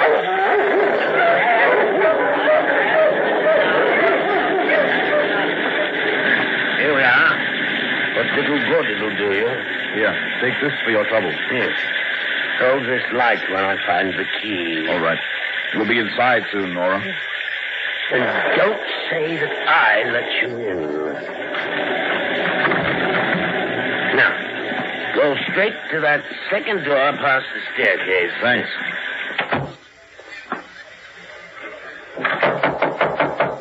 Yes? Well, here goes. What is the meaning of this? Who let you in? We lost our way on the moors. My home is not an inn. Yes, but surely Just a minute, Charles. If we were drowning and your boat happened by, we'd try to save ourselves by clinging to it. And look at us. We're practically drowned. That's scarcely my concern. And furthermore, my husband is a doctor. He was scheduled to lecture in... Oh, a doctor, eh? Well, a scientific man, huh? Well, yes. You'll need dry things. There's food on the buffet here, and I'll get hot coffee. Do sit down. Make yourselves comfortable. Do you mind if we hang our coats in front of the fire? A capital idea. Give me your coat, Charles. I'll spread it out. Thanks, Nora. I'm going to take my shoes off, too. Yes, sir. Oh, more coffee, Jacob. Very good, sir. What are you finding so interesting, Doctor? These strange diagrams drawn on the walls and floor. Oh, yes. Those are the nuclei of my science. White mice in the cage. And what's this contraption? What does it look like to you? It bears a rough resemblance to a huge camera. But the sides, all this multicolored glass. I don't know. I'm quite baffled. In there, my friend, is the element black. Black? Black. One of the greatest destructive forces in the universe. But how about you two eating something, eh? Just help yourselves. Coffee won't be long. Oh, thank you very much. Nice. Right, thank you. It may interest you to know that yours are the first strange faces I've seen here in 4 years. Really? I spend most of my time hard at work. Very, very hard at work. The results of this work may well benefit humanity. Oh, I'm glad to hear. Don't misunderstand me. I don't give a rap about humanity. However, I'm more productive to your humanity than I should be if I were full of gush as the sentimentalist, speechifying to get murderers out of prison. Do you follow me? Well, yes. You noticed my man, Jacob? Of course. He's a perfect servant. Makes me comfortable. I have no feeling for him. I treat him civilly, pay him, but I never concern myself with him as a human being. I know nothing of his character except what I read of it in his last employer's letter. There are, you see, no truly human relations between us. Would you imagine his work would be better done if I'd made him like me personally? Oh, I would, decidedly. I'm certain it would not be so. He'd trade on any relationship to my disadvantage. But if a crisis occurred... Crisis? Yes, if you needed his help. Not only as a servant, but... Well, supposing you were sick, in need. You'd never get from your relationship what can be prompted only by affection. Affection. Ha! Affection. How disgusting that sounds. Disgusting. The coffee. Just put it down. Yes, sir. Will that be all, sir? For now, yes. Very good, sir. Splendid inhuman efficiency. I think I'd go mad in such an atmosphere. Never mind, Nora. Now, how do you take your coffee? Black, please. Me too. Black, eh? Black. Very good. Who gazes on black stares at death. I beg your pardon. You scientists are quite naive, I find. Well, I fail to see. Let me explain. I find that black is not, as it is commonly defined, an absence of color or light. It is a prime essence, a vital being. And light, on the contrary, is mere activity. Well, this black coffee tastes good, and I'm glad we're not out in that black light. There you go again. I don't understand. You think night comprehends black? Night is never so dark that you cannot distinguish grades of darkness. There is no black in this darkness of night. Black is absolute. You mean to say that blackness... Who said anything about blackness? I've been talking about black, not blackness. The one is a positive term, the other a weak, indefinite. Call blackness darkness, and the phraseology will be much nearer. But when you come to black, I say, you're at grips with the positive element of the universe, a force apparent whose work is death.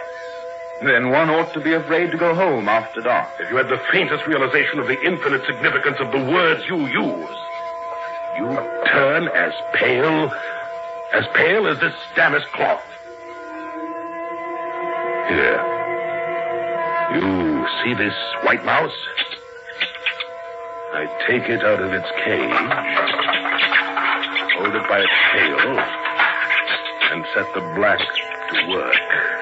I place it in front of the fatal black ray and...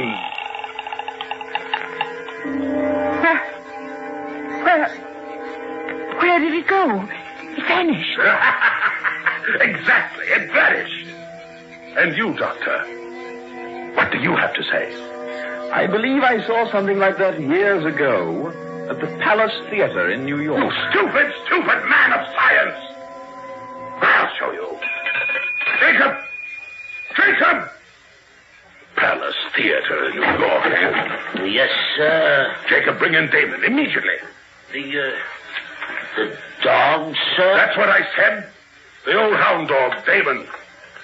That is the old one, isn't it? Yes, sir. Then quickly, bring it here. Yes, sir. Right away. Doctor, you look at me with the eye of a diagnostician. You would condemn me as a hysteric or a madman, wouldn't you, Doctor? How would you put it? Suffering from delusion. That would be your diagnosis, wouldn't it? Why, Exactly. And having placed a tag on me, you'd wash your hands of the whole business. Oh, I know you men of science. Jacob.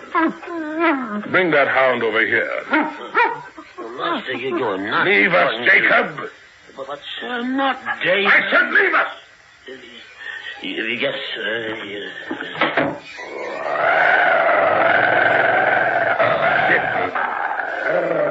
Yes, I know, Damon. You dislike me, don't you?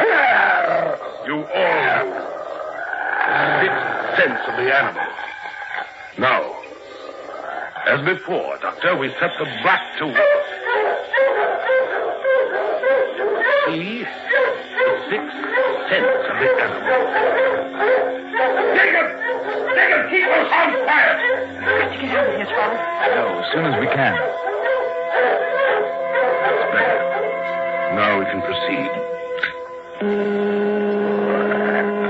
You see? The larger the subject, the more power we need.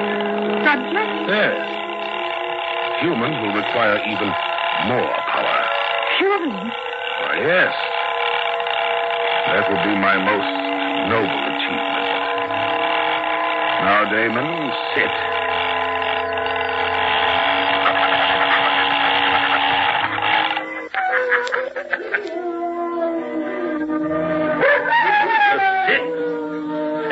Of the animal. Now I'm a little tired. I think I could use a drink. Yes, I'm really quite tired. Yes, sir. Bring me a brandy, will you? Yes. For our guests, too. Oh, very good, sir. You don't understand, do you, Doctor? No, you don't understand at all. That's why I became disgusted with you men who call yourselves scientists. Yes, you condemn everything that resists experiments. You reject as false any theory which cannot be proved in the laboratory or the dissecting room. You refuse even to consider my findings in regard to apparitions. Apparitions? Ghosts, if you like. For thousands of years, mankind has persisted in believing that apparitions are fact. But mention them to you, scientists. But there's never been conclusive proof. If I were to tell you that for 23 years I have been investigating the supernatural, and that I know, past all doubt, that ghosts, apparitions, and supernatural beings exist, what would you think? Huh? That I have lost my mind? Well, unless, of course, you could show me an apparition or some supernatural... Show me? Proof. The brandy, sir. All right, put it down. The storm is over, sir. Has it now? Has it? Yes, sir. Nora, did you hear that? The storm, it's over. Yes, I heard. I think we should get out of here as quickly as we can. Oh, so do I. Take a good swig of brandy, it'll help. I did. I don't know how you feel, but I'm ready for that 20-mile walk to Dwolding. Those 2 demonstrations have convinced me. Darling, I'm ready. Dwolding, did you say? Yes. Why walk? I don't follow you. Why not take the local? The local? Yes. Do you mean local train? Of course. I didn't know there was one. Just one a day. It carries mostly freight. Just one passenger coach. About a mile from here. 11:10. I'll show you the way. Oh, this is splendid, Charles. You'll be able to give your lecture after all. Scientific lecture? Well, sort of, yes. With proof, Doctor? Of course. You know, 17 years ago, I ran away from you scientific fellows and your proof. It seems funny that one should walk in on me tonight. Oh, you and your proof. You think I'm a little mad, don't you, Doctor? Well, I shouldn't say that, sir. I'll get our coat.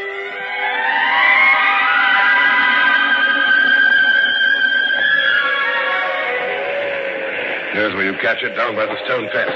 Thank you, sir. You say... Leave everything to Jacob. Good night. Thank you for your trouble. Thank you, sir. I'm glad to be out of the whole mad mess. Oh, me too. How do you feel? Fine. The brandy helped. Good. Charles. Come on. It's right on time. Well, things turned out a bit better, eh? Here we are. Come up. That's it. Now we can relax. Oh, I'm so happy to be out of there. Do you think he's a mental case? Oh, I certainly do.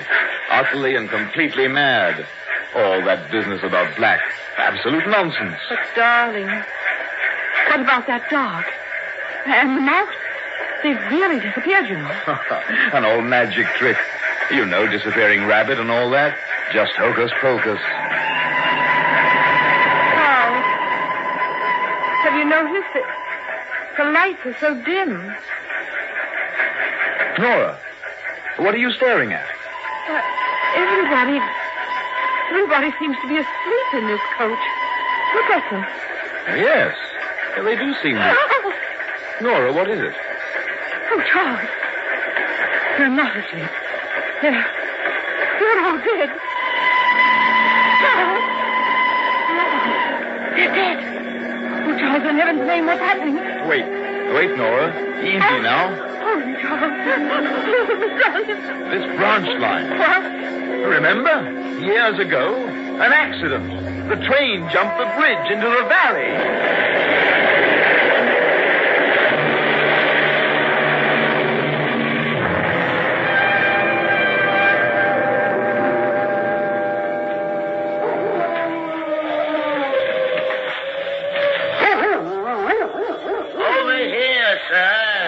Jacob? Over here.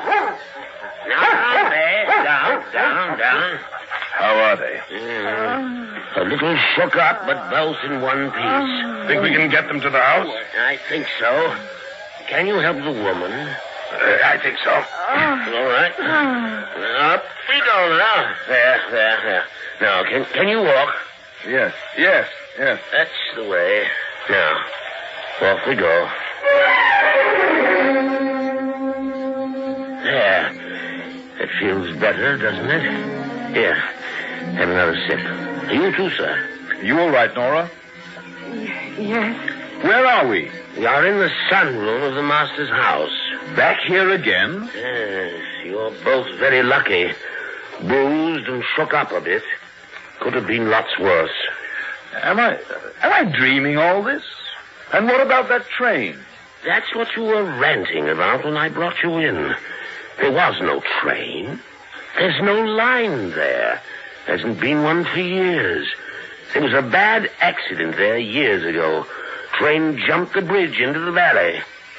Hasn't been used since. But you and your wife were in that accident. I brought it back to demonstrate another power of black.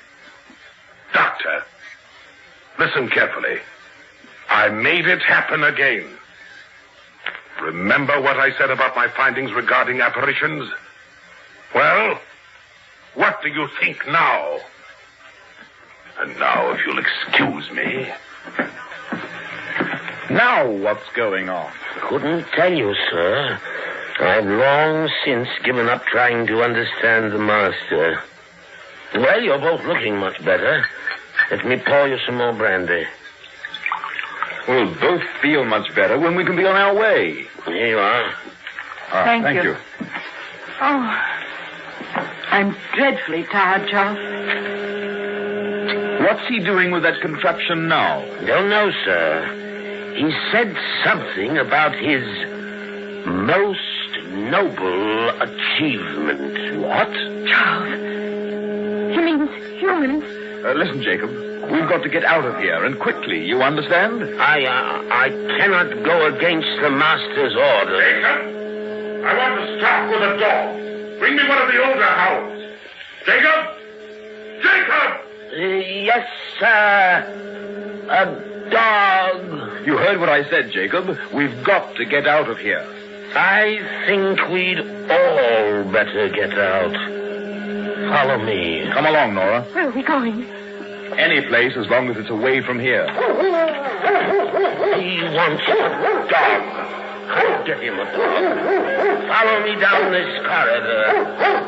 He shall have a dog, all right. Charles, what's happening to us? I don't know yet. Now stand at the side of the door. I'm going to open this cage. They won't harm you. They won't even see you. Now, down there. Down there.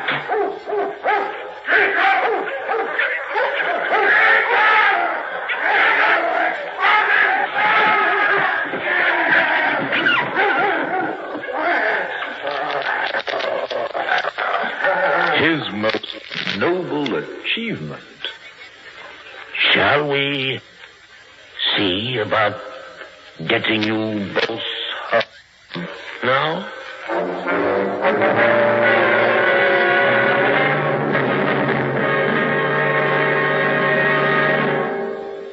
Suspense. You've been listening to Black Death, written especially for Suspense by Mercer McLeod, and starring Christopher Carey, currently featured in Camelot.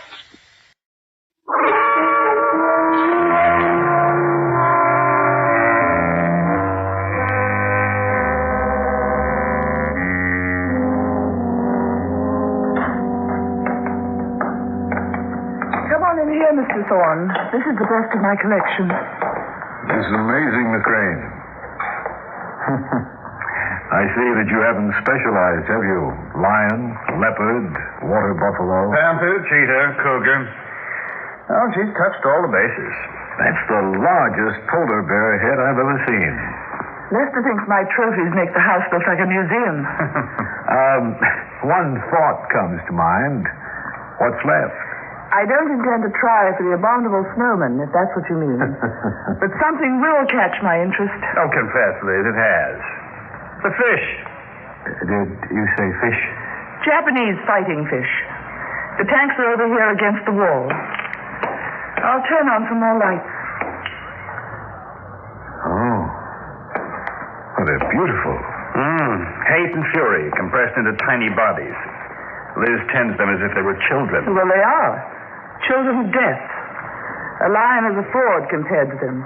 If he isn't hungry, you can walk right up to him. The other big cats will attack or not, according to the whim of the moment. But these beauties have a single purpose. They'll fight any time, and there's no truce. Put two in a single tank, and only one stays alive. They're the most perfect killers in the world. Theater 5 presents Miss Wendy Berry in Children of Death.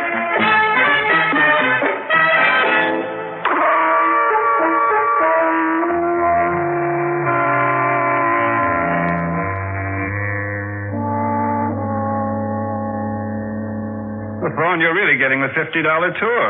I appreciate it. These fish are certainly a novel hobby, Mrs. Crane. Wouldn't macabre be a better word? Lester, where are Tom and Alan? On the terrace. Alan seemed very concerned about the proposed mental hospital.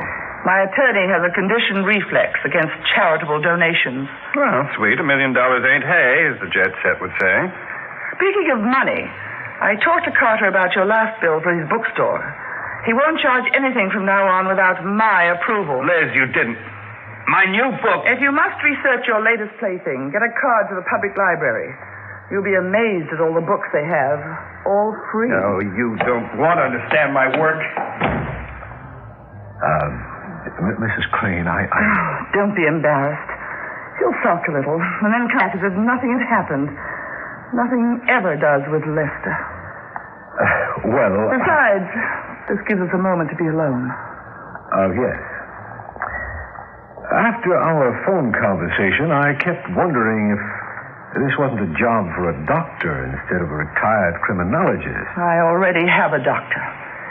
These incidents I told you about, petty things individually, but rather damaging collectively. The feeling is growing in our community that Elizabeth Porter Crane may be a little unbalanced. Here's a written list of the whats and whens. Flowers ordered, servants dismissed. Even a car, which I presumably told Lester to buy.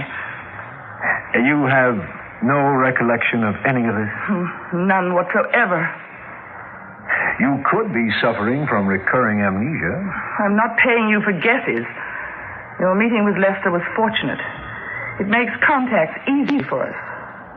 Do whatever you think necessary, and let me know when you get an answer. But... No buts.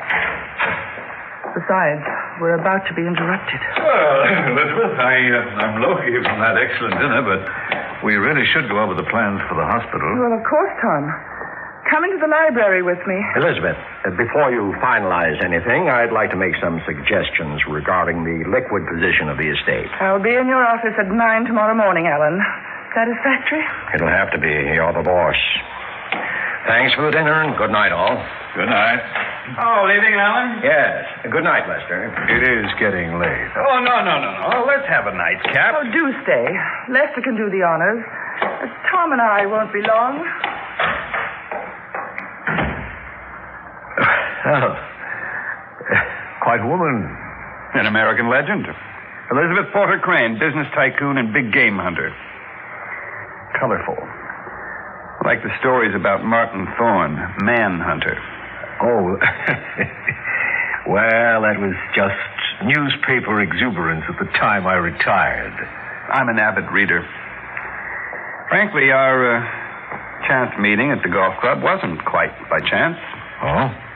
Someone pointed you out to me and mentioned that you were down here for a long weekend. Oh. And now, I'm going to try and take advantage of a short acquaintanceship. The direct approach, eh? Yes.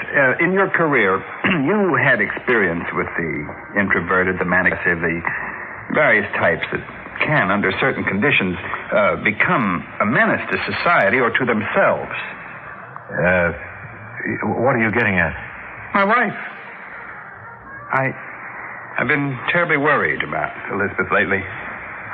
In what way? Isn't it obvious? African safaris, expeditions down the Amazon, those fighting fish. She watches them, watches them kill each other. I don't know, perhaps I'm oversensitive. No, it's not a common spectator sport. Liz has a morbid preoccupation with death, which leads me to these family heirlooms on the mantelpiece. As I notice them, matched derringers in excellent condition, pre-Civil War, aren't they? Yes. They're commonly known as gamblers' guns because they were used by Mississippi River card sharps. A collector's item. One of them is a death gun. What? These pistols belong to Caswell Porter, Elizabeth's grandfather. He used one to blow a hole in his head. Oh. Well, perhaps now you understand my concern.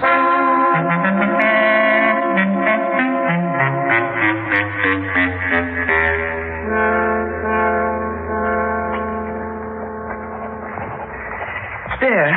Dispose of these securities immediately. That will provide the necessary cash. Oh, I wish you would reconsider this donation to the hospital fund. My mind's made up, Alan. It's not a mistake. Sometime, couldn't you make one? It's hard to work for a boss who is always right. When I do make a mistake, it's king-sized. Now, I've got a hypothetical question for your legal mind. The, quote, good friend, end quote? Oh, never mind the comments. And never mind the hypothetical, come to think of it. What would happen to my estate if I were committed to an institution? Institution? A mental institution. Lester is my heir. Would he take over the estate if I was declared insane? No. No what? No Porter Enterprises for Lester. In the event you were ever declared mentally unbalanced, a board of trustees would be set up to administer the estate until such time as you recover or die. But why the question? My husband may be showing signs of initiative. I'm wondering if he's hatching a plot. Well, if it's relative to your sanity, what's the motive? This could be another choice bit of gossip. I suggest you forget if you want the annual retainer I pay you. Shouldn't we discuss this? If there is some scheme... Alan, please. Anything Lester dreams up, I can handle.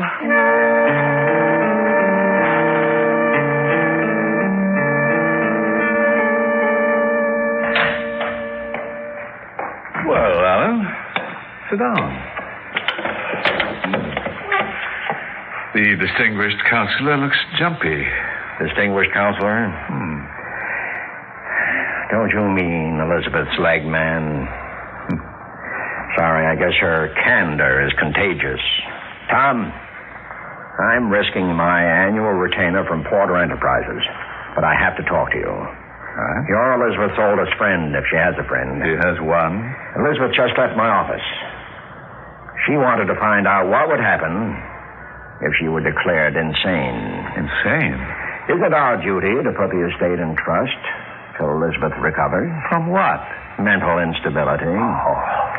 Obviously, she's worried about it. It was her grandfather's suicide, remember? And her actions have certainly been strange lately. Now, you're her doctor, and I'm her lawyer. I think that perhaps together we could swing it. Alan, let's get something straight. The Porters have always been brilliant, and the line between genius and insanity is sometimes a thin one. But as far as I'm concerned, Elizabeth is as sane as you are. So, I was right. Not about Elizabeth. About you. The Porter Memorial Hospital means a lot to you, doesn't it? And to the community.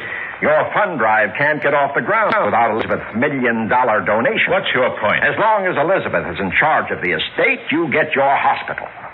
You're willing to overlook anything. Before you start a rumor that could be damaging to my practice, answer me a question about your business, counselor. Yours on rebuttal, Doctor. Elizabeth has handled her business like all the porters, meaning she's been making money hand over fist. Now, why does this charitable gesture bother you? Is it because there might be an audit of the books? You haven't been tampering with funds, have you, counselor? No. What a damaging little whisper that could be. Rumor is a double-edged weapon. So, it's a Mexican standoff. Let's call it an armed truce. At least we both know where we stand. Before I leave, have you given Elizabeth a checkup recently? Last week? Why? It occurred to me that there's another pawn on the board. Lester? Elizabeth feels he's up to something. She has a nasty habit of being right. Lester isn't poisoning her, if that's what you had in mind. I don't know what I have in mind. Now, you know, Elizabeth's marriage... Which was not made in heaven. No. Lester isn't the driving, empire-building porter type at all. Agreed.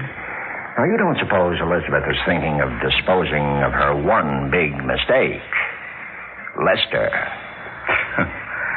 Well, you certainly run the gamut.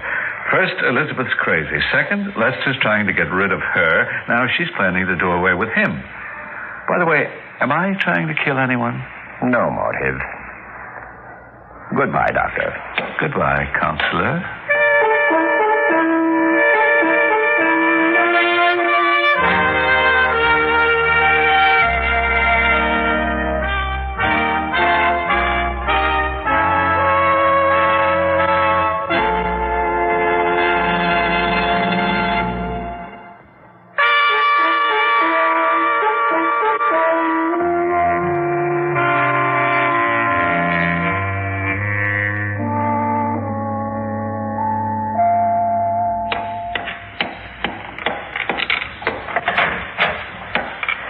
Come in, Mr. Thorne. Lester's out and the servants are in the kitchen preparing for tonight's party. By the way, you're invited. I plan to return to New York. Your work is finished? I think so. Come into the study. Have you got an answer? I've come to a conclusion. You gave me a list of incidents, situations where you apparently suffered a loss of memory. I checked out every one. And? They all had one thing in common. A middleman. Lester? Yes. Let's take one instance, since it applies to them all. On the 4th of this month, you supposedly told your husband to order 2 dozen roses from the florist and then completely forgot about it. But no one heard you tell him. There were no witnesses. My guess is that you never told him to buy the flowers. He just said you did. However... Well, what's wrong with that line of reasoning? I had a chat with your husband the night I was here for dinner. It's a point, but he never mentioned that your memory was playing tricks. Instead, he seemed concerned about your preoccupation with death. Anything else? He made reference to your grandfather. You mean his suicide? I'm making out your check, Mr. Thorne. You've given me my answer. How? Oh, I'll give you a clue. When you're hunting the big cats, as I have, the first problem is to find them. And if you want to be sure they're in front of you and in the open, not behind you in the bush, it's a question of establishing who's hunting who. I don't follow that. Well, I mean that now I know where the lion is. And I hope you'll change your mind about this evening. It'll be a small affair, and I'm going to announce my donation of $1 million to the Caswell Porter Memorial Hospital. And you'll solicit other donations? Yes, but that's not the part that would interest you. Some other things might. There's the dominant wife, the ineffectual husband, the family doctor with ambitions to head up a new mental clinic, and a lawyer with a frustrated power complex. Do come in, Mr. Thorne. Death may dance at our party tonight.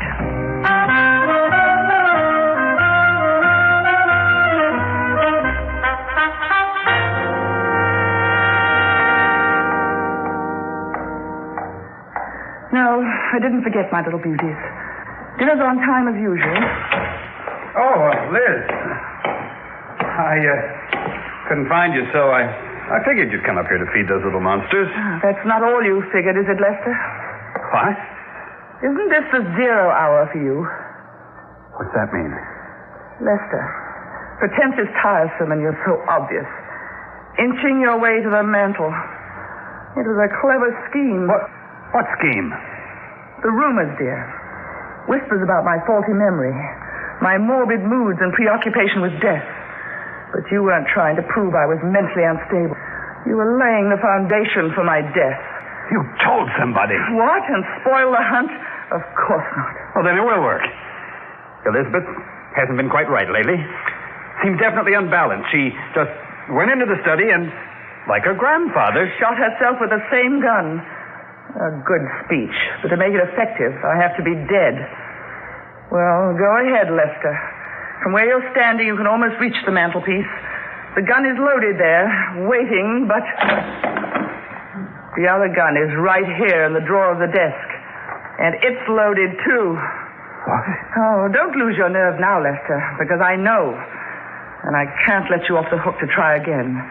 We're like my children of death, aren't we? This room is our tank, and only one of us can remain alive. You don't know.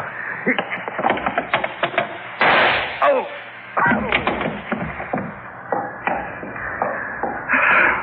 Let's put your gun back in the mantelpiece and place the weapon in your hand.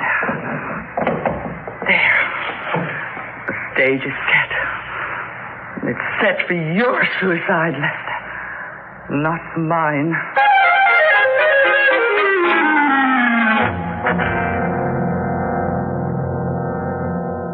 Elizabeth, I know this is a terrible shock, but you're bearing up beautifully. Oh, I have no choice. If I thought hysterics would bring Lester back, I'd dissolve into a flood of tears. You're an amazing woman. Oh, a fortunate woman, Alan, in having you and Tom and Mr. Thorne to help me. Mr. Thorne, you're familiar with what has to be done.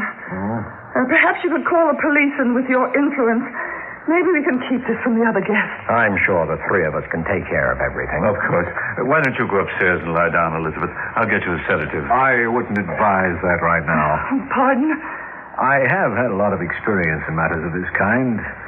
And there's a procedure that the police automatically follow. What's that? You're a lawyer. You should know that they will take a paraffin test of Mr. Crane's hands to prove that he fired a gun tonight.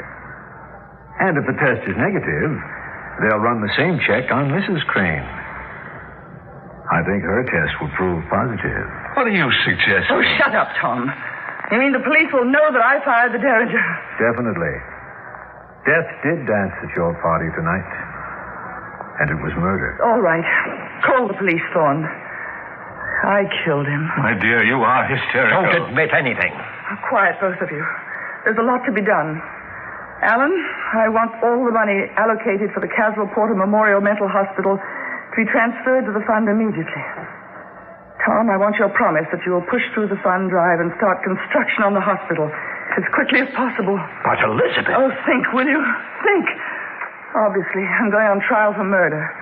It's equally obvious that we'll have only one possible defense. If that defense is successful, who knows? I may be the first patient in the Porter Memorial Mental Hospital. I'll certainly want a comfortable suite.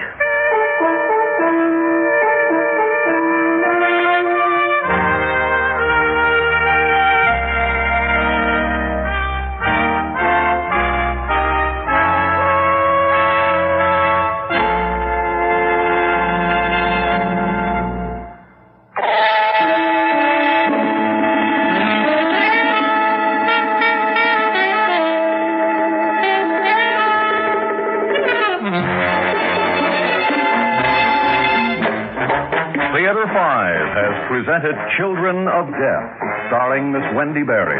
Written by Frank Thomas, directed by Ted Bell. Featured in the cast, George Petrie, David Kerman, Paul McGrath, and Jack Manning. Script editor, Jack C. Wilson. Original music by Ralph Herman. Orchestra under the direction of Glenn Osser. Executive producer for Theater 5, Mr. Lee Bowman.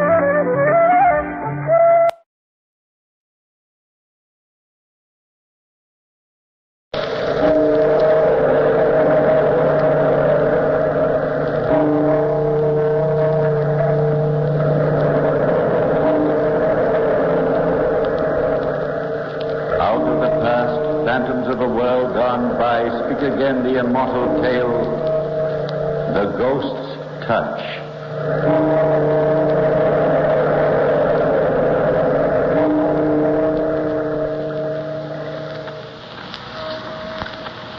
Is it true that when you are very close to death, the dead are really able to reach out to protect you?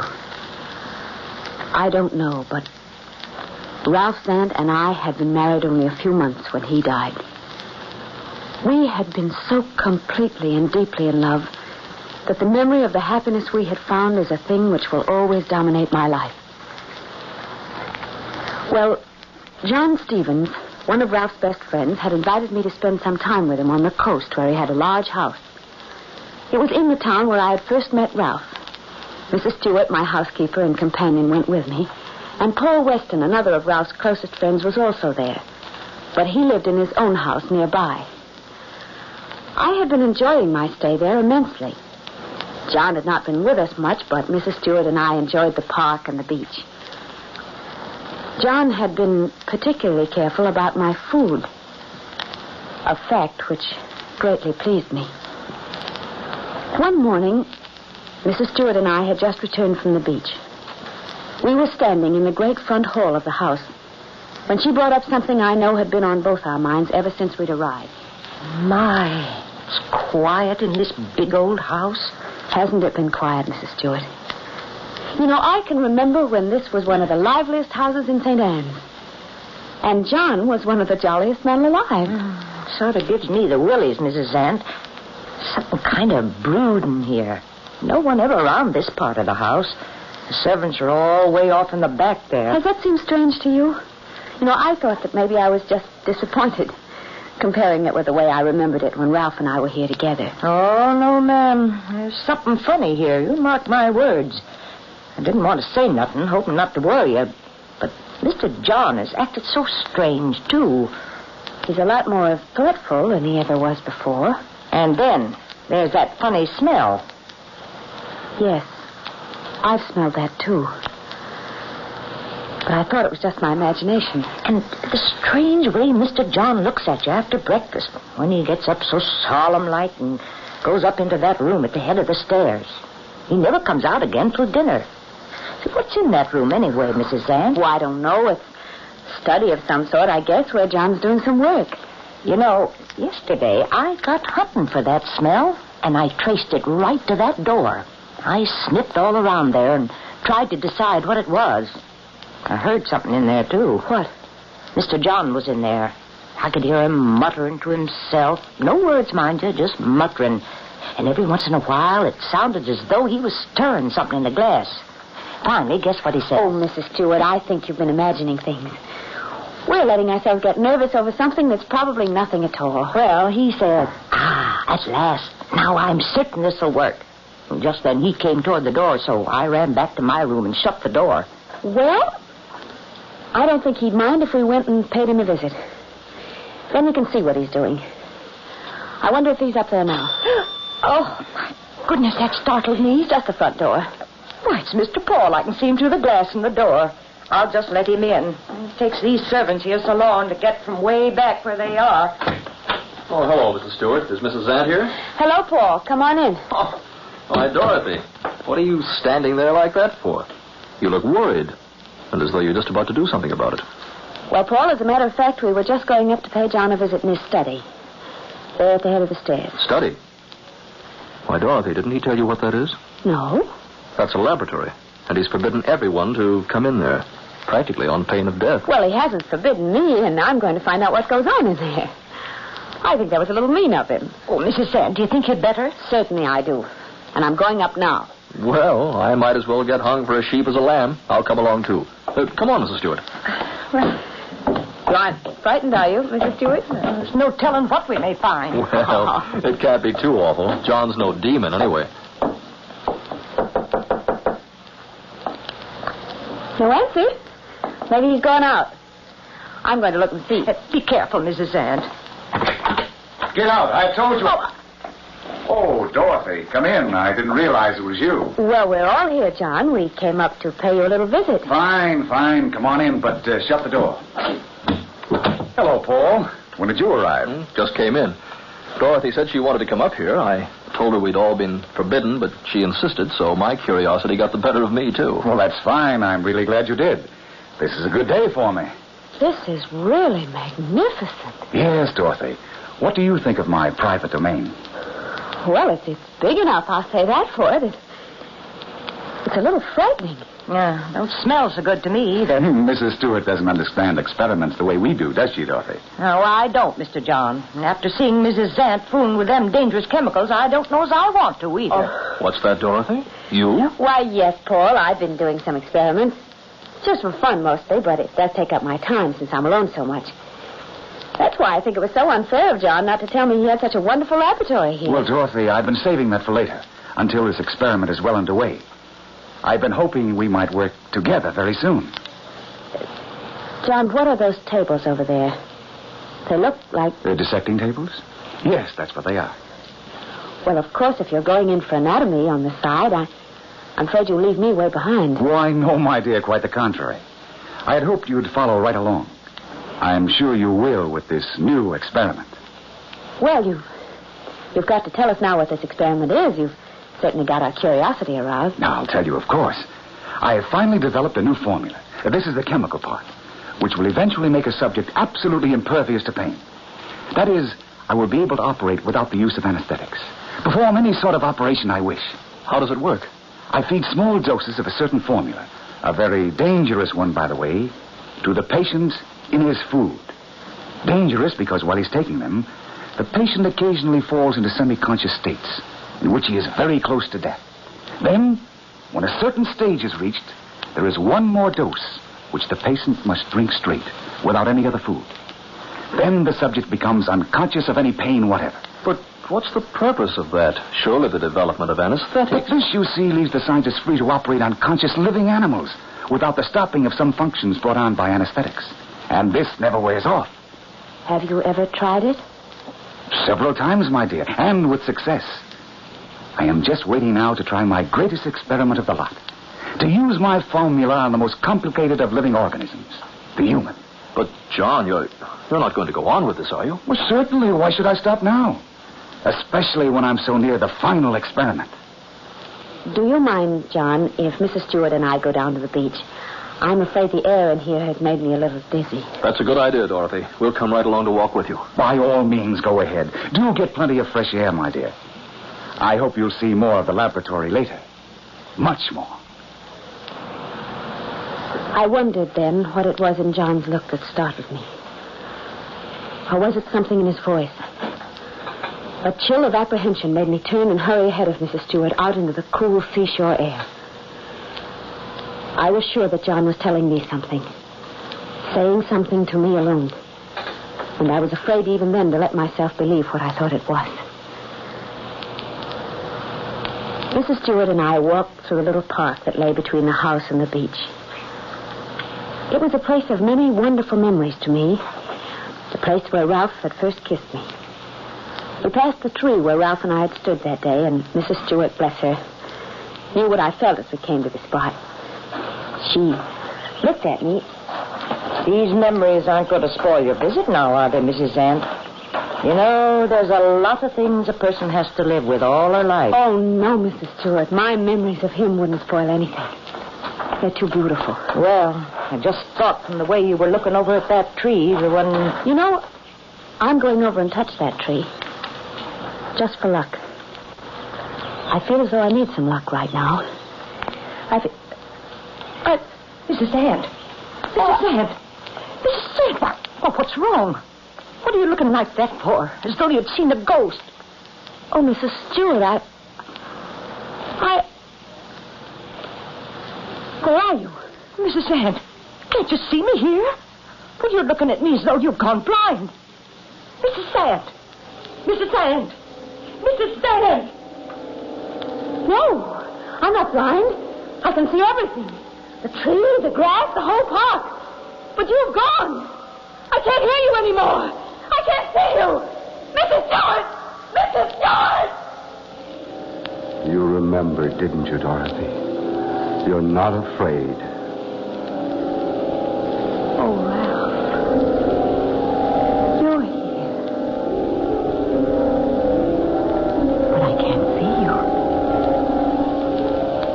as though I can feel your hand on mine. But I can't see you. I'm right here beside you, darling. Always beside you. You've been gone so long, Ralph. I'm always beside you. But I haven't seen you. I haven't been with you before. Dorothy. Dorothy, darling. It can't be for long this time either. They're coming soon. They're on their way now. Who, my dearest? All of them. Don't forget the others. They'll be here. Don't forget the others. Why can't I see you, Ralph, when I want to so much? I can still feel you. It seems as though you have your arm around me. Oh, Ralph. Oh, Ralph. I'm here, though. Right here with you, my darling. Why didn't you let me know before that we were so near to each other? Because you had to come a long way to me first. And now it's time for you to know it certainly. You already know why. Are you here to protect me? You are. You are, I know it. But from what, Ralph? From what? Dorothy! Dorothy! Mrs. Sand! Oh, thank heavens, Mrs. Sand! You are, aren't you, Ralph? You will protect me. I'll come back to see you here, Ralph. I'll come back. Ralph! Where are you? Why don't you answer? Oh, Ralph, where are you? Dorothy, it's all right. Dorothy, can't you hear me? Can't you see me? Oh, Paul. Paul, it's you. Yes, Dorothy. Do you feel all right? Oh, Mrs. Stewart. Oh, Mrs. Sand, I ran and found Mr. Paul as fast as I could. You stood there looking straight at me and you wouldn't answer me. You didn't even see me when I put my hand up in front of your face. Oh, you gave me an awful fright. Mrs. Stewart came running for us. She said you seemed to have gone into a trance. I came as soon as I could. She's all right now, isn't she? Yes, now she is. But it certainly is strange. Not strange at all. In fact, rather to be expected. Why, Mr. John, Mrs. Zant hasn't ever had anything like that before. You didn't even see how she was. Mr. Paul here can tell you. Why expected, John? Oh, perhaps the air in the laboratory upset her. Perhaps something she ate. Who knows?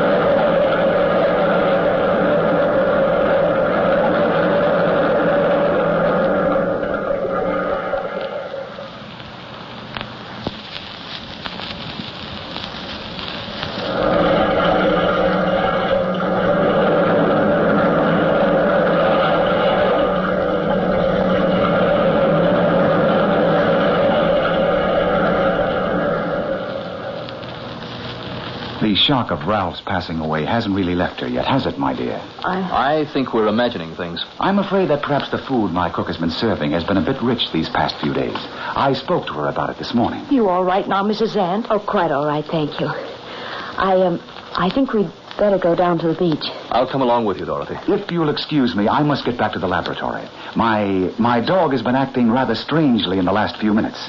Something very interesting may develop. Will you excuse me? Certainly, John. We'll be back shortly. Don't hurry.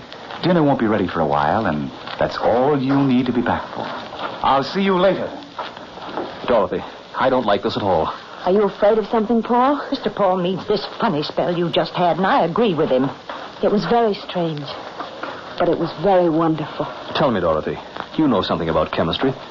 Would it be possible for John actually to do what he says he has done? Well, there are a great many strange things that can be done with chemistry, Paul. And I believe, yes, that a mind bent on such an insane purpose could probably develop such a combination. But wouldn't it be very dangerous? You're thinking of that spell I just had in connection with it, aren't you? Well, he did say some strange things there in the laboratory. And you may be very right, too, Paul, in suspecting him. I may already have been... Dorothy. Oh, Mrs. Sand, no. Please, let's go home today. But, Dorothy, if you think... No, Paul. Something happened when I was standing under that tree. I talked to Ralph. But, Dorothy... And I promised to go back to talk to him again tomorrow. You see, I have to stay here now, because I must talk to him again. It isn't possible. I may be in great danger, Paul. Even this minute, here with you on this sunny beach, I may be very near to death. But I want to see whether what I believe is true. Because perhaps I am so close to death that the spirit of the man who loves me can reach across the narrow space that divides us and protect me. If that is so, I will have discovered more than 1,000 insane experiments can prove. You see, I have to stay now. But, Dorothy, hasn't he protected you already? Hasn't he warned you? No, Paul. He's waiting for something. Something else. I think I know what. Didn't he say? No, but there will be more. He told me to come back. He wouldn't have done that if there weren't more, would he?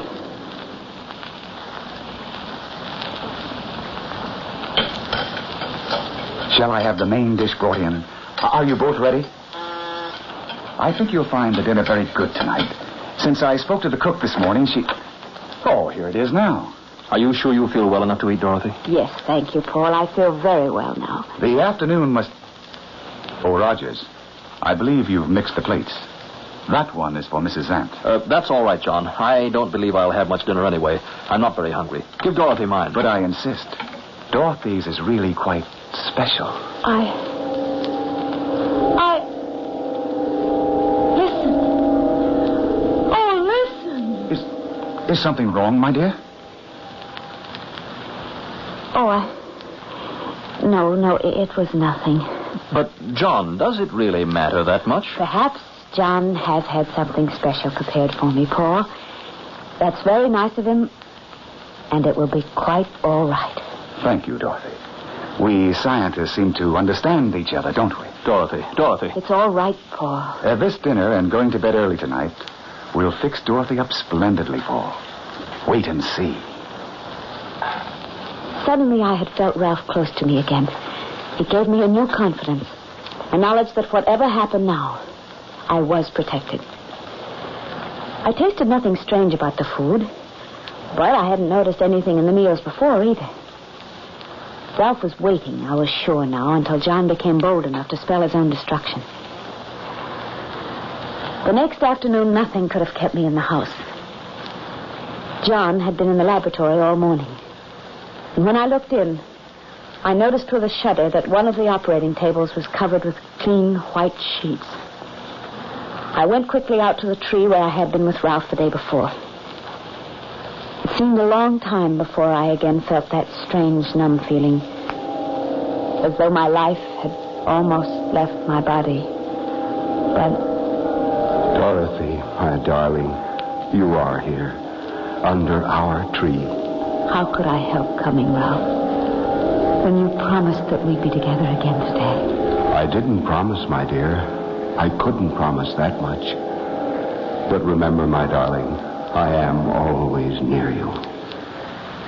Ralph, where are you? You aren't here anymore. What was that? I'm frightened, Ralph. Look. The grass is all beginning to burn and turn brown. Our tree is withering. Ralph! What was that? That great black mass coming toward me. Dorothy. John, where did you come from? I can only see your face staring at me out of that awful darkness. It's all right, isn't it, Dorothy? You're going to be all right. Oh. You said so last night. And you know it's true, don't you? What's true? I don't know anything now. Where's Ralph? Oh, John, why are you frightening me this way? Ralph! You're going to be all right now. Aren't you, Dorothy? All right now. You're all right now, aren't you, Dorothy? Which one of those spells again, Mrs. Zant? I'm frightened. Mrs. Stewart and I came out to walk with you, Dorothy. We found you here again, just standing here, not seeing anything. I'm going to call Mr. Paul. I don't like this. It frightens me. Mr. Paul will know what to do. Shall we go back to the house, Dorothy? You'll feel better in a minute. No, John. Let's just wait here a minute. Mrs. Stewart will be back with Paul. But everything is ready at the house. I have some work waiting. But, John,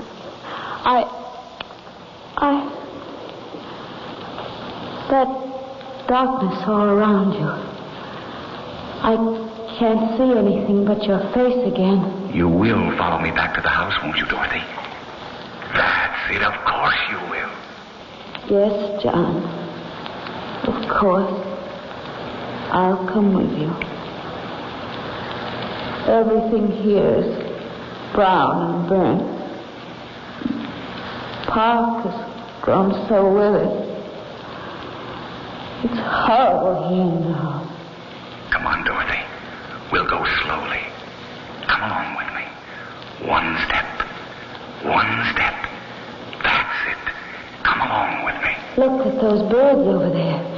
They're such big black birds.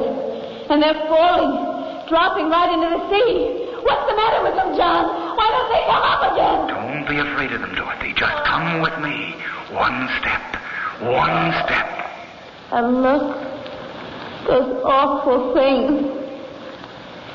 Snakes. Snakes. Huge ones. And they're not moving. John, they're dead. Nothing here ever stays alive anymore.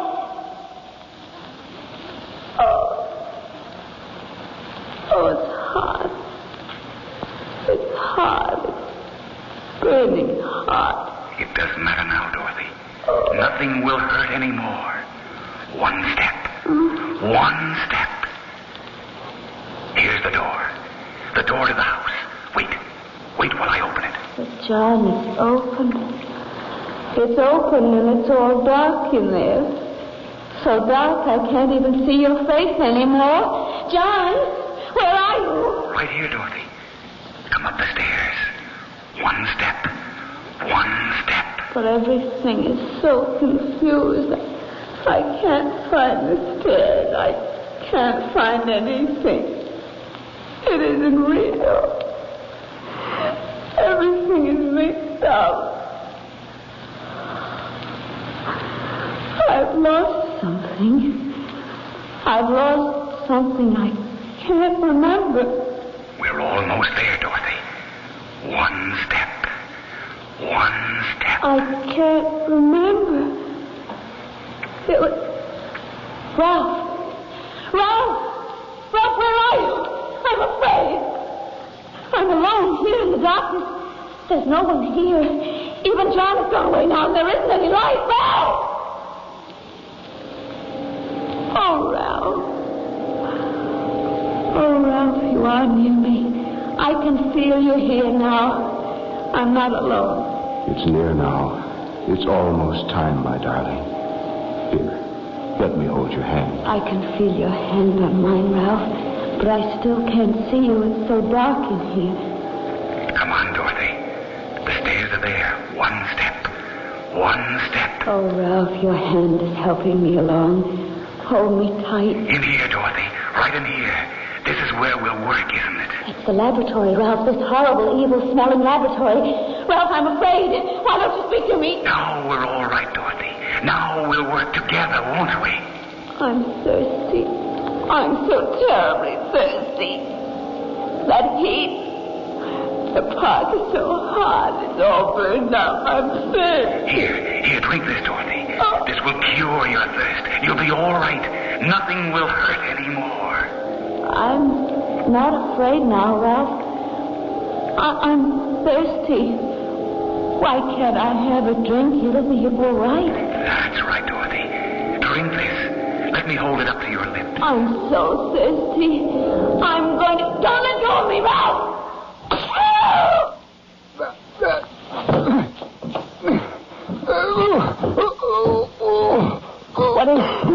What is it, Mr. His hand up there. Oh, Lord, what's got him? He's choking to death. Something's strangling him. John. He's dead. Oh! He was just holding that glass to your lips, Dorothy, when we came in, and suddenly it shook out of his hand as though someone had grabbed hold of his wrist. A powerful hand. It was like as if a ghost had reached out and knocked that glass out of his hand. Someone did, Paul. Ralph. But no one was here. It couldn't have been... Oh, Mrs. Sam. I was protected. I knew I would be. Ralph was able to reach across and save me, Paul. I know it.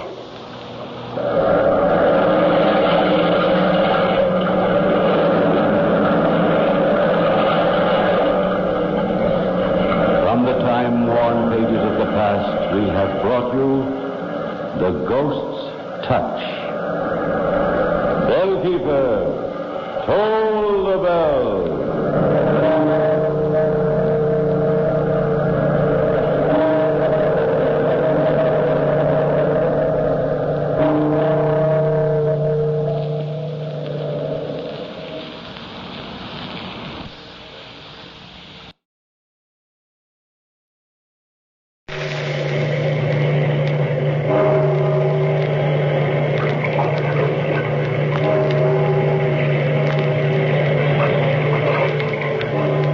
The past, phantoms of a world gone by, speak again the immortal tale, the wooden ghost.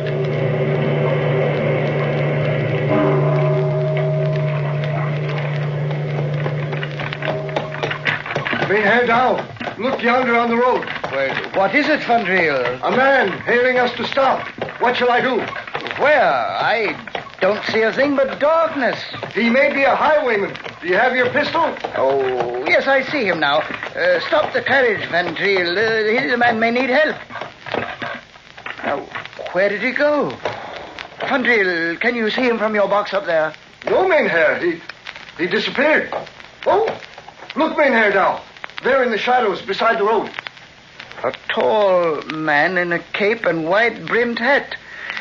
Fandril, drive on. Coachman, hold the reins. Mainherr Dow, what shall I do? He's coming toward the carriage, Fandril. Wait.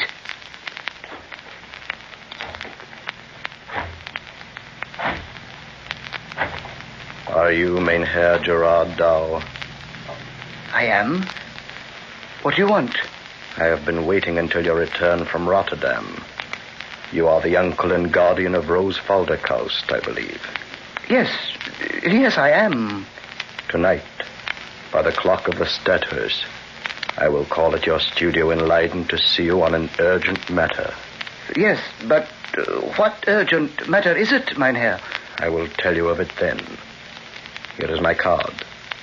Expect me at 7. Good evening to you. Good evening. Mainherr Dow, what kind of a man is he? I could not see his face. Nor could I, Fandril. It was as if he had no face. Oh, the saints protect us. Drive away from here as fast as you can. Get up there. Get up.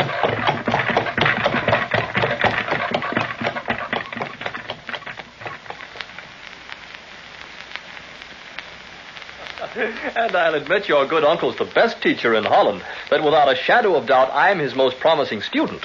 But I can't understand how you, Rose Felderkaust, can expect anybody to paint a portrait of a man without a face. But, Godfrey, I told you I've never seen his face. Well, then when did you first meet him? Oh, long ago, when I was a little girl. And Uncle Gerard and I lived in Rotterdam. One day we went for a long walk outside the city and ate our lunch on the steps of an ancient house that's fallen to ruin. The statue was there, life-size, in a niche in one of the walls. It was carved of wood.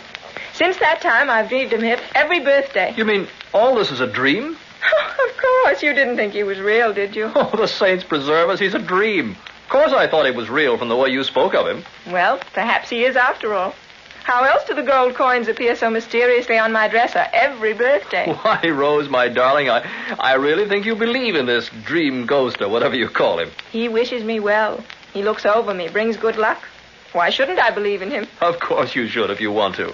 Rose, where are you? Here, Uncle Gerard, with Godfrey in the studio. Oh, I thought he wasn't returning till late tonight. Something must have happened. Oh, dear, what a trip. 2 hours of being bounced and jostled in one of Fandril's infernal carriages. I'll never rent another one from him, never. Was it so bad, Uncle Gerard? You do look tired. I do I? Well, I am. Oh, now, where's your new frock? Go, put on your new frock, Rose. Look pretty for Godfrey and for me this evening. But I was planning to wear it tomorrow on my birthday. But girls should always look pretty, birthday or not. You run along, Rose. Put it on. All right, if you say so. Dinner will be ready before long. Oh, there. She's gone. Godfrey, the most extraordinary thing happened to me on the road to Rotterdam just a little while ago. What time is it now? Oh, a little before 7. Oh, we've made it. Had to drive like fury, but we've made it. Godfrey, listen, and I'll tell you what happened.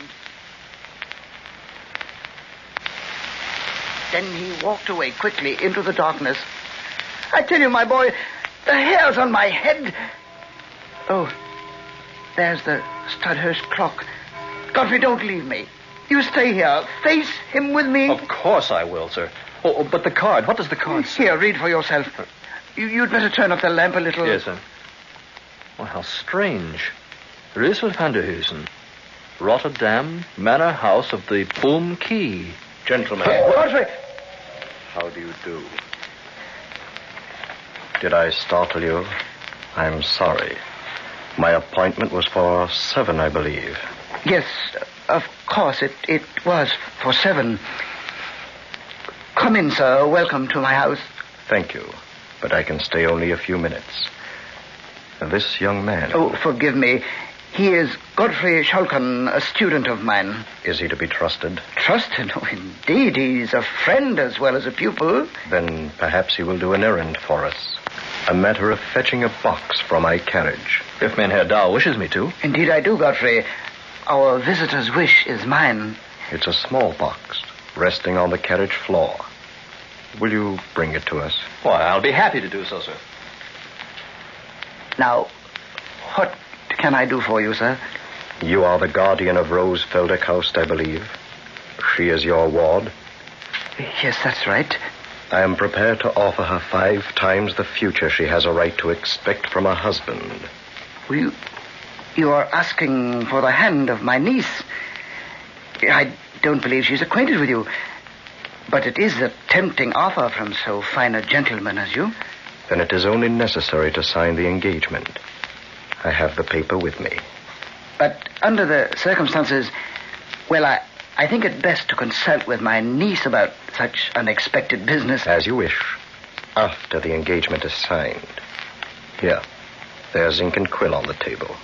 But let me call my niece. You are not content? Another day, sir. When I know my ward's inclination. Time is too precious, not another hour. But I do not know if... Write your name to the engagement. Yes. As you say.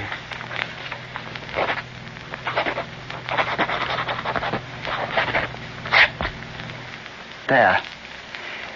It is done. Speak of this to your ward when I am gone. Tell her the time has come. Tell her she need have no fear, that with me she will be safe from harm forever. Say I will return during the first hour of her 18th year. Tell her Russell van der Huysen will watch over her, as he has done from the moment she was born. Yes, I will tell her what you say. Here's the box. It's as heavy as a block of lead. Now it is in your hands, Herr Dow. Assurance of my promise. Good night. But must you go? Really, my niece... Tell her I will return. Good night. Herr Dow, you've gone white with fear. What did that man say to you? Oh, the saints forgive me, Godfrey, for what I've done. What do you mean, sir? What happened? He took the paper with him. Godfrey, call Rose to us, quickly. Here I am, Uncle Gerard. All got up in my newest frock. I even pinched my cheeks to make them rosy. Now do I please you both? Rose, my child, I've done a terrible thing. What is it? What happened, Godfrey? Your uncle had a visitor named Russell van der Huysen. What? Russell? Such a man was here. And demanded that I sign the paper. An engagement in marriage for you, Rose, and this man who says you are acquainted with him, that you'd welcome his proposal. An engagement paper? Rose, did you know anything about this? No, of course I didn't. Russell isn't a real person. He was quite real to your uncle and me. Look what he left. A box full of gold, ancient gold coins. Gold? For me? Then it's true, he is real. It's my birthday gold, Godfrey, don't you see? Herr Dow, let me have that card. Yes, of course, my boy. Here it is. I'm going to find out what this is all about before it's too late. Godfrey, where are you going? To Rotterdam, that's where I'm going. To look up this Russell van der Huysen at the Manor House of the Boom Key, wherever that is, and bring back the engagement paper. Godfrey, wait. Oh, what is he doing? Uncle Gerard, stop him. There's no need. No, my child. Let him go. I, for one, will welcome information about this stranger. But didn't this man say who he was? Didn't he ask to see me? No, my dear. And he was gone almost before we knew it. He did say one thing, though. He said to tell you that you need have no fear, that he'd return during the first hour of your 18th year. The first hour? Then that's tonight. 5 hours from now. Uncle Gerard, tonight.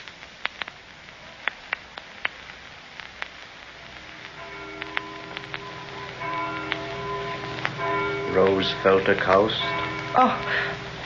Oh, who is that in the garden? It is I. Come to you as I said I would. You are Russell. Of course. Don't you recognize me? Yes, the wide hat, the long cape. Just as I used to dream of you on nights before my birthdays. But I don't understand. I thought you were a recurring dream. And so I have been. Till now. My Uncle Gerard waits for you in his study. And I was waiting here in the garden until he called me in. You didn't see him. We have nothing to say to one another. You and I will set the marriage time. Come. We have much to say. I'm afraid, Mynheer. The fear will go. Take my hand. I cannot leave the garden. But there is much I would show you.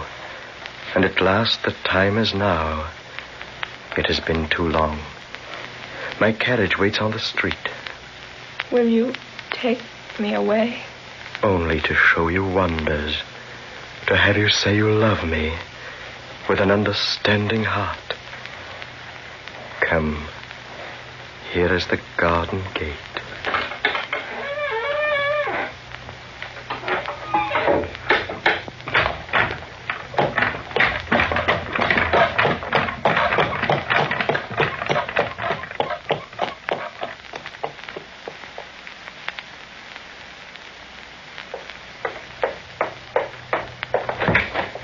Mynheer Dow, where are you? Oh, Godfrey.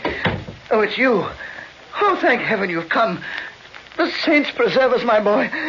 We are dealing with a demon, my boy. Rose, where is she? Gone into the night with that demon stranger. But where? Why didn't you stop them? Oh, I'm an old man.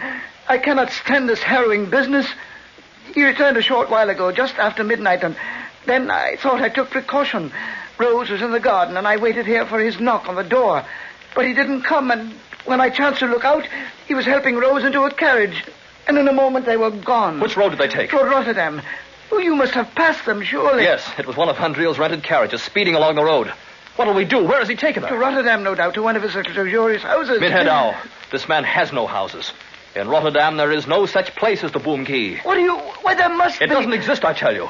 But what I did find out is enough to make your heart stand still. What, my boy? What did you find out? The manorial records do list the Van der Heusens, giving their residence as the manor house of the Boom Key. But Reuzel van der Heusen has been dead for 3 centuries, and the line ended when he died. Mynheer Dow, Rose is engaged in marriage to a dead man.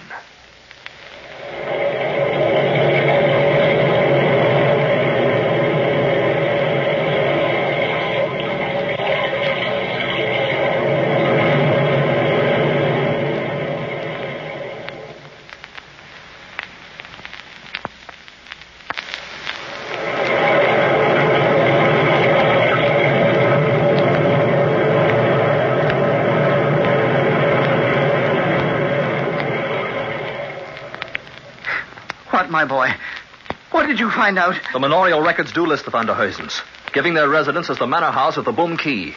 But Reuzel van der Heusen has been dead for 3 centuries, and the line ended when he died.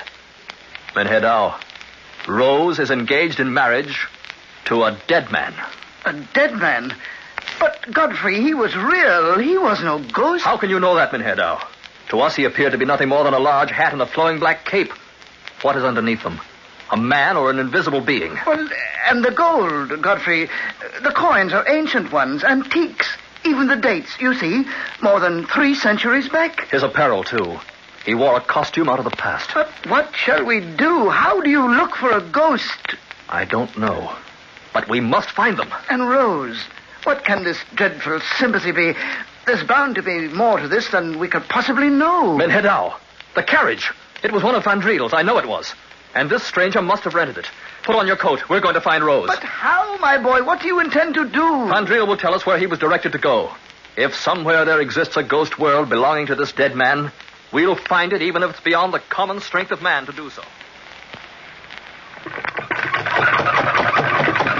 Van Driel! Drive as fast as the darkness will allow you. Are you sure you can find the place? I think I can. It was some miles this side of Rotterdam by a little road that ran next to a canal.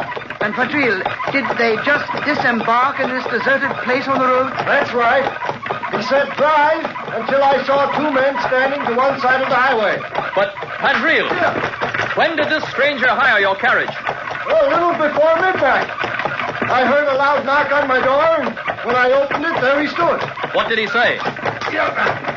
Said he wanted to hire a carriage. He offered me a whole sack of gold. Naturally, I couldn't refuse that, even if it were a funny time of night. He said he'd meet me in front of your house, Herr Dow. And you waited there?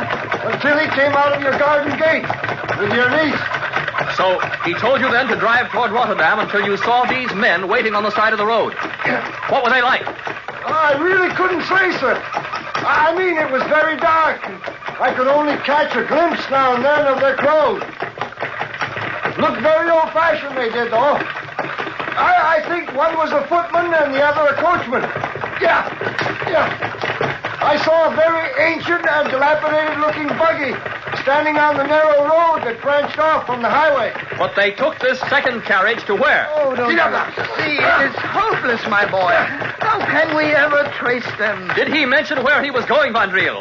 No, he didn't say a word. But this road, what road is it? Do you know where it goes? Well, if I remember rightly, it runs a few miles over the moors to an old house that's fallen to ruin. It's far off the beaten track, and nobody ever goes there. Then that must be... There's a name for it. An ancient manor house it is. Called the Boom Key, I think. The Boom Key? Godfrey, it's the very same. The Boom Key. So that's where it is. Herr Dow, the Lady of Good Luck rides with us this night. Van Driel, take the road to the ruin. To the Boom Key.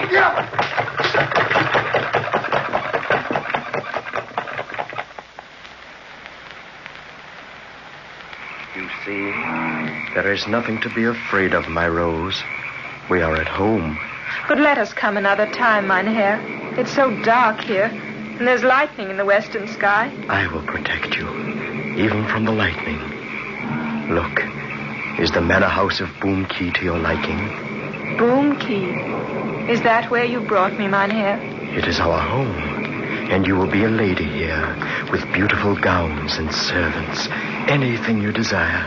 I was here before, long ago. I know. I remember it well. You were a little girl then. But who are you? I don't ever remember seeing you before, except in my dreams. Mynheer, I don't understand. Who are you? I am one who has waited beyond the generations for this night, when you would come to me. But I'm afraid. I don't like it here, Mynheer. Take me away back home.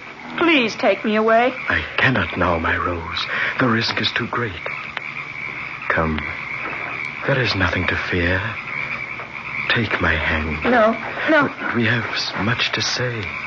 We must set the wedding day, and I would show you treasures and shower you with precious gifts. The statue. There in the niche. That's where the statue was. You remember it then? It was a statue of myself. Where is it now? Come with me. I will show you. But where would you take me? To the tower. There you can see the splendor of the Boom Key. All that I offer you. For a bit of affection in return. A bit of love in exchange for the outrageous riches of a king. Oh, take me away. Take me back. This is but a ruin. There's nothing here except decay and the feel of death. But that's not true. There is beauty here. I have tended it all these years, just for you. Then why do you hide from me now behind that cape and hat? Show me your face so that I won't be afraid. Come then, and I will show you. Come with me to the tower. Here are the stairs. The tower stands alone in the ruins, and the stairway is open to the sky. But then, will you take me back, Mynheer? My uncle, he will grow alarmed. He's an old man. He loves you, too. How can you love me, whom you have never known, Mynheer? How? It began very long ago. She was as beautiful as you. Limpid brown eyes and dazzling cheeks. And her hair was like the shining ripples of the canal water. But what was her heart like, my Rose? It was like a stone on which the frost sits. And she betrayed me. Who was this woman? Look, here from the tower. The fields of tulips. Stagnant marshes they are. The abbey and the windmills. Piles of musty stones. She would have had it all. But she betrayed me. Who betrayed you so, Mynheer? Oh, my Rose. Now you can save me.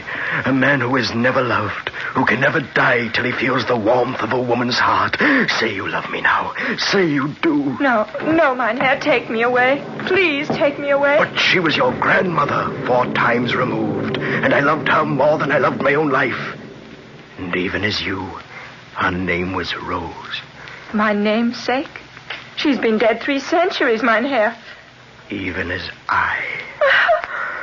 And when she betrayed me, I stood here in the nighttime and climbed here to the tower's ledge, and my body dropped from this height to the ground below. Mynheer. But I could not die. My ghost lived on, hungry and cold for the want of a woman's love, and none will set me free save yours. My love. Because you are the first girl child of your line, since she betrayed me. And I have waited and tended the boom key, and longed for the time when 3 words from your lips would unbind me from the earth. You are a ghost. You are a dead man. Don't turn away from me. Look at my face. No.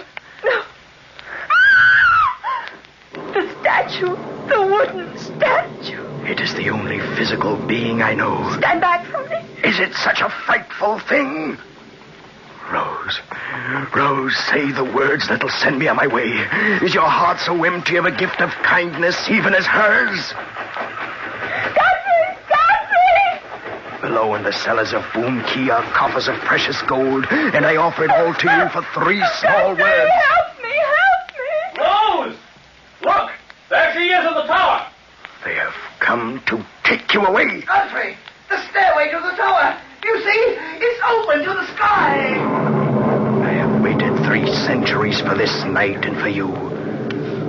They shall not take you back. What will you do? Mynheer, come back!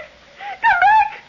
Godfrey! He's coming down the stairway. He has a sword! Unreal! Mynheer, now! Look, there he comes! Stay back! He's brandishing a sword! Mynheer, I beg of you, do them no harm for my sake. I will say anything you wish, for my heart cries with pity. Is not compassion enough? Then I do love you with grief, Mynheer, and I would have you free. Do you hear me? Do you hear me, Mynheer? I love you with sorrow because you are lost, and I would have you free. Look! The lightning struck him and he fell to the ground. The figure burns like kindling. Oh, what a terrible thing to see. Look, how straight it lies. Like a statue of wood. Rose, oh my darling, are you all right? Godfrey, I was so frightened, so afraid. But now it's all right. You're safe. And the ghost is destroyed. Look where it burns. He was a ghost in a wooden statue. A phantom caught between 2 worlds and belonging to neither. Come, my child. Let us leave this dreadful place. It's like a tomb here. Now he is dead, Uncle Gerard. When I said the words, did you see? The lightning set him free. Yes, my darling. We saw. And above all, he wanted me to say I loved him. He gave me the riches of a king, Godfrey, just to say I loved him. The carriage is waiting, Mynheer Dow. We're coming, Fondrieu. And he meant no harm, Godfrey, for his heart was full of kindness. He was lost. He had no place to go. And the sword was only a wooden one, after all.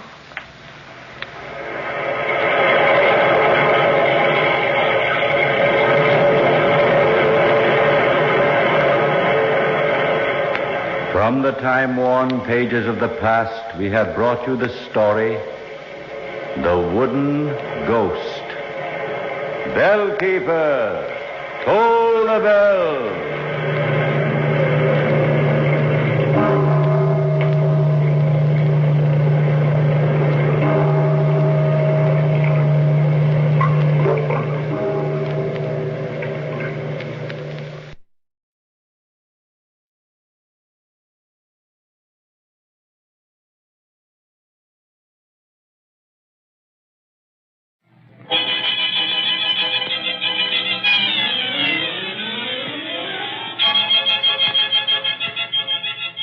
We bring you The Witch's Tale, written and produced by Alonzo Dean Cole.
And now let us join old Nancy and Satan, her wise black cat.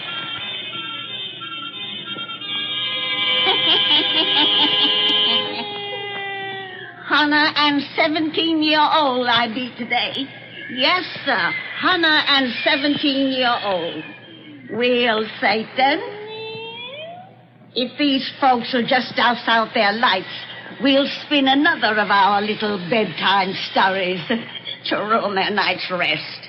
That's right. Nice and dark and cheerful now. Draw up to the fire and gaze into the embers. Gaze into them deep, and soon you'll see an island in the center of a lake in Michigan. Not so long ago, the Red Indians owned that land out there and worship the spirits of its waters and its skies. And they're what we're going to hear about tonight. The spirits of the lake. The spirits of the lake.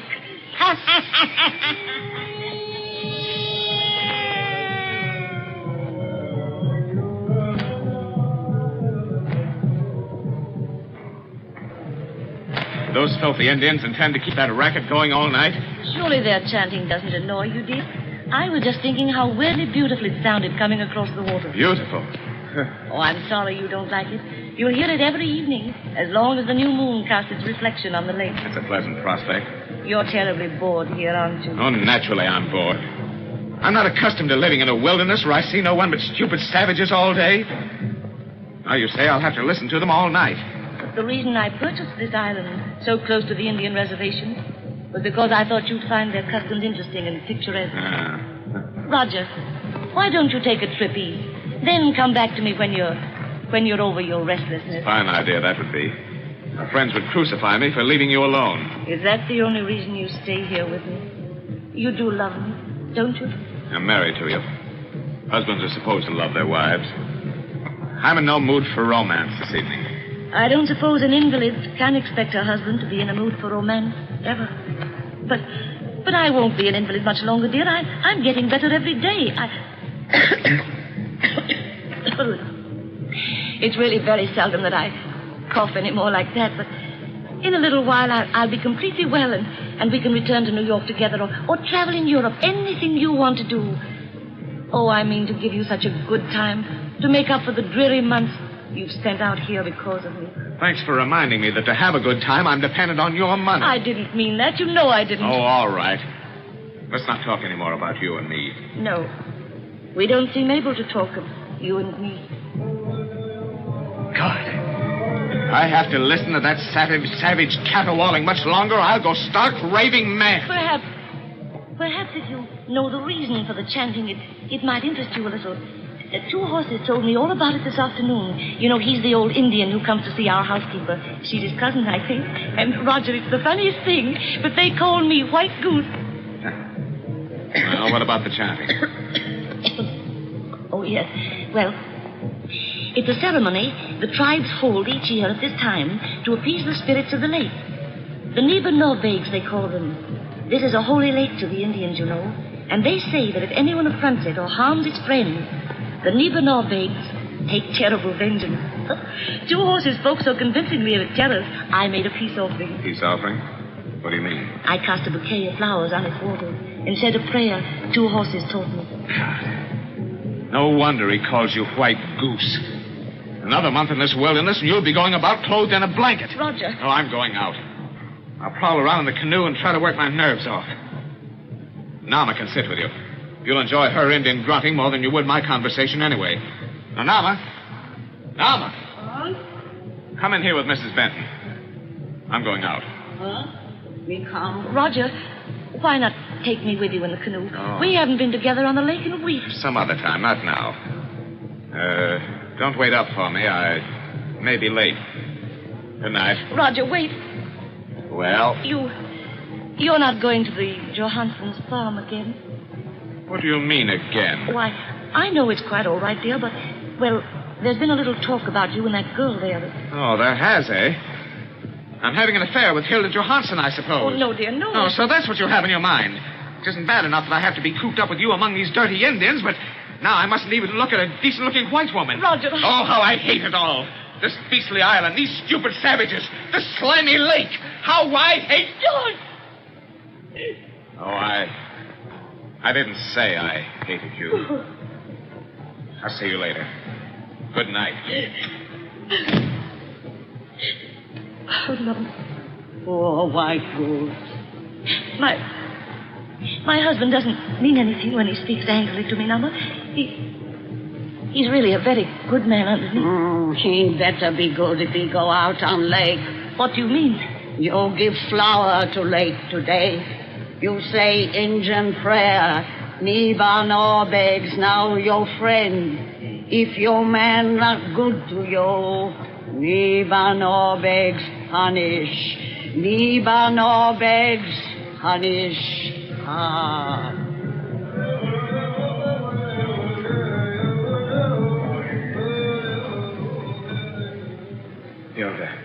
Hilda, I'm mad, insane about you.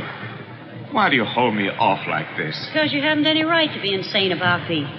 You're a married man. Oh, we're not children. You know I don't care a hang about my wife. Besides, it's only a question of time before she... Well... Before she'll die, you mean? Yes. She thinks she's getting better. The doctors don't tell her what they tell me. And the moment I'm free, I'll marry you, Hilda. I swear I will. I can't wait for you till then. I've got to have you, Hilda. Let me go. You'll only have me as your wife. Told you that before. Well, if you really mean it, why don't you stop making a fool of me? Why don't you stop meeting me here by this lake each night? Playing with me as a cat does with a mouse. Because I hope you'll not always be a mouse, but a man. And take what he wants. What do you mean? Simply that if you're so mad about me as you say, you'll not let a woman that you hate stand between us any longer. Well, what can I do? Divorce is out of the question. Of course. And our money would be taken from you. Oh, I'm not thinking only of money. I'm not thinking only of divorce. What are you thinking of? Of how mistaken doctors are sometimes. Your wife may live for years. Unless an accident should happen. An accident? On this lake, for instance. It's very deep.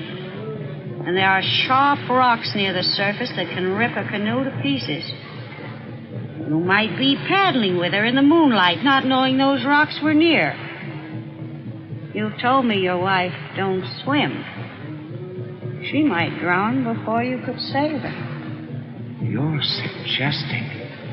I'm only talking. But if such an accident should happen, you'd inherit all her money. Have me for your wife. No. No. I won't. I couldn't. You are a mouse, not a man. I'm going. No, Hilda, wait. Hilda, don't leave. I'm leaving you for good. No, Hilda. Oh, listen, you fool. I'm not satisfied to be just the daughter of a Swedish farmer. I want money. I want to live in a fine house like your wife has built in the center of this lake. I want to be a lady and swell it over people who despise me now because I'm poor. All my life I've dreamed of that, and I'm going to have it, for I have youth and looks and brains. You don't give me what I want, somebody else will. You say I played with you? Well, I play no longer. You won't see me anymore. Goodbye. No. Don't say that. Come back. Hilda. Hilda, I can't lose you. I'm mad about you. Hilda. Wait. Well?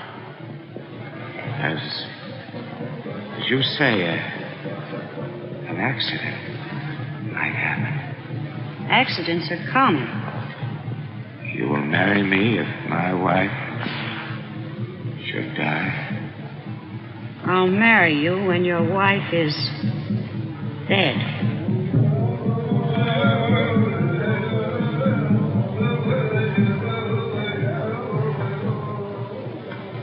Oh, Roger, it's wonderful to be on the lake with you again.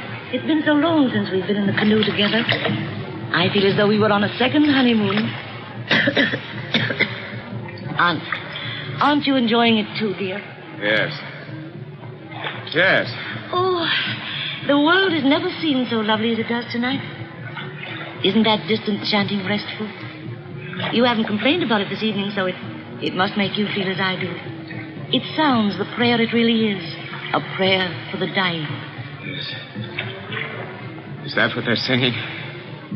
A death song? Yes. This is Indian summer. The moon of falling leaves. Of dying things. Moon of falling leaves. Of dying things. Dear, why, you're frightfully nervous tonight. Your hands are shaking as they work the paddle. No, I'm all right. You're not. You're so unhappy here. But soon we'll go back east. We'll only come to the island for a day each year, so that I can renew my offering to the spirits of the lake. I've taken the Nabag very seriously, you see. For I'm under their protection now, according to Nama and 2 horses. Oh, dear. Oh, be careful where you guide us. We're close to the sharp rocks the Indians call the Spirit's Talons. They say the road to the villages of the happy dead lead over such rocks as that. Rocks with a knife-like edge on which only the good can keep their footing. The bad fall off into an abyss of eternal torment. Stop talking that savage rot. Stop, I tell you. It can't frighten me. Dear. I'm not afraid of spirits. They can't hurt me. And men will say it was an accident. Roger, you're mad. An accident. That's what they'll say. An accident. You're making for those rocks purposely. An accident. You mean to drown me. Roger, don't. Turn back. Turn back. We're going to strike. Roger, save me. Don't swim away from me. I'm sinking. Roger, come back. Oh, God, I pray thee. Oh, spirits of the lake. Punish.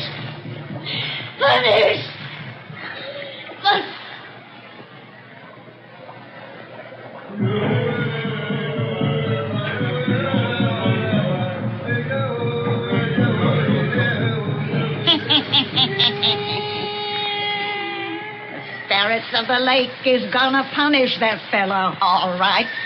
And when next you folks come see me and Satan, we'll tell you exactly how. There's a very pretty finish to this little bedtime story.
Witch's Tale, written and produced by Alonzo Dean Cole.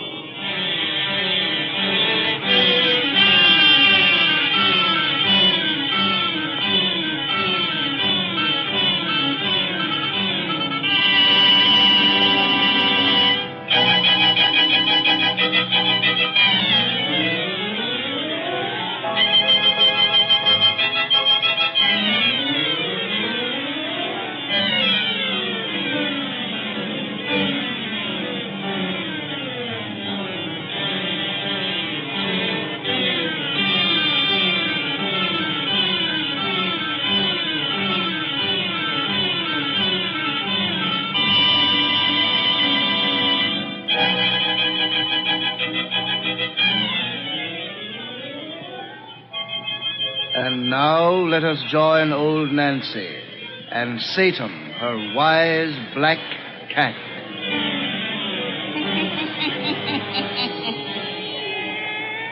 Hannah and 5-year-old I be today.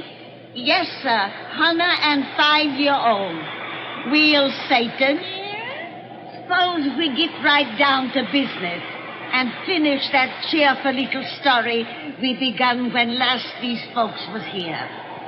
Douse out them lights.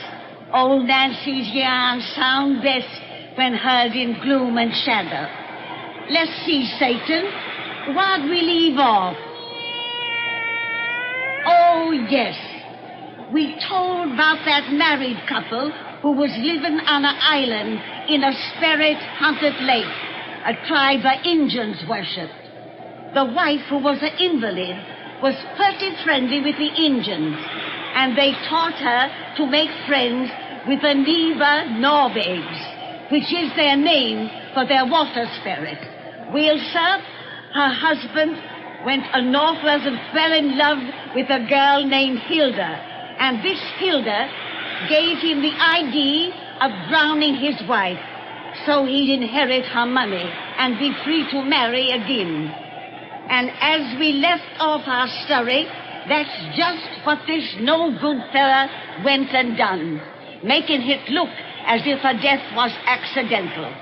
Now draw up to the fire and gaze into the embers. 2 years has passed since that fella killed his wife, and now he's married to the other woman. Gaze into the embers deep. Soon you'll see him sitting in a stateroom on a railroad train. Soon you'll hear more about the spirits of the lake. The spirits of the lake.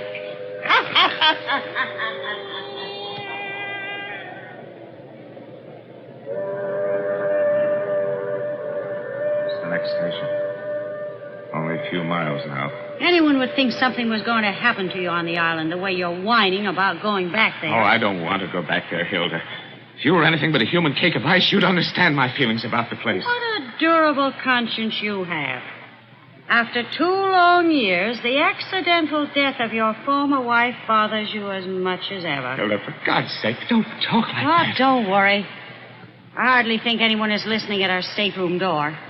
You fooled the law for so long, it's not apt to get wise to you now. Oh, won't you ever let me forget? It was all your fault anyway. You planned it. You drove me to it. I had nothing to do with it. I wasn't even there. In fact, I know nothing about it. Oh, God. Snap out of this and get our bags together for the porter. If my folks are at the station to meet us, I don't want them to see you looking like a frightened cur. Hilda, couldn't we stay with your family while we're here instead of on the island? Live in a dinky farmhouse when I can swell it over the neighbors in that big house on the island? I guess not. But, Hilda, I've told you I'd buy you a nicer place somewhere else. Hilda, I'll buy you anything you want, but don't make me go back there. You could buy me the most expensive mansion on Park Avenue and wouldn't give me the kick of living on that island, owning that big house there, swelling it over the people who knew me when I was poor. You kept it from me for 2 years, but now at last I'm going to have it. You don't understand. Oh, yes, I do. It isn't just conscience that troubles you. You're afraid of the place. Afraid of an Indian superstition. No, Your other wife made you believe there were spirits in that lake.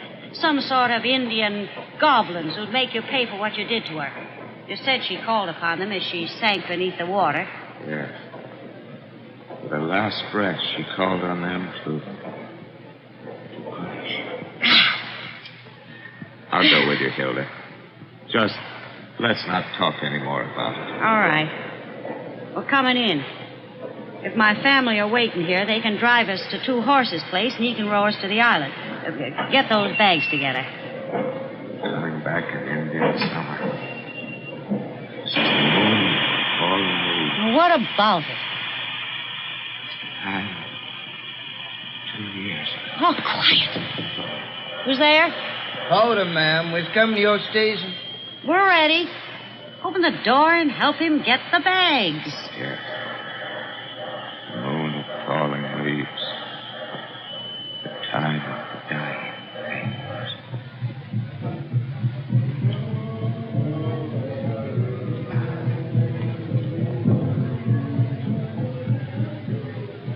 The house looks simply great, Norma. Never knew it had been vacant for 2 years the way you've kept it. I've been over every inch, Roger, and it's spotless. This squaw's worth a raise in wages. You like me for a boss, old woman? Oh. Norma, your people are singing their prayer to the spirits of the lake. It's from the moon of falling leaves. Yes, I know.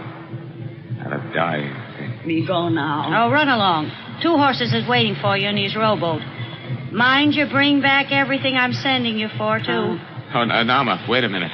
Is the canoe in good shape if we wanted to leave the island? What do you mean, if we want to leave the island? Hilda, Canoe, all Go right. on, get out. Me go. Haven't you any sense at all? The way you've acted since we landed here, even those stupid Indians know you're scared to death of the place. You want them to suspect the reason why? Oh, I think they've always suspected. Now we're alone here.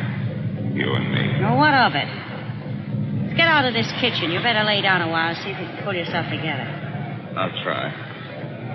Wait till I put down this window. I can't stand that noise of those drums, that chanting. Well, I'm not crazy about it myself. Looks like a storm is blowing up. Come into the living room. My living room. No, Hilda. I can't go in there. Oh, I forgot that's where they brought her when they found her in the lake. Yes, they laid her on the divan in there. I had to go in and look at her. Hilda, you think I'm mad to believe there may be spirits in these waters, as the Indians say. Spirits who love Bernice, who would punish those who hurt her. There was something queer about the way they brought her from that lake. What do you mean? It was as though the lake had taken care of her. Taken care of her? Yes. You know the slime that coats its surface in this month of falling leaves? Green, filthy slime that rises from the bottom and covers all it touches. Bernice's clothes were sodden. Weeds were entangled in her matted hair. The ugly slime had never touched her. The lake had not defiled the one who loved it. What a booby you are. Your mind is so filled with crazy notions about the place you're only a step above a lunatic. Now that you're here and can see for yourself there's nothing to be afraid of, you may come to your senses. Come on. We're going in that living room. Oh, you must be right. There can't be anything to be afraid of. Of course there isn't. Come on. Hilda, wait. What's the matter? Thought I heard a cough. Cough? Yes. There it is again. There's someone in that room. Well, now, who... Wait. Don't open that door. What's the matter with you? You're white as a sheet. Hilda, that's the way she used to cough. You're crazy. It's probably Nama. She's come back in the house by the other door. Look out the window. Nana's with 2 horses in the middle of the lake. That's funny. I don't see how anyone else could be in the house. I inspected every room. There's the cough again. I'll soon find out who's doing it. Hilda, don't open that door. Get out of my way, you coward. I thought so. The room is empty. There. Empty. There's the cough again. It's from the next room. Don't leave me, Hilda. Oh, this room is empty, too. Oh, thank God. Funny that we both should have heard that cough. Oh, you've talked so much you've got me imagining things. Yeah, maybe we imagined it. It's going to rain. You know how damp it's grown suddenly? Very damp. Suddenly. Where did that come from? What? A moment ago, this room was clean as a pin. What do you see? Look there on my rug, a patch of... it's slime. Green slime. In the bottom of the lake. That squaw didn't clean No, it. it wasn't there a moment ago.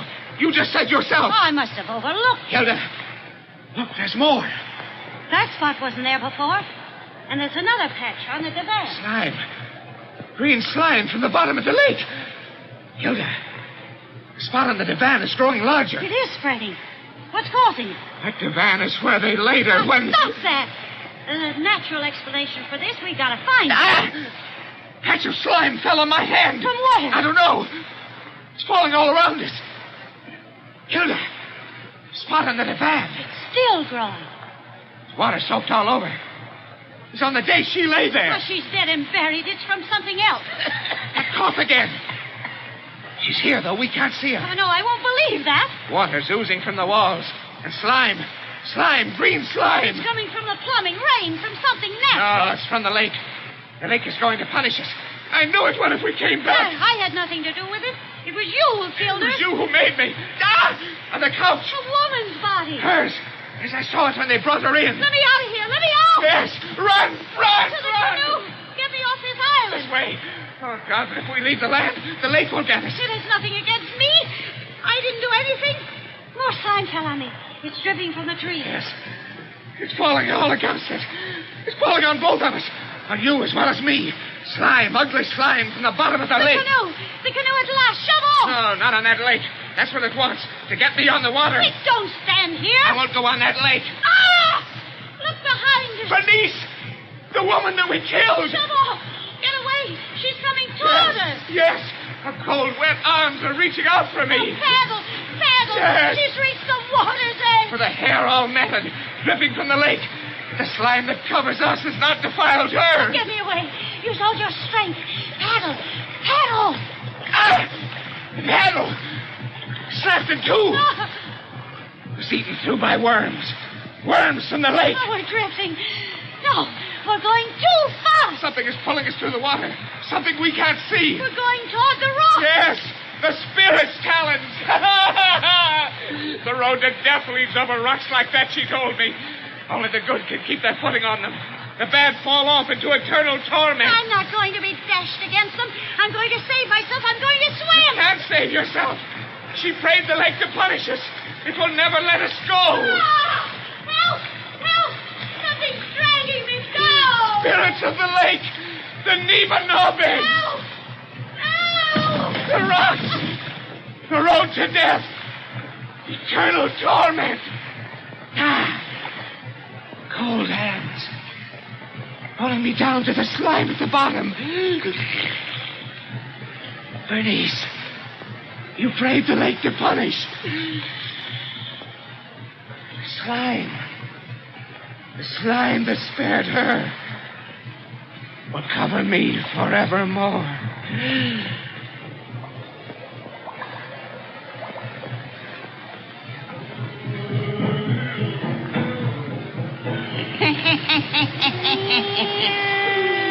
Well, Satan, the moral of this story is that crime don't pay, especially if you lives around a Injun lake. For if the law don't get you, then the spirits will. Come see me next time I has a birthday, and we'll have another 30 yarn to spin you.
fascination of the eerie.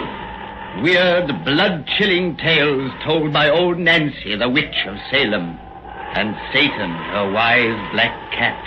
They are waiting for you. Now.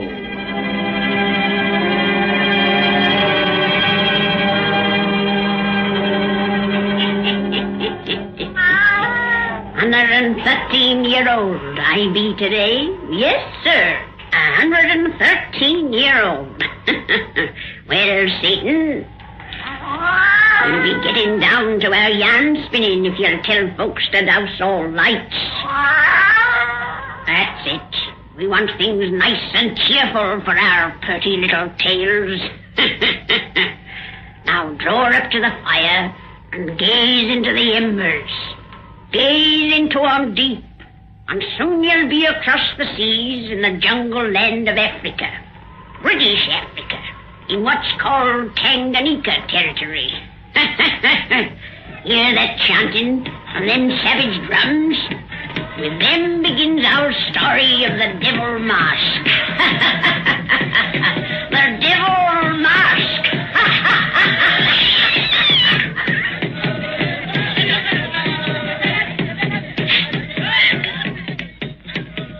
8 o'clock. Those drums have been booming for a solid hour now. We'll probably hear them until well past midnight.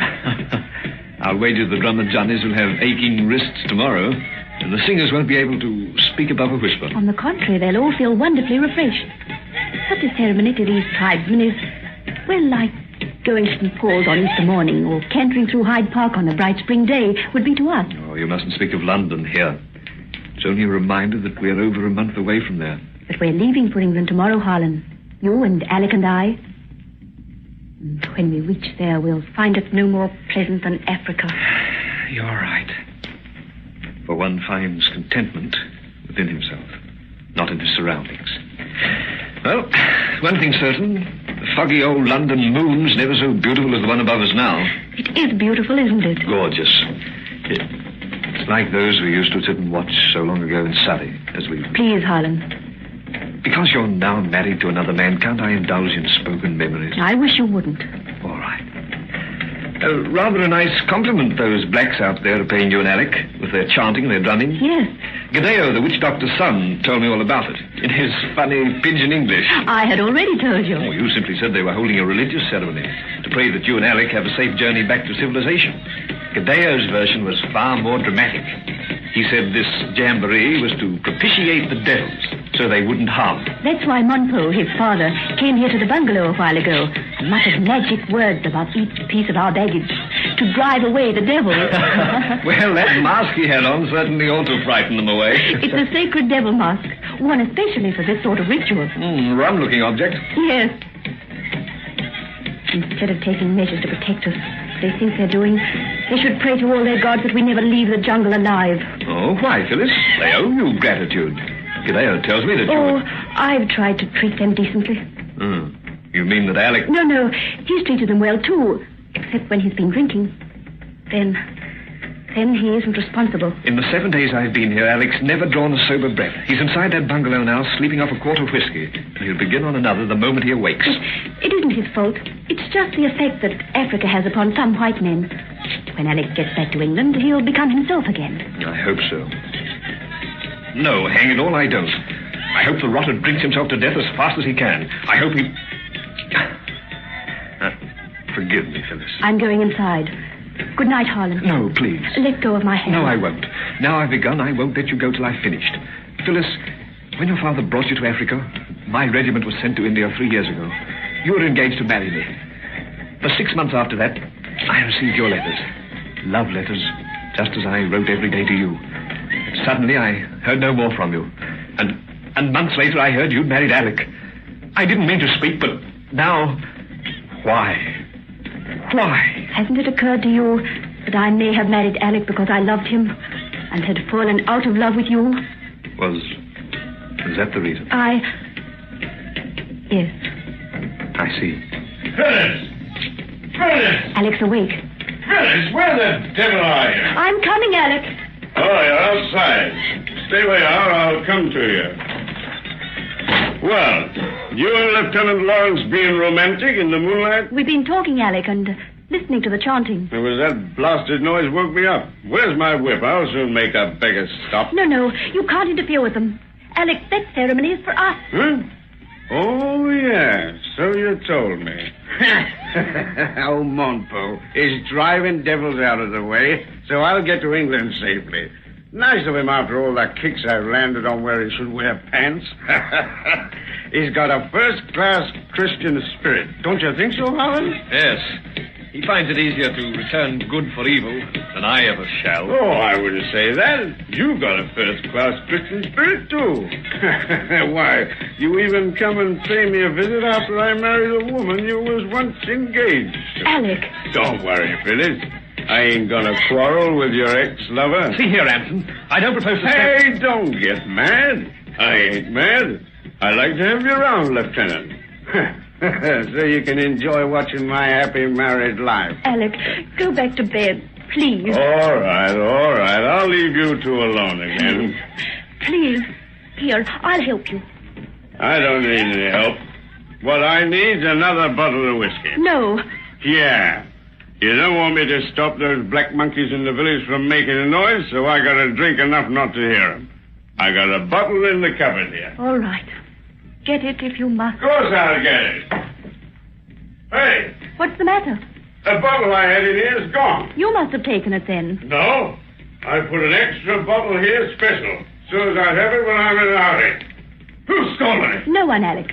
Not a soul has been in this room since you fell asleep, except Lieutenant Lawrence, Montpo, and I. Montpo? Then he took it. I'll teach that thieving witch doctor to steal my whiskey. Alec, put down that pistol. Come back. Take your hands off of me. Harlan, help me. Harlan. Now, you keep out of this, Lawrence. Let me go. Drop that pistol, Anthony. Stop! You're breaking my arm. Drop that pistol. I've dropped it. Take your hands off Get the me. gun, Phyllis. I have it.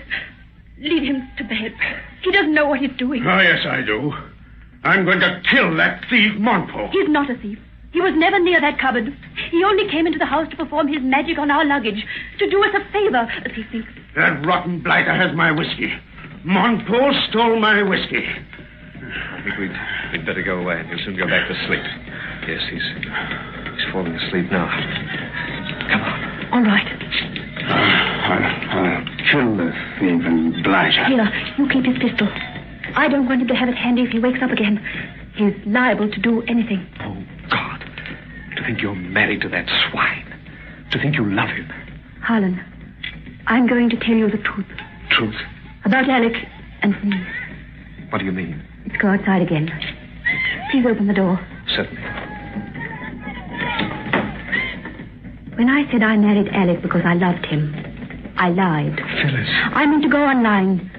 But after all, I owe you the truth. Oh, why? You know that my father died of fever 6 months after we arrived here. Yes. That was when my letters to you stopped. The day before he died, a missionary came here. He was from the coast and on his way to the interior. Father knew that he had but a few hours to live. And when the missionary left, I'd be alone with Alec, who was the only other white man in 50 miles of jungle. Alec had often tried to make love to me. He was drinking heavily then. Well, he suggested to Father that if he didn't have the missionary marry us, I believe you understand. The filthy, beastly swine. Please, nothing we can say or do will change it. We can change the future, and we will. Oh, my darling, you still love me. You'll get a divorce, and then... There can be no divorce. You mean you'll stay with this brute? He isn't a brute. He's a weak, spoiled, selfish child. He must have his own way no matter how he gets it, no matter who it harms. I'm his wife, and I must take care of him and keep him out of trouble as long as we both live. You're not thinking reasonably. You've got to listen to me and then... Everything you could say I've already said to myself. Now, we'll never mention this again. You've already arranged to return to England with Alec and me, so that can't be changed. But after we reach there, we must never see each other again. I want you to promise me that, Harlan. No. If you must take care of the swine you call a weak child, then I must look after you until he dies. Or sends you to your grave. Harlan. How can you have sympathy for such a beast? Or consider it your duty to sacrifice our lives for his? Can't you understand? No, I can't. No more than I can understand why those blacks out there should repay his kicks with prayers that he was safe from devils. I can't understand why any rotter should get better than he merits. And I don't believe God permits such blind injustice for long. Harlan, what was that? It sounded like the back door. Alec's awakened. He's gone out. Oh, what if he has? Yes. There he goes across the compound toward the native village. And he has a gun. A gun? I have his pistol. He's taken his rifle. We'll stop him. But why? Come on, quick. He thinks Monpo stole that whiskey. And if he reaches the village before we can stop him... Oh, you don't think he's... He's liable to do anything. Oh, he's disappeared among the huts.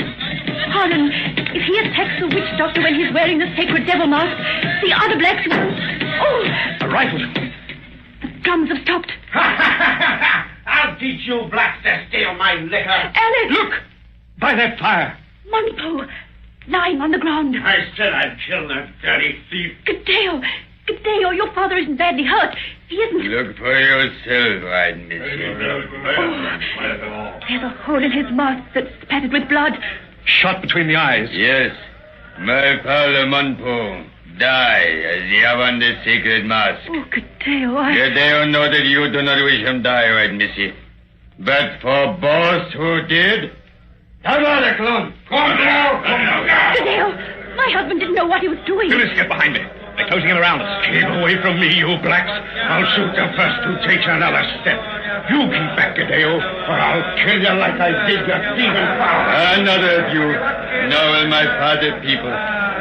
It is the dead who pay you for what you do tonight. Dead? You have killed a priest as you drive him devil from your path.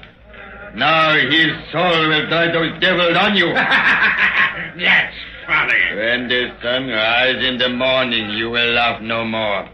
For you will own my father devil mask. I'll own the devil mask? With his blood on the hole your bullet make when you kill him.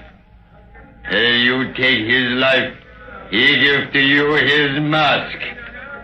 Samba Romeo! I'll father people no more close them way. You free to leave here now. When the sun rises, you will own the devil mask, and it will never leave you, come die.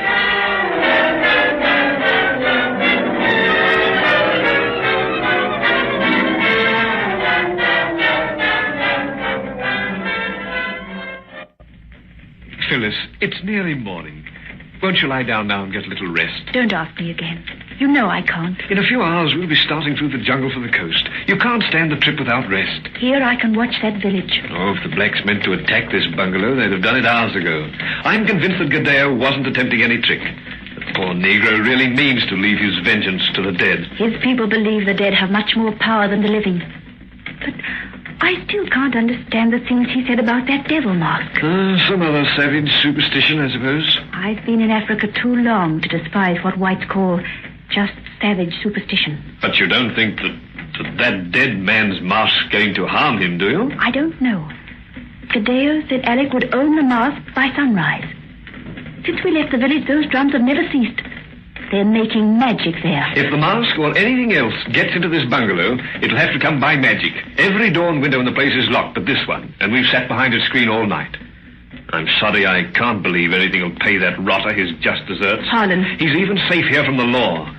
Looks as though I was wrong last night. And I told you God wouldn't long permit injustice. Alec! No, he must be having a nightmare. Come with me, quick. Look up at my bed. That thing that's grinning at me. A devil mask. How did it get here? Look out of that window, Harlan. Lord, the sun's rising.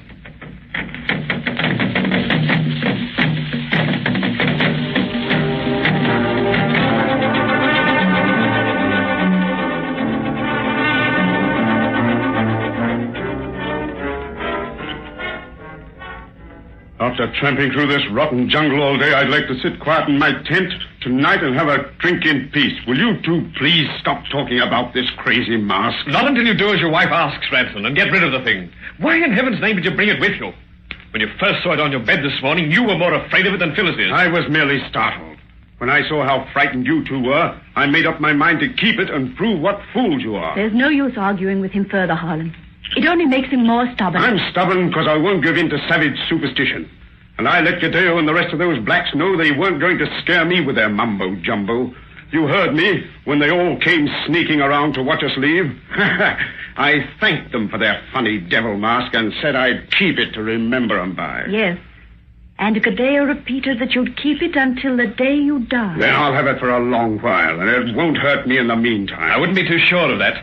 It wasn't presented to you as a love token, and it came to you somehow through locked doors and solid walls. So you and Phyllis say... Because we know. Don't think for a minute I care what happens to you. But your wife's terrified of that mask. The least you can do is to humor her fears. If you must know I'm keeping it, because I like to see you bothered. I guess that leaves nothing more to be said, Phyllis. I hope not. Then I can have a quiet drink. Trying to scare me with an ugly wooden face that has shells for eyes and bits of filed-off lead and brass for teeth. Yeah, and a bullet hole between the eyes. It was about this time last night I put it there. I'll have a drink to celebrate. Let's get out of here, Phyllis. Where we won't have to breathe the same air as that. I thought that'd shock your tender sensibilities. Get out! Get out, both of you, and leave me alone. Tell my wife what a cad I am and how much better off she'd be with you. It won't do you any good, for she won't leave me. Get out! Get out, you swine! Don't, Harlan. Come. Wait! Come back! Where are those drums sounding? Drums? Yes! We're miles away from any village. Who's drumming in this jungle? I don't hear any drums. Neither do I. What's the matter with your ears? They're getting louder every second. There isn't a sound outside. There's drums, I tell you. And voices chanting. Like there was last night. Those blacks are coming after me. You can't hear drums or chanting. No, there's none to hear. You're lying to me. Now they're just outside. They're all around this tent. Where's my gun? They won't get me without a fight. Don't let him touch that rifle, Harlan. I've got it. The fool's gone mad. Let me go. Let me go. Look at the mask. The mask? There's blood on it, as there was last night. Fresh blood. Oh, you're seeing and hearing things that don't exist. You're lying to me. Lying. Drums are beating all around me. The blood is pouring from that mask.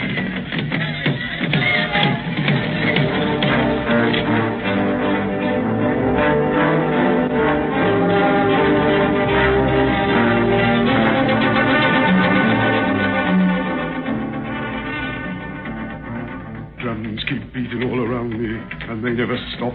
I know I just imagine drums. There's no blood on that mask. But I see blood, and I hear drums. That devil's mask keeps grinning at me. It whispers in the dead man's voice, and soon I'll die. It's going to kill me. No. Oh, no. How long has your husband been like this, Mrs. Ranson? It began 3 weeks ago, Doctor, in the jungle. He didn't talk as you've just heard him do at first. That began after we came aboard this ship. Now he keeps it up at intervals night and day. And you say this fixation concerning drums and blood is in some way connected with that African witch mask at his bedside? Yes, Doctor. Then why haven't you removed it? You try removing that mask from his bedside, Doctor. I mean to. Wait. He's quiet now, which usually means that he's dozed off. Move very quietly so that he can't possibly hear you. Why? If you do as we ask, it will save much explanation. Very well. Oh, no. Don't touch that mask. Bring it back. If you take it away where I can't see it grinning, I won't know what it's planning. I won't know when it's going to kill me. Here's your mask, man. Take it and get back to bed. You won't take it away again, or you won't. No. Get back in bed. No. You see why we haven't removed the mask, Doctor. How does he know I touched the thing? His eyes were tightly closed. I didn't make a sound. He just knows, Doctor. That's all. Oh, drums. Drums keep beating all around me. The drums. It's beginning again. That mask must be removed without his knowledge. Yes, but how? When you called at my quarters and hinted what sort of a case this was, I prepared this hypodermic in advance. Now, you hold him tightly, Lieutenant, while I jab the needle in his arm. Let me go. What are you going to do with me? Oh, my arm. Quiet, man, quiet. You're going to make me sleep while you take away the mask. Don't do it. If you do, I'll die.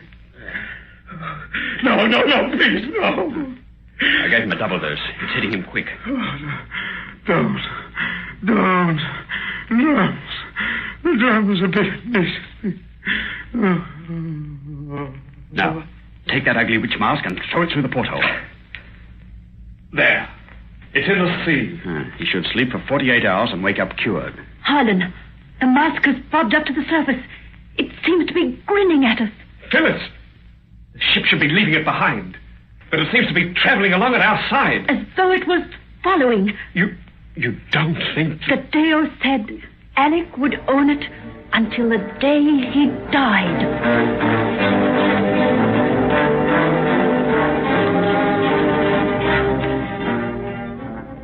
As much as it hurts me to thank you for anything, Harlan, I'm forced to admit that you probably saved my life by throwing that rotten mask overboard. I'm not at all proud of saving your life, Ransom. Too bad I didn't go crazy or blow out my brains when those drums were throbbing in my head all day and night.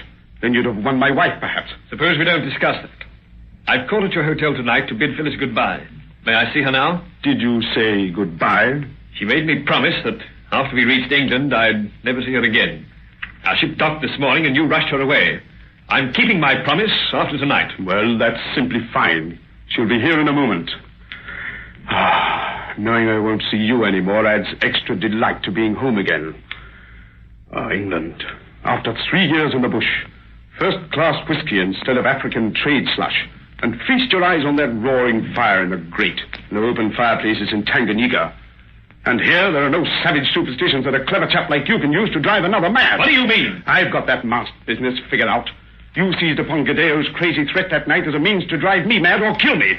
You brought the mask into the house and put it at my bedside. It was your constant suggestion that made me hear those drums and see that blood.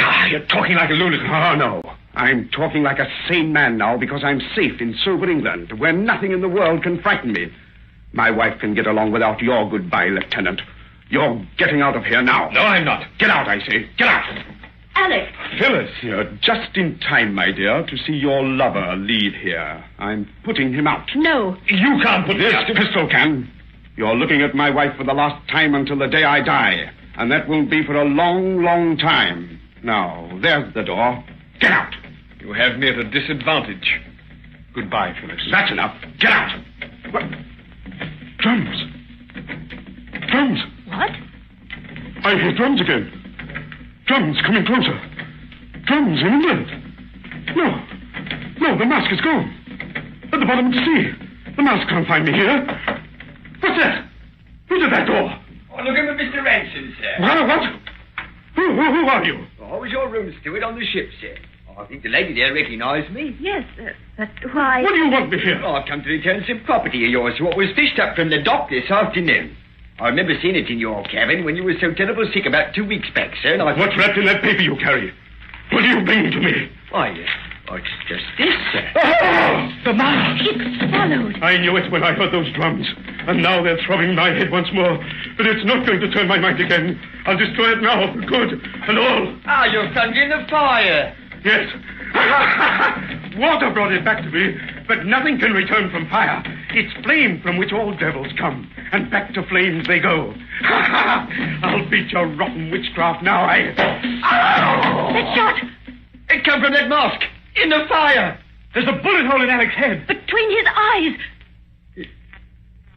He's dead. How? Pull that mask from the flames, quick! Yes, all right, sir. I'll cut it with the tongs. Let me smother out the flame. The little rug will do it, sir. Why take it from the fire? To save the rest of our lives. Look where the fire's eaten away the wood. The metal teeth of the mask? Our old rifle cartridges with the bullets filed to slugs. And when the fire got them out, one popped right off. Then Alec was killed by natural means. And all the other things were coincidence. Imagination. I wonder. What do you think?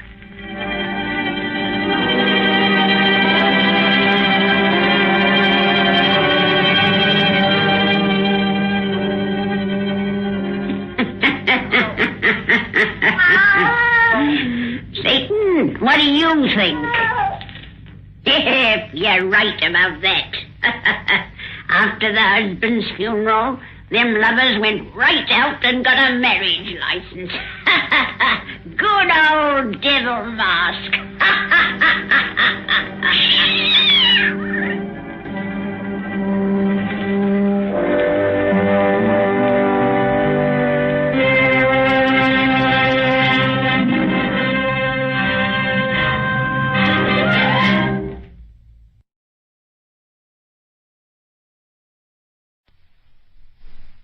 This is Vincent Price. Listen to a story of the night.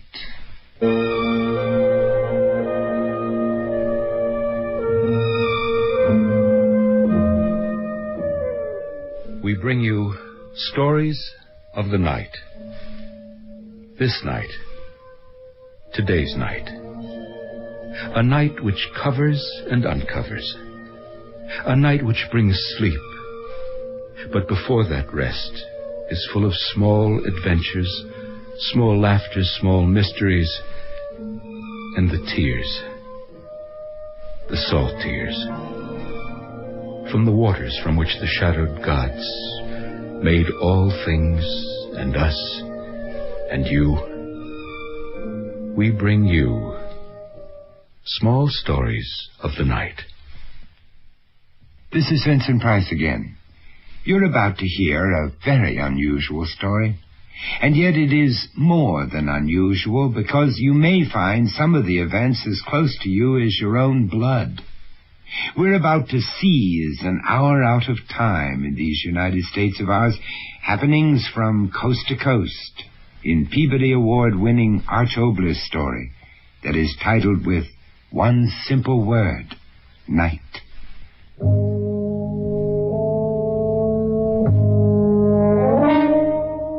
The land is in darkness. The day, once capering with the promise of its allotted hours, has gone, creeping agedly over the edge of the sky. Night, soft veiling, lies thickly over the ponds and swamps and lakes and rivers, over the knolls and dunes and buttes and mountains, over the homesteads, farms, the ranches and plantations, over the villages and towns and county seats and cities. For a whisper of time, the night is on the land.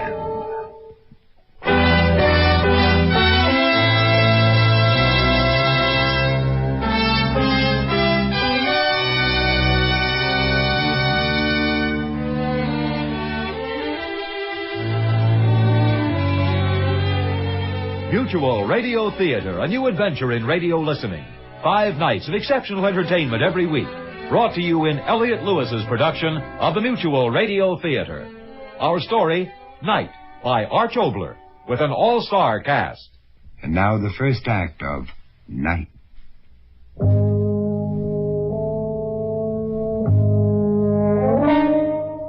The night is a trickster. It mutates, transposes, changes, shuffles, conjures, prestidigitates, juggles, spoofs, hoodwinks, and hocus-pocuses. A white sheet, wind-tossed, spawns a ghost. A tumbleweed, a roving demon, a timbers creak, a dead man's bones. And underneath the bed wait nameless, faceless, night-born things.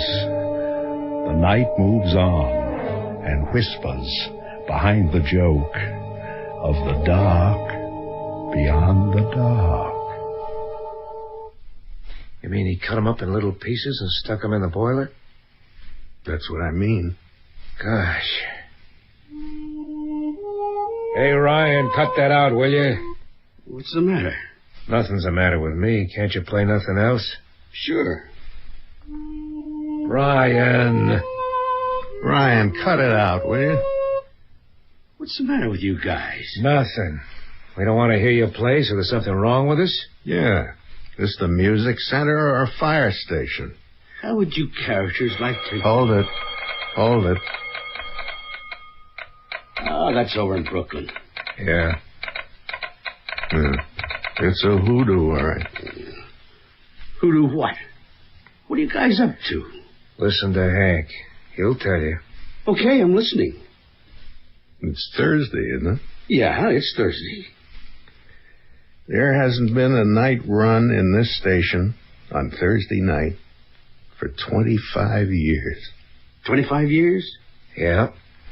Since the Thursday night that Patty Connors died. On a windy night, just like this one. Patty Connors? Who was Patty Connors? He was a firefighter. And he died in this station 20 years ago. Right in this room. Hey, fellas, is this guy kidding me? Listen, you big lug. He's telling you the facts. Well, you want to hear the rest of the story, Ryan? Well, sure, why not? Okay. I thought maybe you didn't like ghost stories. Oh, yeah? Go on. Okay. Paddy Connors was the driver of the steam pumper that ran out of this station 20 years ago. He was a little guy, but big with women. Like me. Sure. Yeah. Only one day he met a woman he shouldn't have met. The pretty wife of the fellow who stoked the boiler of the pumper. Oh. One day, the fellow who stoked the boiler of the pumper came home when he shouldn't have come home. Yeah. Paddy did some quick talking, and he thought he'd talked his way out of it because nothing happened. Nothing? Nothing. But the next day, there was some kind of a big celebration out in Grant Park, and most of the fire department went down there to put on an exhibition, leaving only a skeleton crew, 3 or 4 guys, and Paddy and the fellow with the good-looking wife were 2 of them. The other fellows finally went across the street to get a beer. They were only gone a few minutes, but when they came back, Paddy was gone. Gone? Just gone. And nobody knew just where. And he didn't come back. The chief figured he'd run off with some woman somewhere, so he crossed him off the department's lists, and that was that. Only it wasn't that, because a year went by, and it was Thursday, just about this time of night. Fellas were sitting around just the way we are, right in this room, everything okay, when all at once somebody said, "Look, on the floor. What's that?" That was a big stain. And when they looked closer and touched it, it was blood. What could they do? Nobody knew how it got there. So somebody got some soap and water and some sand, and they scrubbed it up in case the inspector came around. And everybody helped but one, the fellow who had the pretty wife. He just sat there. He didn't move. He just kept watching. A week went by. Thursday again. Same time of night. Fellas were sitting around here, just the way we are. And there it was again. The fresh blood. This time they called in cops. It didn't do much good, because blood is blood, and that's all it was, just a little blood on the floor. They scrubbed it up. A week went by. Thursday night came around again, and they were waiting. The floor was clean. They had a lantern sitting there. They waited. Nothing happened. And then all at once it did. The light went out. Everybody began to yell in the dark, running around, bumping into each other. At last someone found a light, lit it, and then they saw there on the floor was blood again. Only this time it was pouring out from the throat of the fella who had the pretty wife. Well, what? Who? He cut his own throat. At least that's what they say. And he left a letter telling what he had done to Paddy. Cut him up and stuffed him in the boiler of the pumper all those weeks ago. Right here in this station.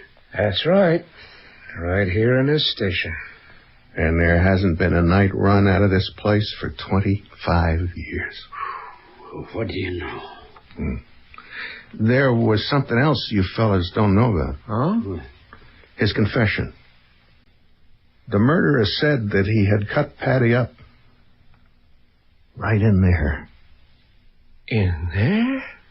You mean the place where we Make our coffee.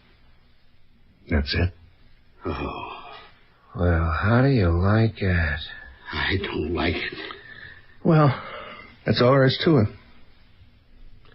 Gosh. Sure is a dark, quiet night tonight, isn't it? Yeah. Say, Ryan. Huh? It's your turn to make the coffee tonight. Is it? Sure. Well, Hank, would you like to come along and sort of help me?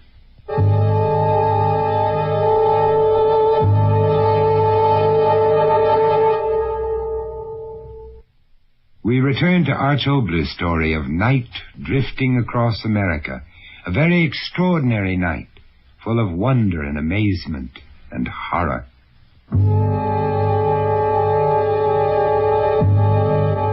The night is a memory book, a diary, a doomsday document, inscriptions in deep-carved eternal stone and metals, a tape unerasable with memoranda, notes, and picture jottings of every brainwave of 1,000,000 billion bits of depositions made since slime was random life, and life was slime.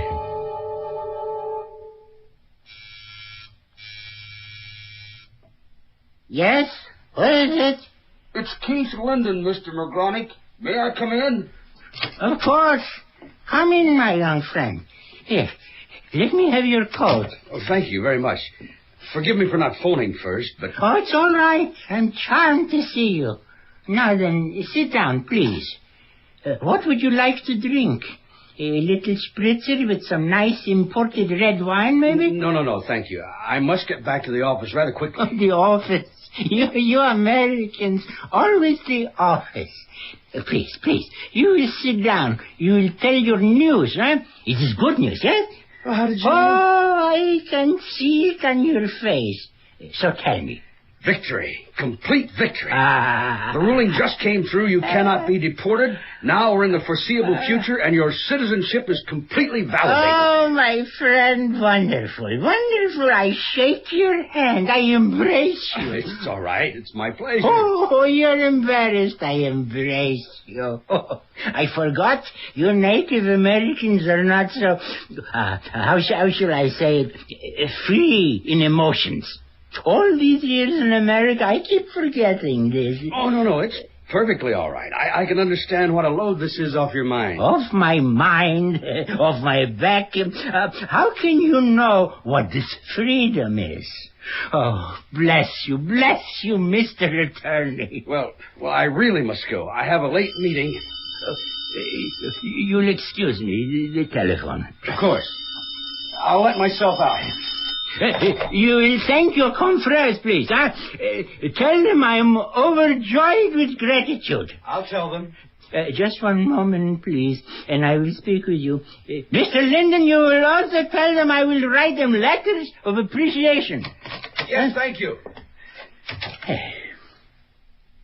Hello, this is Gregory Margronick speaking. Oh, it is you, Carl. I was just saying goodbye to the young lawyer. You have already heard the news on the radio, huh? Yes. Oh, yeah, you can always depend on the sentimental Americans. For 3 days marching in front of the immigration idiots. Excellent. So then you will come here on Friday? Oh, we will have a great celebrations. No. None of them. Only my friends. My personal friends. Yeah. Now, no more worries. I can go about my business. No more threats. I am like, they say, wrapped around in the Constitution. Yeah, all right. Goodbye, Carl. Oh, it's getting cold. I make a nice fire and sit in front. Have my own celebration. Matches. Well, oh yeah. Oh, my bones. I am old. I am old. Like they said, the persecuted old man. The sofa is soft. Cat, you want up, huh? Right. Up you go. Yes, you have earned to sit in front of the fire. The newspaper photos of the kind old man with his old cat were very good for propaganda. Very good, very good. The gas fire is warm. You never saw those other fires, did you, Cat? No. Too many years ago for you, eh? The long lines of them marching to the fires, like obedient cattle. Behind my eyelids, I can see them. Such power I had. Such power. I alone chose who would live, who would die. Must stretch out. Go down, Cat. I must have more room to sleep. Tonight, I must sleep. No more worries. I am a special American citizen. And I will sleep good. The screams. They are beginning again. The screams. No. I have been vindicated. The lawyer said so. Then why do I still hear the screaming? Why do I still hear the screaming?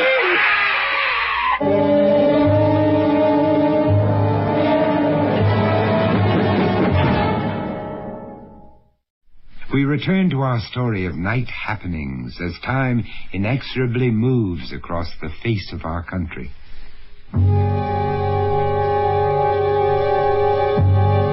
The night is a non-sectarian, air-conditioned meeting house, echoing in a thundering chorus, Bible-pounding, Bible-reaching, hallelujahs, Lord's prayers, whispers, heaven-reaching, devil-catching, gospel-grinding, pitching, catching.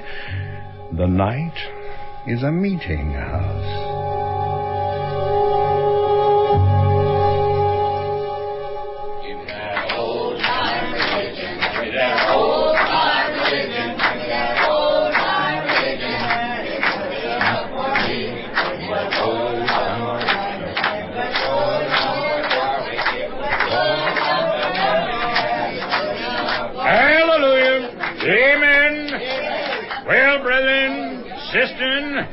This concludes our great meeting for tonight. Bless you all, and don't forget to leave your free will offering as you go out to carry on the work of the Great Spirit. Good night. God bless you, and don't forget to bring your friends next Saturday night, same time. Hallelujah. Hallelujah. Hallelujah. The meeting is closed. Excuse me, Reverend. No, sorry, brother. Sorry, in a little hurry tonight to do the work of the Lord. See you later. God bless you, Reverend. Harriet. Harriet. All right. I heard you. Stop yelling. Well, if you'd answer me, I wouldn't have to yell at you. Well, how'd we do? $50.83. $50.80? Why, the low-living, tight-fisted... Don't blame them. It's you. Me? Preaching. By the way you were going tonight, you couldn't raise $1 out of a hard shell on his way to perdition. I've been doing all right. You were doing all right, but I'm telling you, you're slipping downhill faster than a pig on a greasy Now, you look here. Now, you listen to me. $50.83 from a meeting like tonight. You better listen. Well, what do you got to say? I've been doing a lot of thinking. These West Coast amen snorters ain't what they used to be, working in airplane plants and all that. They're getting modern ideas fast. Well, all right. Why shouldn't you get modern ideas? I preach from the headline. Oh, that ain't enough. Charlie, we gotta throw off the old coat like a rattlesnake in the spring. What do you mean? Don't be thicker-headed than you are. We gotta go out of business and come back into business again. Oh, talk words. Just this. Electronics. Huh? Electronics. I've been giving it a lot of thinking. Everybody's talking about electronics, radio and television and that new stuff. Yeah. Computers. Electronics. Mm-hmm. That's what they're thinking about, and that's what we'll give them. Well, you keep talking. This is the night we're starting over. Close right down and move right out and start up somewhere else. Long Beach or San Diego. New start with a new name. Well? The Electronical Pathway to the Cosmos. Oh. Now, don't you look down your nose at me. I'm talking sense. The Electronical Pathway to the Cosmos. Now, that's scientific. Yeah. Build a stage full of electrical stuff. Uh-huh. Sparks shooting around. Sparks rising up to heaven. Going up to heaven. Uh-huh. Ride the sparks to the fountainhead of all the cosmos. Yeah, that's pretty good. And give membership pins. Make like jagged lightning. Mm-hmm. Pins to wear at $5 cash to show that they're a member. Yeah. The Electronical Society of the Cosmos. Yeah, the Electronical Society of the Cosmos. Right. Oh, Harriet, I see it now. Jagged lightning crashing down on sinners. That's right. Burning sparks lifting the repentant sinners up to the highest pinnacle of the highest cosmos. That's right. Oh, the prophecies seen through the eyes of modern science, through electronics. Right. Oh, hallelujah. Amen. That's it. We're in business.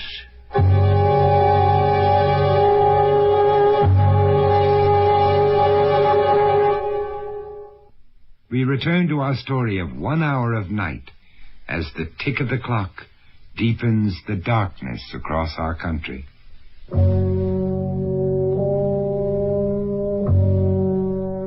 The night is restless. It stirs and turns and carries with it the restless thoughts of artists, architects, contractors and builders, bricklayers and masons, ministers and teachers, tinsmiths, welders, charwomen, tailors, freightmen, executors and politicians, bankers, window washers, soldiers, brewers, leather makers, printers, butchers, tinners, roofers, fishers, millers, bondsmen, carpenters, lawyers, judges, painters, senators and representatives, wholesalers and retailers, tycoons, all the associates, colleagues, workers, and co-workers of the land.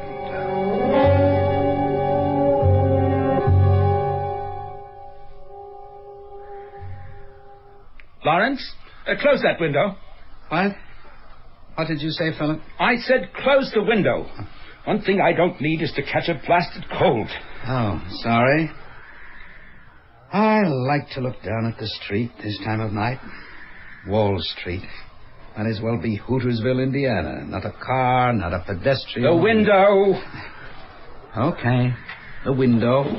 Where in the devil is that brother of yours? He knew the importance of this meeting. Why is it, dear Philip, that Jason suddenly becomes my brother whenever there's a problem? All right, my brother, your brother. He should be here. There's no excuse for his being late. Patience, dear brother, patience. Don't patience me. The time for patience has run out. Your voice... There's no one on this entire floor. You know that, so I'll yell all I please. All right. Yell. You're right. Be a good fellow. Get me a drink, will you? Sure. So, what'll it be? The usual? No. A bit of wine. Right.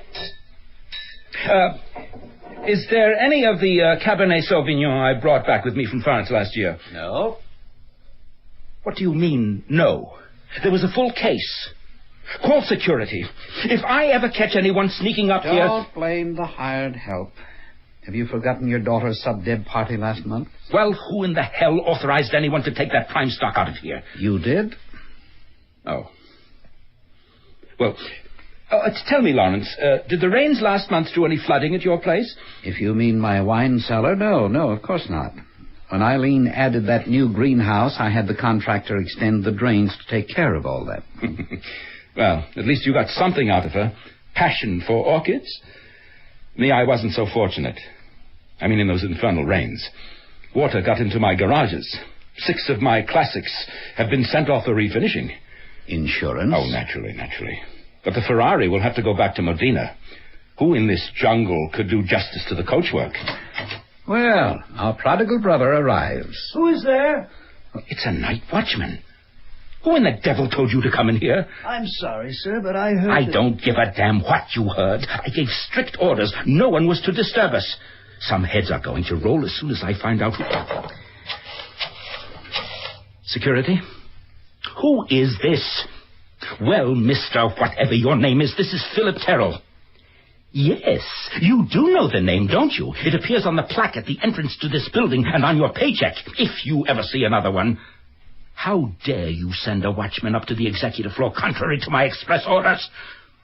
No, I haven't time for your explanations. Just get him out of here, and if you value your job, no more personnel on this floor tonight. Do I make myself clear? Now, you, watchman, get the devil out of here, now. Yes, sir. Well, Philip, even in your old age, you haven't lost your knack of biting heads off with one snap of your jaw. You aren't amusing. Believe me, I've made a note of that security fellow's name. Tomorrow morning... Now, who in the devil? Well, Brother Jason at last. Sorry I'm late. Hi, Phil, Larry. What was that watchman doing hightailing down the corridor? Now you know how I detest your calling me Phil. Sorry. Oh, is that a drink I see? Now, you've had enough to drink. Don't you realize the importance of this meeting yet? Yes, Jason. Come along into the boardroom. Take my arm. I'm okay. I'm beautifully okay. Then come along, will you? Coming. Ah, the room I love. Where did you import the paneling from, Phil? Philip, I keep forgetting. Out of Castle in Spain? And these chairs out of Inquisition. That's quite enough, Jason. Let's get down to business. I haven't all night. Yes, sir, massa. I won't waste any time on why we're here. You both know. Yes, indeed. Yes. Now, all I will say is that a $50 million organization is jeopardized by one case of myopia. Blindness, if you will. Our majority stockholder, as late as yesterday, adamantly and unconditionally refuses to permit us to use any of the capital funds to join with the Ketis Corporation or with Gentech in research and development on those areas of recombinant DNA, which can eventually bring immense profits to our own company. A lecture I don't need this hour of night. I'm trying to give you the facts. Lawrence, you've researched recombinant DNA. Speak up. Jason, all I can say is that unless we get into the business of inserting chosen genes into bacteria so that a new generation of bacteria emerges that can do everything from producing plastic to fertilizers to medicines without the need of huge factories like ours, my prophecy is that within 10 years or less, our business will go down the drain of obsolescence like radio tube factories or buggy whips. Well spoken. Well, Jason? Why exactly did our chairman of the board object? With the statement that in dealing with DNA, we'd be tampering with life itself. The hour is late. No more discussion. Action. We've got to eliminate this block to the future of our company. There is only one answer to the problem. She has the voting power to stifle this corporation. I repeat, there is only one answer to our company problem. One answer. We've got to murder Mother.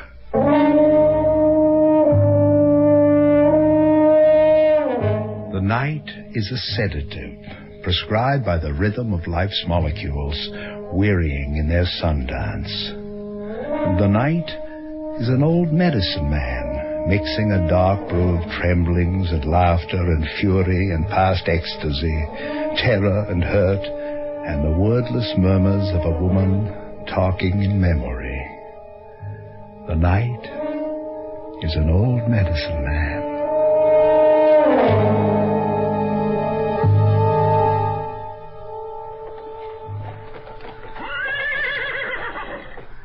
Easy, girl. Easy. She's tired. Duster is too. Aren't you, Duster? Have we been riding long? What's the matter? We've been out for over 2 hours. Well, what do you know? I hope it rains soon. I mean, inside of a week. But Barley... Yes? That county agent sure confuses me. About the plowing. I've used that kind of a plow on the North Field for over 20 years. Now he talks about disking it. Sure got me confused. The wind feels good. Yes. I've enjoyed riding in the moonlight. Haven't you? What's funny about that? You of all people. Talking about the moonlight. Yeah. Oh. When I think of how many times I've wanted you to go riding with me in the night. Yeah. You knew when you married me that I was a farmer, not a horseman. Oh, sure. What does that mean? When you were courting me. Oh, yeah. We did do a lot of riding in those days, didn't we? You wore a path all the way to the woods. Yeah. I've been thinking. Those days we used to ride on other people's land. Now, we've been riding all this time, and we haven't left our own land. Yes. Ada? What? What's the matter? Nothing. Your face. Suddenly gone so sad. Tell me. Ada? You said our land. Yes. If he was only buried on our land. Ada, don't. I wanted to say it to you ever since we started out tonight. It's been in me for days. If he was only buried out here. Now, what's the use of talking about it? Why shouldn't I talk about it? Everybody else's dead son has a grave you can go to visit and put flowers on.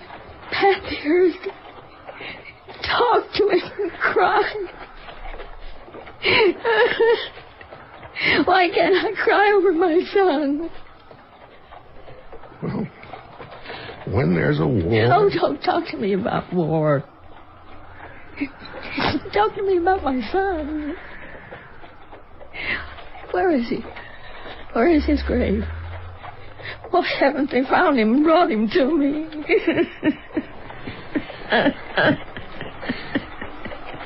You know, I have no answers. Just Vietnam.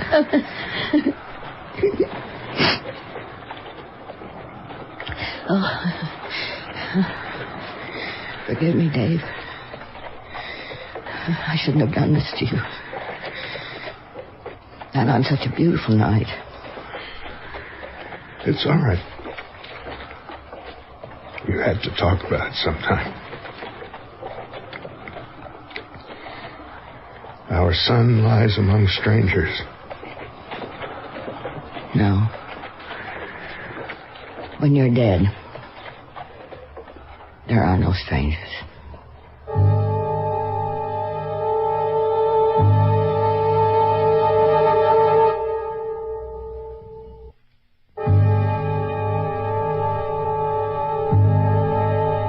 The night is a movement, east-west along the path grooved by the sun. The night is a movement, east-west.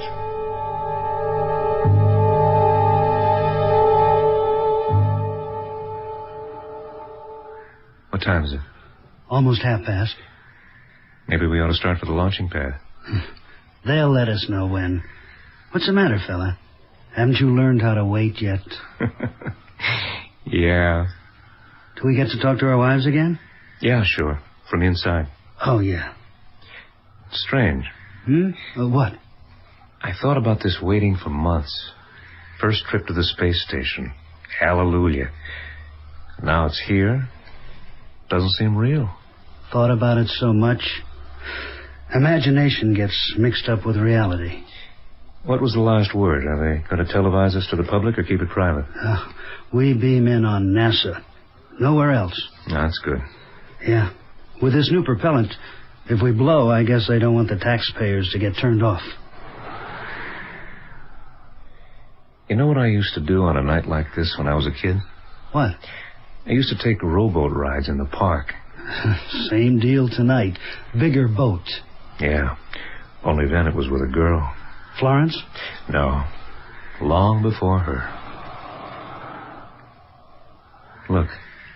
Night's so clear. All those stars. Yeah. Stars. I'm glad blast-off time is before daybreak. I've always liked the night. Stick around, night. Stay right here. I'll be coming back for you. Maybe. The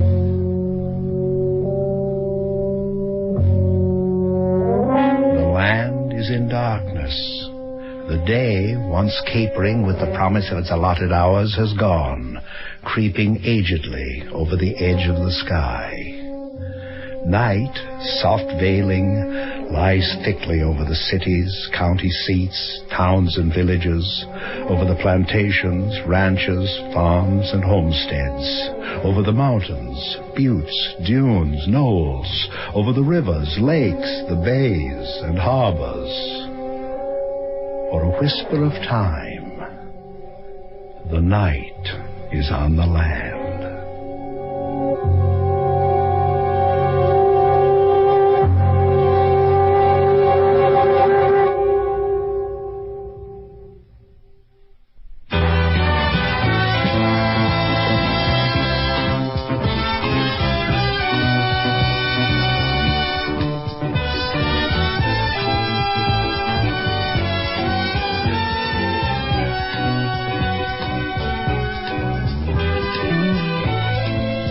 The Mutual Radio Theater is brought to you 5 nights a week at this time.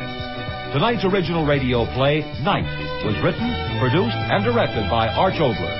Your host was Vincent Price. The narrator was Hans Conried. The cast was as follows.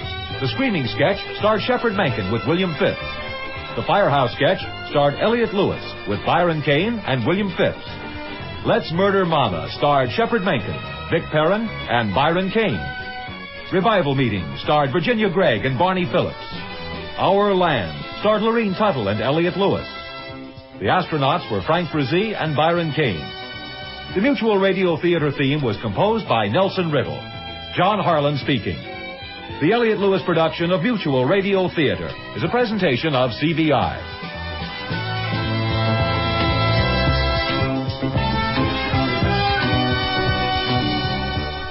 This is Cicely Tyson.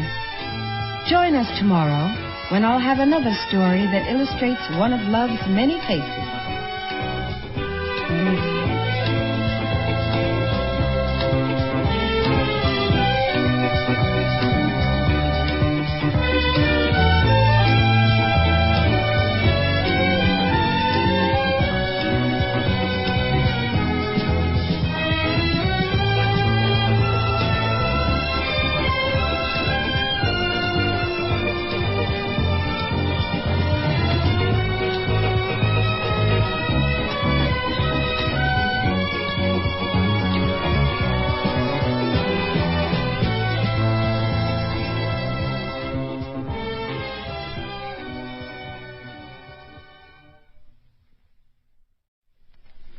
This is Vincent Price. Death. Shakespeare called it the undiscovered country from whose bourne no traveler returns. And to this day it remains the ultimate mystery, and certainly the world's most accommodating one-way street. Yet suppose one of us stepped up to eternity's tour window and ordered a round-trip ticket. Morning, Mr. Beasley. Morning, young man. Lovely day, isn't it? And lovely flowers you have there, Mrs. Grimshaw. Oh, azaleas. Courtney's favorite. Wouldn't want him to feel neglected on the day before our reunion.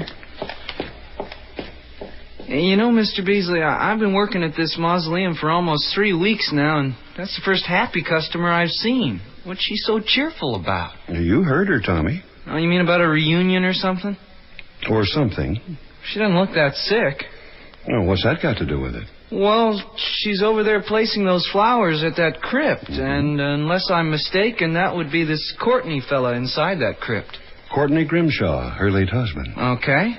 Well, so if she's expecting to be reunited tomorrow, then she must be a lot sicker than she looks, or else about to commit suicide. Oh, you've got it all backwards, Tommy. There's going to be a reunion, all right, and it's going to happen right before our eyes. We're going to have us a coming-out party here tomorrow, the likes of which ain't never been seen in this world. You see, her husband is the one who's crossing the Great Divide. And that's only the beginning. Or perhaps we should call it the second beginning of our story.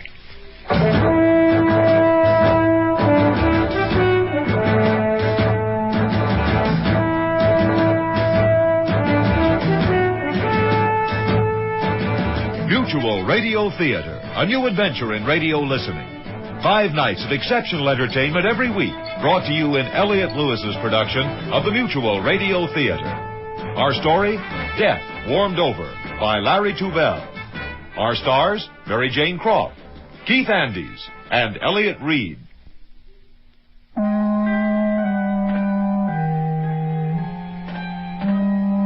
Till death do us part, the traditional limit of the marriage vow.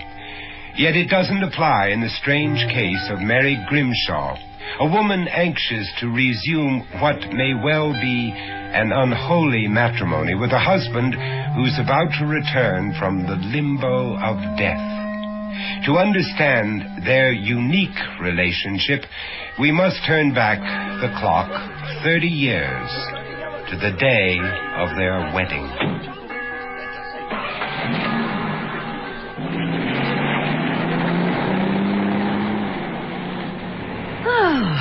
Glad it's over?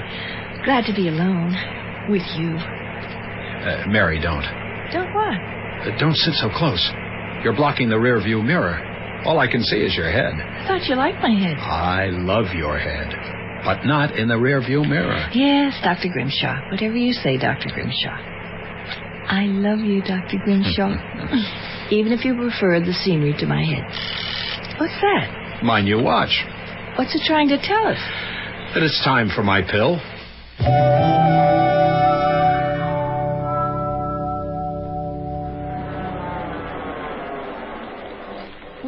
Why are we stopping here? Oh, I need a little fresh air. Get away from those gasoline fumes for a few minutes. Ah, such a pretty spot.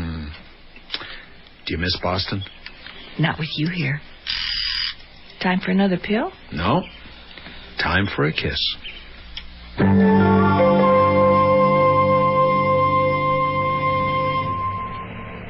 Well, what do you think of Mason's Notch, Vermont?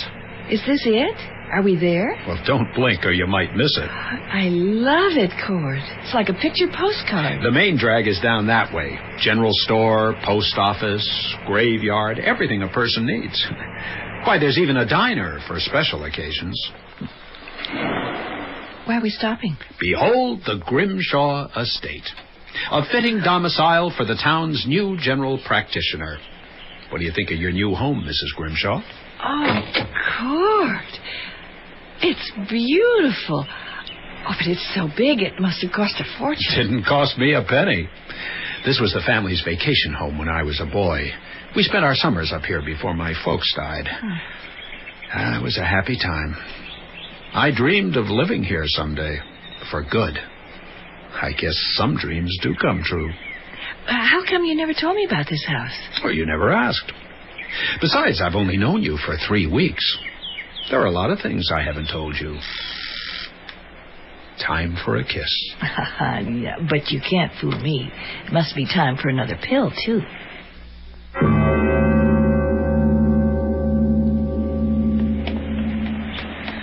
Oh, how much further? I think I've had it.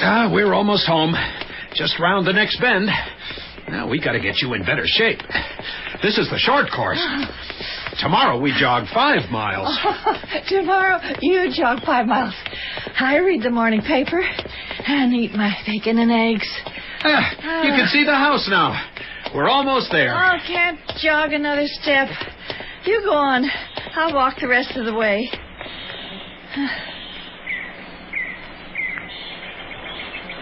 Cord? Cord, what's wrong? What's happened? Cord! Oh, Cord! Don't cry, Mary. Oh. Please don't cry. I knew this was going to happen. I should have told you, but I couldn't. Mary, I've died. Oh. And you must listen carefully. Get in touch immediately with my friend Gordon Cannon, Dr. Cannon. You met him at the wedding. Immediately, he'll know what to do, and he'll explain everything. Trust him. Do just as he says. My will is up to date, and everything will be fine for you. Oh, Mary, Mary, wait for me. Oh, Cord, please, darling. Wait for me.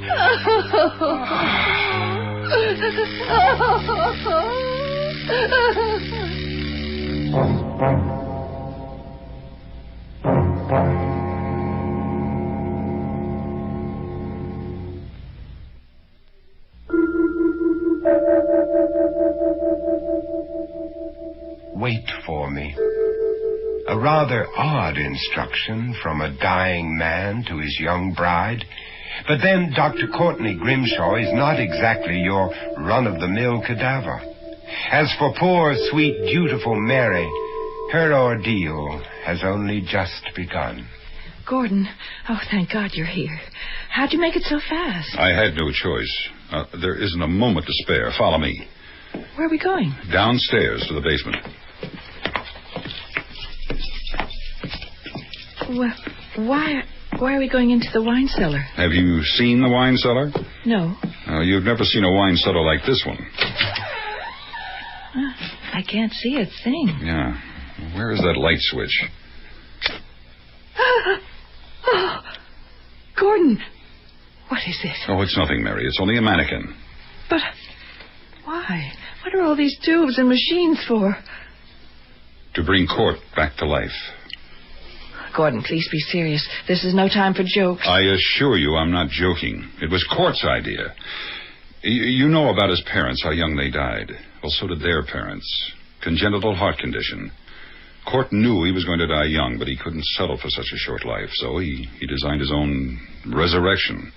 You mean Court is actually going to come back to life, to me? Well, not right away, Mary. Heart transplants aren't perfected yet, but Court and I figured that in another 25 or 30 years, they'd be foolproof. And that's when Court will be brought back. 30 years?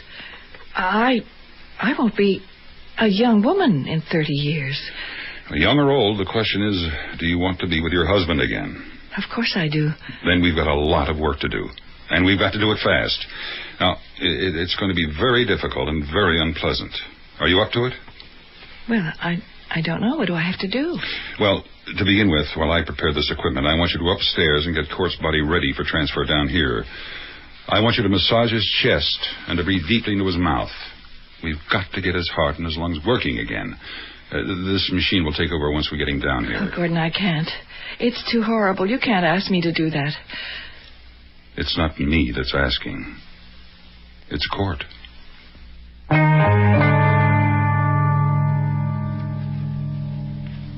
Oh, I don't know if I can make it. Feels like a ton. That's what they call a dead weight, Mary. Oh. All right, now, lift him up and on the table. Ready? Okay. Well, now the real work begins. I'll explain it as simply as I can as we go along. Court is clinically dead, but not biologically. His cells are still alive. Now, what we're going to do first is prevent any further deterioration. And we'll do that with this machine. Oh, there's the switch. Turn it on.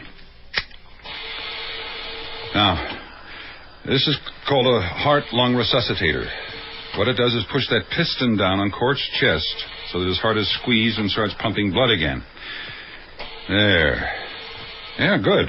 Yeah, I think it's working fine. Now, what I want you to do, Mary, is hold Court's arm while I inject him with this anticoagulant. It's to prevent clotting. Good. Good. Okay, this part is going to be a little rough. We've got to insert this tube into Court's windpipe so that we can get air into his lungs. That'll be regulated by the machine for every fourth beat of the piston. Mary, are you all right? Mary? Yeah, I'll be all right. I'm just a little dizzy. Now, while I adjust the tube, I'd like you to start applying those ice packs to Court's body, all over the body.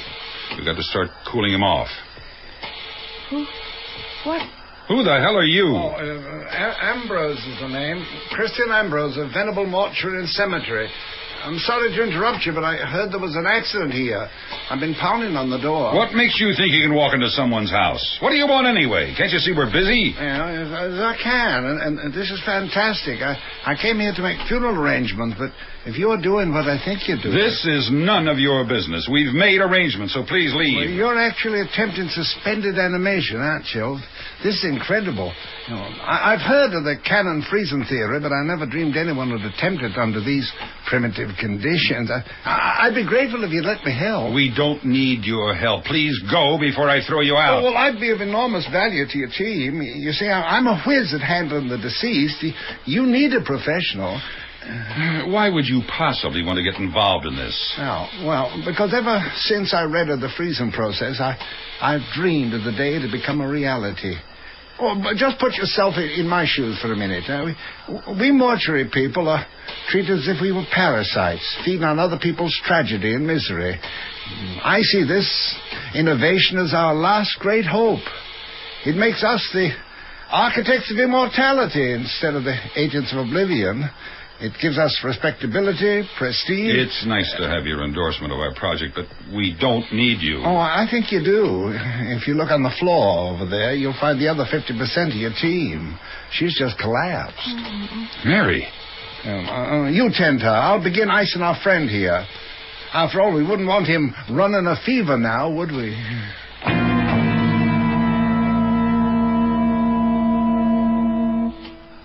Fascinating. Utterly fascinating. Dr. Cannon, you're a genius. But what motivated you to devise this theory? Our patient. When I first met Grimshaw in med school, I was one of his teachers. Oh? He was a good student. Had a life expectancy of about 5 years. I felt he deserved a few more. Or at least seconds. Yeah. Well, now, let's see. We've drained and stored his blood and pumped his veins full of DMSO. I guess we can turn off the heartbeat machine now, right? Wrong. We've got to circulate that protective solution through his bloodstream. We can turn it off tomorrow. Right now, it's time to apply the slush. Oh. In the freezer over there, you'll find a bunch of plastic bags. They contain a slush of dry ice and alcohol. All we have to do is pack the body in those bags, and we'll get his temperature down to minus 79 centigrade. Then, in a few days, we'll go from dry ice to liquid nitrogen and get him down to minus 196. At that point, he'll be in cold storage until whenever we decide to throw him back to life. Oh, here, put these gloves on before you start handling the dry ice. Marvelous. Absolutely marvelous. Mary, what are you doing here? I told you to stay in bed. I'm better now. Can I help? Mary, stay out of this. You've had enough trauma today. I don't want you to wind up with a nervous breakdown. I tell you, I'm all right. We're finished for the day anyway. Ambrose will be leaving in a minute, but I think I should stay the night. I'm afraid to leave you alone in your condition. My condition is fine. I'm perfectly capable of staying alone in my house. Besides, you forget. I'm not really alone.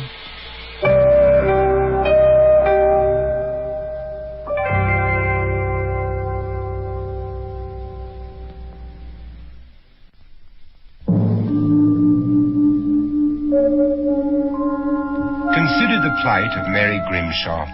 A whirlwind courtship of 3 weeks' duration, then the bride of a man who turns out to be fussy, demanding, and before the sheets have even cooled after a night of honeymoon bliss, dead as a doornail.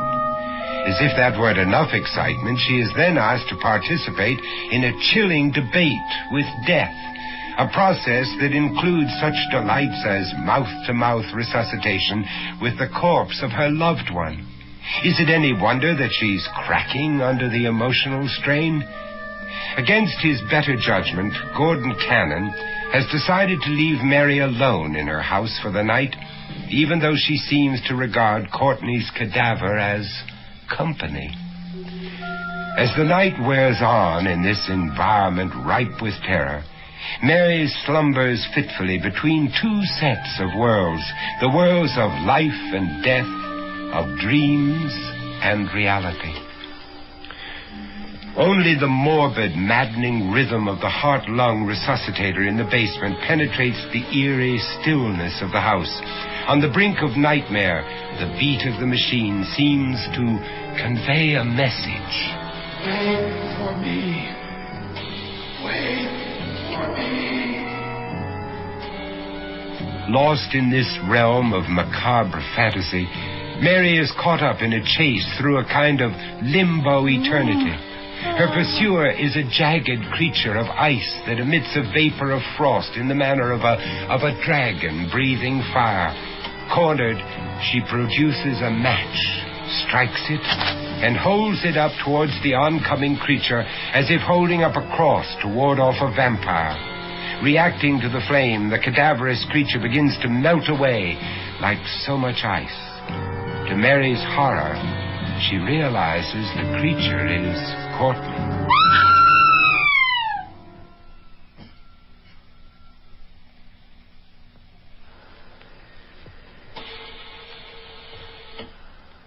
Oh, thank God, only a dream.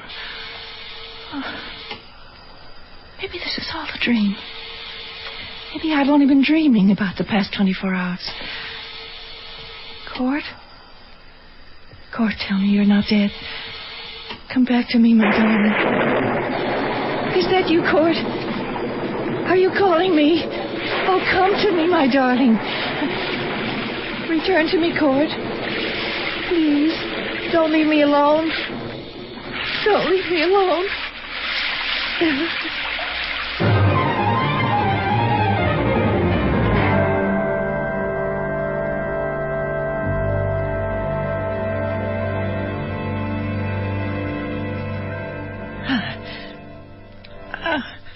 I must have dozed off again. Well, at least the storm's passed. It's so still. What a relief. Oh, the machine. My God, the machine stopped. Oh, for how long? Oh, is it too late to save Court? The phone. Where's the phone? I must call Gordon at once. The lights are all out. Dead. The phone is dead. The storm must have knocked out the power. Oh, I must get to Court before it's too late. Oh, can't see a thing in this darkness.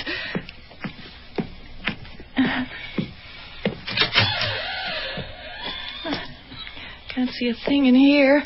Where's that machine? Mary! Who's there? Is that you, Court? Where are you, Court?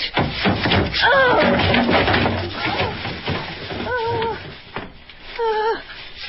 Oh, my God.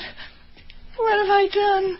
Mary, are you in there? Oh. Mary! Oh. Where's that utility switch? Oh. Good God. Mary, are you all right? I've killed him. I've killed him. Calm down, Mary. You can't kill a dead man. You've only knocked him over. He's all right. Are you all right? Here, let me get him off you. Oh, he's so cold. His arm, it's loose. It must have been severed a bit in the fall. He's quite brittle, you know, but don't worry. They'll sew it together when they bring him back. Oh, he'll never come back. I've destroyed him forever. Mary, you're hysterical. Please, go back to bed and try to get some sleep. I'll fix things up here and stay the rest of the night in case you need me. I've killed him. All he wanted was to come back to me, and now I've killed him. Forever and ever.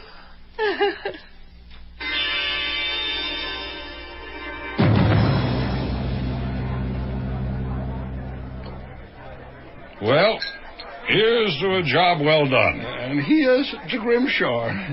Frozen stiff and ready for recycling. I've quit my job with Venable. Well, that hardly sounds like a cause for celebration. Oh, but it is. It is. Bartender, one more here.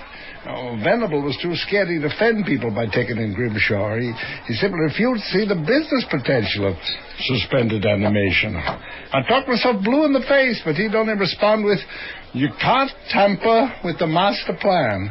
So I quit. Well, where does that get you? On welfare? No, not on welfare. As a matter of fact, it could make me a very rich man. You know, I'm planning to open my own small place on the edge of town.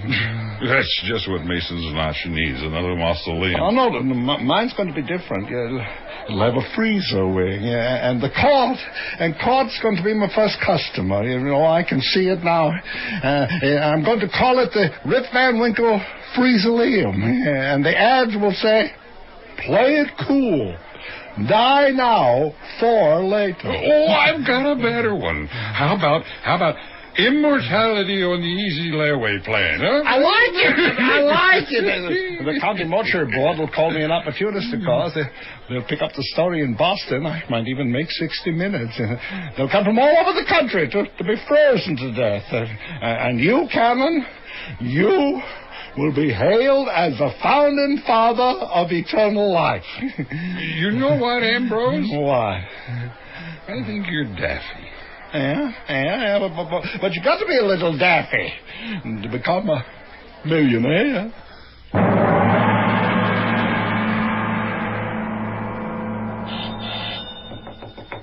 Who is it? It's Gordon. Let me in, Mary. Gordon, you've been drinking. Yes, and I've been thinking, too.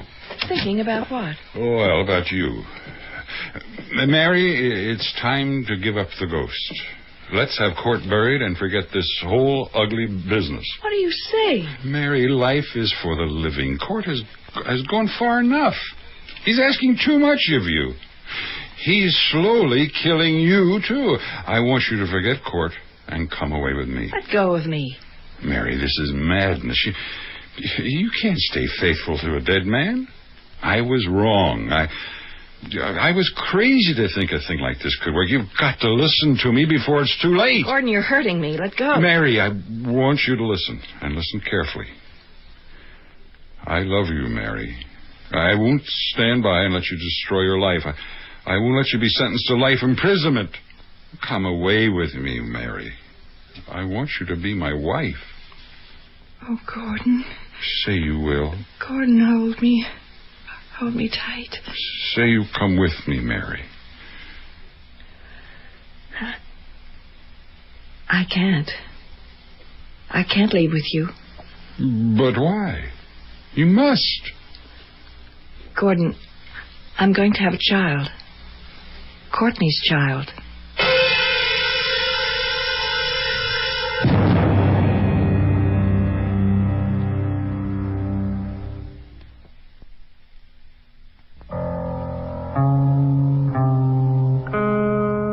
While her husband snoozed for 30 years in icy suspension, Mary Grimshaw, too, remained on hold, the prisoner of a remarkably courageous and unselfish vow. For 30 years she voluntarily vegetated, rearing her heir, preserving an intact shrine to her quasi-late mate, and generally shaping her madness in a house suspended in time and haunted by the ghost of an illusion. The townspeople chose to regard her not as a madwoman, but rather as a fascinating eccentric. Then finally the great day dawned, Resurrection Day for eternity's first round-trip passenger, an event of monumental impact, of worldwide attention. Television commentators drooled over the dramatic prospects of this second coming. Wait, I think this is she arriving now. A hush has fallen over the crowd as the big black limousine pulls over to the curb. It's the Rolls-Royce owned by the proprietor of this world-renowned establishment, Mr. Christian Ambrose. Now, the chauffeur has opened the rear door, and out steps Mr. Ambrose, smiling and radiant on this day, his day of days, too. And now he has extended his arm inside the car. And indeed, out steps the widow. Oh, excuse me, the wife of Courtney Grimshaw. Now, as the crowd presses in for a closer look at the, well, you might say the co-star of this production, or reproduction, if you'll pardon the little joke, she hesitates for a moment. There's a look of panic, or at least perplexity in her eyes. But now on the arm of Ambrose, she begins walking toward the main building, ignoring the autograph pads that's being thrust at her by the spectators. She's wearing a bright print lavender dress for this great occasion, looking, well, frankly, looking like the woman of 60 that she is, or perhaps a little bit older than that, after her 3-decade ordeal. She's quite wrinkled and gray, as you can see, and obviously overwhelmed by the enormity of the prospect.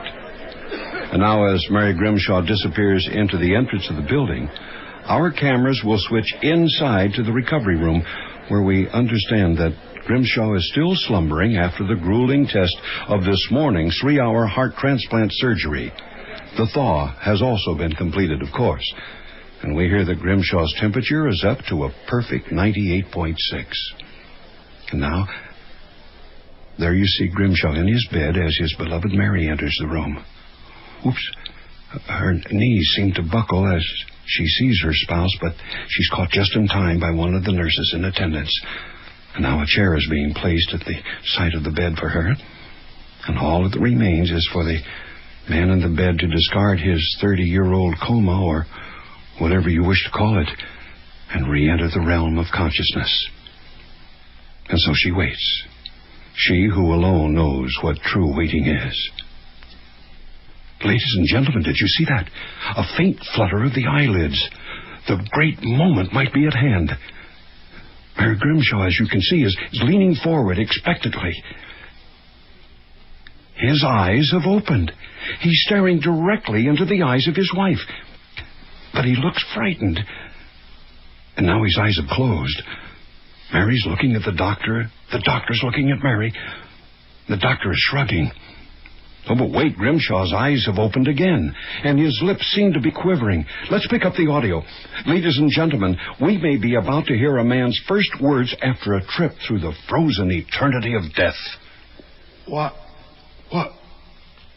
Why is it so damn hot in here? Hot? Where am I? What happened? Oh, it's all right, dear. You died 30 years ago. What? You died. I died? You wanted to die. I did? Why would I want to do a fool thing like that? So we could bring you back. You see, dear, we've kept you in the freezer. In the freezer? I've been in the freezer? Yes. Until we could thaw you out and give you a nice new heart. Oh, I'm beginning to remember now. Yes, my heart. Yes, I remember now. Then you must be... Yes, dear? You must be... Oh... Why can't I remember your name? Oh, that's all right, dear. After all, it has been 30 years. Well, what is your name, anyway? What is this, a damn quiz show or something? It's Mary, dear. Mary, dear. Of course.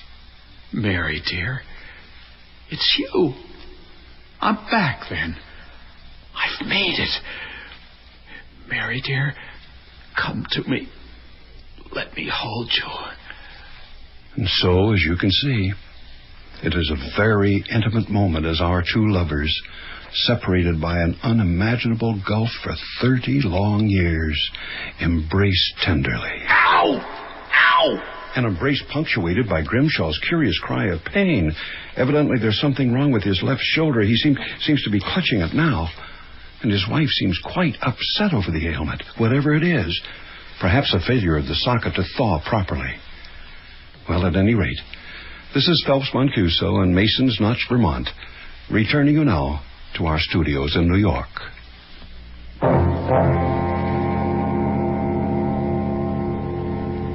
Now, Now close your eyes. Close my eyes? Why? You'll see. Notice anything? I notice a bedroom. Our bedroom, as I recall. You notice anything different about it? No. That's the point. It's exactly the same as the night we slept in it 30 years ago. Come on, follow me. Look at this. It's a tube of toothpaste. I'd recognize it anywhere. Yes, but it's your toothpaste. Oh, that is thoughtful of you, Mary. I'd hate to change brands after 30 years. Oh, no, you don't understand. It's not only the same brand, it's the same tube you used that morning. And this is the same bar of soap. Everything here is perfectly intact. Even the sheets on the bed are the same ones we slept in that night. But where have you been sleeping all these years? On the couch. I didn't want anything disturbed. I wanted everything just the same as when you left. So we could resume our lives together as if nothing had been interrupted. That was very thoughtful of you, Mary. But where's the evening paper? Tonight's paper? No, the one from 30 years ago. Just thought I'd scan the obits. Oh, that must be him now. Him? Who? You'll see. Well. Mother always said I was the spitting image of my old man. Now I have the living proof. You are alive, aren't you? Darling, I'd like you to meet your son. This is Courtney, Jr. You can call me Court. Or you can call me what my friends call me. Son of Frankenstein.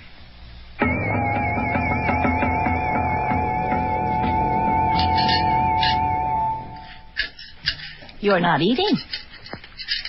I've planned this dinner for 30 years, and he's hardly eating a scrap. Oh, just not very hungry tonight. It's not the food. You know, dear, it's really not necessary to follow that old food chart of mine now that I've got a healthy ticker. My first night at home after 30 years in the cooler, and she feeds me cottage cheese and a raw vegetable plate. The woman is mad. Quite mad.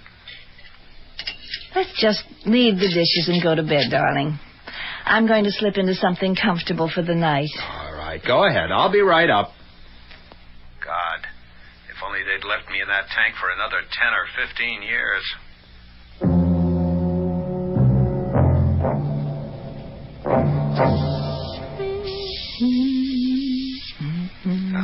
You look very lovely, dear.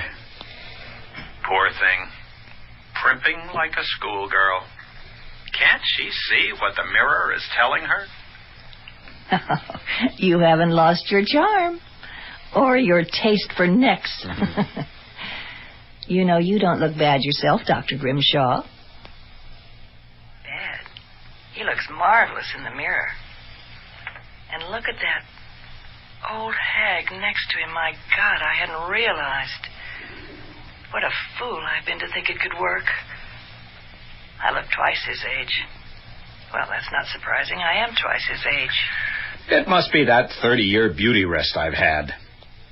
She's right. I do look good. Or maybe it's just the contrast. Well, I'm ready to call it a day. Me too. Good night. Good night.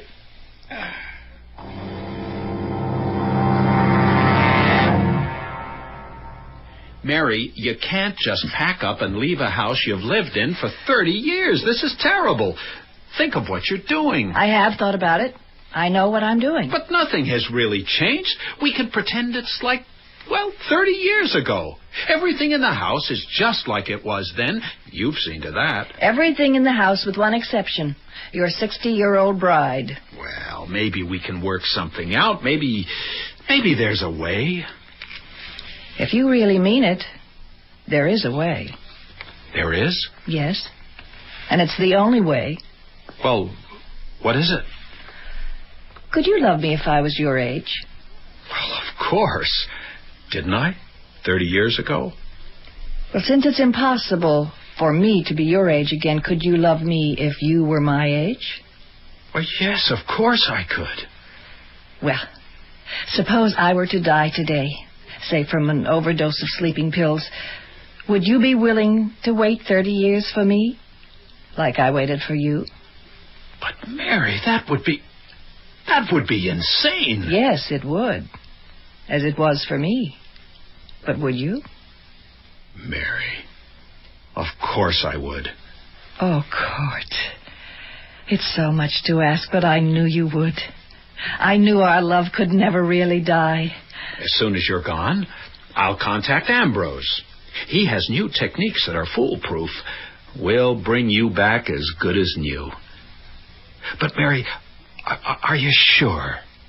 Are you willing to die just for me? For us, for our love, our undying love. Besides, I won't be dead. Think of it as my turn for a beauty rest. 30 years. I don't know if I can live that long without you. Well, wait as long as you can. It doesn't have to be 30 years. I'll come whenever you call. I'll save our toothpaste. And I promise not to change the sheets.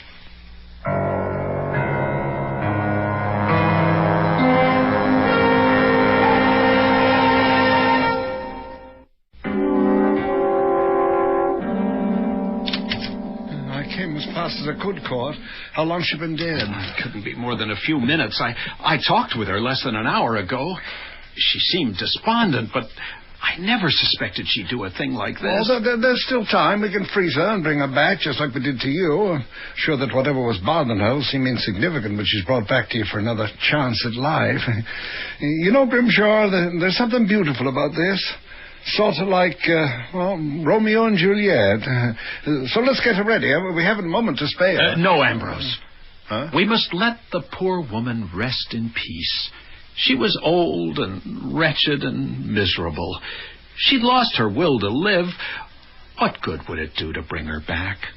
Well, we could wait 30 years, and you two could resume your lives and renew your love on even terms. There's a kind of poetic justice to that. Wrong, Ambrose. Oh? It would be insane.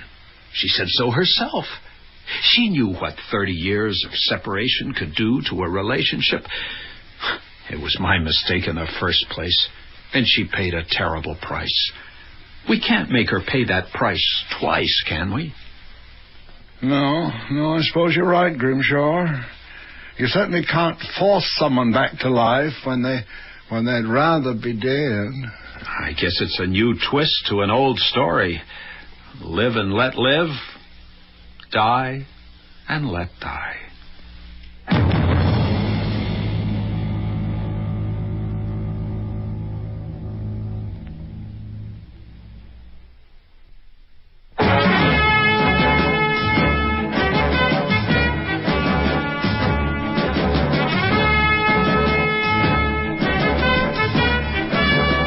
The Mutual Radio Theater is brought to you 5 nights a week at this time. Tonight's original radio play, Death Warmed Over, was written by Larry Tuvell and produced and directed by Elliott Lewis. Your host was Vincent Price. Our stars were Mary Jane Croft, Keith Andes, and Elliott Reed. Featured in the cast were Hans Conried, Bill Baldwin, and Corey Burton. John Harlan speaking. The Elliott Lewis production of Mutual Radio Theater is a presentation of CBI.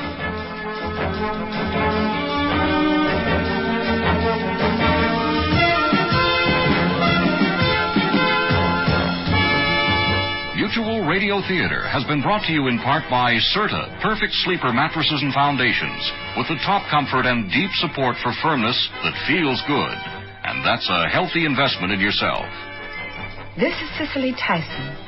Join us again tomorrow at this time for another portrait of people in love and sometimes in trouble.